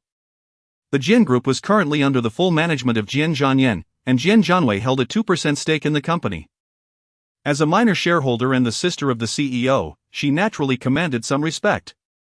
She contacted the HR department, expressing her keen interest in the Tianlu design competition, requesting a work badge to gain closer access to the event. Adding an extra staff member is no problem. Please arrange it as soon as possible. She insisted. The thought of Su Qian's startled expression upon seeing her tomorrow lightened Jian Zhanyan's mood. Zhou Qiang chuckled and patted Jian Zhanyan's hand. Speaking in a tone reminiscent of comforting a child, good. Seeing Jian Zhanyan's smug demeanor, an inner glimmer of shrewdness sparked in Zhou Qiang's eyes. Meanwhile, after hanging up, the HR manager did not arrange a job for Jian Zhanyan but instead went to report to Jian Zhanyan. The group was under Jian Zhanyan's authority, and arranging matters for this young lady could easily backfire, thus, he decided it prudent to confer with him first. Jian Zhanyan had his own considerations. Given Jian Zhanyan's recent unpleasant encounter with Su Qian, it was likely she would stir up trouble. In a chaotic flurry, it was uncertain whether Jian Zhanyan might inadvertently expose Su Qian's intentions or those of her backers. Moreover, Su Qian's character would not allow her to indulge Jian Zhanyan, while others might tolerate her due to her status. Su Qian would not hesitate to teach Jian Zhanyan a lesson, as evidenced by her behavior at the Jian residence. Weighing these factors, the decision was made to grant Jian Zhanyan her work badge. Subsequently, HR called Jian Zhanyan, instructing her to wait at the Yun Duo building at 1 o'clock the next afternoon, where other Jian Group staff members would deliver her work badge. The HR manager briefly outlined her responsibilities, noting that an experienced employee would accompany her. He did not intend for Jian Zhanyan to have any special privileges and subtly conveyed the ordinary nature of her tasks, leaving her oblivious to the underlying implications. Jian Zhanyan, having hung up, cheerfully asked Zhou Qiang, Sister Chang, what time are you going to Yun Duo Tower tomorrow? Rehearsals begin at 2:30, and the live broadcast starts at 8:30. I'll go with you, she replied, then called the HR manager again to inform him she'd arrive at 2:30 and requested that he have her work badge ready. The HR manager felt a headache coming on. This young lady had assumed her lofty position even before starting work. After careful consideration, he decided to assign a more easygoing and reliable employee to accompany Jian Zhanyan, hoping to mitigate any potential complications arising from her behavior. At the Yun Duo television station, Jian Zhanyan arrived in Zhou Qiang's car. As they approached the entrance, two striking women emerged from a sports car, catching the attention of many fans waiting to catch a glimpse of celebrities. Mistaking them for artists, some fans eagerly snapped photos, hoping to sell them later to the women's admirers, envisioning a windfall. Jian Zhanyan noticed the fans' excitement and adjusted her sunglasses with a self-satisfied expression, her high heels clicking assertively against the ground. Upon reaching the entrance, Jian Group employees were already waiting with her work badge. This time, an employee was sent by the HR manager. As Jian Zhanyan took the badge without uttering a word of thanks, it became evident that her proud demeanor was consistent both domestically and abroad. The male employee's eyes reflected a hint of resignation. No wonder the manager had patted his shoulder on his way out as if offering silent sympathy. The reason for the day's ease was that he still had to cater to this young lady's whims. Observing her attitude, he couldn't help but silently criticize her character. Zhou Qiang, too, was taken aback. It was already past 2:30, and Su Qian was still absent. I'll go find out where Su Qian is, she said. Jian Zhanyan casually gestured to the Jian Group employee behind her, instructing him to inquire. The employee hesitated, contemplating whether to speak, but ultimately decided against it and turned to seek out the director's team. Jian Zhanyan remained unfazed, though Zhou Qiang's expression darkened. Every word from the male employee underscored the disparity between Su Qian and herself. Su Qian is someone who, upon graduation, cast aside her major to toil away in a food factory. The realm of fashion design demands a keen sensitivity to trends, where even a slight misstep can lead to significant failures. Unlike Su Qian, who has graduated from a prestigious foreign institution and studied under renowned designers, her creations have even garnered accolades in international competitions. At this moment, Zhou Qiang and Jian Zhanyan share a sense of frustration towards Su Qian, realizing they cannot measure up to someone they previously deemed inferior. She may have gotten ahead, but Jian Zhanyan dismisses it with a scoff, contemplating that there will be ample opportunities for retribution in the forthcoming competitions. Changjia, that person is calling for you, Jian Zhanyan remarks, waving her hand in front of Zhou Qiang, who seems lost in thought. A staff member nearby is summoning Zhou Qiang for rehearsal. Oh, all right, Wei. I shall head for rehearsal now, Zhou Qiang replies, waving her hand before finding a small stool to sit on. As Jian Zhanyan's senior, Zhou Qiang has also studied fashion design abroad and now works for a well-known fashion magazine in H country. She plans to work for a year before deliberating whether to establish her own brand or join a major company as a designer, allowing her to take things step by step without undue concern. Given their shared field of study, Jian Zhanyan finds watching the designers rehearse rather intriguing. Upon noticing the young lady has settled down, the male staff member breathes a sigh of relief, vowing not to return for such tasks in the future. Those who manage to enter the Jian Group are often exceptional individuals with their own pride. He can only tolerate Jian Zhanyan's lofty demeanor for so long. The program is in full swing with rehearsals, while where is Su Qian? She is dining. After an inexplicable bout of insomnia the previous night, Su Qian only rose by noon the following day. In a hurry, she arrived at the cloud stage for rehearsal, feeling utterly famished. Once she confirmed that her presence was no longer required, Su Qian departed the television station in search of a nearby restaurant. Halfway through her meal, she noticed a group of young men arriving behind her. A glance revealed 5 handsome young gentlemen in their 20s, drawing the attention of several young women in the restaurant. It wasn't merely their looks but rather their matching attire that gave them an air of vitality and charm. During this time, Su Qian was preoccupied with refining her work's introduction, pondering any areas that might require modification. As she finished her meal, she set down her chopsticks and sipped her soup. The group of young men sat just behind her, separated by a single table. As Su Qian drank her soup, she inadvertently tuned into their conversation, which she had previously chosen to ignore. I must find Su Qian. I want to be her disciple, exclaimed a young man seated in the center, his words brimming with ambition, making it sound as though he had set an extraordinary goal. This individual was none other than Lin Zhou, a former rival and esports streamer. Chapter 68, It's Exploding. Is this program not destined for greatness? Lin Zhou continued, You have no idea how incredible Su Qian is. I've dissected her recordings thoroughly. Her techniques are impossible to emulate. When I attempt to replicate her methods, not only do I fail to achieve her speed, but I also find myself entangled in confusion. She must have developed her own unique approach. I've watched all her competition videos. Without the latest ones, I can't analyze further. Yet her hero techniques seem consistent with her previous performances. Lin Zhou spoke fervently about Su Qian, with others nodding in agreement. Indeed, Su Qian possesses remarkable prowess in the gaming world. You don't even know who she is, yet you wish to become her disciple. Su Qian did not intentionally eavesdrop on the conversation, rather, the youthful exuberance of the young people caused their animated chatter to reach a volume that could not be ignored. The current chief director was exceedingly amiable towards Su Qian, even arranging for the staff to find her a resting room after the rehearsal. This consideration may have stemmed from the conspicuous dark circles under her eyes upon her arrival at the rehearsal. It must be said that Su Qian displayed a remarkable nonchalance. While other contestants were so tense that they scarcely dared to blink, she contemplated indulging in a nap. Just as she rose from her seat, a commotion erupted outside. A group of individuals wielding cameras and smartphones gathered at the entrance, one of them gesturing toward the dining area, prompting the others to nod in agreement. Their gazes drawn with surprise to a table by the window. It was evident that they were focused on the group of young men seated at the table behind her. Lin Zhou also noticed the people outside and remarked, "Oh no, could they be reporters?" The restaurant, situated on a pedestrian street, had entrances at both the front and back. And the group that had already settled their bills suddenly sprang up and dashed towards the rear exit. The path taken by Su Qian was an unavoidable thoroughfare. Realizing that the other party intended to dash this way, Su Qian hastily stepped back, seeking to clear the way. However, Lin Zhou, who was ahead, darted forward with such swiftness that he reached her side before she could react.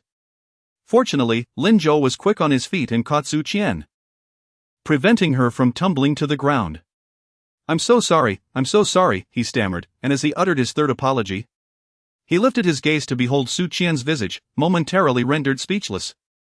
"Lingu, stop staring at the beauty. If we don't leave now, they'll catch up with us." Lin Zhou's ears flushed crimson as he hastily withdrew his hand, only to be propelled by his friends toward the back exit. Soon, the group vanished from the restaurant, leaving the arriving reporters to gaze at the empty table, lamenting their misfortune.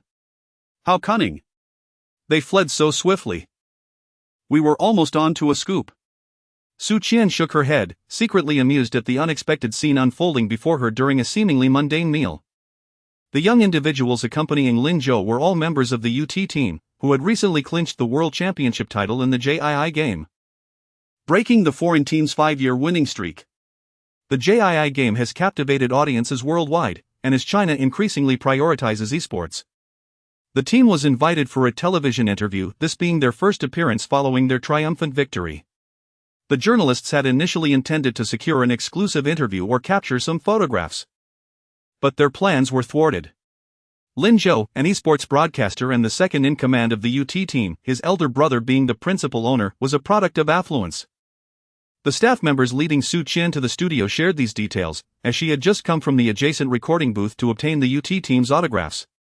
On several occasions, it was this very staff member who explained the procedures to Su Qian, fostering a sense of familiarity between them, which led to a more animated conversation. "You can rest here, I must return to work now," the staff member cheerfully exclaimed, their spirits high after securing the coveted signatures, before skipping away.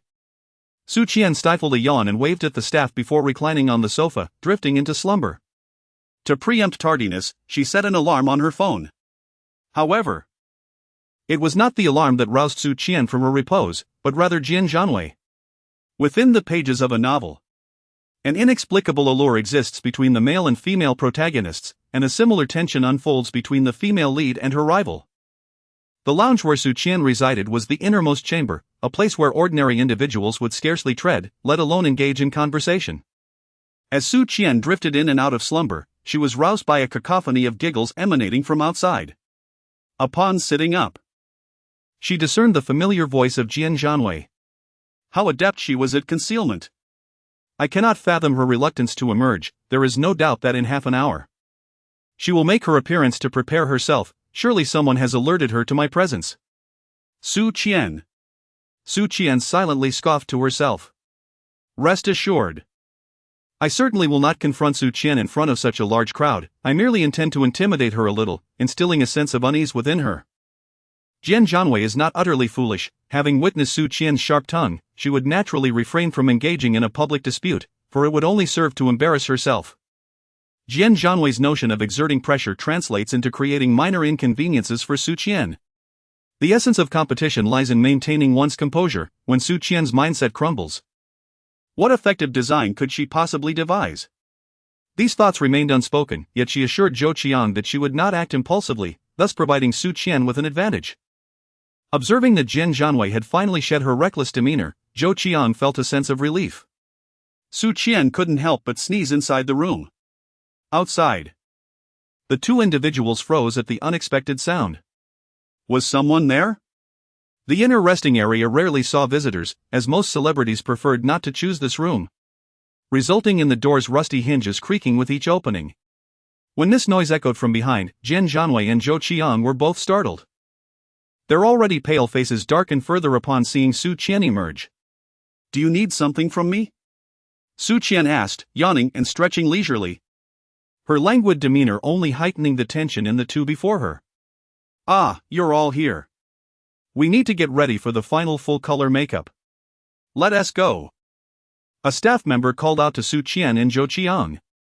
With that, Su Qian departed. Jian Zhanyan had just been about to confront her, but Zhou Qiang grasped her hand to prevent her. If Jian Zhanyan clashed with Su Qian now, Zhou Qiang would be implicated. Jian Zhanyan could handle Su Qian, but only under conditions where she could remain uninvolved. She understood her position with Zhou Qiang clearly. She was merely a pawn. How infuriating. Let us see if she can still smile later. Zhou Qiang, you should hurry to the competition. I'm rooting for you. Jian Zhanyan glared fiercely at Su Qian's retreating figure before turning to encourage Zhou Qiang. The final rehearsal for the program proceeded smoothly. As time approached, the chief director called out the countdown. Everyone prepare, 10, 9, 8. Simultaneously, Su Yang at the Jian residence was also counting down on his phone. 3, 2, 1. The show opened with all contestants parading down the runway, taking their seats on the tiered arrangement surrounding the stage, with Su Qian being the last to appear. She was crowned the first-place winner of the initial competition.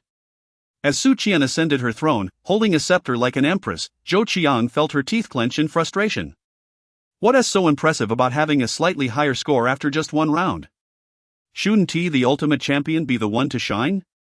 Meanwhile, in the Jian residence, upon witnessing Su Qian's entrance, Su Yang dashed around the sofa, blowing his little trumpet and shouting, "Su Qian, Su Qian!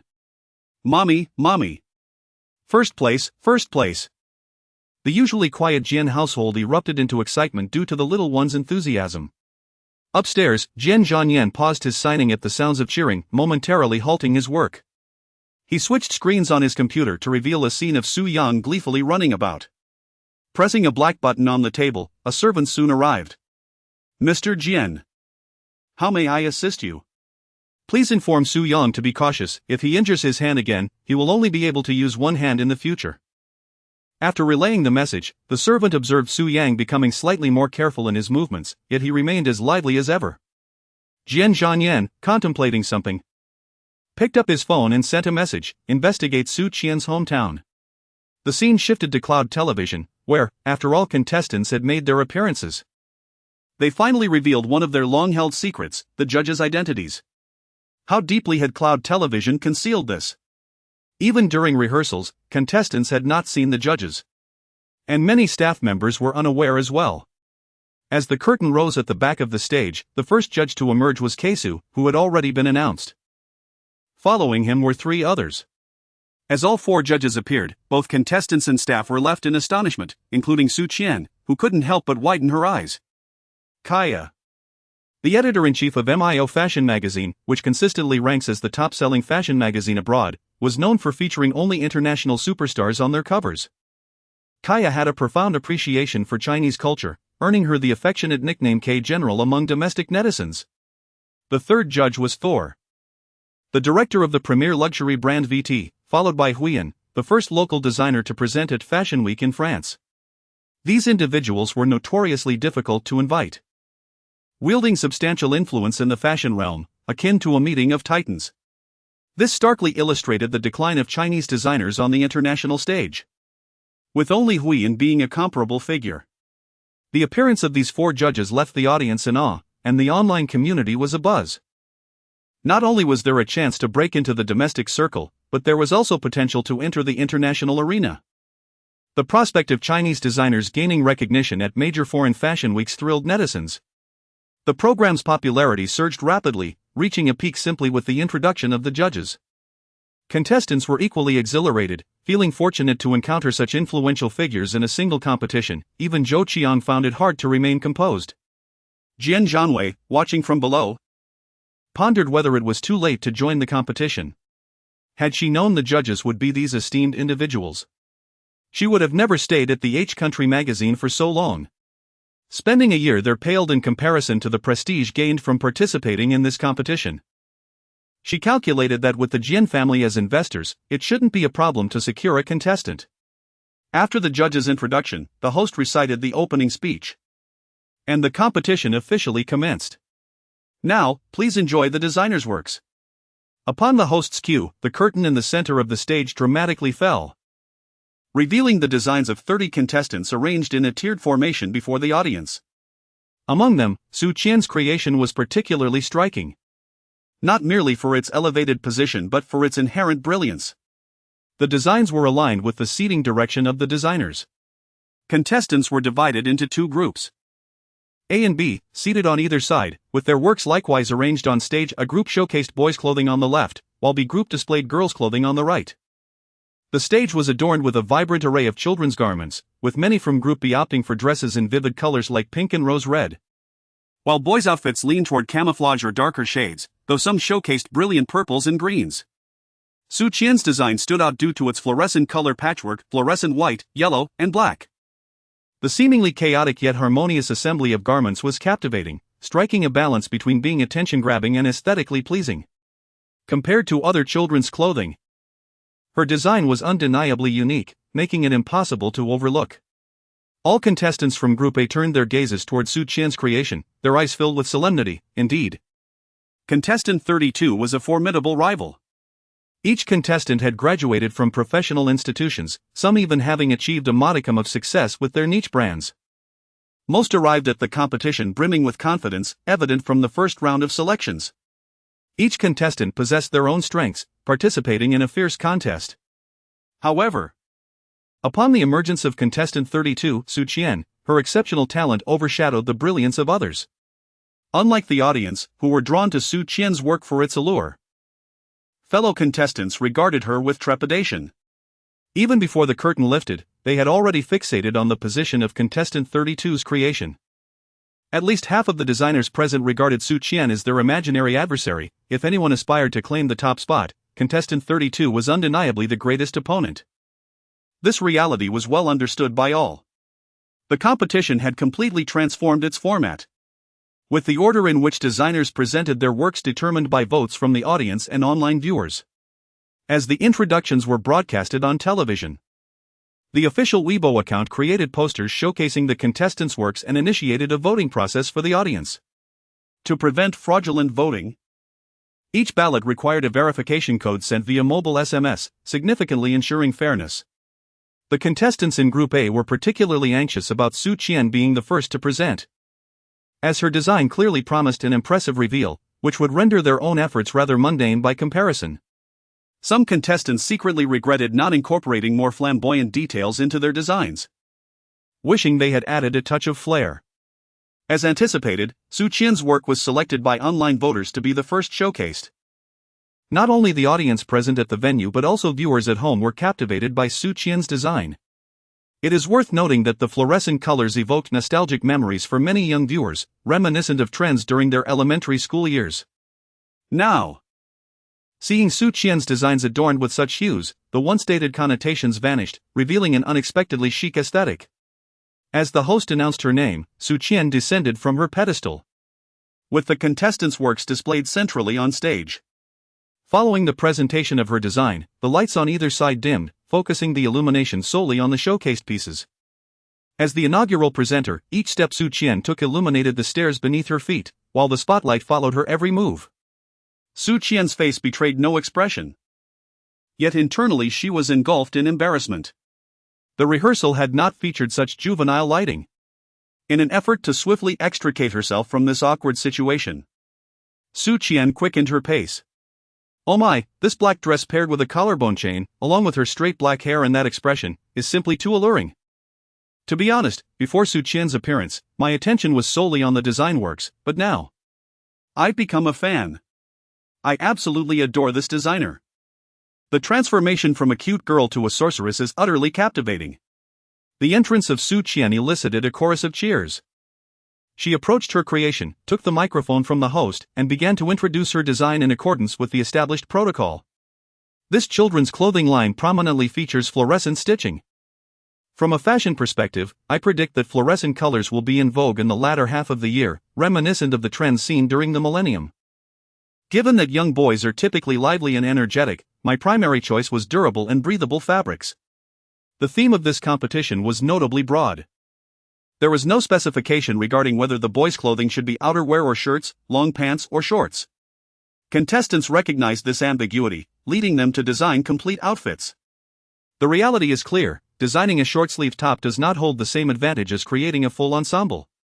Recognizing this issue, Qian incorporated numerous thoughtful details, such as a designated space on the garment label for names, ensuring that children would not misplace or confuse their clothing at school. The cuffs feature a drawstring design, allowing mothers to secure their child's wrist, preventing them from getting lost. Initially, netizens were merely captivated by the visually striking nature of the outfit, with many expressing a desire for a plus-size version, as even the older children wished to don such attire. Upon closer inspection, the revelation of the design's hidden intricacies left many astounded.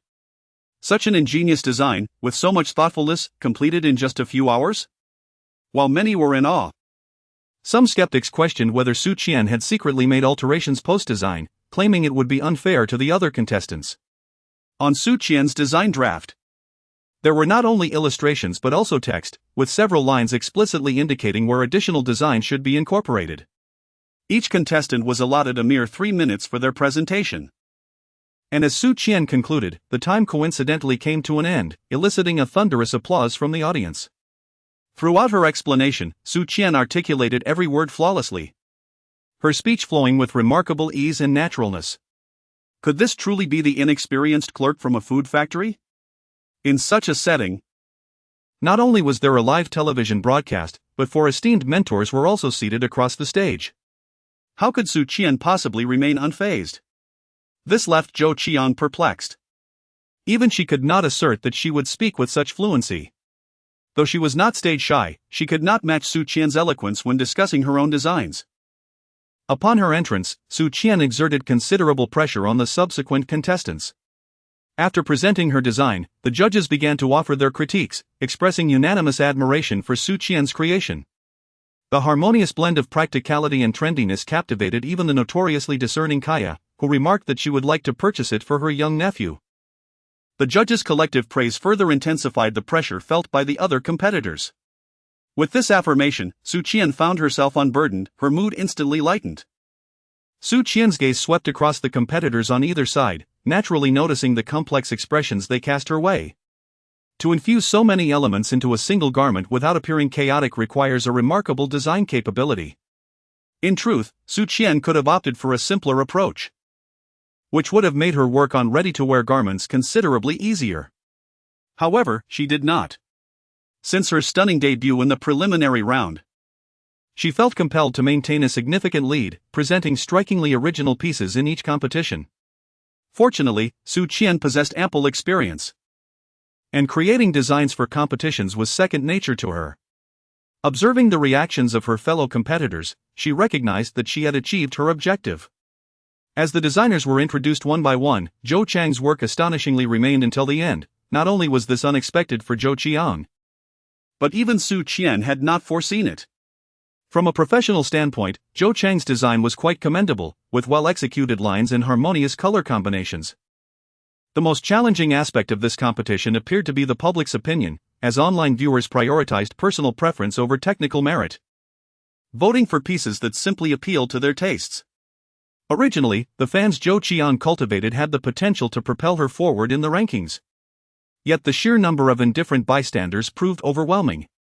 While Zhou Chang's design was aesthetically pleasing, it became evident that viewers were more drawn to garments that exuded a sense of playfulness.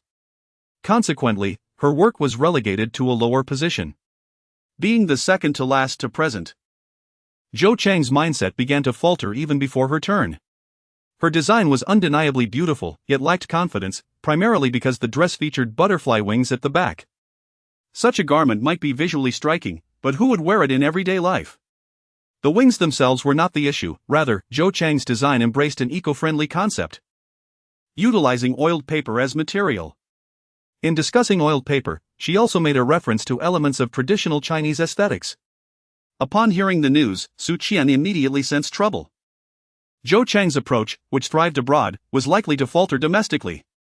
As anticipated, netizens unleashed their scorn, criticizing the use of oiled paper as a material and questioning the authenticity of Chinese elements. Was there truly nothing in the vast expanse of Huaxia to inspire you? In pursuit of likeness and so-called environmental consciousness, what kind of absurd design was this? The backlash from the online community caught Zhou Qian off guard. Although she remained oblivious to the reactions of the netizens, the lukewarm expressions of the live audience starkly contrasted with the enthusiastic applause that followed Su Qian's introduction. After her presentation, Zhou Qian listened intently to the judges' critiques and felt a wave of relief when they affirmed her design philosophy. At least her overarching direction was not misguided.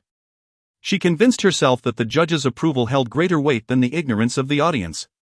Indeed, Cloud Platform had invited 100 children to view the showcase and award a flower to their favorite design. The children's flowers represented scores. The netizens' votes counted as scores, and the judges' ratings served as a baseline score, all culminating in a final ranking. The essence of fashion design was to be visually appealing, so why did the netizens and children alike fail to embrace her dress? Zhou Qian feigned a trip to the restroom, but in truth, she sought her phone to check the current online sentiment. To her dismay, she discovered that her design had not only failed to garner praise but had also become the subject of ridicule. Feeling disheartened by the mockery directed at her, Zhou Qian struggled to comprehend what she had done wrong. She encouraged herself, reminding herself that even if the netizens' votes were unfavorable, the 100 children's red flowers would still count as votes, and they would surely adore her butterfly fairy dress. Just then, the child models concluded their runway walk, and the children began to cast their votes, adorning their favorite outfits with small red flowers. Out of the 100 flowers, Su Qian received 35, while Zhou Qian managed a mere 3. As the children prepared to exit the stage, Zhou Qian stood and asked why they did not favor the butterfly fairy design. The other contestants marveled at her audacity, recognizing that this question had been held back until she could no longer contain her curiosity. She never imagined that she would only receive 3 flowers. Recently, a wildly popular animated series called Garden World captivated audiences across the nation, adored by both boys and girls. In the show, 2 butterflies serve as antagonists, and coincidentally, Zhou Chang's butterfly wing design bore a striking resemblance to those villainous characters. This unfortunate similarity was the reason for her meager vote count. Upon hearing this, Su Qian could no longer suppress her laughter, for this was indeed a case of serendipity. And one could hardly blame others for it. Zhou Qian secured the 5th position and also advanced to the next stage. It all depended on the depth of knowledge possessed by the designers. In such circumstances, contestants with abundant design experience would hold a distinct advantage. Concurrently, the host announced the location of the garment factory that the contestants were to visit. Upon hearing this, Su Qian's expression momentarily froze. That was the clothing factory under the Jian group, which the male protagonist had previously taken her to visit. She cast a glance at Zhou Qian. Pondering the law of the protagonist's halo, could this lead to an unexpected encounter? In truth, regarding the upcoming competition, she found herself at an advantage, as she was far more familiar with that factory than the other contestants. She had a rough idea of the fabrics and materials housed within. Chapter 70, What is the Agreement? A rather provocative media figure, active online, insinuated that Yun Duo Station had some unseen backing. Criticizing that while other variety shows capped at 90 minutes with various edits, Yun Duo Station boldly aired for 3 continuous hours. Seemingly disregarding the regulations of the National Radio and Television Administration.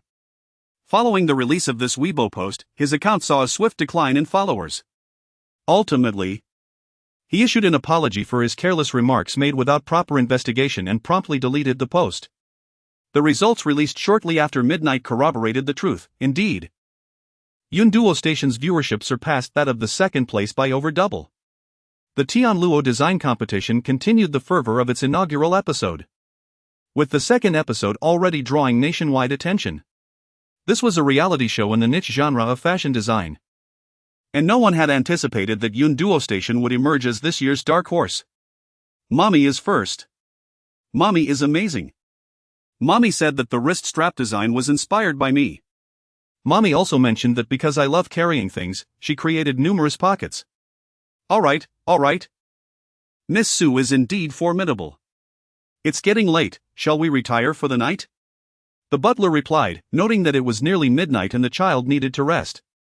As Su Yang spoke, his expression was animated, yet the weariness in his eyes could no longer be concealed. Well, it's rather late. I shall call mother tomorrow morning to celebrate," he declared. "Good night, Uncle Butler." The butler gazed at Su Yang's retreating figure, marveling for what seemed like the umpteenth time at how perceptive and intelligent the young master truly was. In truth, Jian Zhanyan did not need to look any further. The door to his study remained ajar, allowing him to hear Su Yang's live commentary from downstairs. "Mother is remarkable, she has the most votes," exclaimed Su Yang. "What keen insight these children have, all voting for mother. Wow, mother is in first place." Jian Zhanyan could easily discern the state of the competition. After closing his email, he received a call from the HR manager. Typically, at this hour, calls were reserved for urgent matters. Furrowing his brow, Jian Zhanyan surmised it must pertain to Jian Zhanwei. "Mr. Jian, Miss Jian wishes to participate in the competition." As the HR manager spoke, he struggled to suppress his urge to curse. The young lady was indeed a handful. However, given her status within the conglomerate, the HR manager had no choice but to relay the information to Jian Zhanyan. He advised Jian Zhanwei that if she was capable while working at the Jian family firm, she ought to focus on her duties; if not, she should leave. The HR manager thought to himself, Mr. Jian is displaying remarkable coldness. The reason for the call was to shift the burden of this matter onto Mr. Jian, as he could certainly handle it, but the aftermath would inevitably lead to criticism. Within the company, they would accuse him of sycophancy, while online, they would claim he was wielding his power inappropriately. In short, he would be condemned from all sides. Should Mr. Jian issue the command, no one would dare to contest it, especially given that it involved his sister, making her request somewhat justifiable. However, it appeared that this young lady was not particularly favored by Mr. Jian. Listening to the slight irritation in his voice, the HR manager dared not say more and promptly ended the call. Initially, when Mr. Jian stated he would treat the young lady as an ordinary employee, he was not merely being polite, he was even reluctant to personally inform her, leaving the HR manager to convey the message, thereby leaving no face-saving grace for her. Taking a deep breath and steeling himself, the HR manager prepared for the next call, which was made by Jian Zhanwei. He conveyed Jian Zhanyan's stance, refraining from uttering the words about leaving the company. Instead, he tactfully informed her that her request was unfeasible, as Mr. Jian did not consent. Jian Zhanwei, initially brimming with anger, wilted upon hearing her brother's name mentioned. After hanging up, she complained to Zhou Qian, "Honestly, what difference would it make to give me a spot? It's so frustrating." Zhou Qian offered words of comfort to Jian Zhanwei, all the while harboring disdain within. If Jian Zhanwei could secure a spot in the competition, what would that signify for the integrity of the event? As the saying goes, enemies are often drawn together. As Su Qian stepped out of her room with the keycard in hand, the door across from her swung open simultaneously, revealing Jian Zhanwei and Zhou Qian emerging from their quarters. The three of them occupied the rooms directly opposite each other. Early the next morning, the group received a message in their WeChat group regarding their departure, and it was only natural that they coincidentally met while descending the stairs at the same time. Zhou Qian offered Su Qian a smile, a gesture of greeting, while Jian Zhanwei approached with her chin raised, exuding an air of confrontation. However, as she advanced, all she encountered was the back of Su Qian's head, for Su Qian had already taken a couple of steps forward, attempting to catch up. Jian Zhanwei was restrained by Zhou Qian. Meanwhile, Su Qian stood in the elevator, and as the doors closed, she caught a glimpse of Jian Zhanwei's face, marked by indignation. In the original narrative, Jian Zhanwei is portrayed as a straightforward and endearing character. Yet, after these two encounters, Su Qian could only conclude that Jian Zhanwei was rather foolish. If Jian Zhanwei's intellect were to be sold, it would surely fetch a high price, for it had evidently never been put to use. Su Qian silently complained to herself, wondering how this object had come to be in Zhou Chang's possession. What Su Qian beheld was a card reserved exclusively for the 4 judges. A card that bestowed a singular opportunity for revival. Each judge was entitled to 1 revival quota for the finals. The card, adorned with golden edges crafted from real gold, was presented to Su Qian with great ceremony by the staff. In the midst of their casual conversation, Su Qian's remarkable memory allowed her to recognize it at a mere glance. This card was meant to reside in the possession of the 4 judges. Why then was it in the hands of Zhou Qian? Which judge had bestowed it upon Zhou Qian? Su Qian pondered that there must be something amiss. The transportation for the garment factory ahead consisted of 2 buses, one for the contestants and another for the staff. Jian Zhanyan insisted on sitting with Zhou Qiang, and the event staff complied with her request. Cameras would also be recording on the bus for the contestants, prompting Jian Zhanyan to choose a seat in the last row to avoid being captured on film. In a bid to seize the opportunity for a shot, Jian Zhanyan was summoned to the back row by the staff, who were unaware of her affiliation and merely followed the standard seating arrangement. Under such circumstances, when the staff directed the woman in the yellow attire to come forward, even with her thick skin, Jian Zhanyan found it impossible to assert her desire to remain seated there. Su Qian sat in the back row, and as Jian Zhanyan made her way to the last row of seats, her hand gradually clenched into a fist. She perceived that Su Qian was mocking her. In truth, Jian Zhanyan had misunderstood. Su Qian was merely amused by a message from her son, not ridiculing her. Of course, Jian Zhanyan was unaware of this. All she felt was a slight humiliation from Su Qian, leaving her heart heavy with discomfort. Upon encountering this appellation, Su Qian could not help but chuckle. The stark contrast of being referred to as Little Sweet Bean was quite evident for the little tyrant. The tone of the little bun unmistakably conveyed his dissatisfaction with this nickname. What agreement? This inquiry was sent by Jin Yan. As for how he was privy to the matter of the agreement, it stemmed from Su Yang having captured a screenshot of the dialogue between him and Su Qian, which consisted of merely 2 lines. "Mom, please do not forget our promise. I will be waiting for you after the competition." Okay. Su Yang posted on her social media, expressing her anticipation with repeated exclamations. Jian Zhanyan, feeling inexplicably isolated, found Su Yang's thrice-repeated word increasingly conspicuous. The typically composed Jian could no longer restrain himself and messaged Su Qian to inquire about the nature of the agreement. Upon receiving a response indicating that the director had posed a final playful question requiring some calculation, all contestants, including Su Qian, took out their phones. Naturally, she noticed Jian Zhanyan's message, and her immediate reaction was to check Su Yang's social media post. Throughout the journey, the director's inquiries revolved around fashion and costume design. Aside from the recent knowledge she had crammed in and the material she had learned during her academic pursuits, Su Qian found herself ill-equipped to answer the director's questions regarding current fashion trends. Consequently, she was reluctant to respond, resulting in her scoring at the bottom, while the top position was claimed by Zhou Qiang.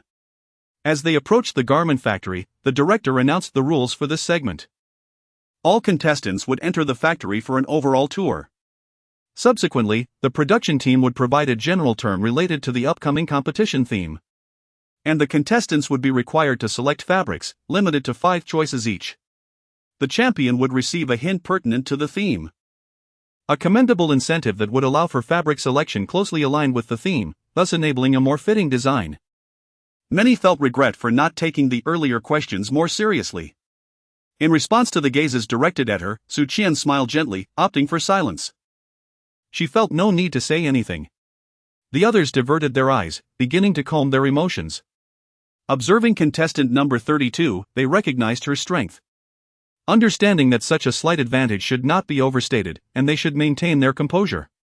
Zhou Qiang, witnessing this, internally criticized Su Qian for her seemingly nonchalant demeanor, convinced that she must be seething with jealousy. While her mind echoed such thoughts, the frustration within her remained unresolved. After all, she was the top contender.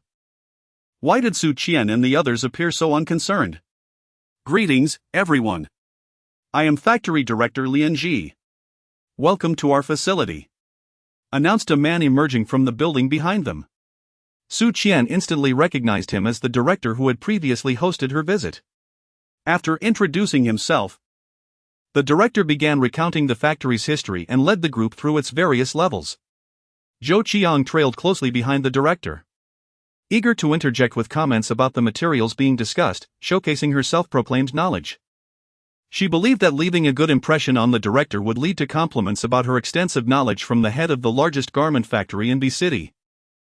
A commendable accolade she could later flaunt online. However, to her surprise, less than halfway through the tour, the director suddenly made a suggestion that required her to switch places. Though reluctant, Zhou Qiang complied, hoping that the director was indeed a paragon of fairness. Yet, the director's subsequent actions made it abundantly clear to Zhou Qiang that this was not the case. He was clearly biased. Su Qian stood 2 people away from Director Lian. The distance perfectly balanced. However, as Director Lian began discussing textile tools, he unexpectedly turned towards Su Qian, initiating an interaction that left Zhou Qiang envious. Was there any discernible technique in the embroidery skills of this artisan? This question had already been addressed during Su Qian's initial visit to the garment factory, so it was impossible for her to be unaware. The artisan employed the traditional embroidery techniques of the two ethnic group. Indeed, Miss Su was quite remarkable. The traditional methods of the two people. Each contestant bore a number and name tag. Hence it was no surprise that Director Lian referred to Su Qian as Miss Su, just as he had addressed Zhou Qiang as Miss Shou. Subsequently, Director Lian began a series of inquiries. While some questions could be answered by other designers, their responses lacked depth. Although Su Qian's knowledge was not extensive. During her first visit, Director Lian had meticulously explained everything to her. Moreover, Su Qian had an exceptional memory, particularly for matters related to fashion. Thus, when faced with questions that seemed tricky to other designers, she answered with remarkable ease. Indeed, it was unexpected that Miss Su possessed such a broad breadth of knowledge. It was uncommon for someone of her youth. Others remained oblivious, but surely Miss Su was well aware. Yes, Miss Su's assertions are entirely accurate.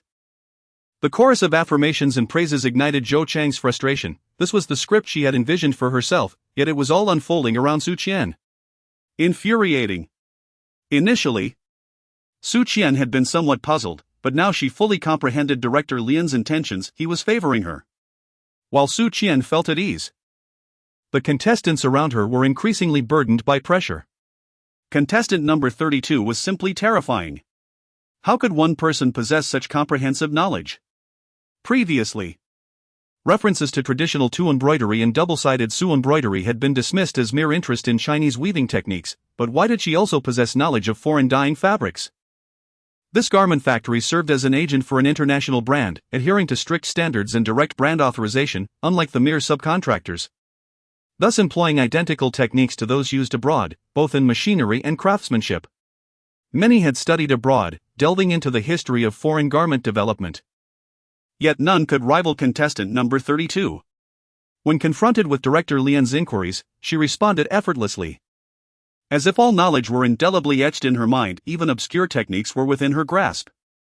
How was it that such a person had previously gone unnoticed in the design industry? As everyone regarded Su Qian with apprehension, they shared this same bewilderment. The production team continued with their schedule, allowing contestants to select their desired fabrics from the workshop, limited to 5 choices, with the competition theme being 4 seasons. This theme was notably vague, lacking specification for menswear or womenswear, or whether to design outerwear or trousers. The production team had granted Zhou Qiang a clue for her first place reward, cold, a piece of information known only to her. Zhou Qiang's mind raced. Cold signified winter among the 4 seasons. If she were to select winter fabrics, then sheer materials would be unsuitable. With her own calculations, Zhou Qiang ventured through the various workshops to select fabrics. Many contestants deliberately slowed their pace, eager to see what Zhou Qiang would choose, hoping to select similar materials.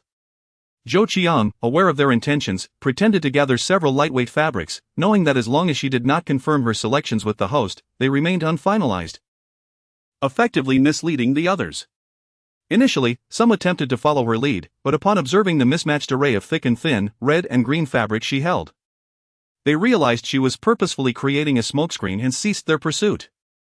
The theme of 4 seasons was so broad that blindly selecting 5 fabrics for a garment seemed utterly ludicrous. Even for entertainment's sake, such chaos was unwarranted. Did I guess correctly? Su Qian snapped her fingers and smiled at the camera. At that moment, a camera zoomed in on Director Zhang, capturing his astonishment in its entirety. While most contestants were preoccupied with fabric selection, fearing any misstep might place them at a disadvantage, only Su Qian pondered the underlying issue. Witnessing Director Zhang's astonished expression, the onlookers found it immensely satisfying, exclaiming in admiration for Su Qian's brilliance. Su Qian's actions, which led to a memorable scene, stemmed purely from her boredom.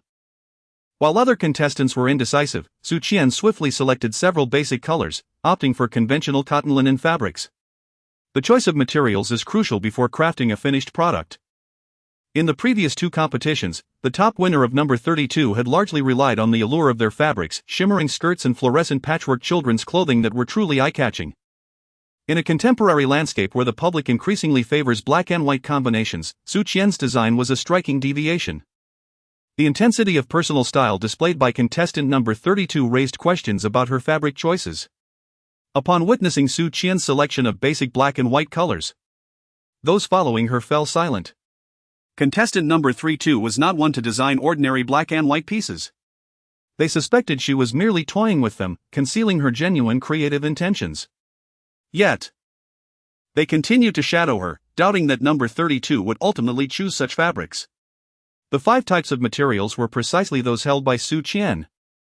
And once confirmed with the host, changes were no longer permitted. Those trailing behind Su Qian were left dumbfounded. Contestant number 32 truly selected those. This time, they ceased their pursuit.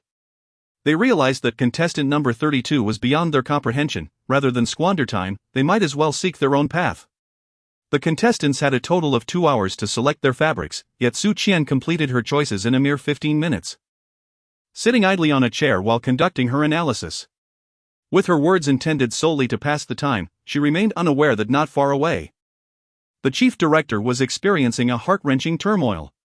2 hours may not seem lengthy, but for Su Qian, who had nothing to occupy her time, it felt interminable. As she glanced around, she noticed Jian Zhanyan. The two stood conversing beside a pillar, distanced from the crowd, and although Su Qian could not hear their words, she could surmise the content of their discussion. It likely revolved around exerting pressure through status, compelling Lianji to deal with her. As anticipated, Jian Zhanyan indeed invoked her identity as a member of the Jian family. She perceived the individual before her merely as a minor factory director under the Jian Group's subsidiary. Convinced that her modest demands would be readily met, a few mocking remarks about Su Qian would be of little consequence to the director. Demonstrating disdain was a trivial matter. I find it quite difficult to acquiesce to Miss Jian's requests. Lianji has always conducted himself with integrity, he stated before striding away, disregarding Jian Zhanyan.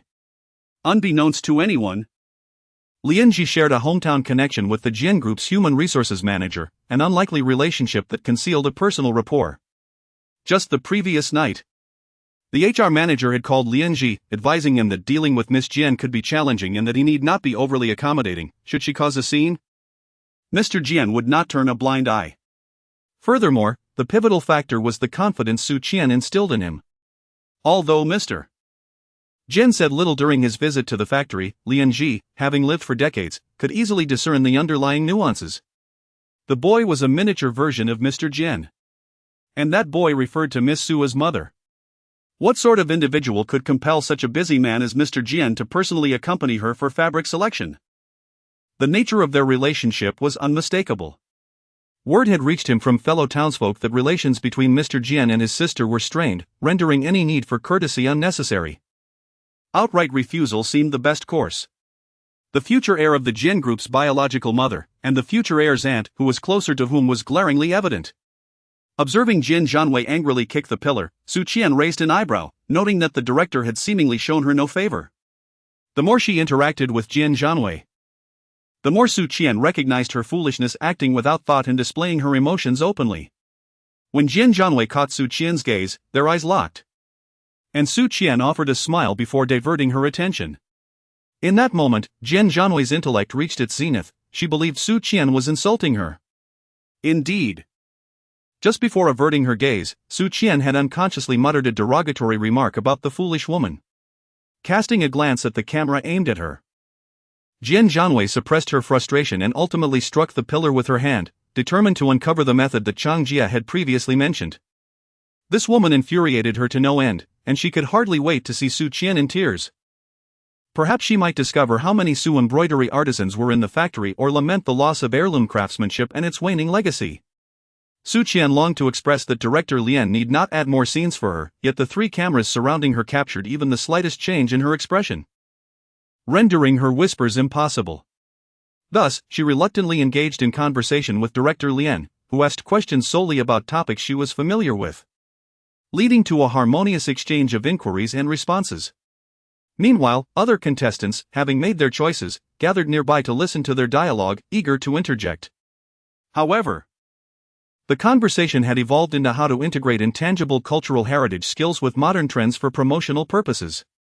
the audience found themselves bewildered, hesitant to speak out for fear of revealing their ignorance. Yet, at times, the confusion in their expressions was hard to conceal. The occasional perplexed look betrayed their understanding of unfamiliar terms. In contrast, Su Qian appeared increasingly enigmatic. Engaging in conversation hastened the passage of time compared to solitary contemplation. And before long, 2 hours had slipped by, with Zhou Qiang entering just 3 minutes before the end.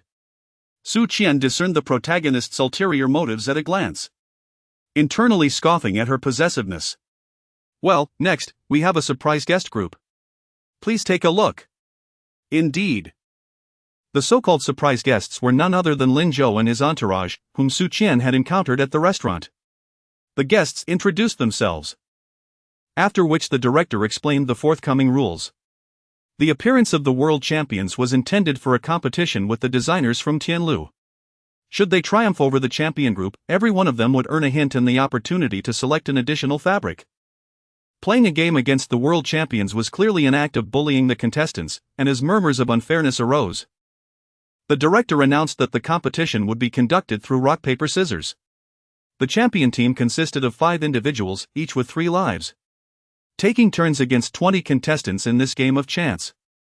Director Zhang deemed this a win-win proposition and hastily incorporated rock, paper, scissors, a game unlikely to provoke ire from netizens. Upon hearing this, the contestants acquiesced, recognizing that the title of world champion held no sway in a game of chance. The male designers were particularly exhilarated by the surprise guests, as they had also played that game, and the contestants felt a surge of delight. With her hands clasped behind her back, Su Qian pondered whether they might recognize her. However, she swiftly dismissed the notion as improbable.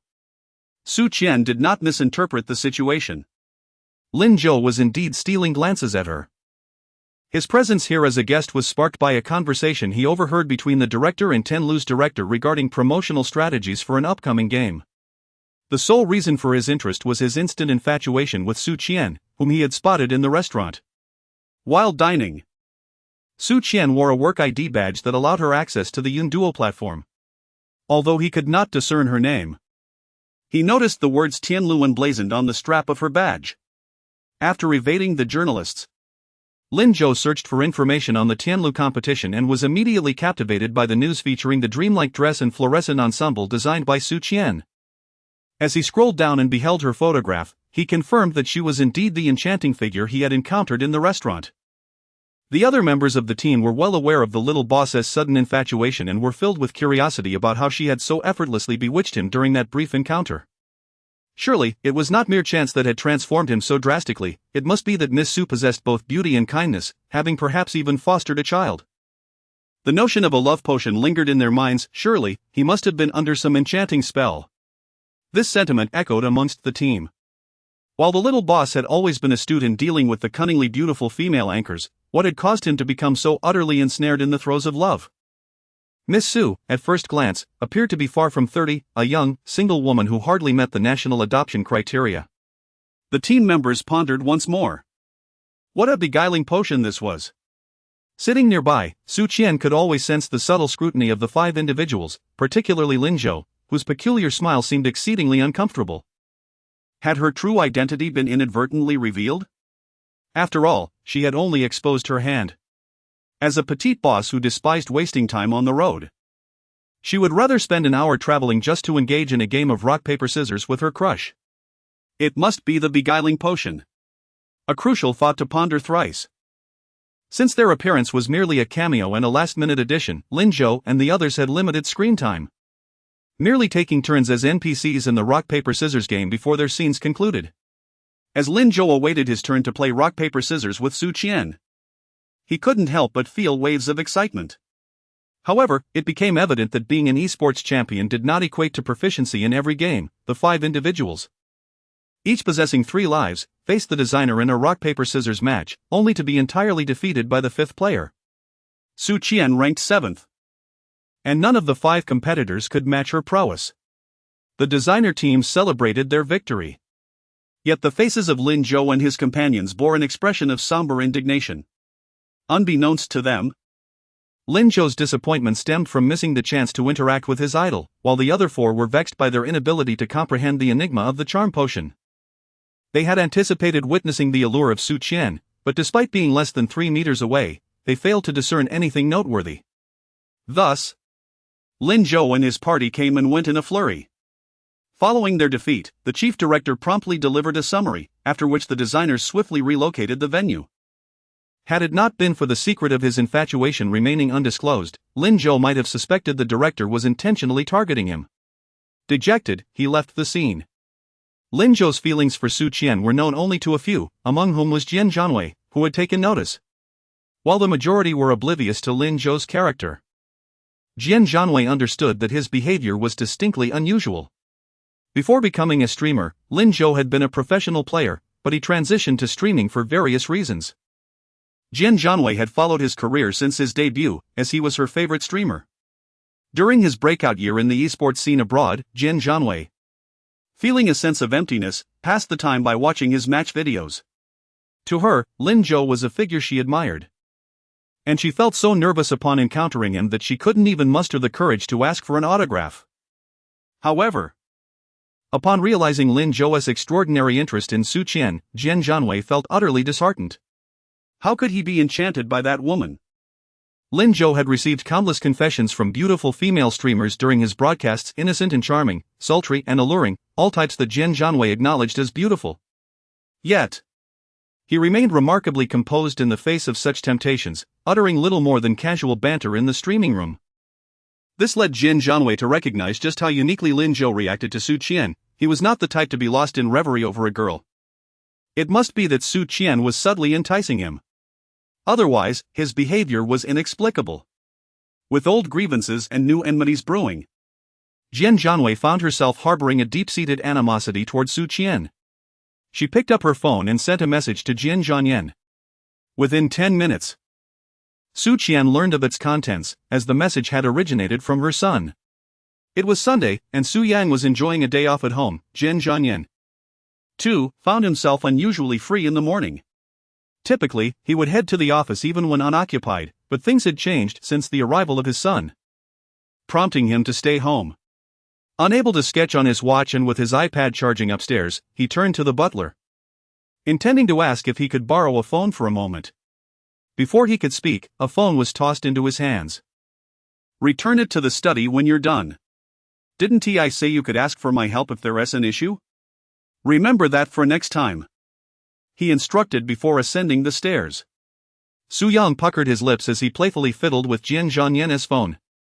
Coincidentally, at that very moment, Jian Zhanyan's WeChat message arrived. "What does playing tricks mean?" Little Baozi deliberately searched on Baidu and was met with even more confusion. Why was it initially described as a term related to men, and then later explained as seduction and teasing of women? As he pondered the idiom's meaning, Little Baozi fell into deep contemplation. His mother would never behave in such a manner. He understood that Auntie was speaking ill of his mother. Yet he couldn't quite grasp the overall implication of the words. After much thought, Little Baozi recorded the screen with his watch's tiny camera and sent it to Su Qian. "Mom, what does this mean? Auntie must be talking badly about you." After winning a game of rock paper scissors, the contestants proceeded to select fabrics. Once the fabric choices were made, it was noon. The contestants then gathered for lunch at the cafeteria of the clothing factory. During this time, she noticed the message sent by Su Yang. "Mom knows now. She's talking badly about me. Mom will discipline her. She would not be as timid as the original protagonist." While defending Su Yang, she would also make him understand the situation. Only then could the child grow up with a clear sense of right and wrong, rather than hiding forever beneath the shelter of his parents' wings and never maturing. "All right, Mom, good luck in the competition." In Su Yang's heart, his mother was no longer someone to be bullied easily. When evening came and he sent her another message, if she hadn't won, he would help her. Thinking this, Su Yang got up and went upstairs to return the phone. When he knocked, Little Baozi was polite, and when handing over the phone, he did so with both hands, saying thank you, though he let out a cold snort as he left. The innocent hum made Jian Zhanyan raise an eyebrow. He considered opening his phone and saw the latest message from Jian Zhanyan, where the unread red indicator had disappeared, meaning Su Yang had seen the message. Jian Zhanyan rubbed his temples with his hand, sighed, and blocked Jian Zhanyan. This was something he should have done years ago. Su Qian seems to have a past with the factory director. Jian Zhanyan saw her sitting at a table with the director, while her sister Chang did not sit with them. Frustrated, she sent a message to Jian Zhanyan to complain. However, this time, the message failed to send. When a red exclamation mark appeared, Jian Zhanyan was so angry she pounded her fist on the table. Her brother was truly bewitched by that fox spirit. From Su Qian's perspective, at the diagonally opposite table, Jian Zhanyan saw something on her phone that made her furious, causing her to jump in anger. Zhou Qiang's face was troubled, seemingly preoccupied with her own thoughts. Su Qian was uncertain as to why Jian Zhanyan was so irate. Yet she comprehended the source of Zhou Chang's sorrow. The table was occupied by 4 individuals: the factory director, the chief director, the assistant director, and Su Qian herself. Moments ago, Zhou Qiang had attempted to join them, only to be dismissed by the factory director under the pretext that there was insufficient space for dining. Why did so many people adore Su Qian? Zhou Qiang recalled the opinions expressed by netizens online and, upon witnessing the factory director and chief director engaged in jovial conversation with Su Qian, felt an overwhelming surge of jealousy threatening to engulf her. The recording of the program progressed quite smoothly, and after their meal, the chief director announced that the contestants could enjoy a 1.5-hour afternoon break, with the factory director having already arranged accommodations for everyone. Under the factory director's deliberate maneuvering, it was designated that Su Qian would have a room to herself. A decision she suspected was yet another of the factory director's calculated efforts to elevate her status. Upon entering her room and placing her suitcase down, Su Qian stifled a yawn, intending to take a half-hour nap.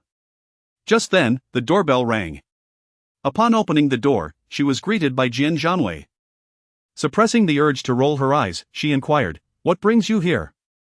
"Aside from reporting to your brother and leveraging your identity to infiltrate the crew as a staff member, what remarkable feats can you possibly accomplish?" "I wish to take a nap now, so please refrain from disturbing me, otherwise, I shall promptly call Jian Zhan and have him speak with you directly." Su Qian swiftly concluded her words and slammed the door shut. Jian Zhanyan, who approached intending to interrogate Su Qian about her relationship with Lin Zhou, was met with a cold reception and received a stern reprimand instead. In her frustration, she raised her hand, contemplating a forceful knock to summon Su Qian out. But recalling Su Qian's recent words, she lowered it once more.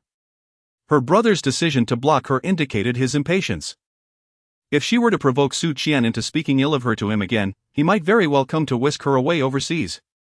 Thus, she decided to wait until the afternoon nap was over before trying again.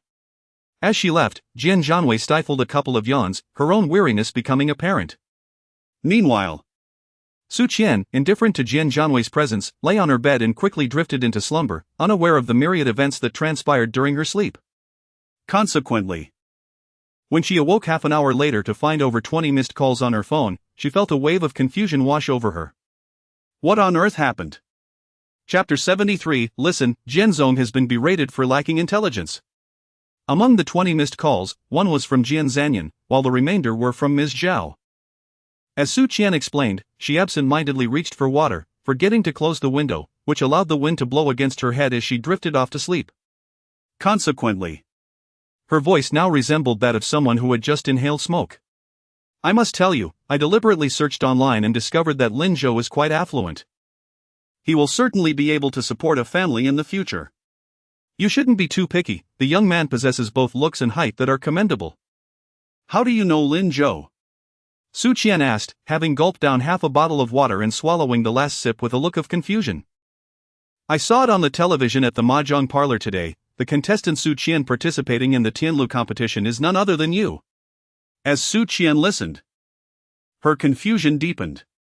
Before she ended the call, her mother was still urging her to seize this opportunity, reminding her that it would be difficult to find a quality man if she let this chance slip away. Su Qian felt perplexed and bewildered. However, after a single phone call, her drowsiness dissipated. Even many colleagues and friends, with whom she had lost contact, sent her messages inquiring if something auspicious was about to occur. Ultimately, it was through a message from Su Yang that Su Qian managed to clarify the situation. Su Yang sent a link through WeChat, accompanied by a message stating, "I'm downstairs watching television. It seems that General Jian has seen this and is not very pleased." Upon clicking the link, Su Qian finally understood the barrage of information she had been subjected to. Coincidentally, as this issue was being discussed, Lin Zhou was live streaming. The chat was filled with exclamations from fans, for Lin Zhou is a multifaceted and versatile broadcaster. His streaming style is humorous, his gaming skills commendable. And coupled with an appealing appearance, he has garnered a substantial following among both male and female fans. In the hierarchy of streamers across various platforms, Lin Zhou ranks among the top echelon. Given that those watching the stream are indeed fans, they were quick to notice Lin Zhou's unusual demeanor. Today is Sunday. Little Baozi does not have school, and he is comfortably seated in the living room, ready to watch his afternoon cartoons. Su Yang does not feel that there is anything extraordinary about it. It is perfectly natural for others to admire her, just as her mother does. Su Qian glanced at the situation online and, as she had anticipated, many netizens were voicing their opinions, with numerous female fans of Lin Zhou urging him not to lose his mind, asserting that Su Qian had children, among other comments. Although the words were not explicitly stated, the underlying implication was that Su Qian was unworthy of Lin Zhou. What an unfounded calamity this was. If Lin Zhou were before her now, she would likely tear him apart.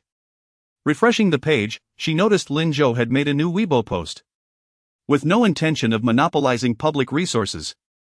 As he had mentioned during the live stream, he expressed his admiration for Miss Su, stating that he regretted causing her distress and offered his apologies, promising to be more cautious in the future. The Weibo post was succinct and clear, specifically crafted as an apology to Su Qian. Following the release of the apology, the trending topic gradually diminished, likely due to Lin Zhou's team retracting it. Subsequently, news broke of a popular young star's romantic involvement, causing the attention of netizens to swiftly shift, as both Su Qian and Lin Zhou were not exactly trending idols, and the gossip regarding them had already been largely exhausted. Soon after, Su Qian received a text message from Lin Zhou. "Hello, Miss Su, this is Lin Zhou. I obtained your number from Director Zhang and wanted to extend my apologies. I did not anticipate such a stir online. When you are free, I would like to invite you to dinner as a gesture of contrition." Mr. Jian's call raised questions. Through the receiver, she could hear the rustling of papers. "Miss Su, I personally advise against exploiting romantic angles in the Tianlu competition. However, if you intend to pursue a career in the entertainment industry, consider that I have said nothing." As he spoke of the entertainment industry, Jian Zhanyan's tone darkened, his voice growing noticeably colder. The reason for Jian Zhanyan's sudden change in demeanor was his fear that Su Qian might choose to stir rumors with Lin Zhou, harboring aspirations of entering the entertainment realm. The entertainment industry, a realm of fame and fortune, magnifies human greed manifold, and it was conceivable that Su Qian, ultimately consumed by it, could engage in actions that would lead to unforeseen consequences. While it might be manageable if she were an ordinary artist, there was concern that, given Su Qian's sensitive identity, she could be swayed by external influences, succumbing to temptation and thereby causing harm to Su Yang. Upon returning to the second floor, Jian Zhanyan's immediate reaction was to call Su Qian and warn her. However, after several attempts with no response, he gradually calmed down. If Su Qian truly desired to enter the entertainment industry, no amount of admonition from him would deter her. She would likely dismiss his warnings. Jian Zhanyan resolved that if Su Qian indeed pursued a career in entertainment, it would signify the end of her relationship with Su Yang's mother. Contemplating this, Jian Zhanyan's gaze deepened, resembling a tranquil abyss. He could not allow Su Qian to use her child as a mere tool. In the next moment, Su Qian's crisp voice erupted through the receiver. "What nonsense are you spouting? Do you believe I won't sue you for defamation?" Su Qian's temper finally reached its breaking point. It was only fitting that the male protagonist faced misfortune. Su Qian had been holding back her frustration, but why did he insist on provoking her? "Which of your eyes perceived that I was seeking publicity? Is it the conclusion of a meticulous individual to hastily label others?" "Mr. Jing, I shall reiterate my point. Temper your condescending demeanor and exercise some common sense as a fellow human being. Due to my relationship with Su Yang, I had hoped for a peaceful coexistence with you. However, if you continue to provoke me time and again, do not expect me to show you any mercy." Let me state this once more, think before you act. Su Qian erupted in a fit of rage, abruptly ending the call without regard for Jian Zhanyan's reaction on the other end. The fury expended left her feeling invigorated, while Jian Zhanyan, on the receiving end of her tirade, appeared somewhat dazed. After a moment of stunned silence, he slapped the documents in his hand onto the desk, his voice tinged with mild irritation. Rude. At the door, Assistant Zhang wished fervently that he had fainted from illness that morning, rather than face the suffocating atmosphere that now enveloped him. He lamented internally, could 10 minutes delay in submitting this report really be catastrophic? Why was it so crucial to deliver it at this precise moment? The heavens are against me. This was the first time Assistant Zhang had witnessed someone audacious enough to berate the boss so brazenly. Miss Su was indeed a remarkable individual. Observing Jian Zhanyan's exasperation, which left him with no option but to mutter a single word of complaint, rude. Assistant Zhang recalled the fierce manner in which Miss Su had confronted Jian Zhanyan during her previous visit to Jian's company. Do not judge a book by its cover. Although Miss Su appeared gentle and demure, she was undeniably a force to be reckoned with, capable of chastising Jian Zhanyan with such vigor. After marveling at this revelation, Assistant Zhang suddenly became acutely aware of the precariousness of his situation. In ancient times, those who stumbled upon a monarch's secrets or bore witness to the ruler's downfall often met with dire consequences. His current predicament felt eerily similar. Just as he pondered how to extricate himself from this quagmire, he felt a sudden stiffness as Jian Zhanyan's gaze turned towards him. Bring me the report. Jian Zhanyan commanded, his expression returning to its usual composure. Assistant Zhang hastily approached to present the document. Subsequently, he delegated his other tasks to Secretary Li, reassuring Jian Zhanyan, I am tight-lipped, as you well know. I shall not breathe a word of your dressing down by Miss Su today. I swear. He interjected, preempting any thoughts of dismissal that Jian Zhanyan might harbor. Jian Zhanyan paused mid-motion, pen in hand, then set it down, crossing his arms and leaning back, his eyes keenly assessing Assistant Zhang. Why are you standing here idly? Shouldn't you be reporting to human resources? He inquired, his brow furrowed in disdain, not alluding to the earlier incident that required Assistant Zhang's discretion. Yes, of course, Jian Zhanyan. I shall go report immediately. Assistant Zhang strode toward the exit, only to be called back once more by Jian Zhanyan at the door. Keep a close watch on Su Qian's movements and report any issues promptly. Upon hearing this directive, Assistant Zhang understood the reason for his reassignment. Was Jian Zhanyan concerned that Su Qian might be swayed by Lin Zhou? It must be so. Rest assured, I will ensure Miss Su is well guarded, he affirmed as he exited, with Jian Zhanyan waving him off. Jian Zhanyan was a man who would rather execute 1,000 innocents than let a single guilty party escape. Regardless of Su Qian's protests, he remained steadfast in his belief in his investigations. However, given Su Qian's status as a mother, any misstep could lead to complications. Thus Jian Zhanyan approached his decisions with utmost caution. Currently, there were two possibilities: either Su Qian harbored no ulterior motives, though Jian Zhanyan deemed this highly unlikely, or she was adept at concealing her true intentions. By dispatching Assistant Zhang, he hoped to uncover any weaknesses in Su Qian's facade. After unleashing her ire upon Jian Zhanyan, Su Qian noted that there remained half an hour until recording commenced. She swiftly organized herself before heading to the venue. By this time, most contestants had arrived, and as Su Qian took her seat, she scanned the room but found no sign of Zhou Qiang. The contestants exhibited no particular reaction to her presence, having just awakened from their midday slumber. They were oblivious to the online situation, some preoccupied with their phones, the trending topics having already been removed. Observing the staff's glances, Su Qian discerned that they were likely aware of the unfolding drama. After a brief 5-minute wait, Zhou Qiang approached her directly, gesturing towards a secluded corner. Miss Su, may we discuss matters over there? She proposed. 20 minutes prior to the recording, Su Qian followed Zhou Qiang to the wall, but before she could speak, Zhou Qiang interjected. Miss Su, Wei Wei is crying inconsolably in her room. She's just a child with a simple nature, please do not hold it against her. You know she admires the streamer Lin Zhou and has been flirting with him. It truly isn't necessary to escalate things. As Zhou Qiang attempted to tarnish her reputation, Su Qian let out a cold laugh, suddenly raising her left hand and swinging it toward Zhou Qiang. Zhou Qiang, taken aback, was caught off guard. Her instincts paralyzed in shock. As she sensed the impending blow, she instinctively shut her eyes, but the anticipated pain never arrived. Opening her eyes, she was met with Su Qian's malicious grin. "Miss Zhou, speaking presumptuously can lead to consequences," Su Qian remarked before turning to leave, muttering under her breath about the abundance of foolish individuals that day. Zhou Qiang pursed her lips, unable to determine whether Su Qian had absorbed her words. She was well aware that Su Qian's connection to Lin Zhou was not intended to provoke Jian Zhanyan, but rather to expose this information to Su Qian, revealing Jian Zhanyan's affections for Lin Zhou. This would only intensify Jian Zhanyan's actions against Su Qian, prompting her to recall Zhou Chang's warning and potentially use Lin Zhou to irritate Jian Zhanyan. The ensuing conflict would deepen, allowing Zhou Qiang to divulge Su Qian's flirtations with Lin Zhou to her brother, for no man could tolerate being cuckolded. In such a scenario, Su Qian would find herself barred from the Jian household, branded as a woman of loose morals. Zhou Qiang believed her plan to be foolproof, however. She was taken aback by Su Qian's unflinching demeanor in response to her insinuations. This woman was far too adept at concealment. Clenching her fists, Zhou Qiang resolved that Su Qian must be eliminated.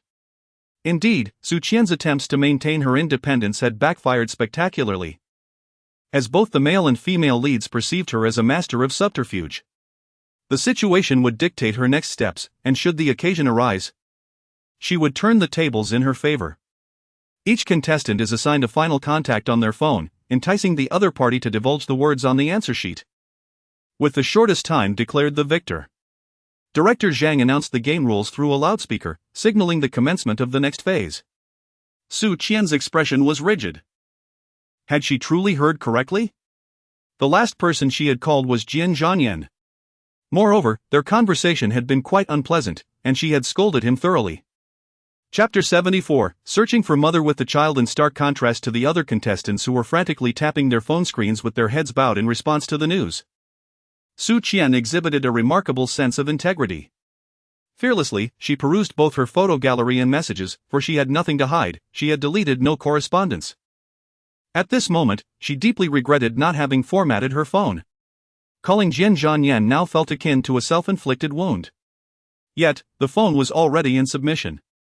Su Qian admitted to harboring a sense of unwarranted hope. Previously, she had dialed Jian Zhanyan's number countless times, only to be met with silence on the other end. As the president of the Jian Corporation, he was perpetually engulfed in an avalanche of responsibilities and endless meetings. The clock struck 2 in the afternoon. A time typically fraught with busyness, rendering it unlikely for him to answer, was it not? With this thought, Su Qian felt a slight easing of her heart. And then she joined the other contestants in drawing forth the content that would elicit a response from him. It was quite simple, indeed.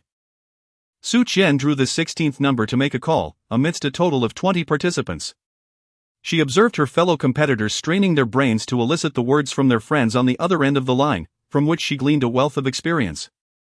When it was the turn of the 10th contestant, Zhou Qiang, she picked up her phone and opened her call history, speaking in a saccharine tone. "I'm calling Brother Jian." Prior to this, Zhou Qiang had deliberately dialed Jian Zhanyan's number. Although the call did not connect, the last call log displayed Jian Zhanyan's name. The other contestants erupted in a commotion, recognizing that such a name indicated a complex relationship. Ultimately, no one answered the call, as she attempted 3 times in vain.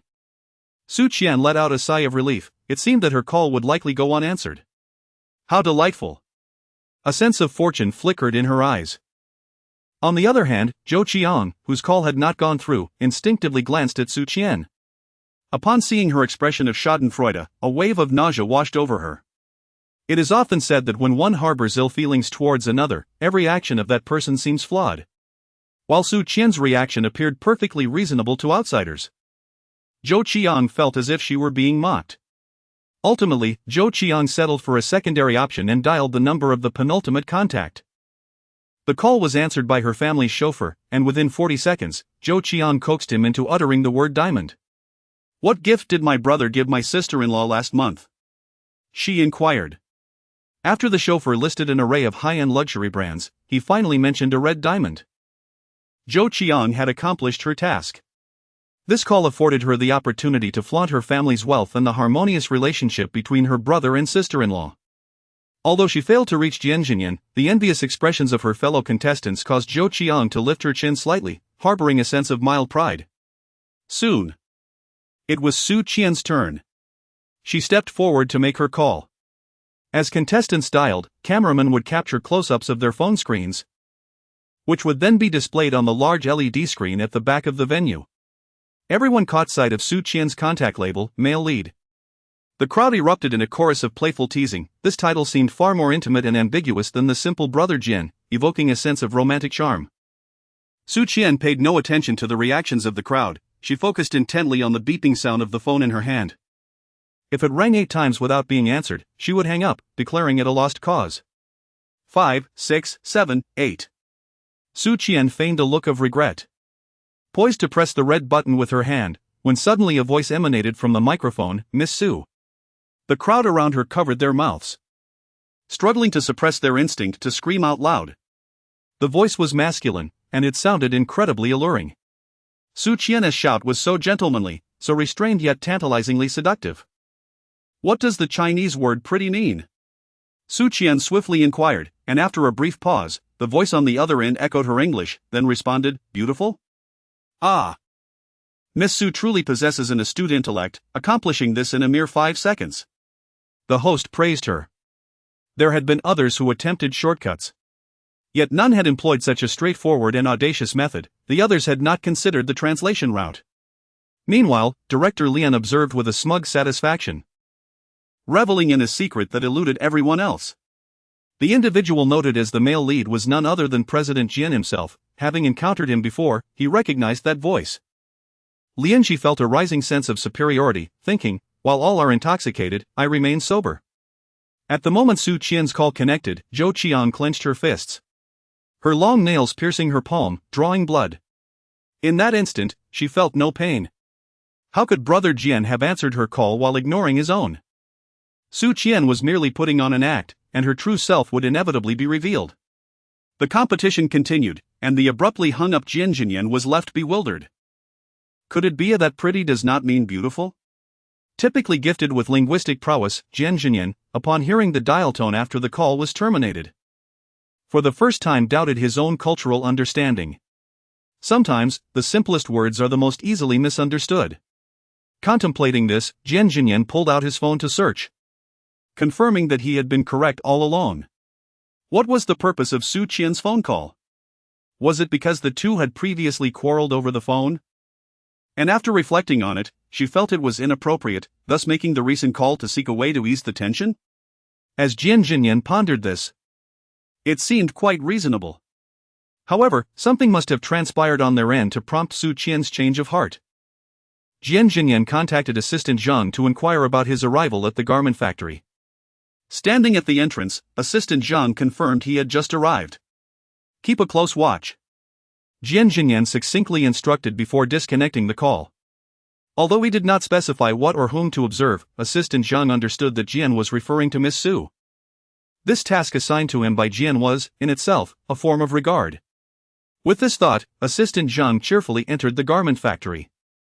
There were a total of 20 contestants, each was allotted 3 to 5 minutes, amounting to over an hour for the entire selection process. Eventually, each participant began to choose fabrics based on their scores from the games. The chief director then announced the final theme, Winter Battle Song. The contestants were to design uniforms for the UT team, who would be competing in the upcoming Winter World Cup months later. The designs needed to include a jacket and pants, forming a 2-piece athletic outfit. The UT team members would return to the factory the following day, allowing all designers to pose questions to the team members to inform their designs. This segment was a last-minute adjustment. The director had originally planned to showcase the UT team's information and let the contestants exercise their creativity. The additional interviews had been a request made by Lin Zhou, a junior owner of the club to which the UT team belonged, when he called Director Zhang to obtain Su Qian's phone number. This arrangement had a hint of opportunism. Upon hearing Lin Zhou's affirmative response, Director Zhang began to believe that the news of Lin Zhou's admiration for Su Qian was genuine, signaling an interest. Unless it was a television station with which they had an exceptionally close relationship, it was unlikely they would participate in multiple projects merely to boost popularity. Director Zhang understood that this was all due to Su Qian's influence, which made him smile even more warmly at her. Zhou Qiang took 2 portions of food from the canteen and brought them to Jian Zhanyan's room. She's trying to seduce my brother. Once my head feels better tomorrow, I will make her pay. Jian Zhanyan fumed, striking the table in frustration. Sensing that she had fueled Jian Zhanyan's resentment, Zhou Qiang chuckled and expressed concern for her health, which deeply touched Jian Zhanyan, showcasing their sisterly bond. Rubbing her slightly protruding belly, Su Qian began searching for information about the UT team to prepare for the interview and design the next day. Meanwhile, she was full, while the father and son on the other side remained hungry, standing at the entrance of the garment factory. After Jian Zhanyan's previous visit, the security system had recorded his fingerprint. Upon arriving at the guard station, he pressed his fingerprint, and the guard promptly allowed him passage. Thus, Jian Zhanyan proceeded quietly, unnoticed by anyone. The little dumpling in his hand was still sobbing softly, and Jian Zhanyan, feeling a headache, rubbed his temples and said, "If you keep crying, I won't help you find your mother." Upon hearing this, the little dumpling closed his mouth. Jian Zhanyan found the sound of children crying quite irksome. But Su Yang's crying was silent, only breaking into soft sobs when he could not control his breath. The manner in which his son cried tugged at Jian Zhanyan's heart. He had initially considered leaving the child to understand that not everything could be achieved through tears. After working in his study for 2 hours, Jian Zhanyan descended to find that Su Yang was still crying. The butler, concerned, remarked that he had not stopped. Jian Zhanyan's heart softened, and seeing his son still in tears, he disregarded the time and took Su Yang to the garment factory to find Su Qian. The tears of Su Yang were somewhat perplexing. After watching an animated film for an hour in the afternoon, he yawned and declared he was tired and wished to sleep. He awoke 3 hours later, crying and insisting on finding his mother. Despite Jian Zhanyan's inquiries, he remained silent, only whimpering for his mother. When Jian Zhanyan descended from the study, he noticed that Su Yang's little eyes, resembling grapes, had swollen to the size of walnuts. The butler expressed his concerns, remarking that the child was still young, and excessive crying could be detrimental. Even adults would find such outbursts troublesome. Ultimately, Jian Zhanyan conceded and decided to take Su Yang to find his mother. Although the little bun continued to sob along the way, he had ceased shedding tears, and his eyes appeared less red. Jian Zhanyan intended to first visit the factory director's office to inquire about Su Qian's whereabouts. Unexpectedly, he encountered Director Lian in the corridor. "Mr. Jian, when did you arrive?" "Had I known, I would have come to greet you," Director Lian said warmly, stepping forward to acknowledge Jian Zhanyan. He glanced at Su Yang and inquired with a hint of curiosity, "Is this visit to find Miss Su?" Before Jian Zhanyan could respond, Director Lian self-answered. "She is in room 408, shall I escort you there?" Internally, Director Lian sighed, surprised by Jian Zhanyan's clingy nature in matters of affection, thinking to himself how deceptive appearances could be. Unbeknownst to Jian Zhanyan, this was the second label he had unwittingly acquired that day. "No need, I will go myself." Jian Zhanyan declined, leading Su Yang into the elevator and pressing the button for the 4th floor. Director Lian nodded in agreement, watching Jian Zhanyan's figure vanish from view, secretly reflecting on his own romantic inclinations. Upon reaching the 4th floor and arriving at dormitory 408, Jian Zhanyan rang the doorbell. Su Qian was engrossed in the introduction of the UT team displayed on her phone while diligently washing fruits in the kitchen. The garment factory had provided the contestants with cozy apartments, equipped with all the necessities for daily living. The strawberries and grapes she was currently rinsing were a gift from Assistant Zhang. Earlier in the afternoon, Su Qian had encountered Assistant Zhang, who mentioned that he was now overseeing the investment project concerning the Jian family. In other words, the previous male employee had withdrawn, and Assistant Zhang had taken over. It was hard not to harbor suspicions when a seasoned assistant to the president was involved in a substantial investment project. As she savored a grape, Su Qian mused that even if Assistant Zhang were merely the male lead sycophant, she had no cause for fear. He could act as an informant if he wished. Regardless, she had a clear conscience. The grapes were truly delightful. Su Qian picked up the second grape and popped it into her mouth. At that moment, she heard the doorbell ring. Upon seeing the 2 individuals at the door, she was utterly astonished. Why had the male lead brought the little bun along? Oh, mother! Su Yang suddenly dashed forward and clung to Su Qian's leg, weeping as if she had suffered a great injustice. Su Qian was knocked back 2 steps by Su Yang's forceful push, allowing Jian Zhanyan to seize the opportunity to enter the room and shut the door behind him. He remained there, eager to ascertain the reason behind Su Yang's sudden awakening, crying out for his mother. It is not conducive to sleep to cry. Yet glancing at the clock, which read past 9, Su Qian decided against waking Su Yang. Earlier, while nestled in his embrace, the child's emotions had not been overly tumultuous, suggesting he would be all right. Gently placing Su Yan on the bed, Su Qian turned to face Jian Zhanyan, his gaze laden with hostility. Jian Zhanyan. He had an explanation. Chapter 75, The male lead's appearance is more effective than a slap. Su Yang's tears came without any forewarning. In the afternoon, everything seemed perfectly normal as she watched cartoons, and before bed, she had played in the garden with Guagua for quite some time, showing no signs of distress whatsoever. However, upon waking from her slumber, she was suddenly overwhelmed with tears, her emotions spiraling out of control. Had it not been for the evident sorrow that engulfed Su Yang, Jian Zhanyan would not have accompanied her to the garment factory. As Jian Zhanyan recounted the events, Su Qian furrowed her brow tightly, in this regard. The male lead was not prone to deceit.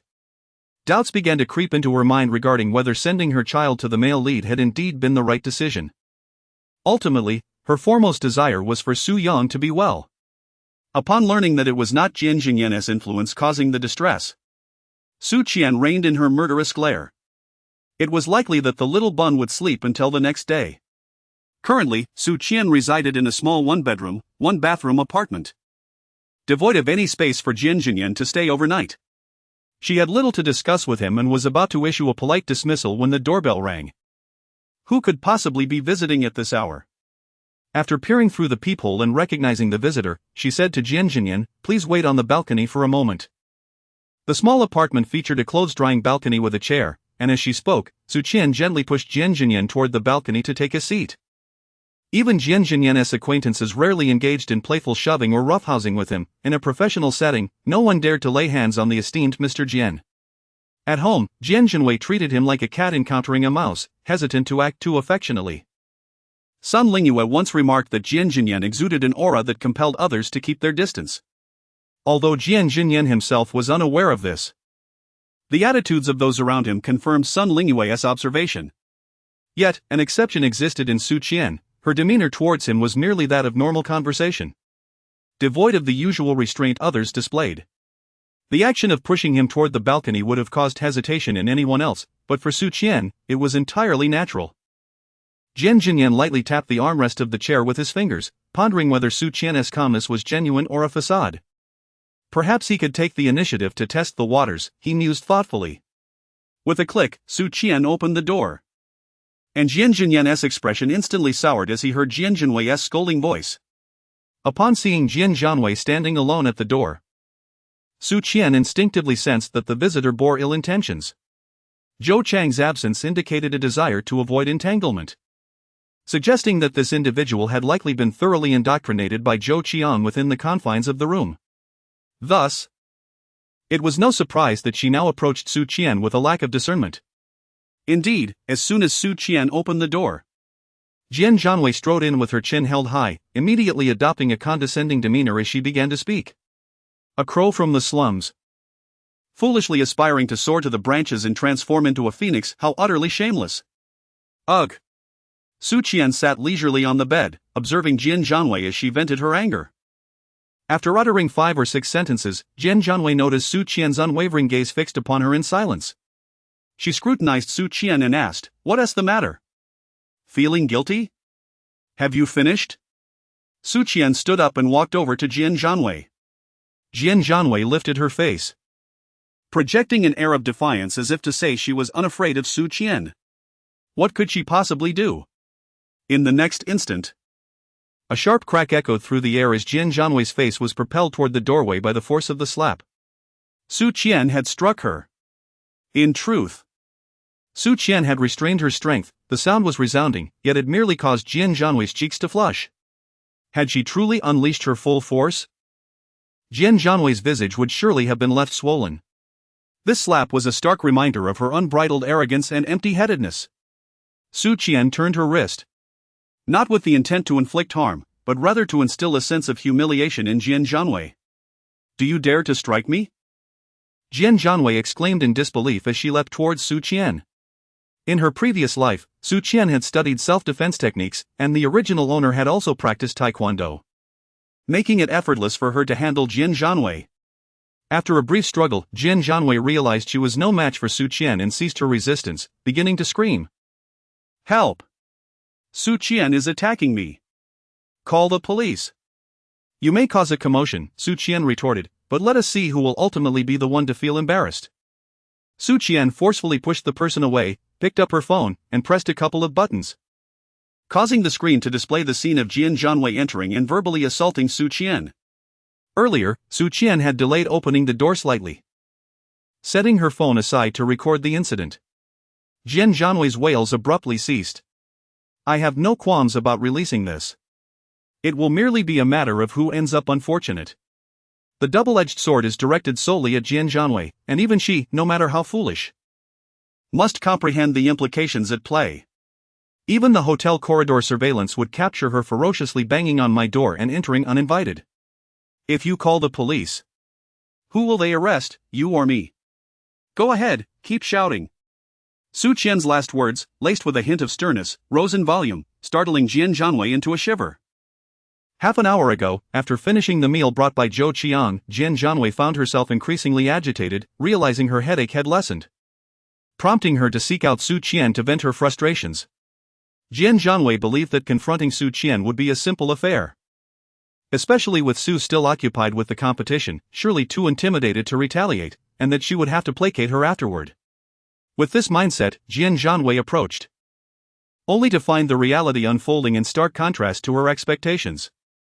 Now, she sobbed softly, curled up against the wall, utterly stripped of her initial arrogance. Su Qian cast a glance at the balcony, inwardly marveling at how composed the male lead was. Even after she had struck Jian Zhanyan, the latter remained unfazed. Aren't you afraid I will call my brother? Jian Zhanyan finally thought of a way to threaten Su Qian. She turned her face slightly and said, You have marred my face in this manner. If I tell my brother, what do you think he will think of you? Su Qian had just instructed Jian Zhanyan to step out onto the balcony, intending for him to overhear how utterly unreasonable Jian Zhanyan could be. Had her remarks not been so harsh, Su Qian would have refrained from resorting to violence. However, given that Jian Zhanyan persistently referred to her as a wretched person and made derogatory comments about Su Yang's lineage, it was simply intolerable. After coming to terms with the fact that there was no need for her to be entangled in the complexities of the protagonist's relationship, Su Qian no longer feared confronting the male lead. This slap she delivered served as a declaration to him that she was not one to be easily manipulated or belittled. In her eyes, the concept of status held little significance. Hadn't Jian Zhanyan always suspected her of harboring ulterior motives towards the Jian family? This slap should surely clarify for him that she had no intention of ingratiating herself with the Jians, for if she had any ulterior motives, how could she possibly neglect to curry favor with her future sister-in-law? This blow was delivered with a spirit of vengeance. Why seek distant resolutions when the answer lay so close at hand, Mr. Jian? Would you not come out to see your sister? Su Qian called out towards the balcony. She had never been one to consider the feelings of others. The possibility of an awkward encounter between the male lead and her sister was far from her mind. If it were possible, she wished to use the male lead's hand tonight to resolve the troublesome presence of Jian Zhanyan. Jian Zhanyan emerged onto the balcony, her expression icy and seemingly more aloof than before she had stepped outside. Su Qian assumed that Jian Zhanyan would seize the opportunity to report her, only to find that Jian Zhanyan's complexion had suddenly drained of color, resembling a blank sheet of paper. Just moments ago, she had been able to exchange barbs with her. Yet now she seemed as if she wished to vanish into the very ground beneath her. Su Qian's gaze momentarily faltered. How was Jian Zhanyan's reaction so different from her expectations? Jian Zhanyan, who had been hiding, did not emerge when his sister was being struck. Wasn't he supposed to be the one avoiding eye contact? Now, the other party appeared completely composed, while Jian Zhanyan seemed the one who was truly anxious. What? Mother, what is happening? At that moment, Su Yang awakened. Su Qian, wholly intent on confronting Jian Zhanyan, momentarily forgot that her son was still asleep. It's all right, she murmured softly as she stepped forward, gently lifting the little bundle and soothing him tenderly. Su Yang rubbed his eyes and, upon recognizing the person seated on the floor, let out a soft grunt. Naughty aunt. Holding his son close, Su Qian felt a wave of relief wash over her. Thankfully, her son had not overheard Jian Zhanyan's foolish remarks. Jian Zhan's thin lips pressed together in a tight line. Even though Su Yang had addressed Jian Zhanyan as aunt, he had yet to call him father. You two siblings may converse in the room across the hall, the child needs his rest, Su Qian declared, ushering them away. Jian Zhan's gaze fell upon the drowsy Su Yang, and he turned to Jian Zhanyan, his tone icy. Come here. With that, he stepped out of the room, and Jian Zhanyan, head bowed, obediently followed behind. It was as if the moment Jian Zhan appeared, Jian Zhanyan dared not even breathe audibly. While she had mustered the courage to speak her mind over the phone, facing him in person had diminished her bravery tenfold. Not only did Jian Zhanyan submissively follow him out, but she also gently closed the door to Su Qian's room behind her. Su Qian was taken aback. Jian Zhan's mere presence was far more effective than a slap across the face. Go back to sleep. What's wrong? Noticing Su Yang had no intention of slumbering and had begun to cry in distress, she hurriedly wiped away his tears, soothing him gently. Can you tell mommy why you are crying? Did you have a dream that mommy died? Dreams are often the opposite of reality. If you dreamt that mommy passed away, it means she will be just fine in real life.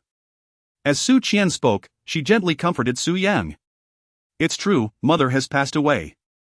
Aunt Zhou has married father, and she often speaks ill of mother. They all say unkind things about her, and in the end, mother, she is gone. Su Yang lamented, her voice quivering with sorrow. Hearing Su Yang's tearful sobs, Su Qian felt a pang of concern. She softly reassured her, then, little Yang, why don't you share with me what you dreamed about? Together, we can find a solution to any problem, all right? Su Yang murmured softly, then began to recount his dream. Although his words were disjointed, Su Qian understood. The little bun had indeed dreamt of events from the original story. He wept upon realizing that he had awoken in the very bed from his dream. Could it be that his mother was truly gone? Filled with trepidation, the young bun began to search for Su Qian. The thought of his mother's demise, of never being able to see her again, caused tears to flow freely from Su Yang's eyes. Mother, please don't leave me, I promise I will no longer be mischievous, he pleaded, his eyes brimming with tears once more. At the tender age of 5, Su Yang struggled to comprehend the circumstances of his dream. Yet he vividly recalled the profound emptiness he felt upon learning of his mother's death. This realization instilled a deep and overwhelming fear within him. Su Yang held Su Qian tightly, as if loosening his grip by even a fraction would cause her to vanish. Dreams are but illusions, mere fabrications. Now, your mother is here beside you, little Yang. You are your mother's cherished son, how could she ever abandon you alone? Su Qian gently comforted Su Yang, uttering countless words to soothe the little one. After all, being a child, Su Yang, under Su Qian's tender reassurances, began to perceive that dreams were not as terrifying as they seemed, and that their mother would not perish. Crying is indeed an exhausting endeavor, and soon, weary Su Yang drifted into slumber. Su Qian listened as her son's breathing steadied. She carefully got out of bed and walked to the door, wishing to see if Jian Zhanyan had left. As she gently opened the door, she unexpectedly caught sight of Zhou Qian eavesdropping at the entrance. The sudden opening startled her. And just then, the door to Jian Zhanyan's room swung open. Jian Zhanyan emerged, his expression as cold as ice, while Jian Zhanyan followed behind him, her eyes and nose red from crying. Jian Zhanyan swiftly pulled Su Qian inside, closing the door with a decisive motion, leaving Zhou Qian standing in a daze. Chapter 76, The Two Faces of the Little Bun. Why is Brother Jian here? Zhou Qian pondered, staring blankly at Su Qian's door before turning to enter Jian Zhanyan's room. The apartment was equipped with a password lock, and Jian Zhanyan had previously registered Zhou Chang's fingerprint. Upon entering, Zhou Qian found Jian Zhanyan crying on the bed and quickly asked, Wei, what happened? Brother is siding with Su Qian, they are both bullying me, Jian Zhanyan sobbed. The atmosphere in the siblings' room was even more frigid than in Su Qian's. Jian Zhanyan, filled with trepidation, hurried to explain the situation. Jian Zhanyan, however, interrupted her with an impatient glare, articulating each word with chilling clarity. Su Yang is my son, who are you? The earlier comment made by Jian Zhanyan about Su Yang's tainted blood had crossed a boundary for Jian Zhanyan. Just because I remain silent does not imply forgiveness. When I declared you were no longer my sister, that statement still stands. You have no right to meddle in my affairs. Initially, he had hoped Jian Zhanyan would test Su Qian's resolve, but upon hearing her words, he realized it had been a grave miscalculation. Su Qian had not revealed anything. Yet Su Yang had suffered unnecessarily. Fortunately, he had just fallen asleep. Had he woken and heard those words, his tender heart would have been deeply wounded. Contemplating this, Jian Zhanyan's eyes darkened with ire, and his demeanor grew even more frigid. Apologize to Su Qian. From now on, I shall not concern myself with your actions. But do not let me catch you creating trouble under the guise of caring for me. Jian Zhanyan's voice was stern, and Jian Zhanyan's tears flowed freely. This version of her brother felt foreign, and she recognized it as her just deserts. Subsequently, Jian Zhanyan led Jian Zhanyan out, and the earlier scene unfolded. Zhou Qian furrowed her brows, increasingly perplexed by the situation. Nevertheless, she maintained her persona as the understanding sister, gently speaking, "All right, Wei, do not be sad. Rest well. And I shall visit you tomorrow." After saying this, she deliberately paused at the door, yet no pleas for her to stay were heard. Her expression darkened slightly as she exited the room. At that moment, Su Qian was quietly explaining to Jian Zhanyan the reason for Su Yang's tears. She succinctly stated. The child had a nightmare, and in his confusion, he mistook the dream for reality, which caused his distress. Jian Zhanyan leaned back against the sofa, lowering his voice so as not to awaken Su Yang, and asked, "What kind of dream did he have?" A fleeting smile flickered in Jian Zhanyan's eyes. One that Su Qian failed to perceive. In truth, he had already contemplated the possibility that the child, crying out for his mother, must have been tormented by a nightmare. He had hoped Su Yang would find solace on his own, but the child had continued to cry. Indeed, upon seeing Su Qian now, he appeared to have calmed down. As for Jian Zhanyan, Su Qian hesitated to speak further. Should she misbehave again, Miss Su would have every right to reprimand her. Jian Zhanyan's words were cold, devoid of any warmth. Had he possessed even a semblance of brotherly affection, he would not have mentioned such a slap in the face.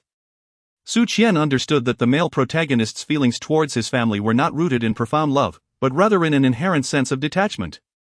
"Miss Su, it is best you retire for the night," Jian Zhanyan remarked before he approached the door and nodded at Su Qian, signaling her to leave first. This arrangement was acceptable. Her father watching over the child was far more reassuring than the staff. With this thought in mind, Su Qian extinguished the lights and climbed into bed, embracing little Baozi as she drifted into slumber. The following morning, it was Su Yang who roused Su Qian, his hunger evident. A glance at the clock revealed it was 6 o'clock, leaving her an hour and a half before her makeup session at 7:30. Hearing her son exclaiming his hunger, Su Qian swiftly rose to wash up and then took little Baozi to the dining hall.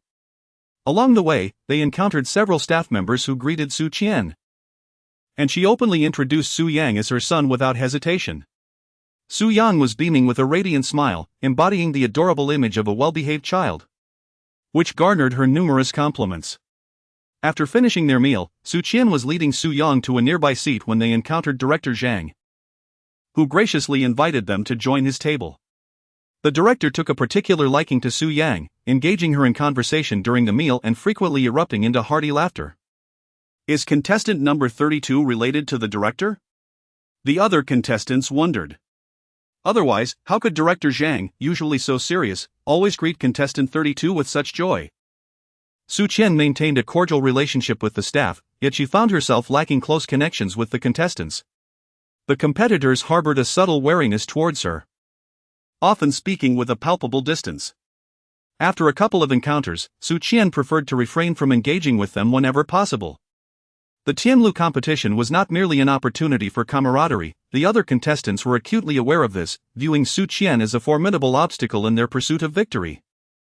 As the young ones dined at a leisurely pace, Director Zhang finished his meal and moved on to oversee the stage setup, leaving only Su Qian and her child at the table. Su Yang nibbled delicately on a tea egg, while Su Qian gently blew on the congee to cool it down. What seemed a suitable temperature for adults was still scalding for a child. At that moment, a man wearing a duckbill cap and a black mask, clad in a blue tracksuit, took a seat opposite Su Qian. He had brought no breakfast with him, and there were plenty of empty seats around. Su Qian furrowed her brows, just about to inquire if there was something amiss, when she heard Su Yang whispering in her ear, "It's Mr. Jian." "Apologies. I'm a bit under the weather." At that moment, the person across from her spoke up, causing Su Qian's lips to twitch slightly. She was astonished that she lacked the perceptiveness of the little bun. Jian Zhanyan's voice carried a nasal tone, his throat somewhat hoarse, suggesting he had caught a chill. Su Qian glanced at the time, it was already 7:10.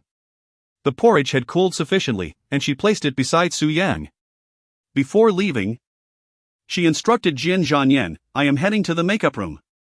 Once you finish eating, turn left after exiting the canteen, and you will find the recording studio. With this in hand, no one will stop you." She removed the work badge from around her neck and set it on the table, striding away. Now, she could simply use her face to gain access to the studio, and within the premises, the badge was no longer necessary. After Su Qian left, Su Yang, who had been daintily nibbling on a tea egg, suddenly stuffed half of the egg into his mouth, causing him to choke and stretch his neck in distress. Observing this, Jian Zhanyan hurriedly offered his son a spoonful of kanji, which allowed the yolk to finally descend smoothly into his stomach. "I've finished eating. Let us hurry to find Mama," he declared. Perched on the cafeteria chair, Su Yang's short legs dangled, unable to reach the ground. He had been lifted onto the seat by Su Qian. If Su Qian were present, he would undoubtedly have indulged in some playful coaxing to be let down. But at this moment, the person beside him was Jian Zhanyan. The little bun glanced at his inexpensive father across the table and, with a sudden bounce, leaped from the chair to the floor. After taking a couple of steps, he urged, "Hurry up." Jian Zhanyan felt a pang of sorrow in his heart. He had witnessed the entire interaction before Su Qian arrived at the cafeteria. He saw how his son had been charming and playful with her, even offering her pickled vegetables during breakfast. The contrast to the present moment, facing him, was stark. When Su Yang was with Su Qian, he was a soft and cuddly little bun. However, in front of Jian Zhanyan, he displayed an entirely different demeanor. A small, tough guy. He didn't even reveal a smile. Su Yang trotted ahead eagerly, while Jian Zhanyan followed behind with a rather somber mood. In stark contrast to Su Qian, who was like a nurturing mother, Su Yang treated him more like a stepfather. At this moment, Jian Zhanyan's mind suddenly flashed back to the initial meeting, where Su Yang had declared him to be a villain, causing a shiver to run down his spine. Could it be that all these days, Su Yang truly believed he was a bad father? No, he must find an opportunity to clarify everything thoroughly. After witnessing Su Yang's dual personas, Jian Zhanyan realized profoundly that some truths must be spoken out regardless of a child's age. The 5-year-old Su Yang evidently possessed a keen mind. Pondering this, Jian Zhanyan massaged his temples, noting how completely unpredictable this mother and son duo were in every aspect. Feeling the grip of his son's hand, Jian Zhanyan experienced an inexplicable sense of wonder. This was the first time his son had initiated physical contact by holding his hand. This act of initiative filled him with a delicate emotion. At the warehouse entrance, Jian Zhanyan effortlessly lifted Su Yang into his arms and showed his work badge to the staff before entering. Compared to many contestants who arrived at 6 o'clock to meticulously have their makeup artist craft elaborate looks, Su Qian's makeup was notably understated. The makeup artist initially intended to give Su Qian a fox-like appearance, but she was politely declined.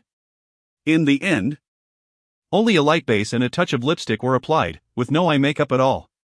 Many fashion bloggers and designers prefer to adorn themselves with bold, unconventional styles, as if such eccentricity can demonstrate an understanding of avant-garde fashion beyond the grasp of ordinary people.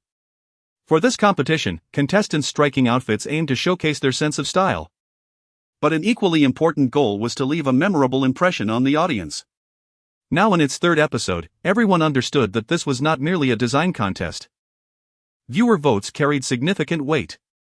Consequently, many participants arrived early to have their makeup done. Su Qian, however, did not require these elaborate embellishments. Her confidence stemmed solely from her work. There were exceptions. Zhou Qiang brought her own makeup artist to do her makeup in the room. To achieve a flawless look, Zhou Qiang had her makeup artist apply foundation twice. Unlike others, her goal was to appear perfect in every detail. This slight delay caused Zhou Qiang to arrive just in time for the recording. While busy preparing her appearance for the camera, Zhou Qiang had no opportunity to observe Jian Zhanyan. Upon entering, Zhou Qiang looked around but did not see Jian Zhanyan's figure. Could this pawn be rendered useless? The host's opening remarks interrupted her thoughts. Good morning everyone, I am the host, Lin Zong, and now. When Jian Zhanyan arrived on the scene, Assistant Zhang immediately approached him. At first glance, he did not recognize Jian Zhanyan nor realize that his boss had arrived. He hurried over because he saw Su Yang. Come closer, let's find you a better seat, suggested Assistant Zhang. Still not recognizing Jian Zhanyan, he focused on the person holding Su Yang, whose attire matched in color, leading him to subconsciously assume that the individual was a crew member. Thank you, but I don't know you, Jian Zhanyan replied. Hearing this, Su Yang felt a flutter of excitement but remembered his mother's words, not to talk to strangers. With this in mind, he turned to wrap his arms around Jian Zhanyan's neck. If he were to be taken away, his cheap father would be utterly useless. Such was Su Yang's disdainful thought about Jian Zhanyan. Finally, Assistant Zhang's attention shifted to the person holding Su Yang. Upon locking eyes with him, Zhang was startled and took a step back, whispering fearfully, Mr. Jian? Being capable of serving as the assistant to the Jian group, he possessed excellent self-control. In such circumstances, Zhang chose not to raise his voice in alarm, avoiding unnecessary attention. Where is the seating area? Jian Zhanyan inquired. The warehouse was a makeshift venue, devoid of an audience section, with staff arranged in a circle at a discreet distance to prevent being recorded.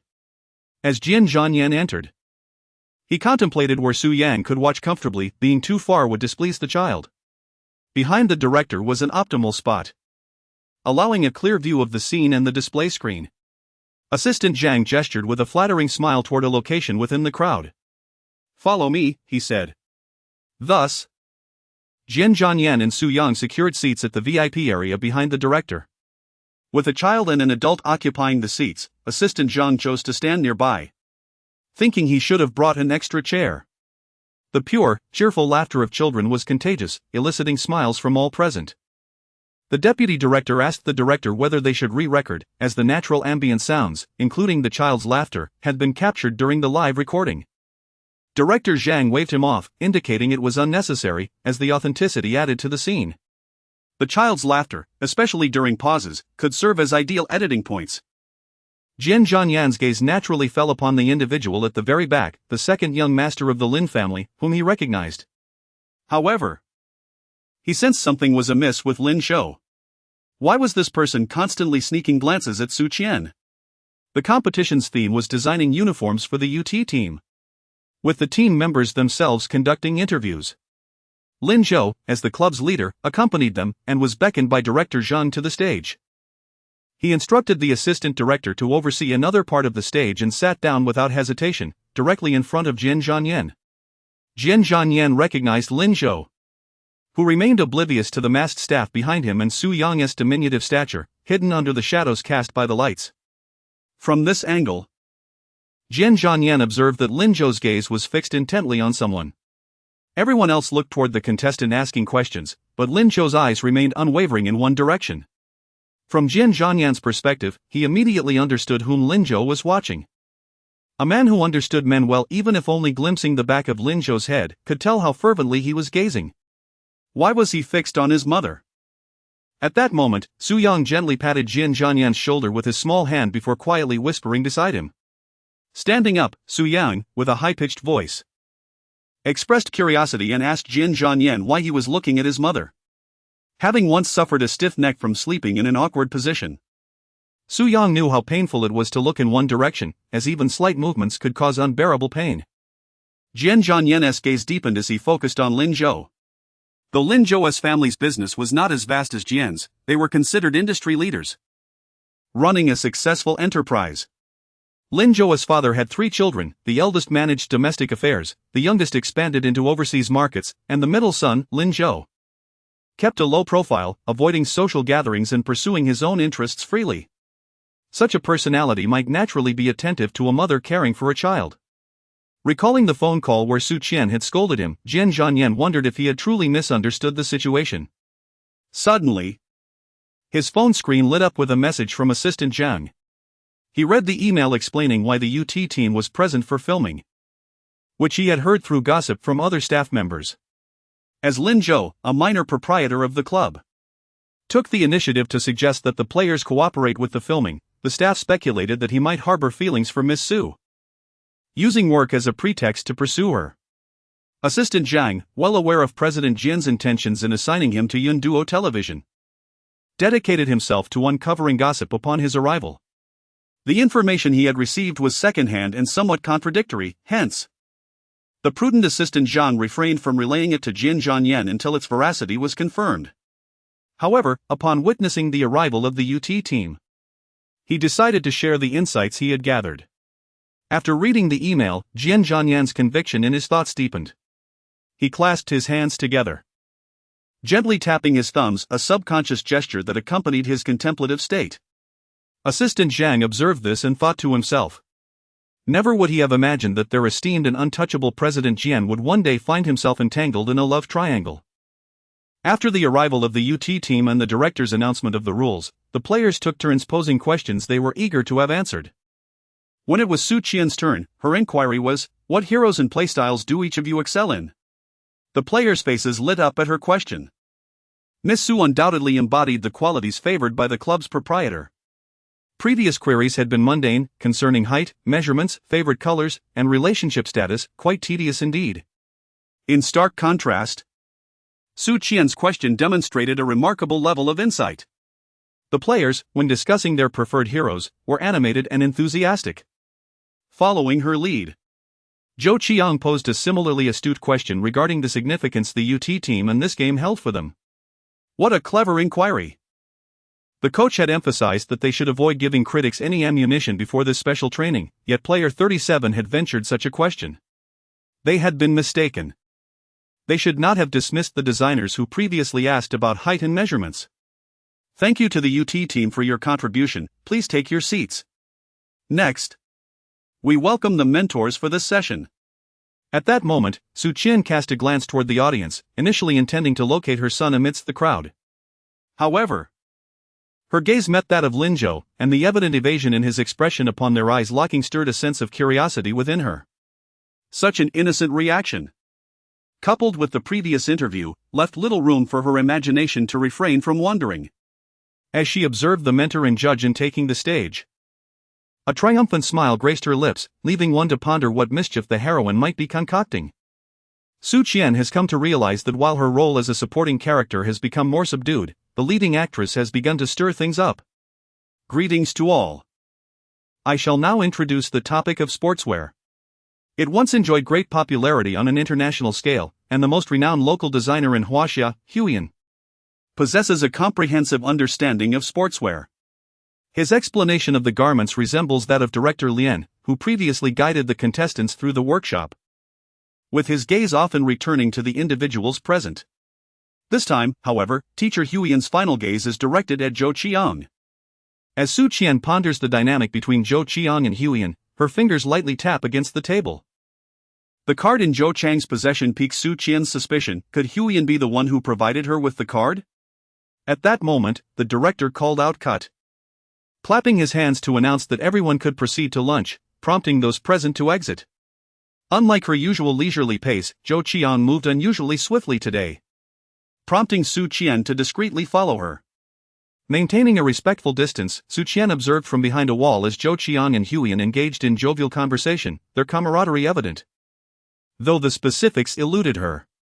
What perplexed Su Qian was that upon the other contestants entering the cafeteria, Zhou Qiang and Huiyan quickly shifted to appear as if they were strangers. There seems to be a hidden agenda here that no one would believe if revealed. Su Qian leaned against the wall, pondering what Zhou Qiang might be up to when her phone buzzed with a message from Su Yang inquiring about her whereabouts. As the event concluded, contestants and staff exited the venue together. Su Qian, eager to follow Zhou Qiang, thought that Su Yang and Jian Zhanyan would be fine together. Thus she did not rush to meet them. Meanwhile, still inside, Su Yang remarked to Jian Zhanyan, who was sipping water, "Mom said she is in the cafeteria." Just moments before, as the crowd dispersed, the father and son had stood still, waiting for the throng to clear, believing that Su Qian would be there waiting for them. Only to find the area deserted. Su Qian's spot on stage was also unoccupied. Lin Zhou, sharing their sentiments, pouted and muttered, "How can people vanish in the blink of an eye?" As he spoke, he made his way outside, prompting little Baozi to grab his phone watch and send a message to Su Qian. Knowing her location, Jian Zhanyan led Su Yang toward the cafeteria. The UT team, who had neglected breakfast and were thus deemed to have a problem with their mindset, dashed toward the cafeteria upon hearing the director declare the end of the event, having previously inquired about its location. Upon arriving at the cafeteria, the young members of the UT team noticed Su Qian's presence and thought, "Miss Su has already come to the cafeteria, while the little boss is still waiting foolishly over there." They quickly messaged Lin Zhou.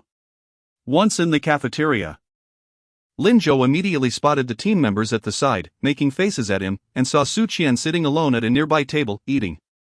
"Miss Su, I previously mentioned inviting you to dinner as an apology, how about we eat out instead?" "It's my treat," Lin Zhou suggested softly, disregarding the UT team's antics as he approached Su Qian. "I have already gotten my meal, I cannot waste food, and the matters you mentioned are already in the past. So there is no need for you to treat me again." Su Qian declined, expressing that she still needed to wait for her son. Upon hearing this, Lin Zhou remarked that she was indeed correct, and then hurried to the window to fetch the dishes. Thinking that dining in this manner would be just as enjoyable as sitting at the table with Su Qian, Su Yang arrived independently. At the entrance, Jian Zhanyan received a sudden phone call, and his expression turned serious as if he were dealing with a contract. "I entered first, eager to meet the little bun. Su Qian." I poked Jian Zhanyan's arm, which was the highest point he could reach with his raised hand. We stood at the entrance of the cafeteria. Su Yang couldn't possibly get lost, and Jian Zhanyan nodded in acknowledgement. Thus, Su Yang made his way inside and unexpectedly collided with Lin Zhou. In his haste, Su Yang failed to notice Lin Zhou turning around and bumped directly into his leg, falling onto his backside. Su Yang sat up gracefully, refraining from tears or tantrums, and said to Lin Zhou, "I apologize, it was my haste that caused me to lose focus." After speaking, Su Yang attempted to leave, only to have Lin Zhou grasp the strap of his backpack with one hand. Observing the solitary child without an adult nearby, Lin Zhou crouched down and remarked, "Your voice sounds remarkably familiar, and your appearance strikes me as somewhat recognizable." Upon hearing this, Su Yan lifted his head proudly and declared, "My mother and I have appeared on television, so you might have heard my voice before." Then, with a touch of pride, he added, "My mother, Su Qian, was the champion of the first and second seasons of the Tianlu competition, and she will forever remain the unparalleled genius designer." As a devoted admirer of his mother, Su Yang seized this rare opportunity to introduce her with utmost enthusiasm, his heart brimming with joy. Lin Zhou was momentarily taken aback, his voice tinged with surprise as he said, "You are the son of Miss Su Qian?" Without any doubt, Su Yang nodded. How could this person still harbor doubts when his mother had told him he resembled her fair complexion so vividly? It was baffling that he failed to recognize him. Observing the miniature version of the male protagonist before her, Su Qian pondered for a moment and remarked, "You do look as fair as I am." Su Yang took note of this and promptly reiterated it aloud. Of course, Lin Zhou was aware that Su Qian had a son. It was merely the sudden appearance of the boy that left him momentarily flustered and at a loss for words. Perhaps it could be described as a pang of guilt, as if he were apprehensive about pursuing the affections of the boy's mother. Clearing his throat and straightening his attire, Lin Zhou extended his hand and said, "Hello. My name is Lin Zhou." Upon hearing Su Yang's surname, a glimmer of understanding crossed Lin Zhou's eyes. Confirming that the rumors he had heard were indeed true, Su Qian was a single mother. It was this very information that emboldened Lin Zhou to openly express his admiration. Seeing Su Yang before him, Lin Zhou felt his suspicions were validated. Lin Zhou was an independent soul, indifferent to societal conventions, otherwise he would not have forsaken his family's company to pursue a career as a live streamer.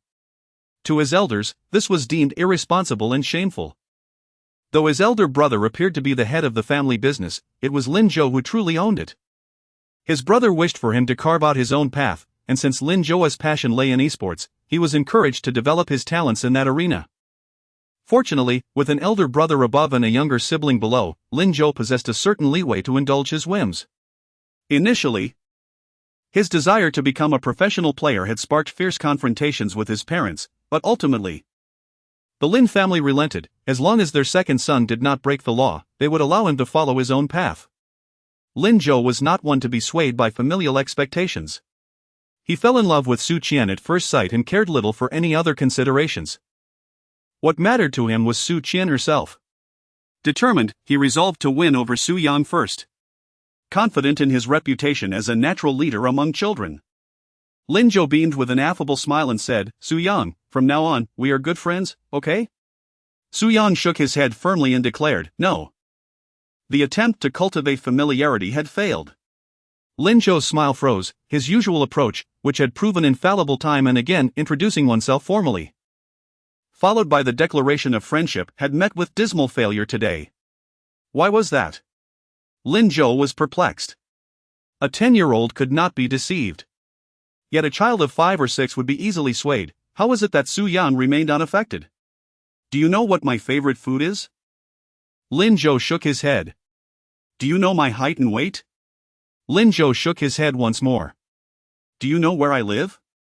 Lin Zhou remained still, feeling that another shake of his head would render him foolish. As a flicker of sympathy mingled with a hint of disdain crossed Su Yang's eyes, she questioned, "Do you still not grasp the meaning behind this?"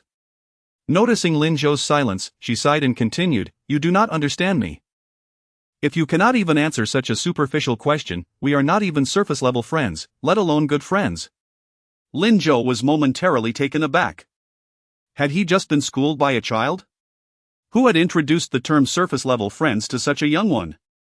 After uttering those words, Su Yang glanced around and, spotting Su Qian's silhouette, hurried over.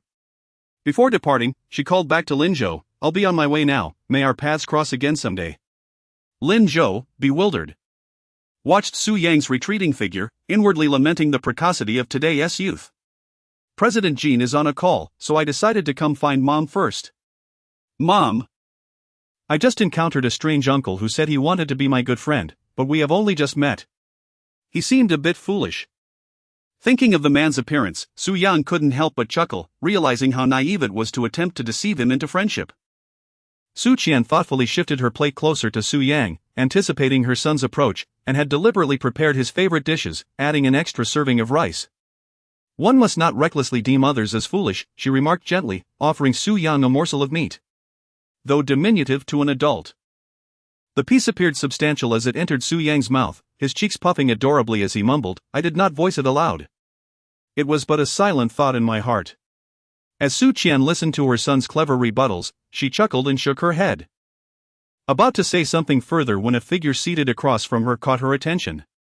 It was Lin Zhou who had arrived. "Miss Su, your little one is quite intelligent," he remarked, placing his plate on the table. "We exchanged a few words just now, and he is remarkably whimsical." Su Qian still had not grasped the situation. This was the foolish uncle that Su Yang spoke of. "Su Yang, do you enjoy chicken legs? I have some here. Would you care for some peanuts? Coated in sweet sugar?" Observing Lin Zhou's attempts to establish a friendly rapport with Su Yang, who was engrossed in his meal and indifferent, Su Qian couldn't help but chuckle quietly. Her son exhibited remarkable resistance to such sugary distractions. As Jian Zhanyan entered the cafeteria, he encountered this very scene. Lin Zhou, bent over and conversing with Su Yang, wore a grin so broad that it seemed to create wrinkles resembling a blooming chrysanthemum. From this angle, he could only perceive Su Qian's profile, which too bore a smile, creating a harmonious atmosphere among the three. At that moment, Jian Zhanyan felt a surge of frustration lodged in his throat, an indescribable emotion that was certainly not one of joy. "Oh, that family of 3 appears so blissful," remarked a passing employee from the garment factory, casting a glance in Su Qian's direction. The comment ignited Jian Zhanyan's inner ire. After all, he was Su Yang's father. What significance did Lin Zhou hold? Pressing his lips together, he strode purposefully towards the serving counter. Naturally, it was not Jian Zhanyan's character to stir up a ruckus. Even when in a foul mood, he maintained a level of composure to assess the situation. After procuring his meal, he carried it directly to Su Qian's table, placing the tray in front of Su Yang. "Son, I have brought you some more dishes, remember to chew slowly and savor each bite." With that, Jian Zhanyan took a seat opposite Su Yang, right next to Lin Zhou, who appeared utterly stiff and stone-like. The dining hour was nearly over, and Su Qian had chosen a seat by the window, ensuring their conversation remained private. The UT team, concerned that their little boss might falter in performance due to their presence, hurriedly finished their meal and now concealed themselves behind a wall, peering in. However, the distance was too great for them to hear the conversation. "Who is this man who suddenly appeared?" they mused, observing Lin Zhou's athletic attire, which made him look like an attractive clothes hanger, even with his face obscured. "Is he a rival for our little boss's affections?" As they noticed Lin Zhou's rigid and cracking expression, a sense of foreboding passed through the UT team. Could it be that their little boss's budding romance was being stifled before it even had a chance to blossom? Yet Lin Zhou, the object of their concern, did not linger in his stupor for long. He turned his gaze towards Jian Zhanyan, who was clad in a hat and mask, perhaps to avoid recognition. Lin Zhou spoke, raising his arm in an attempt to shake hands with Jian Zhanyan. Jian Zhanyan responded coolly, not even glancing in his direction, let alone turning to offer his hand. As Lin Zhou's hand hovered in midair, he slowly withdrew it. Realizing the difficulty of the situation, Lin Zhou ground his teeth. Now aware of whom Su Yang had taken after, Su Qian discerned that Lin Zhou was probing for something. She cast a glance at Jian Zhanyan, who neither retorted nor explained but instead focused intently on Su Yang as he ate. Observing this, Su Qian hesitated momentarily, contemplating whether to clarify her own stance. After all, no one was aware of Jian Zhanyan's true identity, and a casual fib would not cause any harm. It was better than letting Lin Zhou believe she was single and pursuing romantic pursuits when her heart was solely dedicated to her career and raising her son. However, before she could speak, Su Yang inadvertently exposed himself. Previously, Su Yang had asked Su Qian why she could not reside in Jian's residence, since everyone else was living together as a family. Hearing Lin Zhou speak of their harmonious relationship, Su Yang couldn't help but explain that earlier he had been throwing tantrums to persuade his mother to stay, but because there was no genuine affection, she chose not to remain, which had also made him somewhat angry. In Su Yang's mind, this was a sensitive topic that should not be mentioned. Upon hearing Lin Zhou's words, Su Yang carefully wiped his mouth and earnestly explained himself, only to be suddenly silenced when Su Qian quickly stuffed a piece of meat into his mouth. Afraid that Su Yang might speak recklessly again and reveal his identity, Su Qian hurriedly covered his mouth. The phrase "Miss Jian is not her mother's husband" caused Su Yang to swallow the meat and fall silent. "Oh, is that so?" "Sorry," he murmured, lowering his head in embarrassment after realizing he had spoken out of turn. From Jian Zhanyan's perspective, she could see the corners of his mouth twitching with a suppressed smile. A cold smile flickered in Jian Zhanyan's mind. Seeing that Jian Zhanyan clearly wanted nothing to do with her, Lin Zhou decided not to pry further, realizing that any attempts to coax more information would be futile. Miss Su's inaugural design of the Dream Ruins dress, followed by her second collection of patchwork children's clothing, was truly remarkable. Lin Zhou had intended to strike up a conversation with Su Qian but ended up inadvertently attracting Su Yang. Exactly, I think it looks great. Mama's children's clothing was designed with me in mind," Su Yang cheerfully declared. Su Yang began to flaunt himself. Lin Zhou, ever accommodating like a gentle dumpling, concurred with him, partly to foster a good relationship with Su Yang, and partly to demonstrate to Su Qian that he and her son could coexist harmoniously.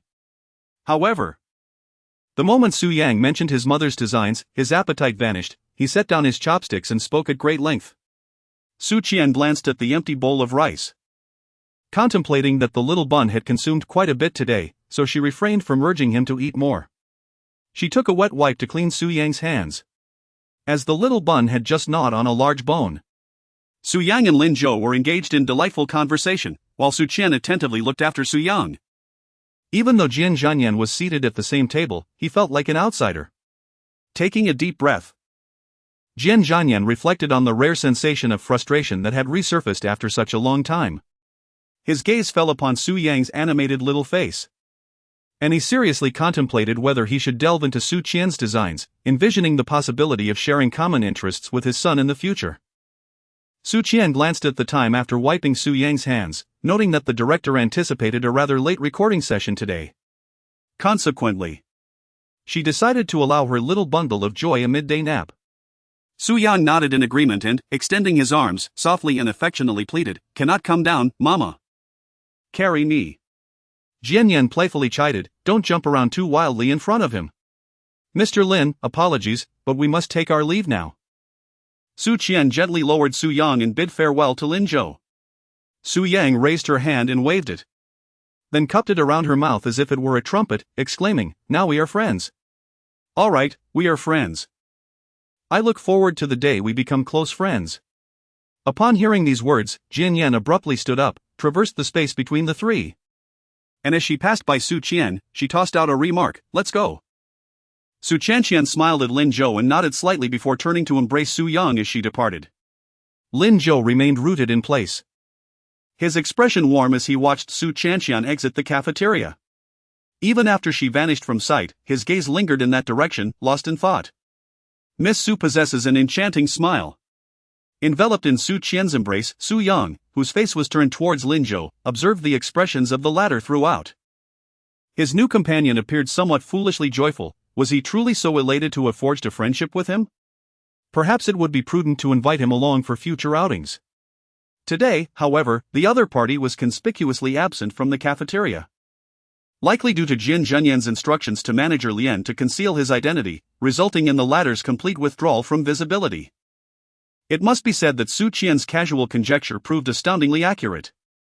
Manager Lian's non-appearance was a precaution against revealing any secrets. Unable to resist the urge to curry favor with the esteemed General Manager Jian, who presides over the entire corporation, he refrained from making an appearance.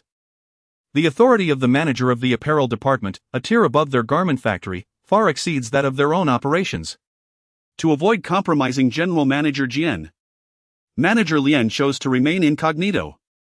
This was the rationale behind Su Qian's invitation for the other party to join, to which Jian Zhanyan had readily acquiesced. After soothing Su Yang to sleep, Su Qian lay down on the bed for a brief moment of rest, while Jian Zhanyan sat on the sofa, engrossed in her mobile phone. The protagonist, now flourishing in her career, radiates an even greater allure, captivating the male lead with her charm. This is the author's intention behind the competition, emphasizing the protagonist's subsequent successes, while the earlier contest receives scant attention. Su Qian pondered where she might inquire about the circumstances surrounding the individual known as Huiyan. It was evident that this person had a hidden connection with the female protagonist, and it was clearly related to the competition. In order to ensure fairness in the contest, should there be any underlying secrets, it would be prudent for her to be forewarned so that she might devise a strategy. Speaking of secrets, Su Qian glanced at the person on the sofa, realizing that there was indeed a way to resolve the situation. She still had a shortcut at her disposal. At that moment, her phone buzzed, prompting her to hastily silence it. She exhaled in relief upon noticing that Su Yang had not been disturbed. Su Qian was examining who was calling, her brows slightly raised. Zhou Qian? Chapter 79, the seemingly invincible contestant number 32 appears to have encountered a problem. Su Qian sensed Jian Zhanyan's gaze upon her. She gestured towards Su Yang and then proceeded to the balcony. The call from Zhou Qian was anticipated, as she suspected. It was a plea on behalf of Jian Zhanyan. Earlier in the cafeteria, Su Qian had observed Zhou Qian taking an extra portion of food, presumably to deliver to Jian Zhanyan. It seemed Zhou Qian was deliberately orchestrating the situation, knowing that Jian Zhanyan was on her side. Miss Su, the Weiwei may appear overbearing. That demeanor serves merely as her protective facade. In truth, she possesses a kind and gentle heart. Could you possibly intercede on her behalf before Jiangu? She has realized her mistake after offending you and receiving a reprimand from Jiangu. The layout of the apartment building was identical, and at that moment, Zhou Qiang was on the balcony of Jian Zhanyan's room, making the call. After finishing her lunch, Jian Zhanyan had fallen asleep once more, and Zhou Qiang made the call discreetly. While it seemed a warm gesture, it was, in fact, a calculated move. As Zhou Qiang was aware that Jian Zhanyan was still awake and was intentionally reaching out. Zhou Chang's objective was to enhance her standing with Jian Zhanyan while tarnishing Su Qian's reputation. Should Su Qian acquiesce, it would undoubtedly leave a negative impression on Jian Gu, who despised interference in his domestic affairs. Conversely, if Su Qian declined, Jian Zhanyan would harbor even greater animosity towards her, with Zhou Qiang pouring more fuel onto the flames of their rift.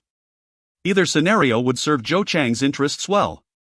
However, she had not anticipated that Su Qian would provide a third alternative.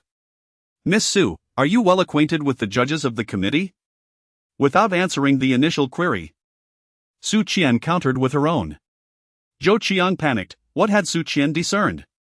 Setting aside her previous calculations, Zhou Qiang replied calmly, "Not particularly." "Is there something you wish to discuss, Miss Su? Why do you suddenly mention Teacher Weiyan?" "Oh, it's nothing of consequence. I shall take my leave now. I have matters to attend to." Su Qian hung up the phone. Listening to the busy tone, Zhou Qiang felt her grip on the device tighten, her knuckles turning pale. Instead of adhering to her carefully crafted plans, she found herself unsettled by the other party's words. Zhou Qiang pursed her lips. Indeed, Su Qian was no easy opponent. Stepping out onto the balcony, Su Qian noticed that the little bun was still peacefully asleep. She settled onto the sofa and softly remarked, "Miss Zhou called, urging me to mediate a reconciliation between you siblings." Su Qian directly sold Zhou Qiang, providing her not only with a third answer but also a third choice. After speaking, Su Qian meticulously observed Jian Zhanyan, whose expression remained unchanged and devoid of emotion. Feeling a sense of tedium, she added, "I am heading to the studio." As Su Qian departed, Jian Zhanyan cast a glance towards the balcony. The room was notably quiet, although Su Qian had closed the sliding door to the balcony. Jian Zhanyan could still clearly hear her words. Su Qian's tone towards Zhou Qiang was filled with mockery, a sentiment he perceived distinctly. From the very beginning, Su Qian's demeanor towards Zhou Qiang exhibited a peculiar quality. There were too many anomalies about her that piqued Jian Yan's intrigue, deepening the intensity of his gaze. Su Qian was oblivious to the fact that she had aroused Jian Zhanyan's suspicions. However, even if she were aware, it would matter little to her. What could the male protagonist do? Presently, Su Qian faced the protagonist group and the unfolding narrative with an audacious indifference. If contestants and judges were acquainted privately, it would hardly be deemed scandalous to display such familiarity openly. Zhou Qiang's reaction was a classic case of guilt manifesting itself. Once all the contestants were assembled, they entered the white studio in sequence, where brushes and paper awaited them. As per the director's earlier instructions, the contestants had 1 hour to create their design sketches. After addressing her queries to the UT team that morning, Su Qian found her creative direction and immediately set to work the moment she grasped the paper and pen.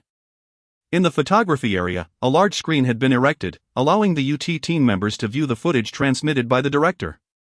The director had previously instructed them to provide commentary intermittently, ideally engaging in lively discussions. Thus, when the screen flashed a designer's sketch, they offered remarks, albeit from a non-professional perspective, often in a light-hearted manner.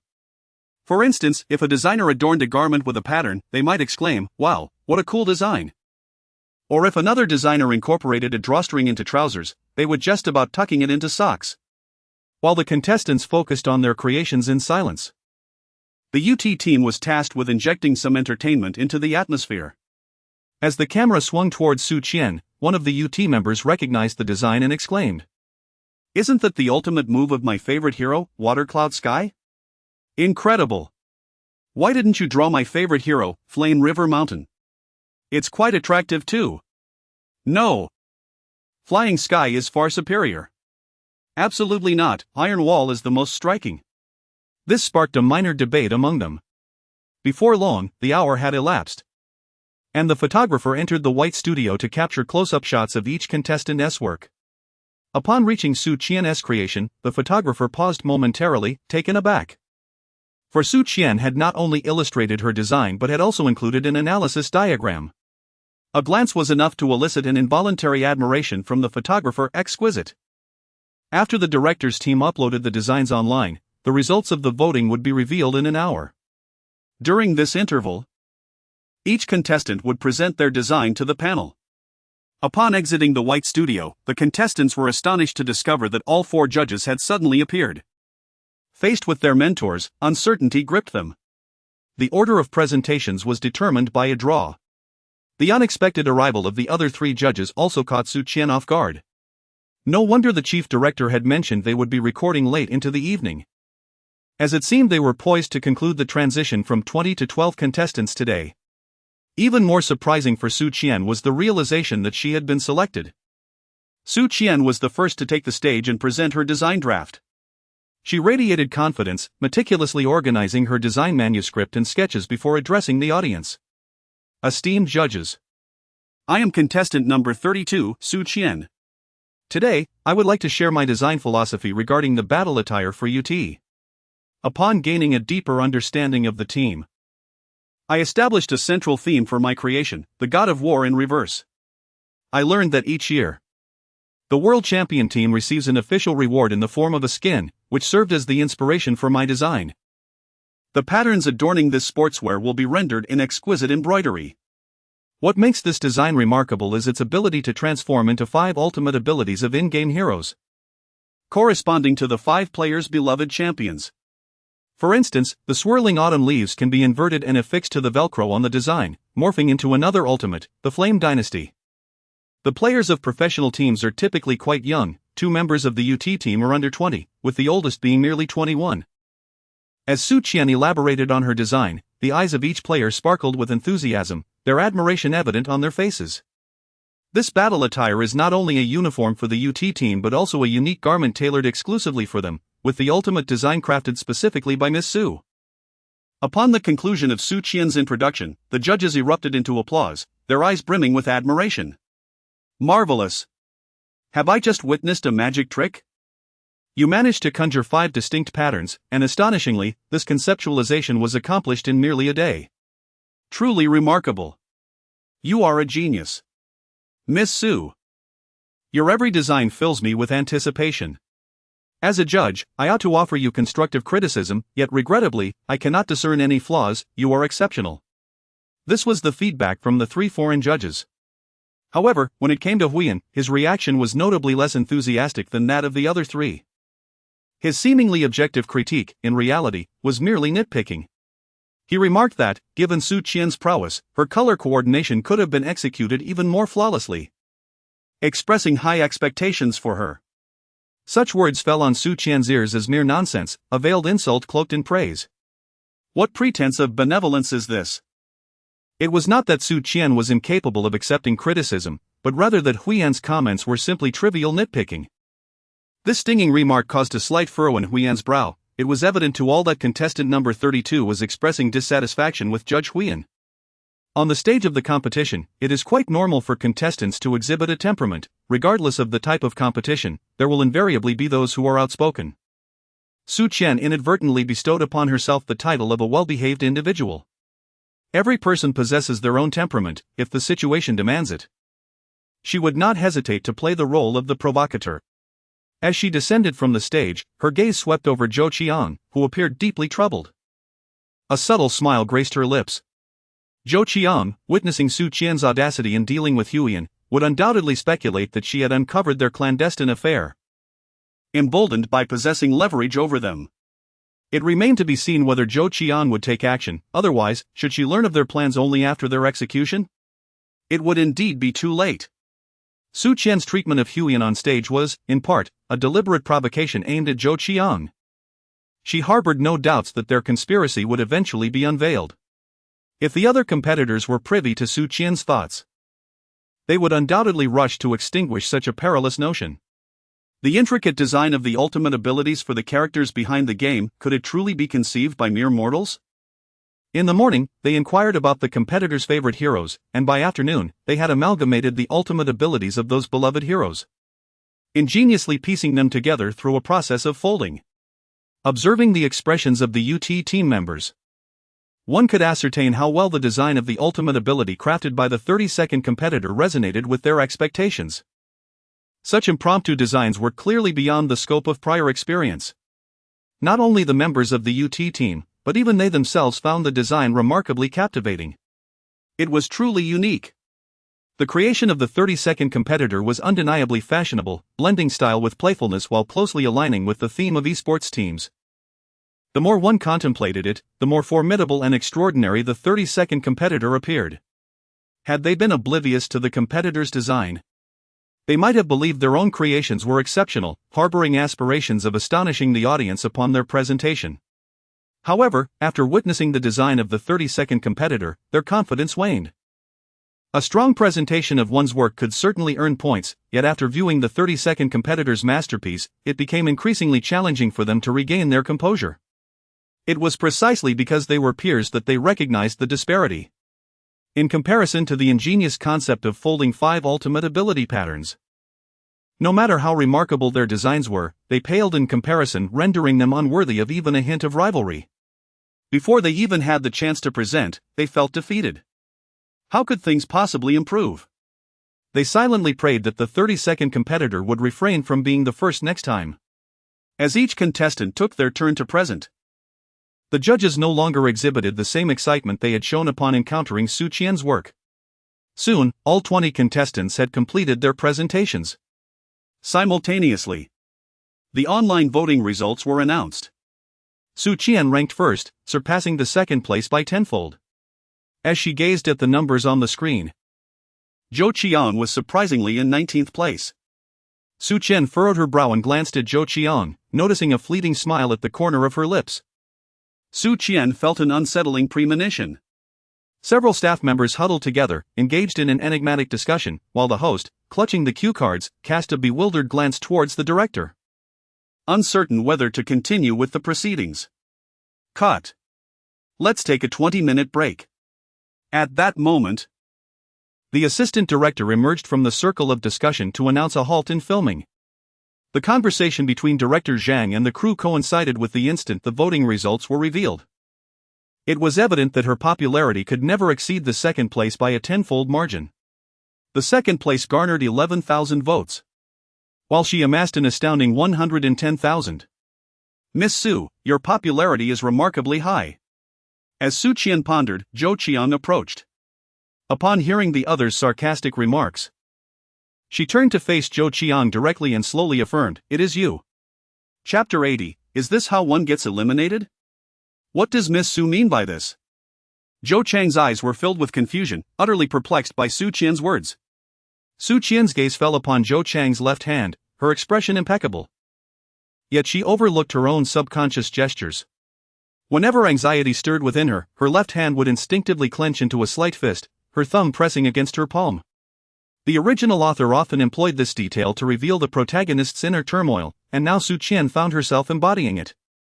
Witnessing the tension that her question elicited from the lead, Su Qian, once merely skeptical, now felt assured in her judgment. If one wishes to remain unobserved, one must refrain from wrongdoing. Miss Zhou, do I appear to be easily bullied? Your repeated provocations test the limits of my patience. Zhou Qiang was perplexed by the immense pressure emanating from Su Qian.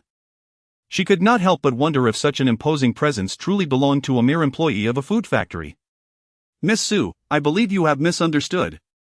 Zhou Qiang began to explain, but her words were cut short by the staff calling the contestants to take their seats, signaling the continuation of the competition. Since the staff sensed a discrepancy in the votes, they proceeded to announce the results as displayed on the website. Alright, I shall now announce the rankings. First place, Su Qian, with a total score of 90, second place, Lu Qiu, with a total score of 72, third place. As the host declared the rankings, the contestants' expressions stiffened. Having recorded only 3 episodes, each capable of accumulating 30 points, Su Qian's consistent first-place finishes resulted in a perfect score.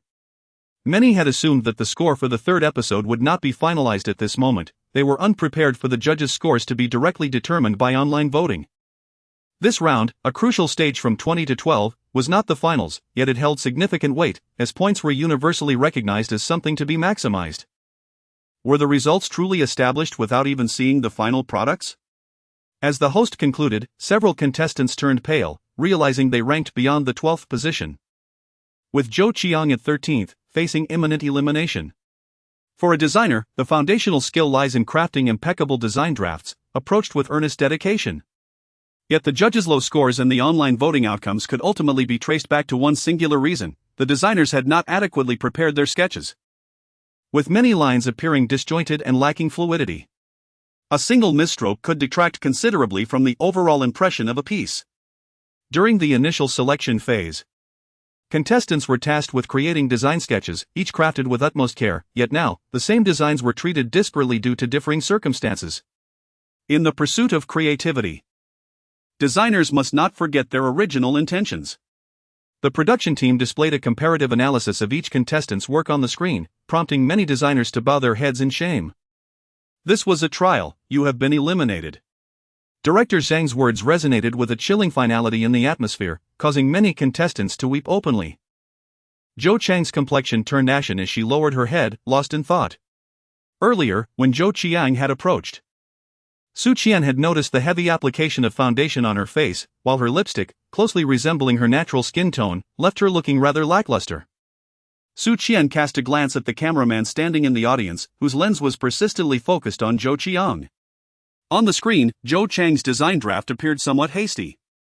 One must wonder, given the camaraderie between Zhou Qiang and Huiyan, would the latter refrain from sharing this information with Zhou Qiang? Su Qian glanced at Huiyan and then at Zhou Qiang, inwardly cursing their insidiousness. As the production team packed up the cameras, Su Qian prepared to depart. Just before leaving, Lin Zhou jogged over, his eyes sparkling, and inquired, "Miss Su, may I add you on WeChat?" Naturally, as a designer holding copyright, Su Qian would have some financial interests. Therefore, Lin Zhou's request to add her was quite reasonable, and it was indeed necessary for them to connect. After they became friends, Lin Zhou did not linger excessively, promptly waving goodbye. Su Qian reciprocated with a smile, having formed an impression of him based on their earlier interaction during the live broadcast. In retrospect, he exhibited quite courteous behavior. After conversing with Lin Zhou, Su Qian turned to find a father and son duo standing at the entrance, gazing at her. The little bun wore a resentful expression, while Jian Zhanyan appeared equally displeased. Su Qian. Chapter 81, Can't you take me along? Beside her, Jian Zhanyan was equally vexed. During their son's nap, he busied himself with tucking him in and fanning him, only to be met with disappointment. As the first words upon awakening were, "Where's Mom?" The second being, "I want to find Mom." As if that were not enough, Su Yang had now taken offense with him. The irate little bun began to indiscriminately vent his frustrations. Jian Zhanyan felt utterly wronged. Yet his explanations fell on deaf ears as Su Yang dashed over to Su Qian. Hence, Jian Zhanyan's sour expression. Indeed, children are the debts owed from a past life. Yet why did this debt seem to be a no-interest loan from a bank in Su Qian's case? Had his son truly maintained a frown in front of Su Qian for more than 30 seconds? Witnessing Su Yang's laughter, elicited by a mere word from Su Qian, only darkened Jian Zhanyan's countenance further. Su Yang's performance constantly conveyed to Jian Zhanyan that you and your mother occupy vastly different places in my heart. Mother has won the championship, attaining the first place once again. Just this one statement made the little bun smile anew, almost causing her to forget her lingering anger. After Su Qian finished speaking, she gently lifted Su Yang and whispered in his ear, "Mommy has applied to the clothing factory for a handcrafted children's version of the designed UT battle suit." Little Baozi's face lit up with surprise as he hugged Su Qian and planted a kiss on her cheek. Then, mirroring Su Qian, he leaned close to her ear and asked, "Does that mean our promised trip to the amusement park is still on?" Su Qian nodded and said, "Certainly, hooray Mom, long live Mom, I love Mom the most, I also love my beloved son." The mother and son duo clung to each other in a tender embrace. Standing a few steps away, Jian Zhanyan felt utterly isolated, completely isolated. Now only the three of them remained on this secluded ground. Why speak in whispers? After the tour bus departed, only two vehicles remained in front of the factory. One belonged to Zhou Qiang, the other to Jian Zhanyan. Zhou Chang's passenger seat was occupied by Jian Zhanwei. Su Qian couldn't tell if the other person had truly become honest, but it was evident that Jian Zhanyan's words indeed proved effective. Zhou Qiang asked Lin Zhou for an autograph, claiming her sister was a huge fan. Lin Zhou wrote too with her name Wei Wei. So Su Qian began to understand the reason behind Jian Zhanwei's sudden explosive attitude. It was partly her brother and partly Lin Zhou's flirtatiousness that had crushed her. This was truly baffling. Sitting in the luxurious back seat of Jian Zhanyan's car, Su Qian saw Jian Zhanwei looking despondent in the passenger seat, as if she had little vitality. If she could learn from this lesson and avoid appearing before her again, that would be just wonderful. Su Qian contemplated this in her heart. Yet her intuition suggested that Jian Zhanwei was not a character to be easily dismissed. Behind Su Yang, the backpack contained merely 2 books. On Jian Zhai's study desk, there lay an additional 2 assignments. Jian Zhanyan cast a glance at the rearview mirror and, addressing Su Yang in a neutral tone, remarked, "If you do not address me, how am I to discern whom you are conversing with?" Su Yang let out a soft sound and then spoke, "Mr. Jian. Could you kindly ask the butler to bring me my backpack?" The little bun affectionately referred to Mr. Jian in this manner, a nickname she typically used privately with Su Qian, hence Jian Zhanyan was unaware of her calling him that. Upon hearing the youthful address of Mr. Jian, Jian Zhanyan gradually pulled the car to the side. "Su Yang, I am your father. It's all right if you don't wish to acknowledge it now, in the future. I shall ensure you willingly call me that." With that, Jian Zhanyan resumed driving. She couldn't help but think that his words sounded reminiscent of a domineering character from a novel. Ah, but that is not entirely incorrect, Jian Zhanyan, though a male lead in a stepmother narrative, was indeed a genuine tycoon. Presently, Su Qian was contemplating whether entrusting her child to Jian Zhanyan was a wise decision. Once the uniforms for the UT team were completed, Su Qian would receive another financial influx, as these garments would become merchandise for the UT team, allowing her to earn a commission on each sale as the designer. With money in hand, Su Qian felt a sense of calm. Her initial desire to send the little bun away, aside from plot-related reasons, stemmed primarily from her unstable living situation. However, as her life gradually fell into place, she realized that raising a child was feasible for her. Yet, she worried that should she become engrossed in work, she might neglect the little bun. Ultimately, her circumstances presented both advantages and disadvantages for Su Yang. While the child's willingness to be with her was one aspect, she feared that her potential workaholic tendencies might lead her to overlook the needs of her little bun.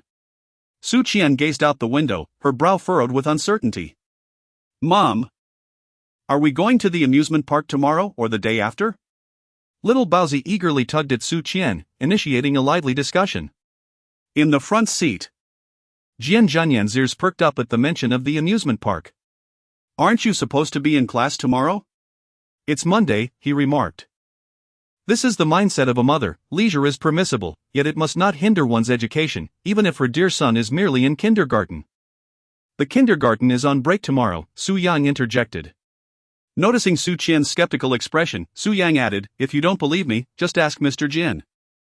Before Su Qian could pose her question, Jian Zhanyan interjected, explaining that several schools were conducting joint examinations, leading to the temporary use of kindergarten classrooms as examination venues. Consequently, Su Yang was granted a 2-day break. After this statement, Jian Zhanyan continued, inquiring if they wished to visit an amusement park. Recently, the Jian Family South Amusement Park had undergone renovations and was set to open soon, with many attractions available for trial before its official launch. However, Su Qian promptly declined, as she believed that such venues were most enjoyable when shared with a larger group. Little Baozi nodded in agreement, affirming his mother's perspective. The conversation then shifted, with the mother and son discussing which rides they would like to experience at the amusement park. Jian Zhanyan pursed his lips. This was not merely a recommendation, but rather an invitation for him to join them. Through today's interactions, Jian Zhanyan observed that Su Yang appeared to fully reveal himself only in Su Qian's presence, a stark contrast to his demeanor at the Jian residence. Thus, Jian Zhanyan was eager to witness how Su Yang interacted with Su Qian.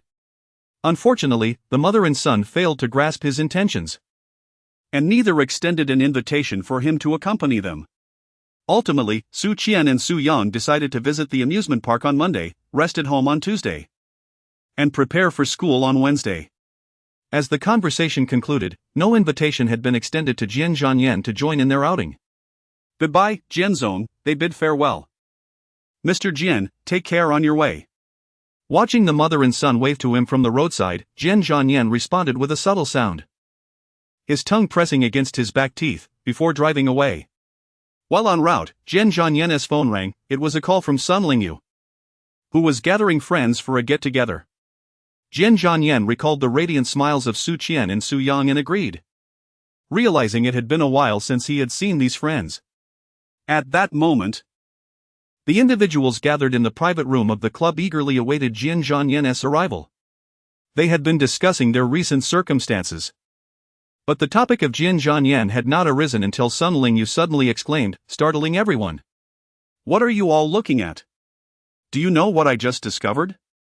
Sun Lingyu exclaimed, his excitement palpable. His friends, accustomed to his exaggerated antics, were not overly intrigued by his revelation. I saw Jian Yan's woman. Under Jian Zhanyan's prior warning, his friends had ceased their speculations about Su Yang.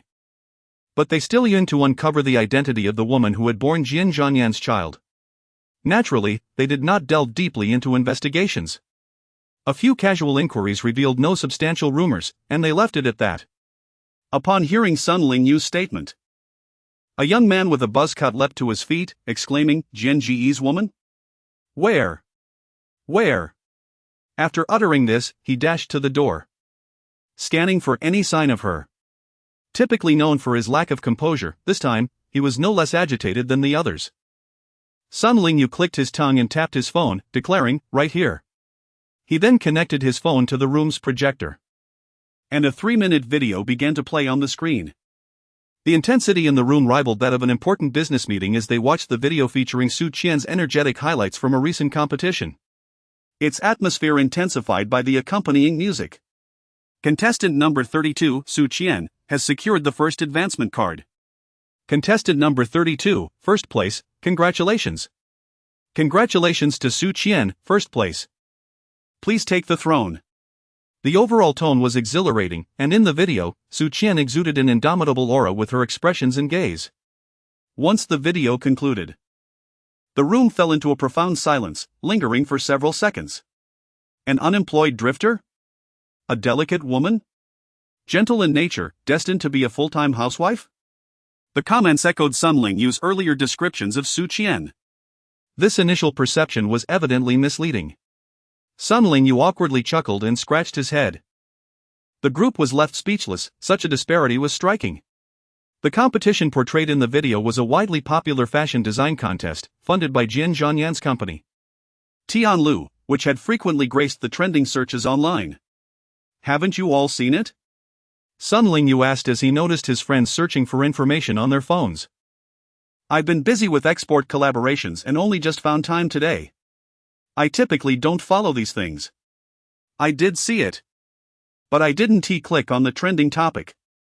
As they reviewed the information, the group acknowledged, this competition is quite prestigious, the judges are quite noteworthy. The participants were no ordinary competitors, as evidenced by their impressive resumes. Some contestants left their resumes blank, including Su Qian. Men can gossip just as fervently as women. As the conversation progressed, curiosity grew among the group, and they decided to call Jian Zhanyan to coax him into joining them. Sun Lingyu was tasked with making the call, hoping he could persuade Jian Zhanyan, but to his surprise, Jian Zhanyan readily agreed without hesitation. Observing Su Qian's beauty and capabilities, the initial suspicions of her being a gold digger or an unintended mother began to dissipate. Within an hour of the call, Jian Zhanyan arrived.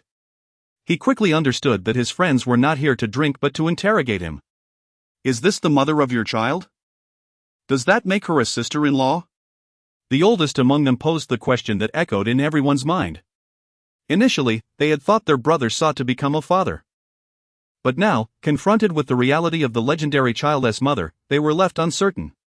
Each of these men, prominent figures in their own right, found themselves gossiping about another's romantic entanglements, a testament to humanity's shared penchant for intrigue. Taking a seat, Jian Zhanyan poured himself a drink and stated, "No. The matter between us will be clarified when she meets you all in the future." The situation was straightforward, easily explained in a single sentence. Yet Jian Zhanyan deliberately refrained from elaborating on the events from 6 years prior, as the orchestrators behind those incidents remained at large. Currently, Jian Zhanyan suspected that someone close to him might have conspired against him. Although these friends had been by his side for many years, he could not entirely dismiss the possibility of betrayal. Among the group, there were not only his university classmates but also acquaintances from work, complicating their relationships. Trust could never be completely relinquished, especially not for anyone but himself. Recognizing Jian Zhanyan's demeanor, the others understood that further inquiries would yield no results. And the conversation shifted to lighter topics. Throughout the gathering, Jian Zhanyan conversed most with Songan, who had settled down and had a 7-year-old child. Jian Zhanyan sought advice on how to handle a child who favored their mother over their father. Songan found a kindred spirit in this predicament. Raising his glass to clink with Jian Zhanyan, he shared a moment of mutual understanding, yet ultimately, Jian Zhanyan left without any solutions.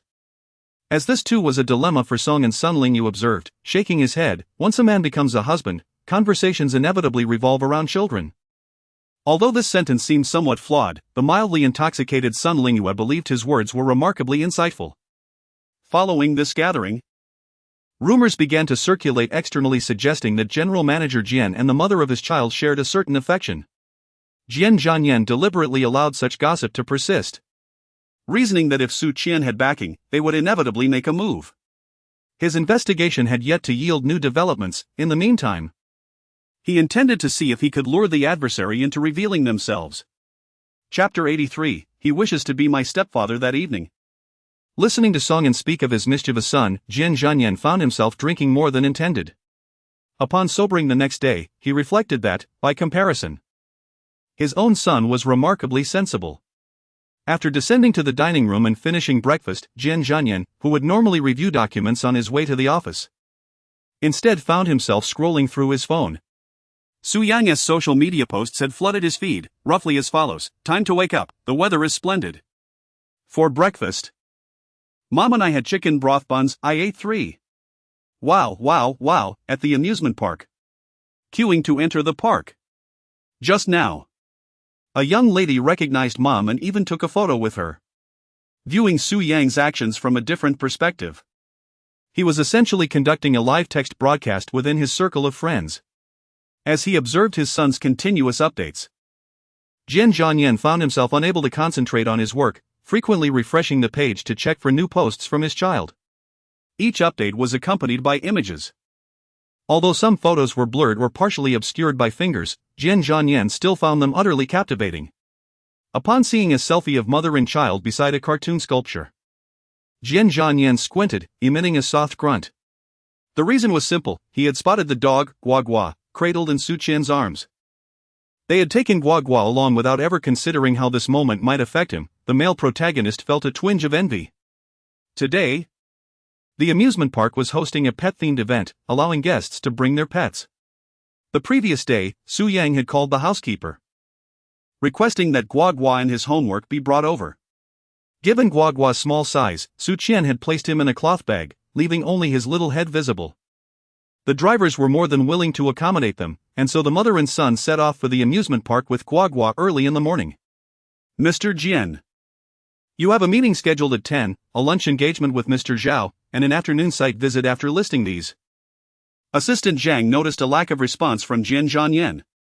Turning to look, he found Jian Zhanyan engrossed in his phone, his expression troubled. Could there have been an issue with the contract? Had one of his subordinates angered him, or perhaps the company was facing a crisis?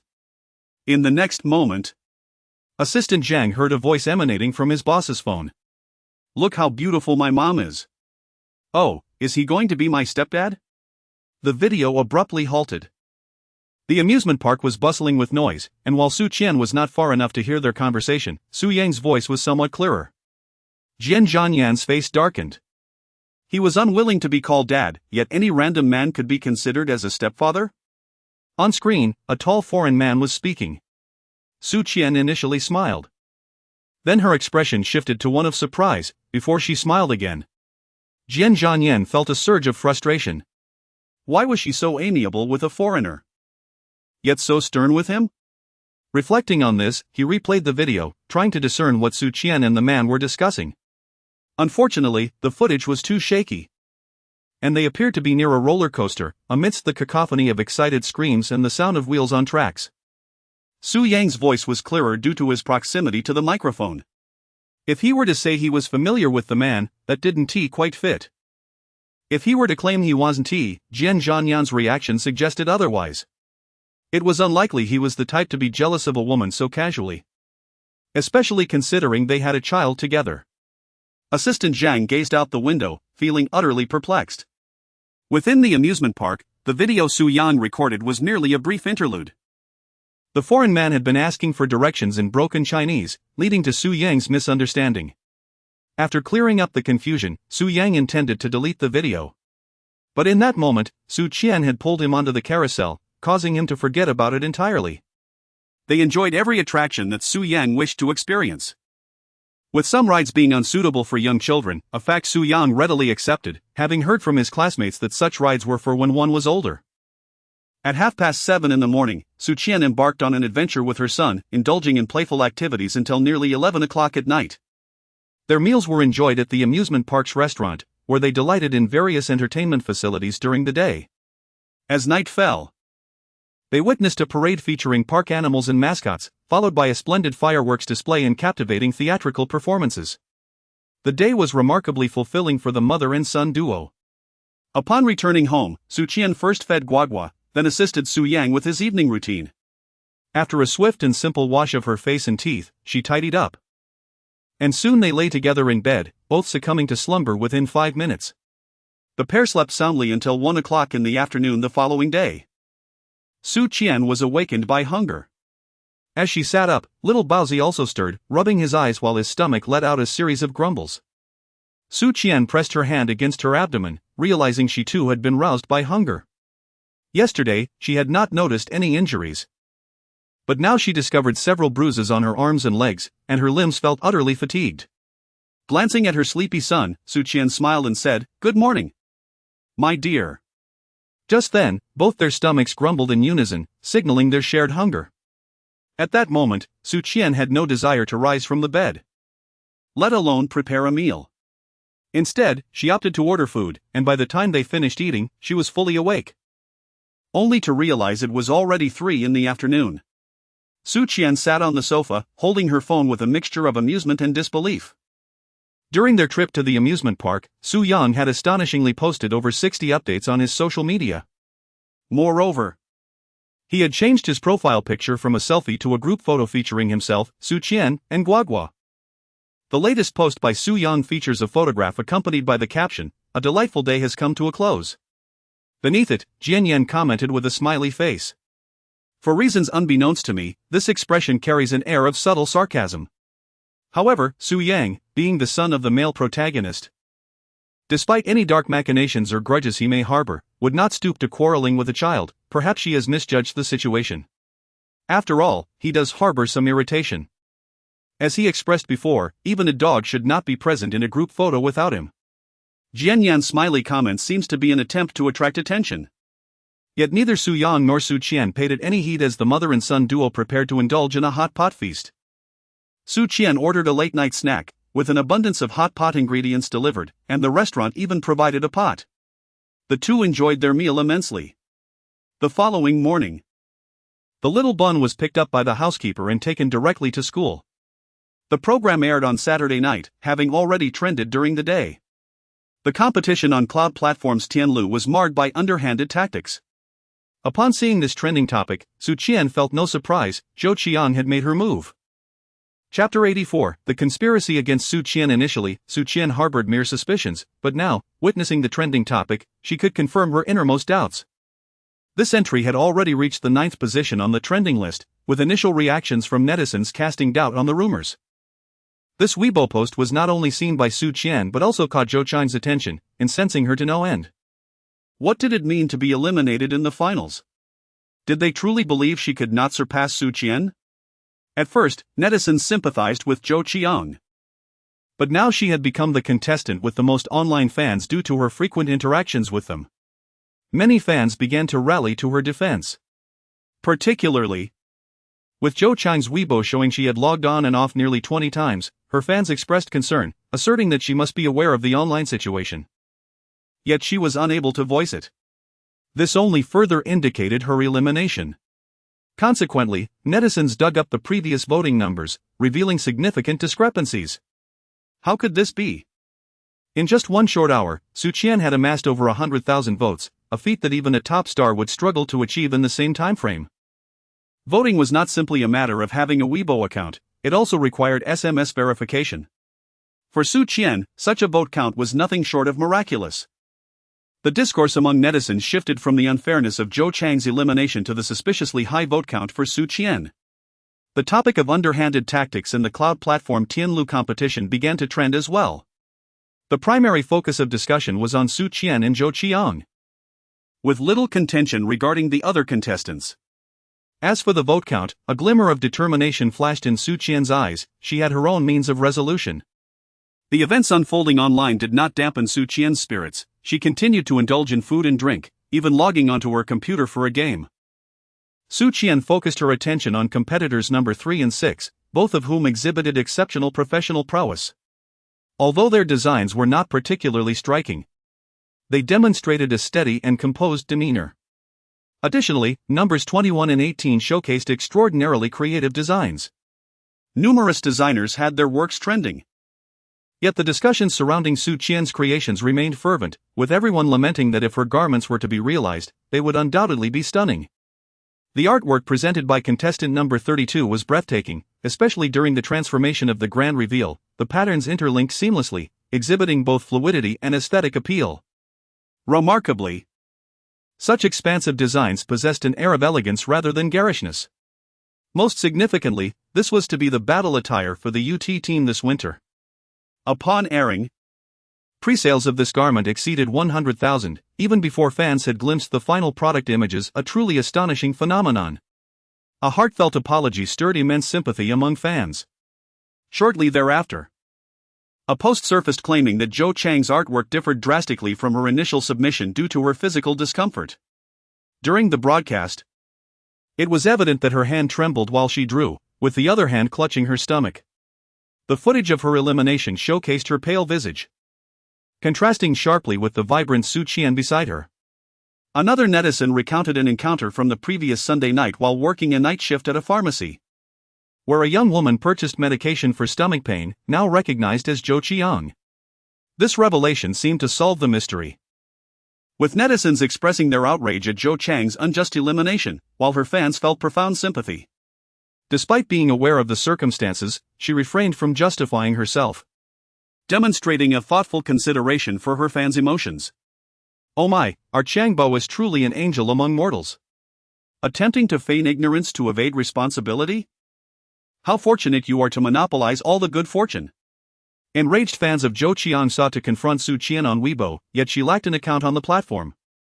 Some discerning netizens contended that Su Qian was not a beneficiary in this scenario, as Zhou Chang's elimination would not affect Su Qian's leading position. However, Zhou Chang's fans dismissed such reasoning, shifting their focus to the issue of vote counts whenever confronted with such statements. Su Qian observed the fervent uproar online and found it utterly amusing. Zhou Qiang truly had a knack for stirring the digital realm. As she perused the absurdities circulating on the internet, Su Qian discerned Zhou Chang's cunning strategy. The latter aimed to achieve a dual purpose: to establish a resilient persona for herself while simultaneously trampling Su Qian beneath her heel. Given Zhou Chang's scores from the previous 2 rounds, it would have been prudent to play it safe this time and secure her advancement, yet she chose otherwise. This elimination was a deliberate act orchestrated by Zhou Qiang, who intentionally rendered her design abysmal. Online discourse is easily manipulated. And with Zhou Chang's recent antics coupled with the scandalous revelations about her purchasing medication, she undoubtedly garnered a surge of goodwill. Indeed, it was akin to holding a resurrection card in her hand. Although Su Qian remained indifferent to fan culture, she recognized that Zhou Qiang was toying with her supporters, aiming to evoke their sympathy and, consequently, intensify their adulation. Having witnessed the protagonist's series of maneuvers firsthand, Su Qian found herself becoming the unfortunate stepping stone for the leading lady. Chapter 85: The resounding shift in public opinion in another's shoes. One might have succumbed to panic and despair by now, but Su Qian remained remarkably composed. The prospect of being a mere stepping stone depended on her willingness. A single misstep could lead to an abyss of despair. Su Qian first called the chief director. The other end of the line was bustling, with the clinking of wine glasses audible. Su Qian understood that they were celebrating their top ratings. She wished to inquire about the ticket count. Having previously sensed something amiss with Zhou Qiang, Su Qian decided to adopt a wait-and-see approach. If Zhou Chang's antics did not involve her, she would naturally refrain from interfering. However, it was now evident that Zhou Qiang was using her as a means to garner publicity. Su Qian could no longer endure. As the final layer of her filter regarding the female protagonist vanished, upon sensing that something was amiss, Su Qian still clung to a glimmer of hope, contemplating the possibility that the other party was not targeting her. However, in light of today's online public sentiment, it was evident that Zhou Qian was indeed aimed at her. Alright, I understand now. Su Qian exchanged a few pleasantries with the director before hanging up the phone. It is highly unlikely that the official account will address this matter any further. Su Qian expressed her gratitude and subsequently declined the director's proposal. Firstly, she did not possess a Weibo account. Secondly, she was unwilling to let Zhou Qian off so easily. Since the website staff had confirmed that there were no issues with the vote count, it was even less likely that others could uncover the truth. This indicated that the 110,000 votes had indeed been cast, each verified by a unique phone number inputting the verification code. Su Qian refreshed the page and suddenly spotted a familiar figure, Lin Zhou. Lin Zhou had spoken up for her. Why can't there be over 100,000 votes? Accompanied by an image. Below, fans began to inquire, which one do you prefer? I like the design by number 32. The screenshot revealed that Lin Zhou had posted in a total of 10 groups, each containing 3,000 to 4,000 members, amounting to 30,000 to 40,000 individuals. However, skeptics emerged, arguing that even with 10 groups, it was implausible for every member to cast a vote, thus raising doubts about the vote count. In the realm of the internet, where there exists a majority, there inevitably arises a dissenting faction.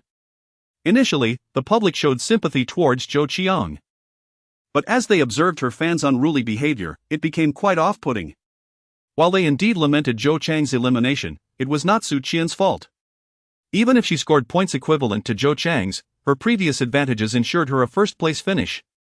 Netizens were perplexed as to why Zhou Chang's fans were so bitter. Su Qian's position at the top was unassailable. There is a saying that excess can be as detrimental as deficiency, and online discourse is notoriously difficult to manage. At this juncture, Zhou Qian could not rein in her fans' actions. The more she urged them to refrain from impulsive comments, the more they seemed to empathize with her plight. Subsequently, a wave of online sentiment emerged, asserting the possibility of Su Qian securing 110,000 votes, as they had all rallied for her. Photos on Weibo showcased their various vote-polling screenshots. These individuals were esports fans. Their message was straightforward, to affirm the potential for achieving 11,000 votes. They communicated in different groups or private chats, urging friends to click a link and vote for number 1, asserting, "I want this." In groups of 200 or 500, these numbers seemed insignificant compared to 11,000, but when combined across 3, 5, or 8 groups, the total could easily surpass that threshold. As the adage goes, many streams make a river, and many grains of sand can form a mountain, collectively. These individuals could indeed amass 11,000 votes. At that moment, a Weibo staff member sent a message, stating, "There is indeed no issue, we checked the back end that day." And each vote was cast from a unique device. Vote manipulation is impossible. To achieve 11,000 votes, one would require 11,000 devices, an unfeasible task, even with virtual accounts. Throughout this ordeal, Su Qian had maintained a low profile, appearing far more composed and dignified compared to Zhou Qian's tearful demeanor. Just look at her poise. That is what true stature embodies. Justice-minded netizens began to mimic Zhou Chang's fans' sarcastic tones. Zhou Qian had employed vote manipulators to fabricate votes for Su Qian. And upon seeing the inflated vote count of 11,000, she felt satisfied. After the competition concluded, she settled the payment with the manipulators. However, when she attempted to contact them via WeChat, she discovered she had been blocked, leading Zhou Qian to realize she had been deceived. It was unfortunate for Zhou Qian that the manipulators discovered their attempts were futile as they required SMS verification. With each device permitted to cast only one vote, an entirely different requirement from previous Weibo polls. Initially intending to confess to her employers, namely Zhou Qian, they found that Su Qian's vote count was soaring.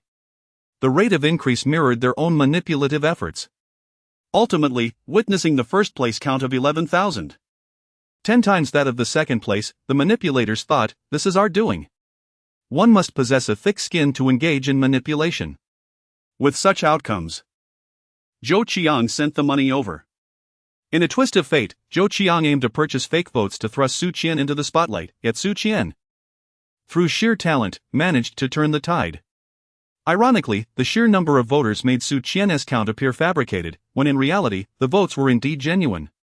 Consequently, Zhou Qian's fans categorized this entire debacle as a misunderstanding. Su Qian observed the gradual decline in the popularity of the trending topic. A turn of events that truly caught her off guard. She had yet to take any action, and the situation had seemingly resolved itself? One must strike at the serpent's most vulnerable spot.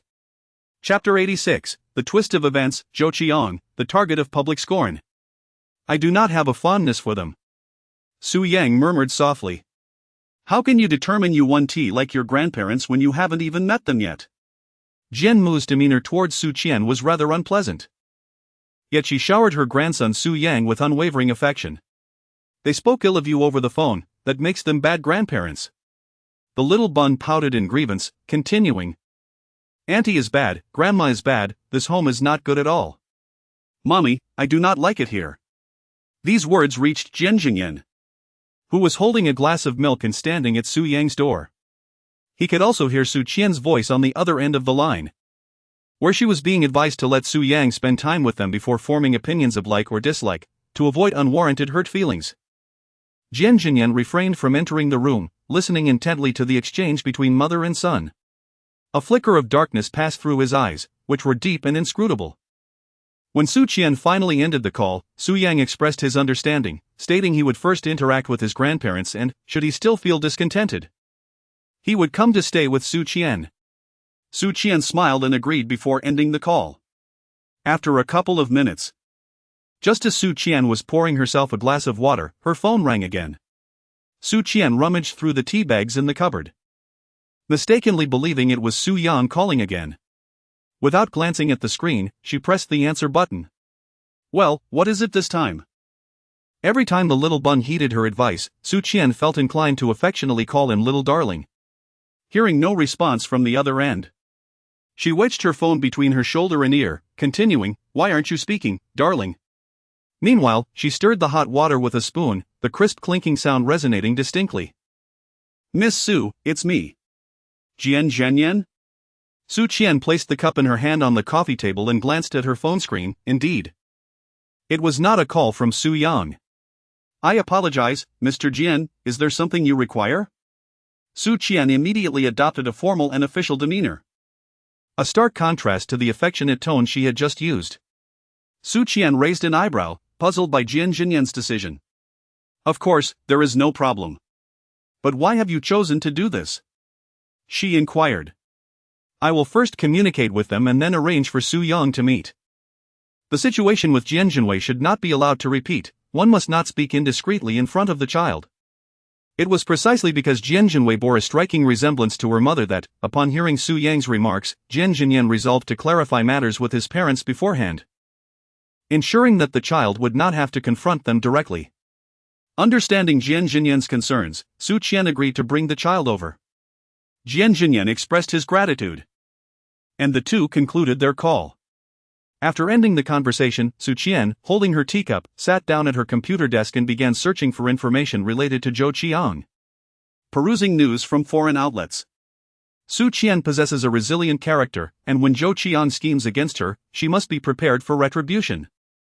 The adversary seeks to capitalize on her to garner popularity. Having failed in this endeavor, Zhou would have found herself the target of public disdain had she succeeded. Su Qian intended to return the favor in kind. Some matters do not require completion to be deemed harmful. The moment malevolent thoughts arise, a debt has already been incurred. Su Qian slowly curled her lips. Now it was time to see how much the female protagonist could endure. Upon hearing Jian Zhanyan's apologies, Zhou Qiang advised her not to take it to heart, uttering words of comfort, professing that she regarded her as a beloved younger sister and would not hold grudges. Jian Zhanyan was moved to tears. After witnessing her brother's coldness, Zhou Chang's gentleness soothed her troubled spirit.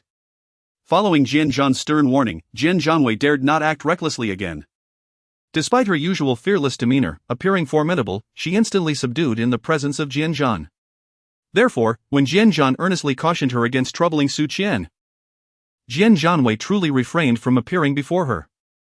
Sister Chang, I've reserved a room for you. You can stay here tonight to avoid the hassle of driving, Jian Zhanyan declared. No sooner had her words faded than Zhou Chang's phone rang. Upon answering, her expression quickly darkened, and after hanging up, she immediately checked the trending topics on her phone. The trending entry, expressing sympathy for Zhou Qiang, was one she had orchestrated. With her initial plan failing, she opted to make the most of it. attempting to garner more followers. Originally, the comments beneath this trending topic were declarations of love from fans, but now they had transformed into scathing criticisms from netizens. Someone had leaked a video of Zhou Qiang abroad, showcasing a stark contrast to her current gentle demeanor. She was adorned with heavy Western-style makeup and fiery red lips. If the exaggerated makeup were the only issue, it would hardly be a concern, but the video's content was far more alarming. Zhou Qiang stood behind 4 similarly dressed individuals, surrounding a girl with braided hair. It was evident they were bullying her, and as they departed, Zhou Qiang even reached out to tap the girl's shoulder. An action that resembled a menacing threat. The video was captioned, revealing that Zhou Qiang's designer had dropped out due to campus bullying during her freshman year and 6 months later, transferred to another university through familial connections to continue her studies. Su Qian stumbled upon discussions about Zhou Qiang on the forum dedicated to her initial school, where the Tianlu competition had garnered considerable attention abroad. After a netizen posted a video, Su Qian, eager for clarity, offered financial compensation to learn the backstory and subsequently purchased the footage. Now, not only were netizens accusing Zhou Qiang of school violence, but a significant number of her own fans expressed their disappointment. Initially, fans were skeptical, but as some uncovered the video on foreign platforms, it was undeniable. It was indeed Zhou Qiang. Within a mere half-hour, she lost 8,000 followers. It is unfathomable how arduously she had cultivated her following of several 100,000. Truly, one should not judge by appearances. With her delinquent demeanor, could this person truly be as innocent as she seemed? Yet, it appeared that Zhou Qiang was adept at feigning innocence. Her hand trembled as she held her phone, grappling with the reality of becoming the target of public scorn. Chapter 87. Why did Jian do this? Who leaked this information? Zhou Qiang gasped for breath, her complexion pallid. Beside her, Jian Zhanyan quickly poured her a glass of water, urging her to remain calm. Sister Chang, I know you must be wronged. Do not succumb to anger, for that only serves the agenda of those with ill intent. Whether in the realm of fashion design or in her aspirations to become an internet celebrity, Zhou Qiang's journey was intricately tied to her manager and Hua's guidance. With such a scandal emerging, Zhou Qiang felt utterly unmoored. She immediately called her manager to seek advice on how to navigate this crisis. This manager had been acquainted with Zhou Qiang since her junior year. Unaware of her past struggles during her freshman year when she had been dismissed from another design school, a detail Zhou Qiang had never disclosed, fearing embarrassment. In her youth, Zhou Qiang had been reckless, eager to integrate into her new environment, her rebellious phase manifesting rather late in her freshman year. Fortunately, she had undergone a transformation during a 6-month hiatus from school, returning to a better path. Now, reflecting on her past attire, she found it almost unbearable to behold. And Hua advised, the only way forward is to sincerely acknowledge your mistakes, only then will the netizens move on. If you continue to evade responsibility, hoping to downplay the situation, it will only backfire. Any future incident will inevitably resurrect this controversy. Despite Hua's earnest counsel, Zhou Qiang was reluctant to follow suit. Admitting guilt felt like a slap in the face. The individual in the video bore little resemblance to her current self, and coupled with the video's poor quality, she thought denial was feasible. However, the unseen puppeteer behind this scheme had somehow procured a photograph of her student ID that matched the girl in the video precisely. It was irrefutable, her fans could not contest it, shattering any remaining flicker of hope Zhou Qiang harbored. Ultimately, she had no choice but to concede. Zhou Qiang released a video apology, the content of which had been scripted by her manager. Before recording, she memorized the speech to ensure her demeanor conveyed the utmost sincerity. In her address, she presented the awards she had received since returning to school, demonstrating her genuine efforts at reform. I understand that these do not excuse my past misdeeds. I was indeed in the wrong. Upon recognizing my errors, I apologized to that classmate before transferring, and I received forgiveness. Who among us has not faltered in their youthful folly? Su Qian gazed at the video, deeply admiring the agent beside Zhou Qiang, whose public relations efforts were remarkably timely, salvaging a potential crisis. In handling this matter, Zhou Qiang performed admirably, earning the recognition of a significant portion of netizens. In a brief span, however, she has witnessed a tangible decline in her fanbase. Initially, they adored her for her kindness and charm, yet, upon viewing the photos and videos, their illusions were shattered. The affection they once held has now transformed into disdain, leading them not only to unfollow Zhou Qian but also to blacklist her entirely, expressing their desire to no longer see her. This predicament stems from the overly idealized persona she crafted. Perfection is an unattainable standard. Zhou Chang's relentless pursuit of an immaculate image in the eyes of others has now backfired. Observing the pallor of Zhou Chang's face in the video, Su Qian smiled with satisfaction, recognizing that such a wan complexion is far more authentic than any foundation could portray. Su Qian discerned that Zhou Qian placed significant value on this aspect, thus she discreetly took action. What could be more satisfying than causing Zhou Qian to lose followers? Rendering her even more distressed? It is not merely the loss of fans that matters. Zhou Chang's carefully crafted persona has begun to fracture. Any attempts to maintain her guise of innocence now appear duplicitous. A girl who smokes, wears heavy makeup, and bullies her classmates, how can one still consider her naive? It is truly laughable. For every fan who adores Zhou Qian, there are inevitably detractors, who have derogatorily dubbed her Zhou the delinquent. This nickname reignited Zhou Chang's simmering anger, which she had only just managed to quell. The tumultuous waves of the internet, stirred up by Zhou Qian, ultimately receded with her as well. In summary, Zhou Qian should not expect any reprieve. She is destined for a sleepless night until dawn.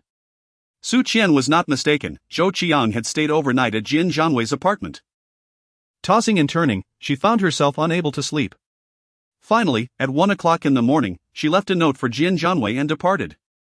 The departing Zhou Qian made her way to her manager in Hua's residence, where he was still awake, engrossed in the online developments.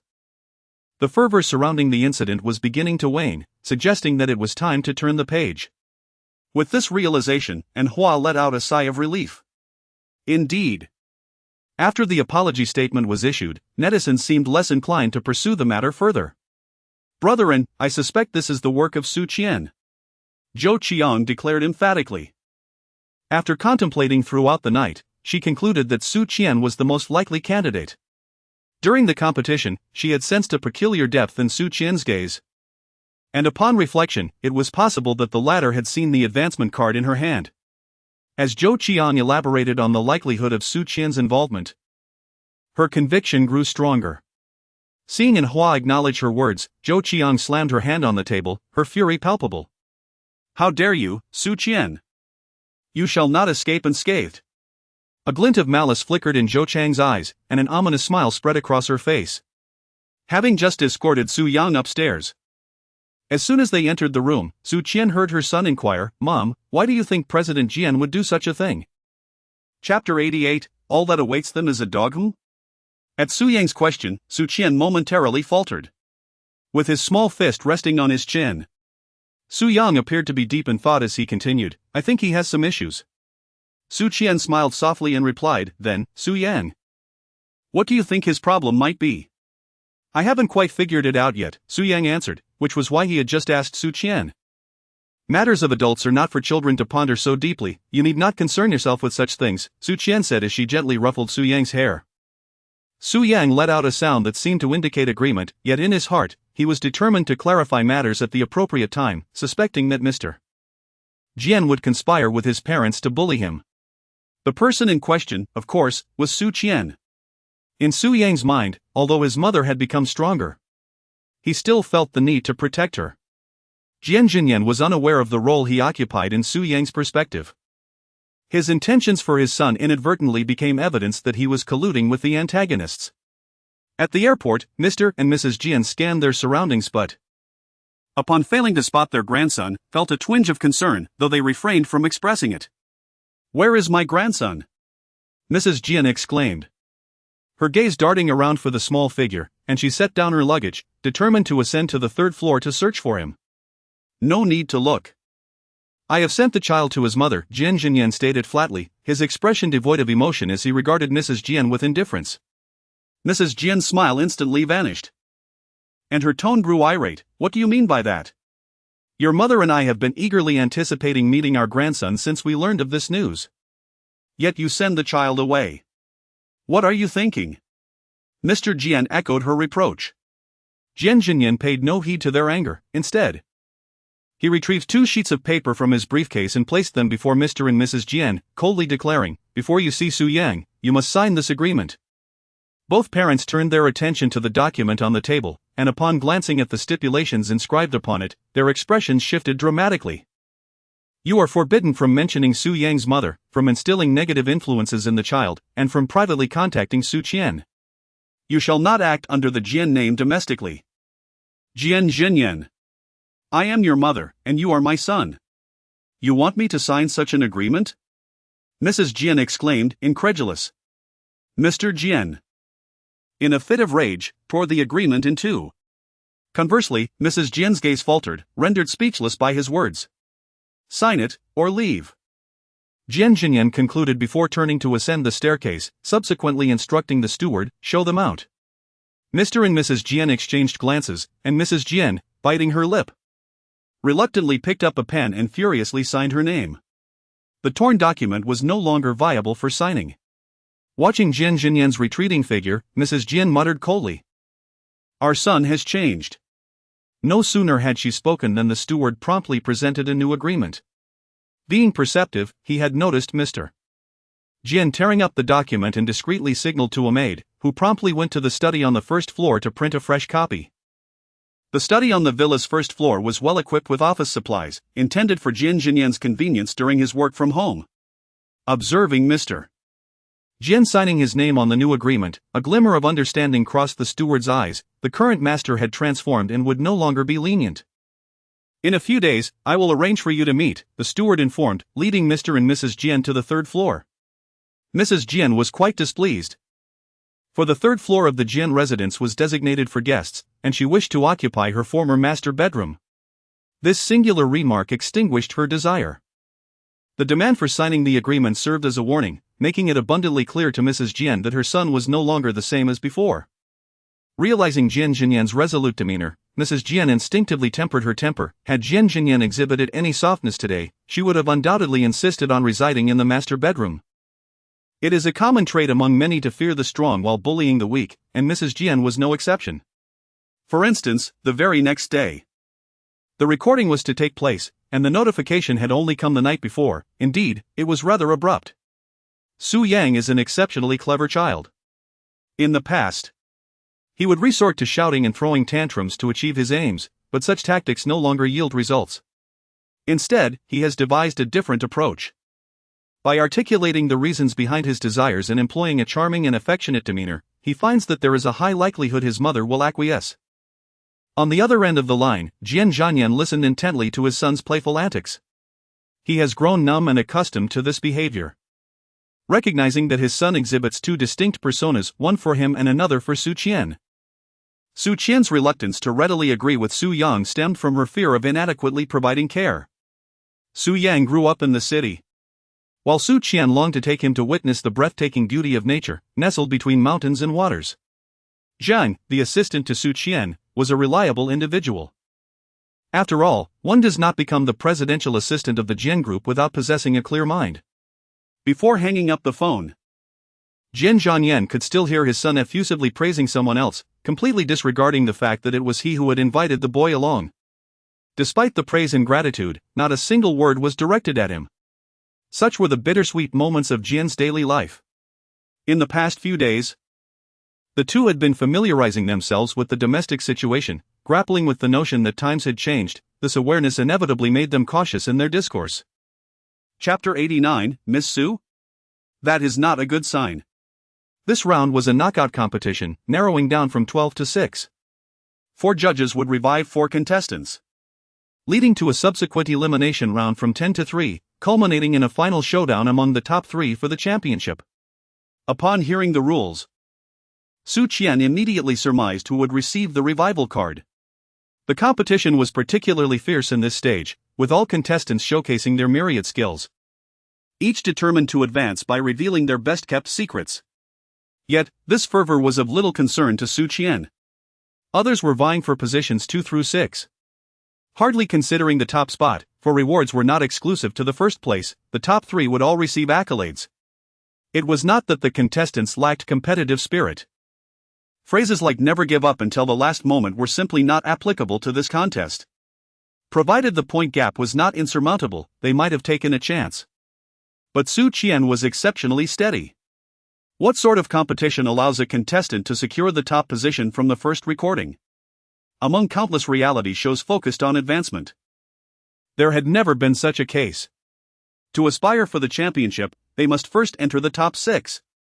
This competition was no different. Su Qian's creation was the most striking. Despite all contestants using the same fabric and design theme, when their garments were displayed together, Su Qian's attire shone the brightest, captivating yet not overwhelming. Her designs were not limited to events or fashion shows, they were also suitable for everyday office wear. This was a hallmark of Su Qian's artistry, opulent yet unpretentious, flamboyant yet commonplace. As she crafted the final garments, Su Yang sat beside her, engrossed in a book he had brought from home, capable of sitting quietly for an entire day. The real question was the nature of the book he was reading, an encyclopedia of astronomy? Its thickness certainly did not resemble typical children's literature. The cameraman captured a close-up of the book, unable to comprehend its contents, yet the child appeared utterly absorbed. In that moment, the cameraman felt the world's inequities. He silently mused, indeed, academic excellence seems to be innate. In truth, there was still a day left for garment production. Su Qian was hurrying because she wished to take her child to a farm stay the following day. Su Yang was quite adept at taking care of himself. And at this moment, he did not forget to cover his abdomen with fabric to ward off the chill. Today's recording had come to an end. The following day, while other contestants were still busy creating garments, Su Qian led her son towards the mountains. The mountains had been developed into a tourist attraction by the village, thus devoid of ferocious beasts. Naturally, Su Yang could not resist flaunting his adventures on social media, despite having few friends in his circle. After all, social media isn't solely for others, it serves as a means of commemoration. This was a sentiment expressed by the housekeeper, which resonated deeply with Su Yang, thus transforming him into a social media enthusiast. Whenever he ventured out with his mother, he would embark on a spree of posting, diligently sharing one update after another. Typically, the first to like his posts was Jian Zhanyan. From picturesque landscapes to delectable cuisine and delightful snapshots of mother and son, the joyous atmosphere radiated through the images, showcasing Su Yang's immense happiness. Had it not been for pressing matters at hand, Jian Zhan would have yearned to accompany her son on the mountain trek. Upon returning to the Jian residence, Jian Mu only managed to rest for a night. The following day, after Jian Zhan left for work, she resumed her role as the lady of the house, scrutinizing the servants for any faults. In conversation, it was ultimately settled that Jian Fu and Jian Mu would visit the Zhou family in the afternoon. Fan Shui had made a good impression on her sister-in-law before Jian's parents. The visit to the Zhou family was not merely for the sake of socializing. Jian Fu and Jian Mu were primarily interested in inquiring about Su Qian. Within the Jian household, they dared not utter a word about Su Qian, as the household staff, aside from the housekeeper, were a completely new set of faces, unfamiliar to them. The housekeeper had never stood alongside them, leaving Jian Fu and Jian Mu hesitant to ask any questions. Upon arriving at the Zhou villa, both felt a sense of relief. Is Su Yang at home? Zhou Ping inquired, having learned a magic trick abroad that he wanted to showcase for Su Yang. Fan Shui was not oblivious. She needed to gauge Jian Mu's attitude before deciding how to proceed. Jian Mu's evident disapproval of Su Qian was unmistakable. Observing this, Fan Shui's lips curled into a smile, realizing that her chances of marrying into the Jian family had significantly increased. The praises Fan Shui spoke of Su Qian, though seemingly impartial, were laced with subtle jabs. Maintaining communication with Zhou Qiang abroad, Fan Shui was well aware of Su Qian's situation during the competition. As Jian Mu listened, her frown deepened, eventually betraying her disdain. From that phone call onward, Jian Mu's impression of Su Qian had soured considerably. Having heard Fan Shui's comments, her sole thought was that Su Qian must never set foot in the Jian household. What if such a woman were permitted to enter? Would they not eventually prevent her from entering the Grand Jian estate? The arrogance displayed during their call left her incredulous about the reality. Watching Jian Mu's expression, Fan Shui felt a sense of triumph. The discontent of Jian's parents was already half the battle won. During a trip to the restroom, Fan Shui messaged Zhou Qiang, updating her on Jian Fu and Jian Mu's attitude towards Su Qian. Receiving the message, Zhou Chang's smile widened, brimming with confidence. A mere imitation could never rival a true gem, and Su Qian would ultimately fall short. The prior controversies online had dissipated, concluding with Zhou Chang's apology, cleverly orchestrated through hired commenters, ensuring that no one discussed the matter any further. In this incident, Zhou Qiang exemplified the notion of losing more than she gained. The dissemination of her video in the domestic sphere was indeed unforeseen. Initially, she suspected Su Qian, however, further investigation revealed that the circumstances did not implicate her. Reflecting on it, Su Qian, lacking any familial background, could not possibly possess such influence. When the deputy director of the program interviewed the revived contestants regarding their feelings, all were succinct, adhering to the directive to avoid lengthy speeches. Yet, Zhou Qiang spoke for over 10 minutes, pouring on the sentiment. The other 3 contestants frowned, recognizing her attempt to garner favor with viewers, as they were all acutely aware of the significant impact public votes had on advancement. After a 3.5-hour bus journey, they veered off the main road, arriving at a quaint farmhouse where the recording would take place. The competition had just concluded, with Su Qian emerging victorious. The eliminated contestants conceded gracefully, acknowledging the undeniable prowess of contestant number 32. Her designs were not only remarkable but also exceptionally stable. Through the course of the competition, many contestants realized they were not on the same level as contestant number 32. Her designs, once presented, required no introduction. Most designers instinctively knew who would claim the top spot. The flawlessness of contestant number 32's creations was evident from both a professional fashion perspective and a consumer's viewpoint, seamlessly appealing to both realms.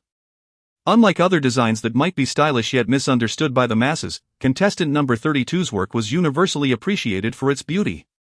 Perhaps one day, a designer surpassing Huiyan would emerge from Huaxia.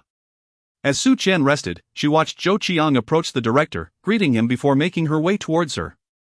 Miss Su, there has been quite a stir online, and I sincerely apologize for any negative impact I may have inadvertently caused you, Zhou Qiang feigned innocence, donning a facade of helplessness regarding public sentiment.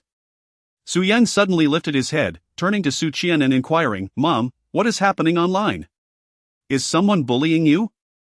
After watching Su Qian's competition, Su Yang had devoted himself entirely to his craft project, as their astronomy group was preparing for a contest. He was responsible for the rocket head component, and he needed to work swiftly to complete it before handing it over to his teammates. For the past few days, Su Yang had been engrossed in this endeavor, rarely using his iPad to browse the internet, and thus, he was oblivious to the online situation. He naturally assumed that his mother had secured first place, given her exquisite design, and would undoubtedly receive praise. However, upon hearing Zhou Chang's words, he was taken aback to learn that his mother had been bullied. The little dumpling stood up in indignation, shaking his fist in the direction that seemed to be aimed at Zhou Qiang. For a brief moment, Zhou Chang's expression faltered, but she quickly donned a smile and said, "Su Yang, you are such a caring child. Everything is fine online now." Su Yang fixed his gaze upon Zhou Qiang, noticing that she appeared somewhat unnerved. The intensity of the child's stare seemed almost fierce. "Aunt Zhou, I am asking my mother." "Interrupting is not a good habit," he stated firmly.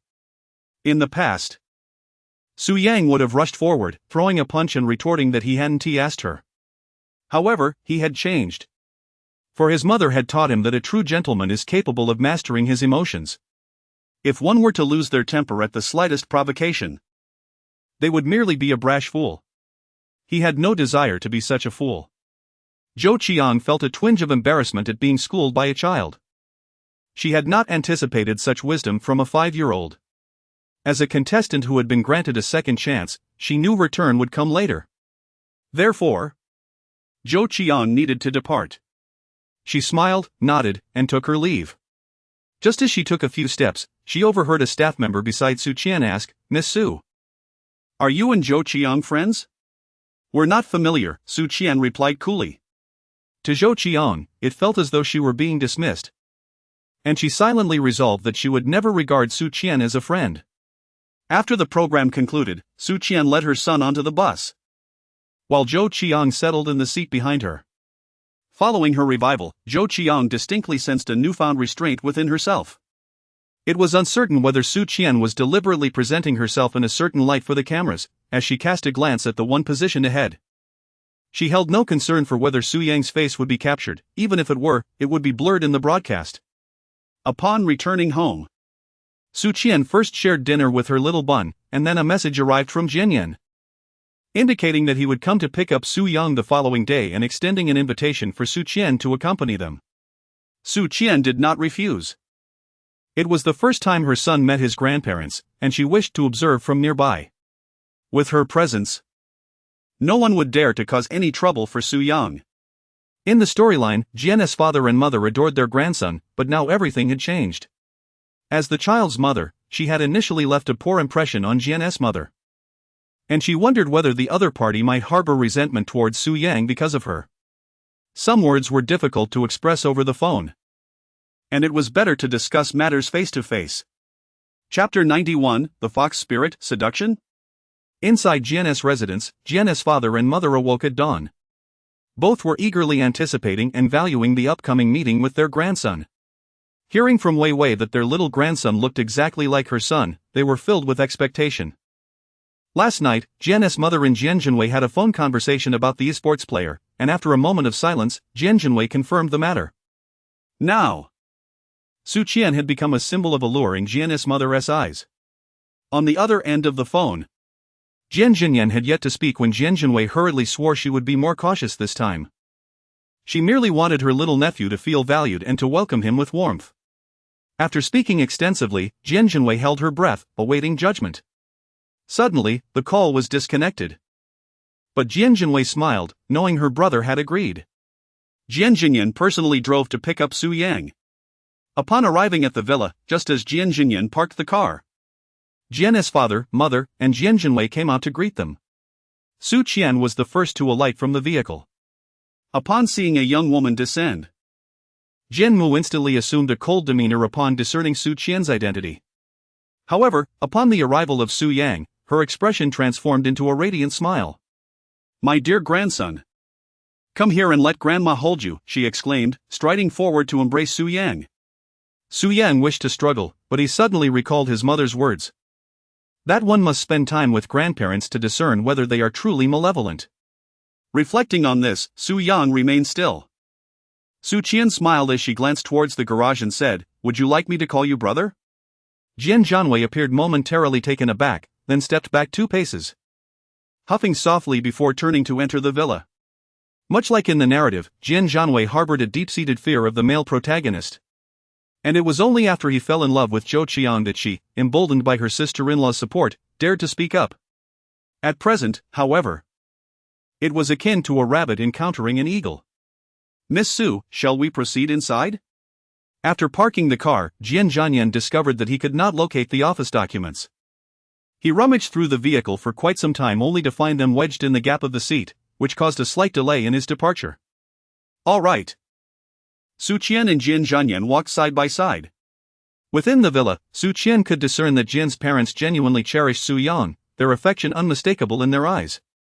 For someone of his grandparents' generation, Su Yang's mind was firmly occupied by Mrs. Zhao, whenever he encountered individuals of a similar age to his grandmother. His tone of voice mirrored that of his grandmother. Now, confronted with someone like Jian's mother, who spoke in a gentle and soft manner, Su Yang found himself somewhat unaccustomed. Upon entering the hall, Su Qian settled herself on the sofa, whereupon the butler skillfully presented her with an iPad. During her time at the Jian residence, Su Qian often required the iPad for sketching, and the butler, aware of this habit, promptly offered it to her, knowing that even if she were not to draw, she could still amuse herself with the device. The butler had previously received instructions from Jian Zhanyan, advising him not to be concerned about her parents' presence. Tomorrow, Su Qian was to be treated with the utmost regard. Typically, whenever Su Qian occupied the corner of the sofa, her need for the iPad was evident, prompting the butler to swiftly place it in her hands. Su Qian expressed her gratitude, contemplating how genuinely considerate the butler was. She was in the midst of sketching her designs when the theme for the upcoming competition was announced: Simply Rose. With only these 2 words, the scope for creating exquisite women's fashion was vast. Suddenly, a thought flashed through Su Qian's mind: beyond the protagonists, what about the fates of the other characters? An idea blossomed. Black rose. Holding the iPad handed over by the butler, Su Qian began to craft her design sketches. Her poised demeanor infuriated the three members of the Jian family, Jian father, Jian mother, and Jian Zhanyan. They were taken aback. Who would have anticipated that Su Qian had already ascended to such a distinguished level? She assumed that the other party would at least greet her politely. She had already devised a plan to project an air of superiority, to intimidate the visitor, and to make them apologize for their previous rudeness over the phone. The agreement contained numerous stipulations, yet conspicuously lacked any mention of such an encounter. Therefore, Jian mother was unconcerned about breaching the contract. She had already envisioned her role in the unfolding drama, but Su Qian did not follow her script. Instead, she entered the Jian residence with practiced ease, her accompanying servants seemingly familiar with her every move. Without a word, the butler presented the iPad, and after a couple of coughs from Su Qian, a servant poured tea and placed it before her. This tea was different from what they offered others, evidently prepared specially for Su Qian. This was the Jian household, not her own Su family's estate. Jian mother was seething with anger but dared not speak openly, given the presence of Su Yang and Jian Zhanyan. Was her brother exploiting Su Qian to provoke her parents and herself? Could it be revenge? She preferred to believe it was indeed revenge, because love and hate are intertwined. It indicated that her brother still harbored affection for them. Currently, Su Qian must have reached some secret agreement with her brother, disguising her true intentions. That must be the case. Jian Zhanyan's mind raced with such thoughts, and this brought her a measure of relief. If Su Qianru were aware of Jian Zhanyan's thoughts, she would undoubtedly consider her to be quite mad. After spending half an hour, Su Qian sketched a rather hasty outline of her design, translating the inspirations swirling in her mind onto paper. While others may find it incomprehensible, Su Qian could discern the underlying structure with clarity. She stifled a yawn, prompting the butler beside her to inquire, "Miss Su, do you require a moment of respite?" Su Qian nodded slightly, feeling somewhat fatigued. "Why not have Miss Su rest for a while in young master's room?" suggested the butler, to which Su Qian consented. Thus, the conversation could be postponed. Half an hour had already elapsed, and Mr. and Mrs. Jian had only managed to introduce half of the gifts in the box. Su Qian thought it would be best to take a short nap for 30 minutes. By the time she descended, the introductions would likely be concluded. Although the little bun was somewhat resistant to the affections of Mr. and Mrs. Jian, who could resist the allure of presents? He focused intently on unwrapping the gifts, tolerating their excessive enthusiasm. As Su Qian ascended the stairs and lay down, a knock echoed through the door. Jian Zhanyan approached, expressing a desire to converse with her. Meanwhile, downstairs, Jian's mother was soothing Su Yang while also keeping an eye on Su Qian's movements. Upon witnessing her son follow closely behind Su Qian, she silently muttered a derogatory remark, "Vixen." Upstairs, the so-called vixen Su Qian was wide-eyed in surprise, gazing at Jian Zhanyan with an expression of innocence akin to that of a rabbit, incredulously asking, "Seduce?" Chapter 92, becoming the object of the male lead's affection. Startled from her drowsiness, Su Qian momentarily believed she had misheard. Having returned to her room to rest, she was interrupted by the sound of knocking. Jian Zhanyan stood outside, stating that he wished to discuss something important. What followed was a conversation that left her utterly bewildered. Jian Zhanyan unexpectedly declared that he intended to feign being seduced by her, yet he assured her that he would not offend her, rather, he aimed to convey this notion to his parents. But why? Su Qian was perplexed by Jian Zhanyan's motives. The male protagonist had no need for a romantic partner to serve as a shield. The pressure exerted by Jian's parents was virtually non-existent in front of Jian Zhanyan. Given this dynamic, what was the purpose of Jian Zhanyan's actions? Family matters were not suitable for open discussion, yet Jian Zhanyan articulated her thoughts in such a manner. Su Qian narrowed her eyes and remarked, "What if I were to decline?" "Very well then, I shall not impose any difficulty upon Miss Su. However, I cannot guarantee their subsequent actions." Upon hearing Jian Zhanyan's words, Su Qian raised an eyebrow and inquired, "If I were to acquiesce, would you ensure that they refrain from disturbing me?" "If Miss Su permits me to say this, then you would indeed be rendering me a great service. During this time, I shall naturally thwart any actions taken by the two of them, as a gesture of reciprocity towards Miss Su." Jian Zhanyan smiled with a refined grace, embodying the demeanor of a true gentleman. though his heart was rife with mischief. Scoundrel! Su Qian inwardly scoffed. Very well, it is my honor to assist Mr. Jian. Su Qian acquiesced to the words previously spoken by the other party. It was evident that Jian Mu was not one to easily let things go. Su Qian could only hope they would treat Su Yang well and refrain from provoking her. Although she was unaware of Jian Zhanyan's true intentions, this development had little bearing on her, as she had no interest in engaging with that side. The other party assured her they would deter Jian Mu, suggesting she would incur no losses and could enjoy some tranquility. Thus, Su Qian consented to the arrangement. Jian Zhanyan took his leave, thoughtfully closing the door behind him. The villa's kitchen boasted an open design, allowing their conversation to drift into the living room, where Jian Mu listened intently. Her son was incessantly instructing the servants, meticulously noting Su Qian's preferences with an attentiveness that made her heart constrict with annoyance. Just look at how he remembered every detail of that woman's likes and dislikes, going out of his way to ensure her comfort. It was utterly demeaning. Jian Mu was filled with frustration. What status did the Jian family hold? And what of Su Qian? That she bore a son had already been a stroke of good fortune for the latter. And now they dared to presume to dominate the Jian household? What audacity! Su Qian did nothing, yet it was entirely Jian Zhanyan who was orchestrating the events. In the end, Jian's mother not only deemed Su Qian the mastermind behind it all but also placed the blame squarely on her shoulders. Thus, Su Qian was portrayed as an ambitious individual, intent on infiltrating the family and seizing control. Meanwhile, Su Qian, peacefully slumbering upstairs, remained blissfully unaware of Jian's mother's resentment, even drifting into a gentle snore. Jian Zhanyan, witnessing this, found herself questioning her previous assumptions. Could it truly be that her brother was acting out merely to provoke their parents? How could he possibly care for someone with such intensity? Given her brother's nature, it would be exceedingly difficult for him to feign such feelings. She now found herself engulfed in sorrow. If her brother genuinely harbored affections for Su Qian, and she were to become his sister-in-law, what would become of sister Zhou Qian? What sort of enchantment has Su Qian cast upon her brother? Despite being a woman of questionable morals, she has ensnared his heart so completely. In Jian Zhanyan's eyes, her brother is infatuated with Su Qian to an extraordinary degree.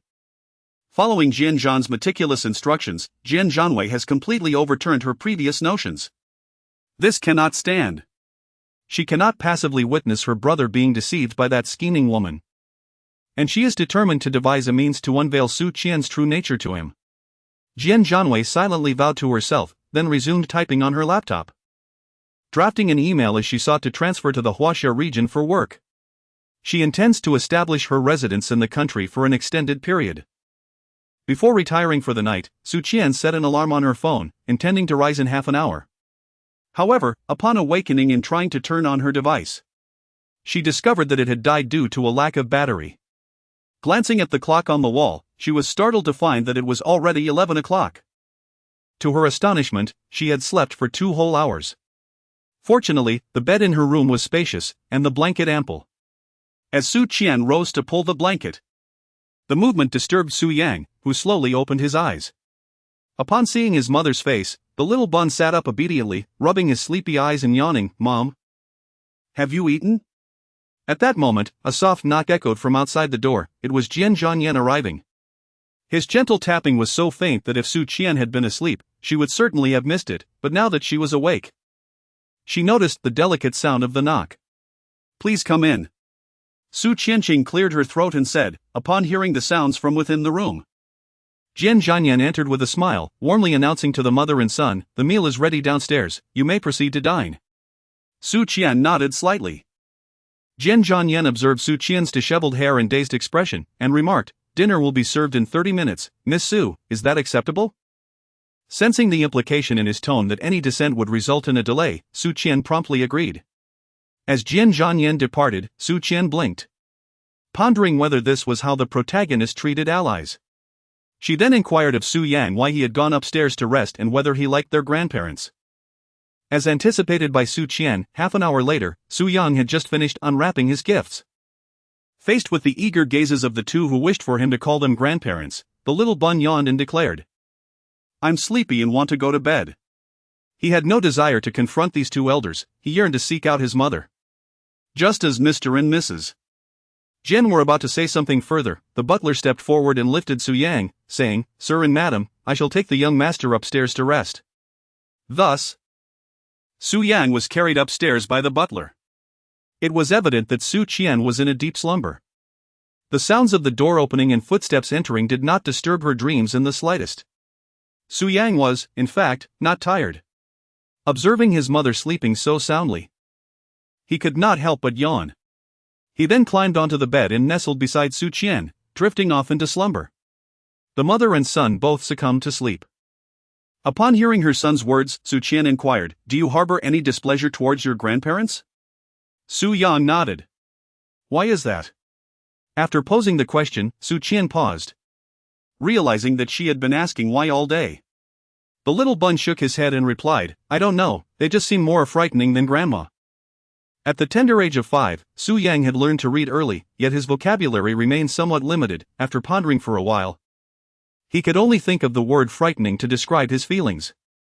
Su Qian was somewhat taken aback, as she did not anticipate that in the presence of Jian's parents, who had bestowed a plethora of gifts upon them, her little bun held such an assessment in his heart. She had presumed that her son had been thoroughly swayed by the sweet allure of their offerings. Chapter 93, That Dreaded Vixen. Well, if you dislike them, then so be it. Upon hearing Su Qian's words, Su Yang abruptly lifted his head, his expression fraught with disbelief. He feared he would be reprimanded by his mother. For his grandparents had treated him with such kindness, showering him with numerous gifts, and yet he found himself expressing disdain for them.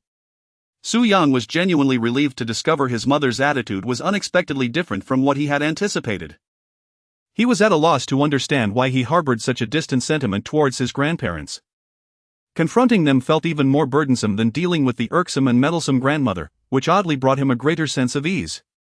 Su Qian gently stroked Su Yang's head, contemplating how it was impossible for her to scold the little one simply because of Jian's parents. Regarding the circumstances between the male lead and his parents, Su Qian remained largely uninformed about the true nature of their relationship. Deep down, she hoped for Su Yang and the male protagonist to foster a closer bond rather than with his grandparents.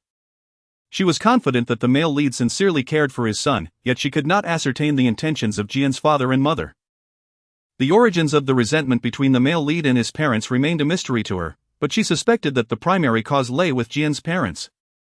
They must have committed acts that the male lead could not tolerate, otherwise, it was unlikely that even after mediation by the female protagonist, he would still refuse reconciliation.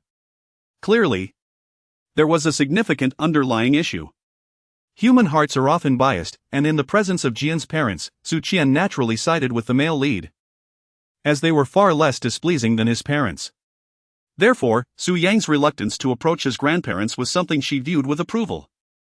Jian's mother believed her modest origins reflected poorly on her character, but Su Qian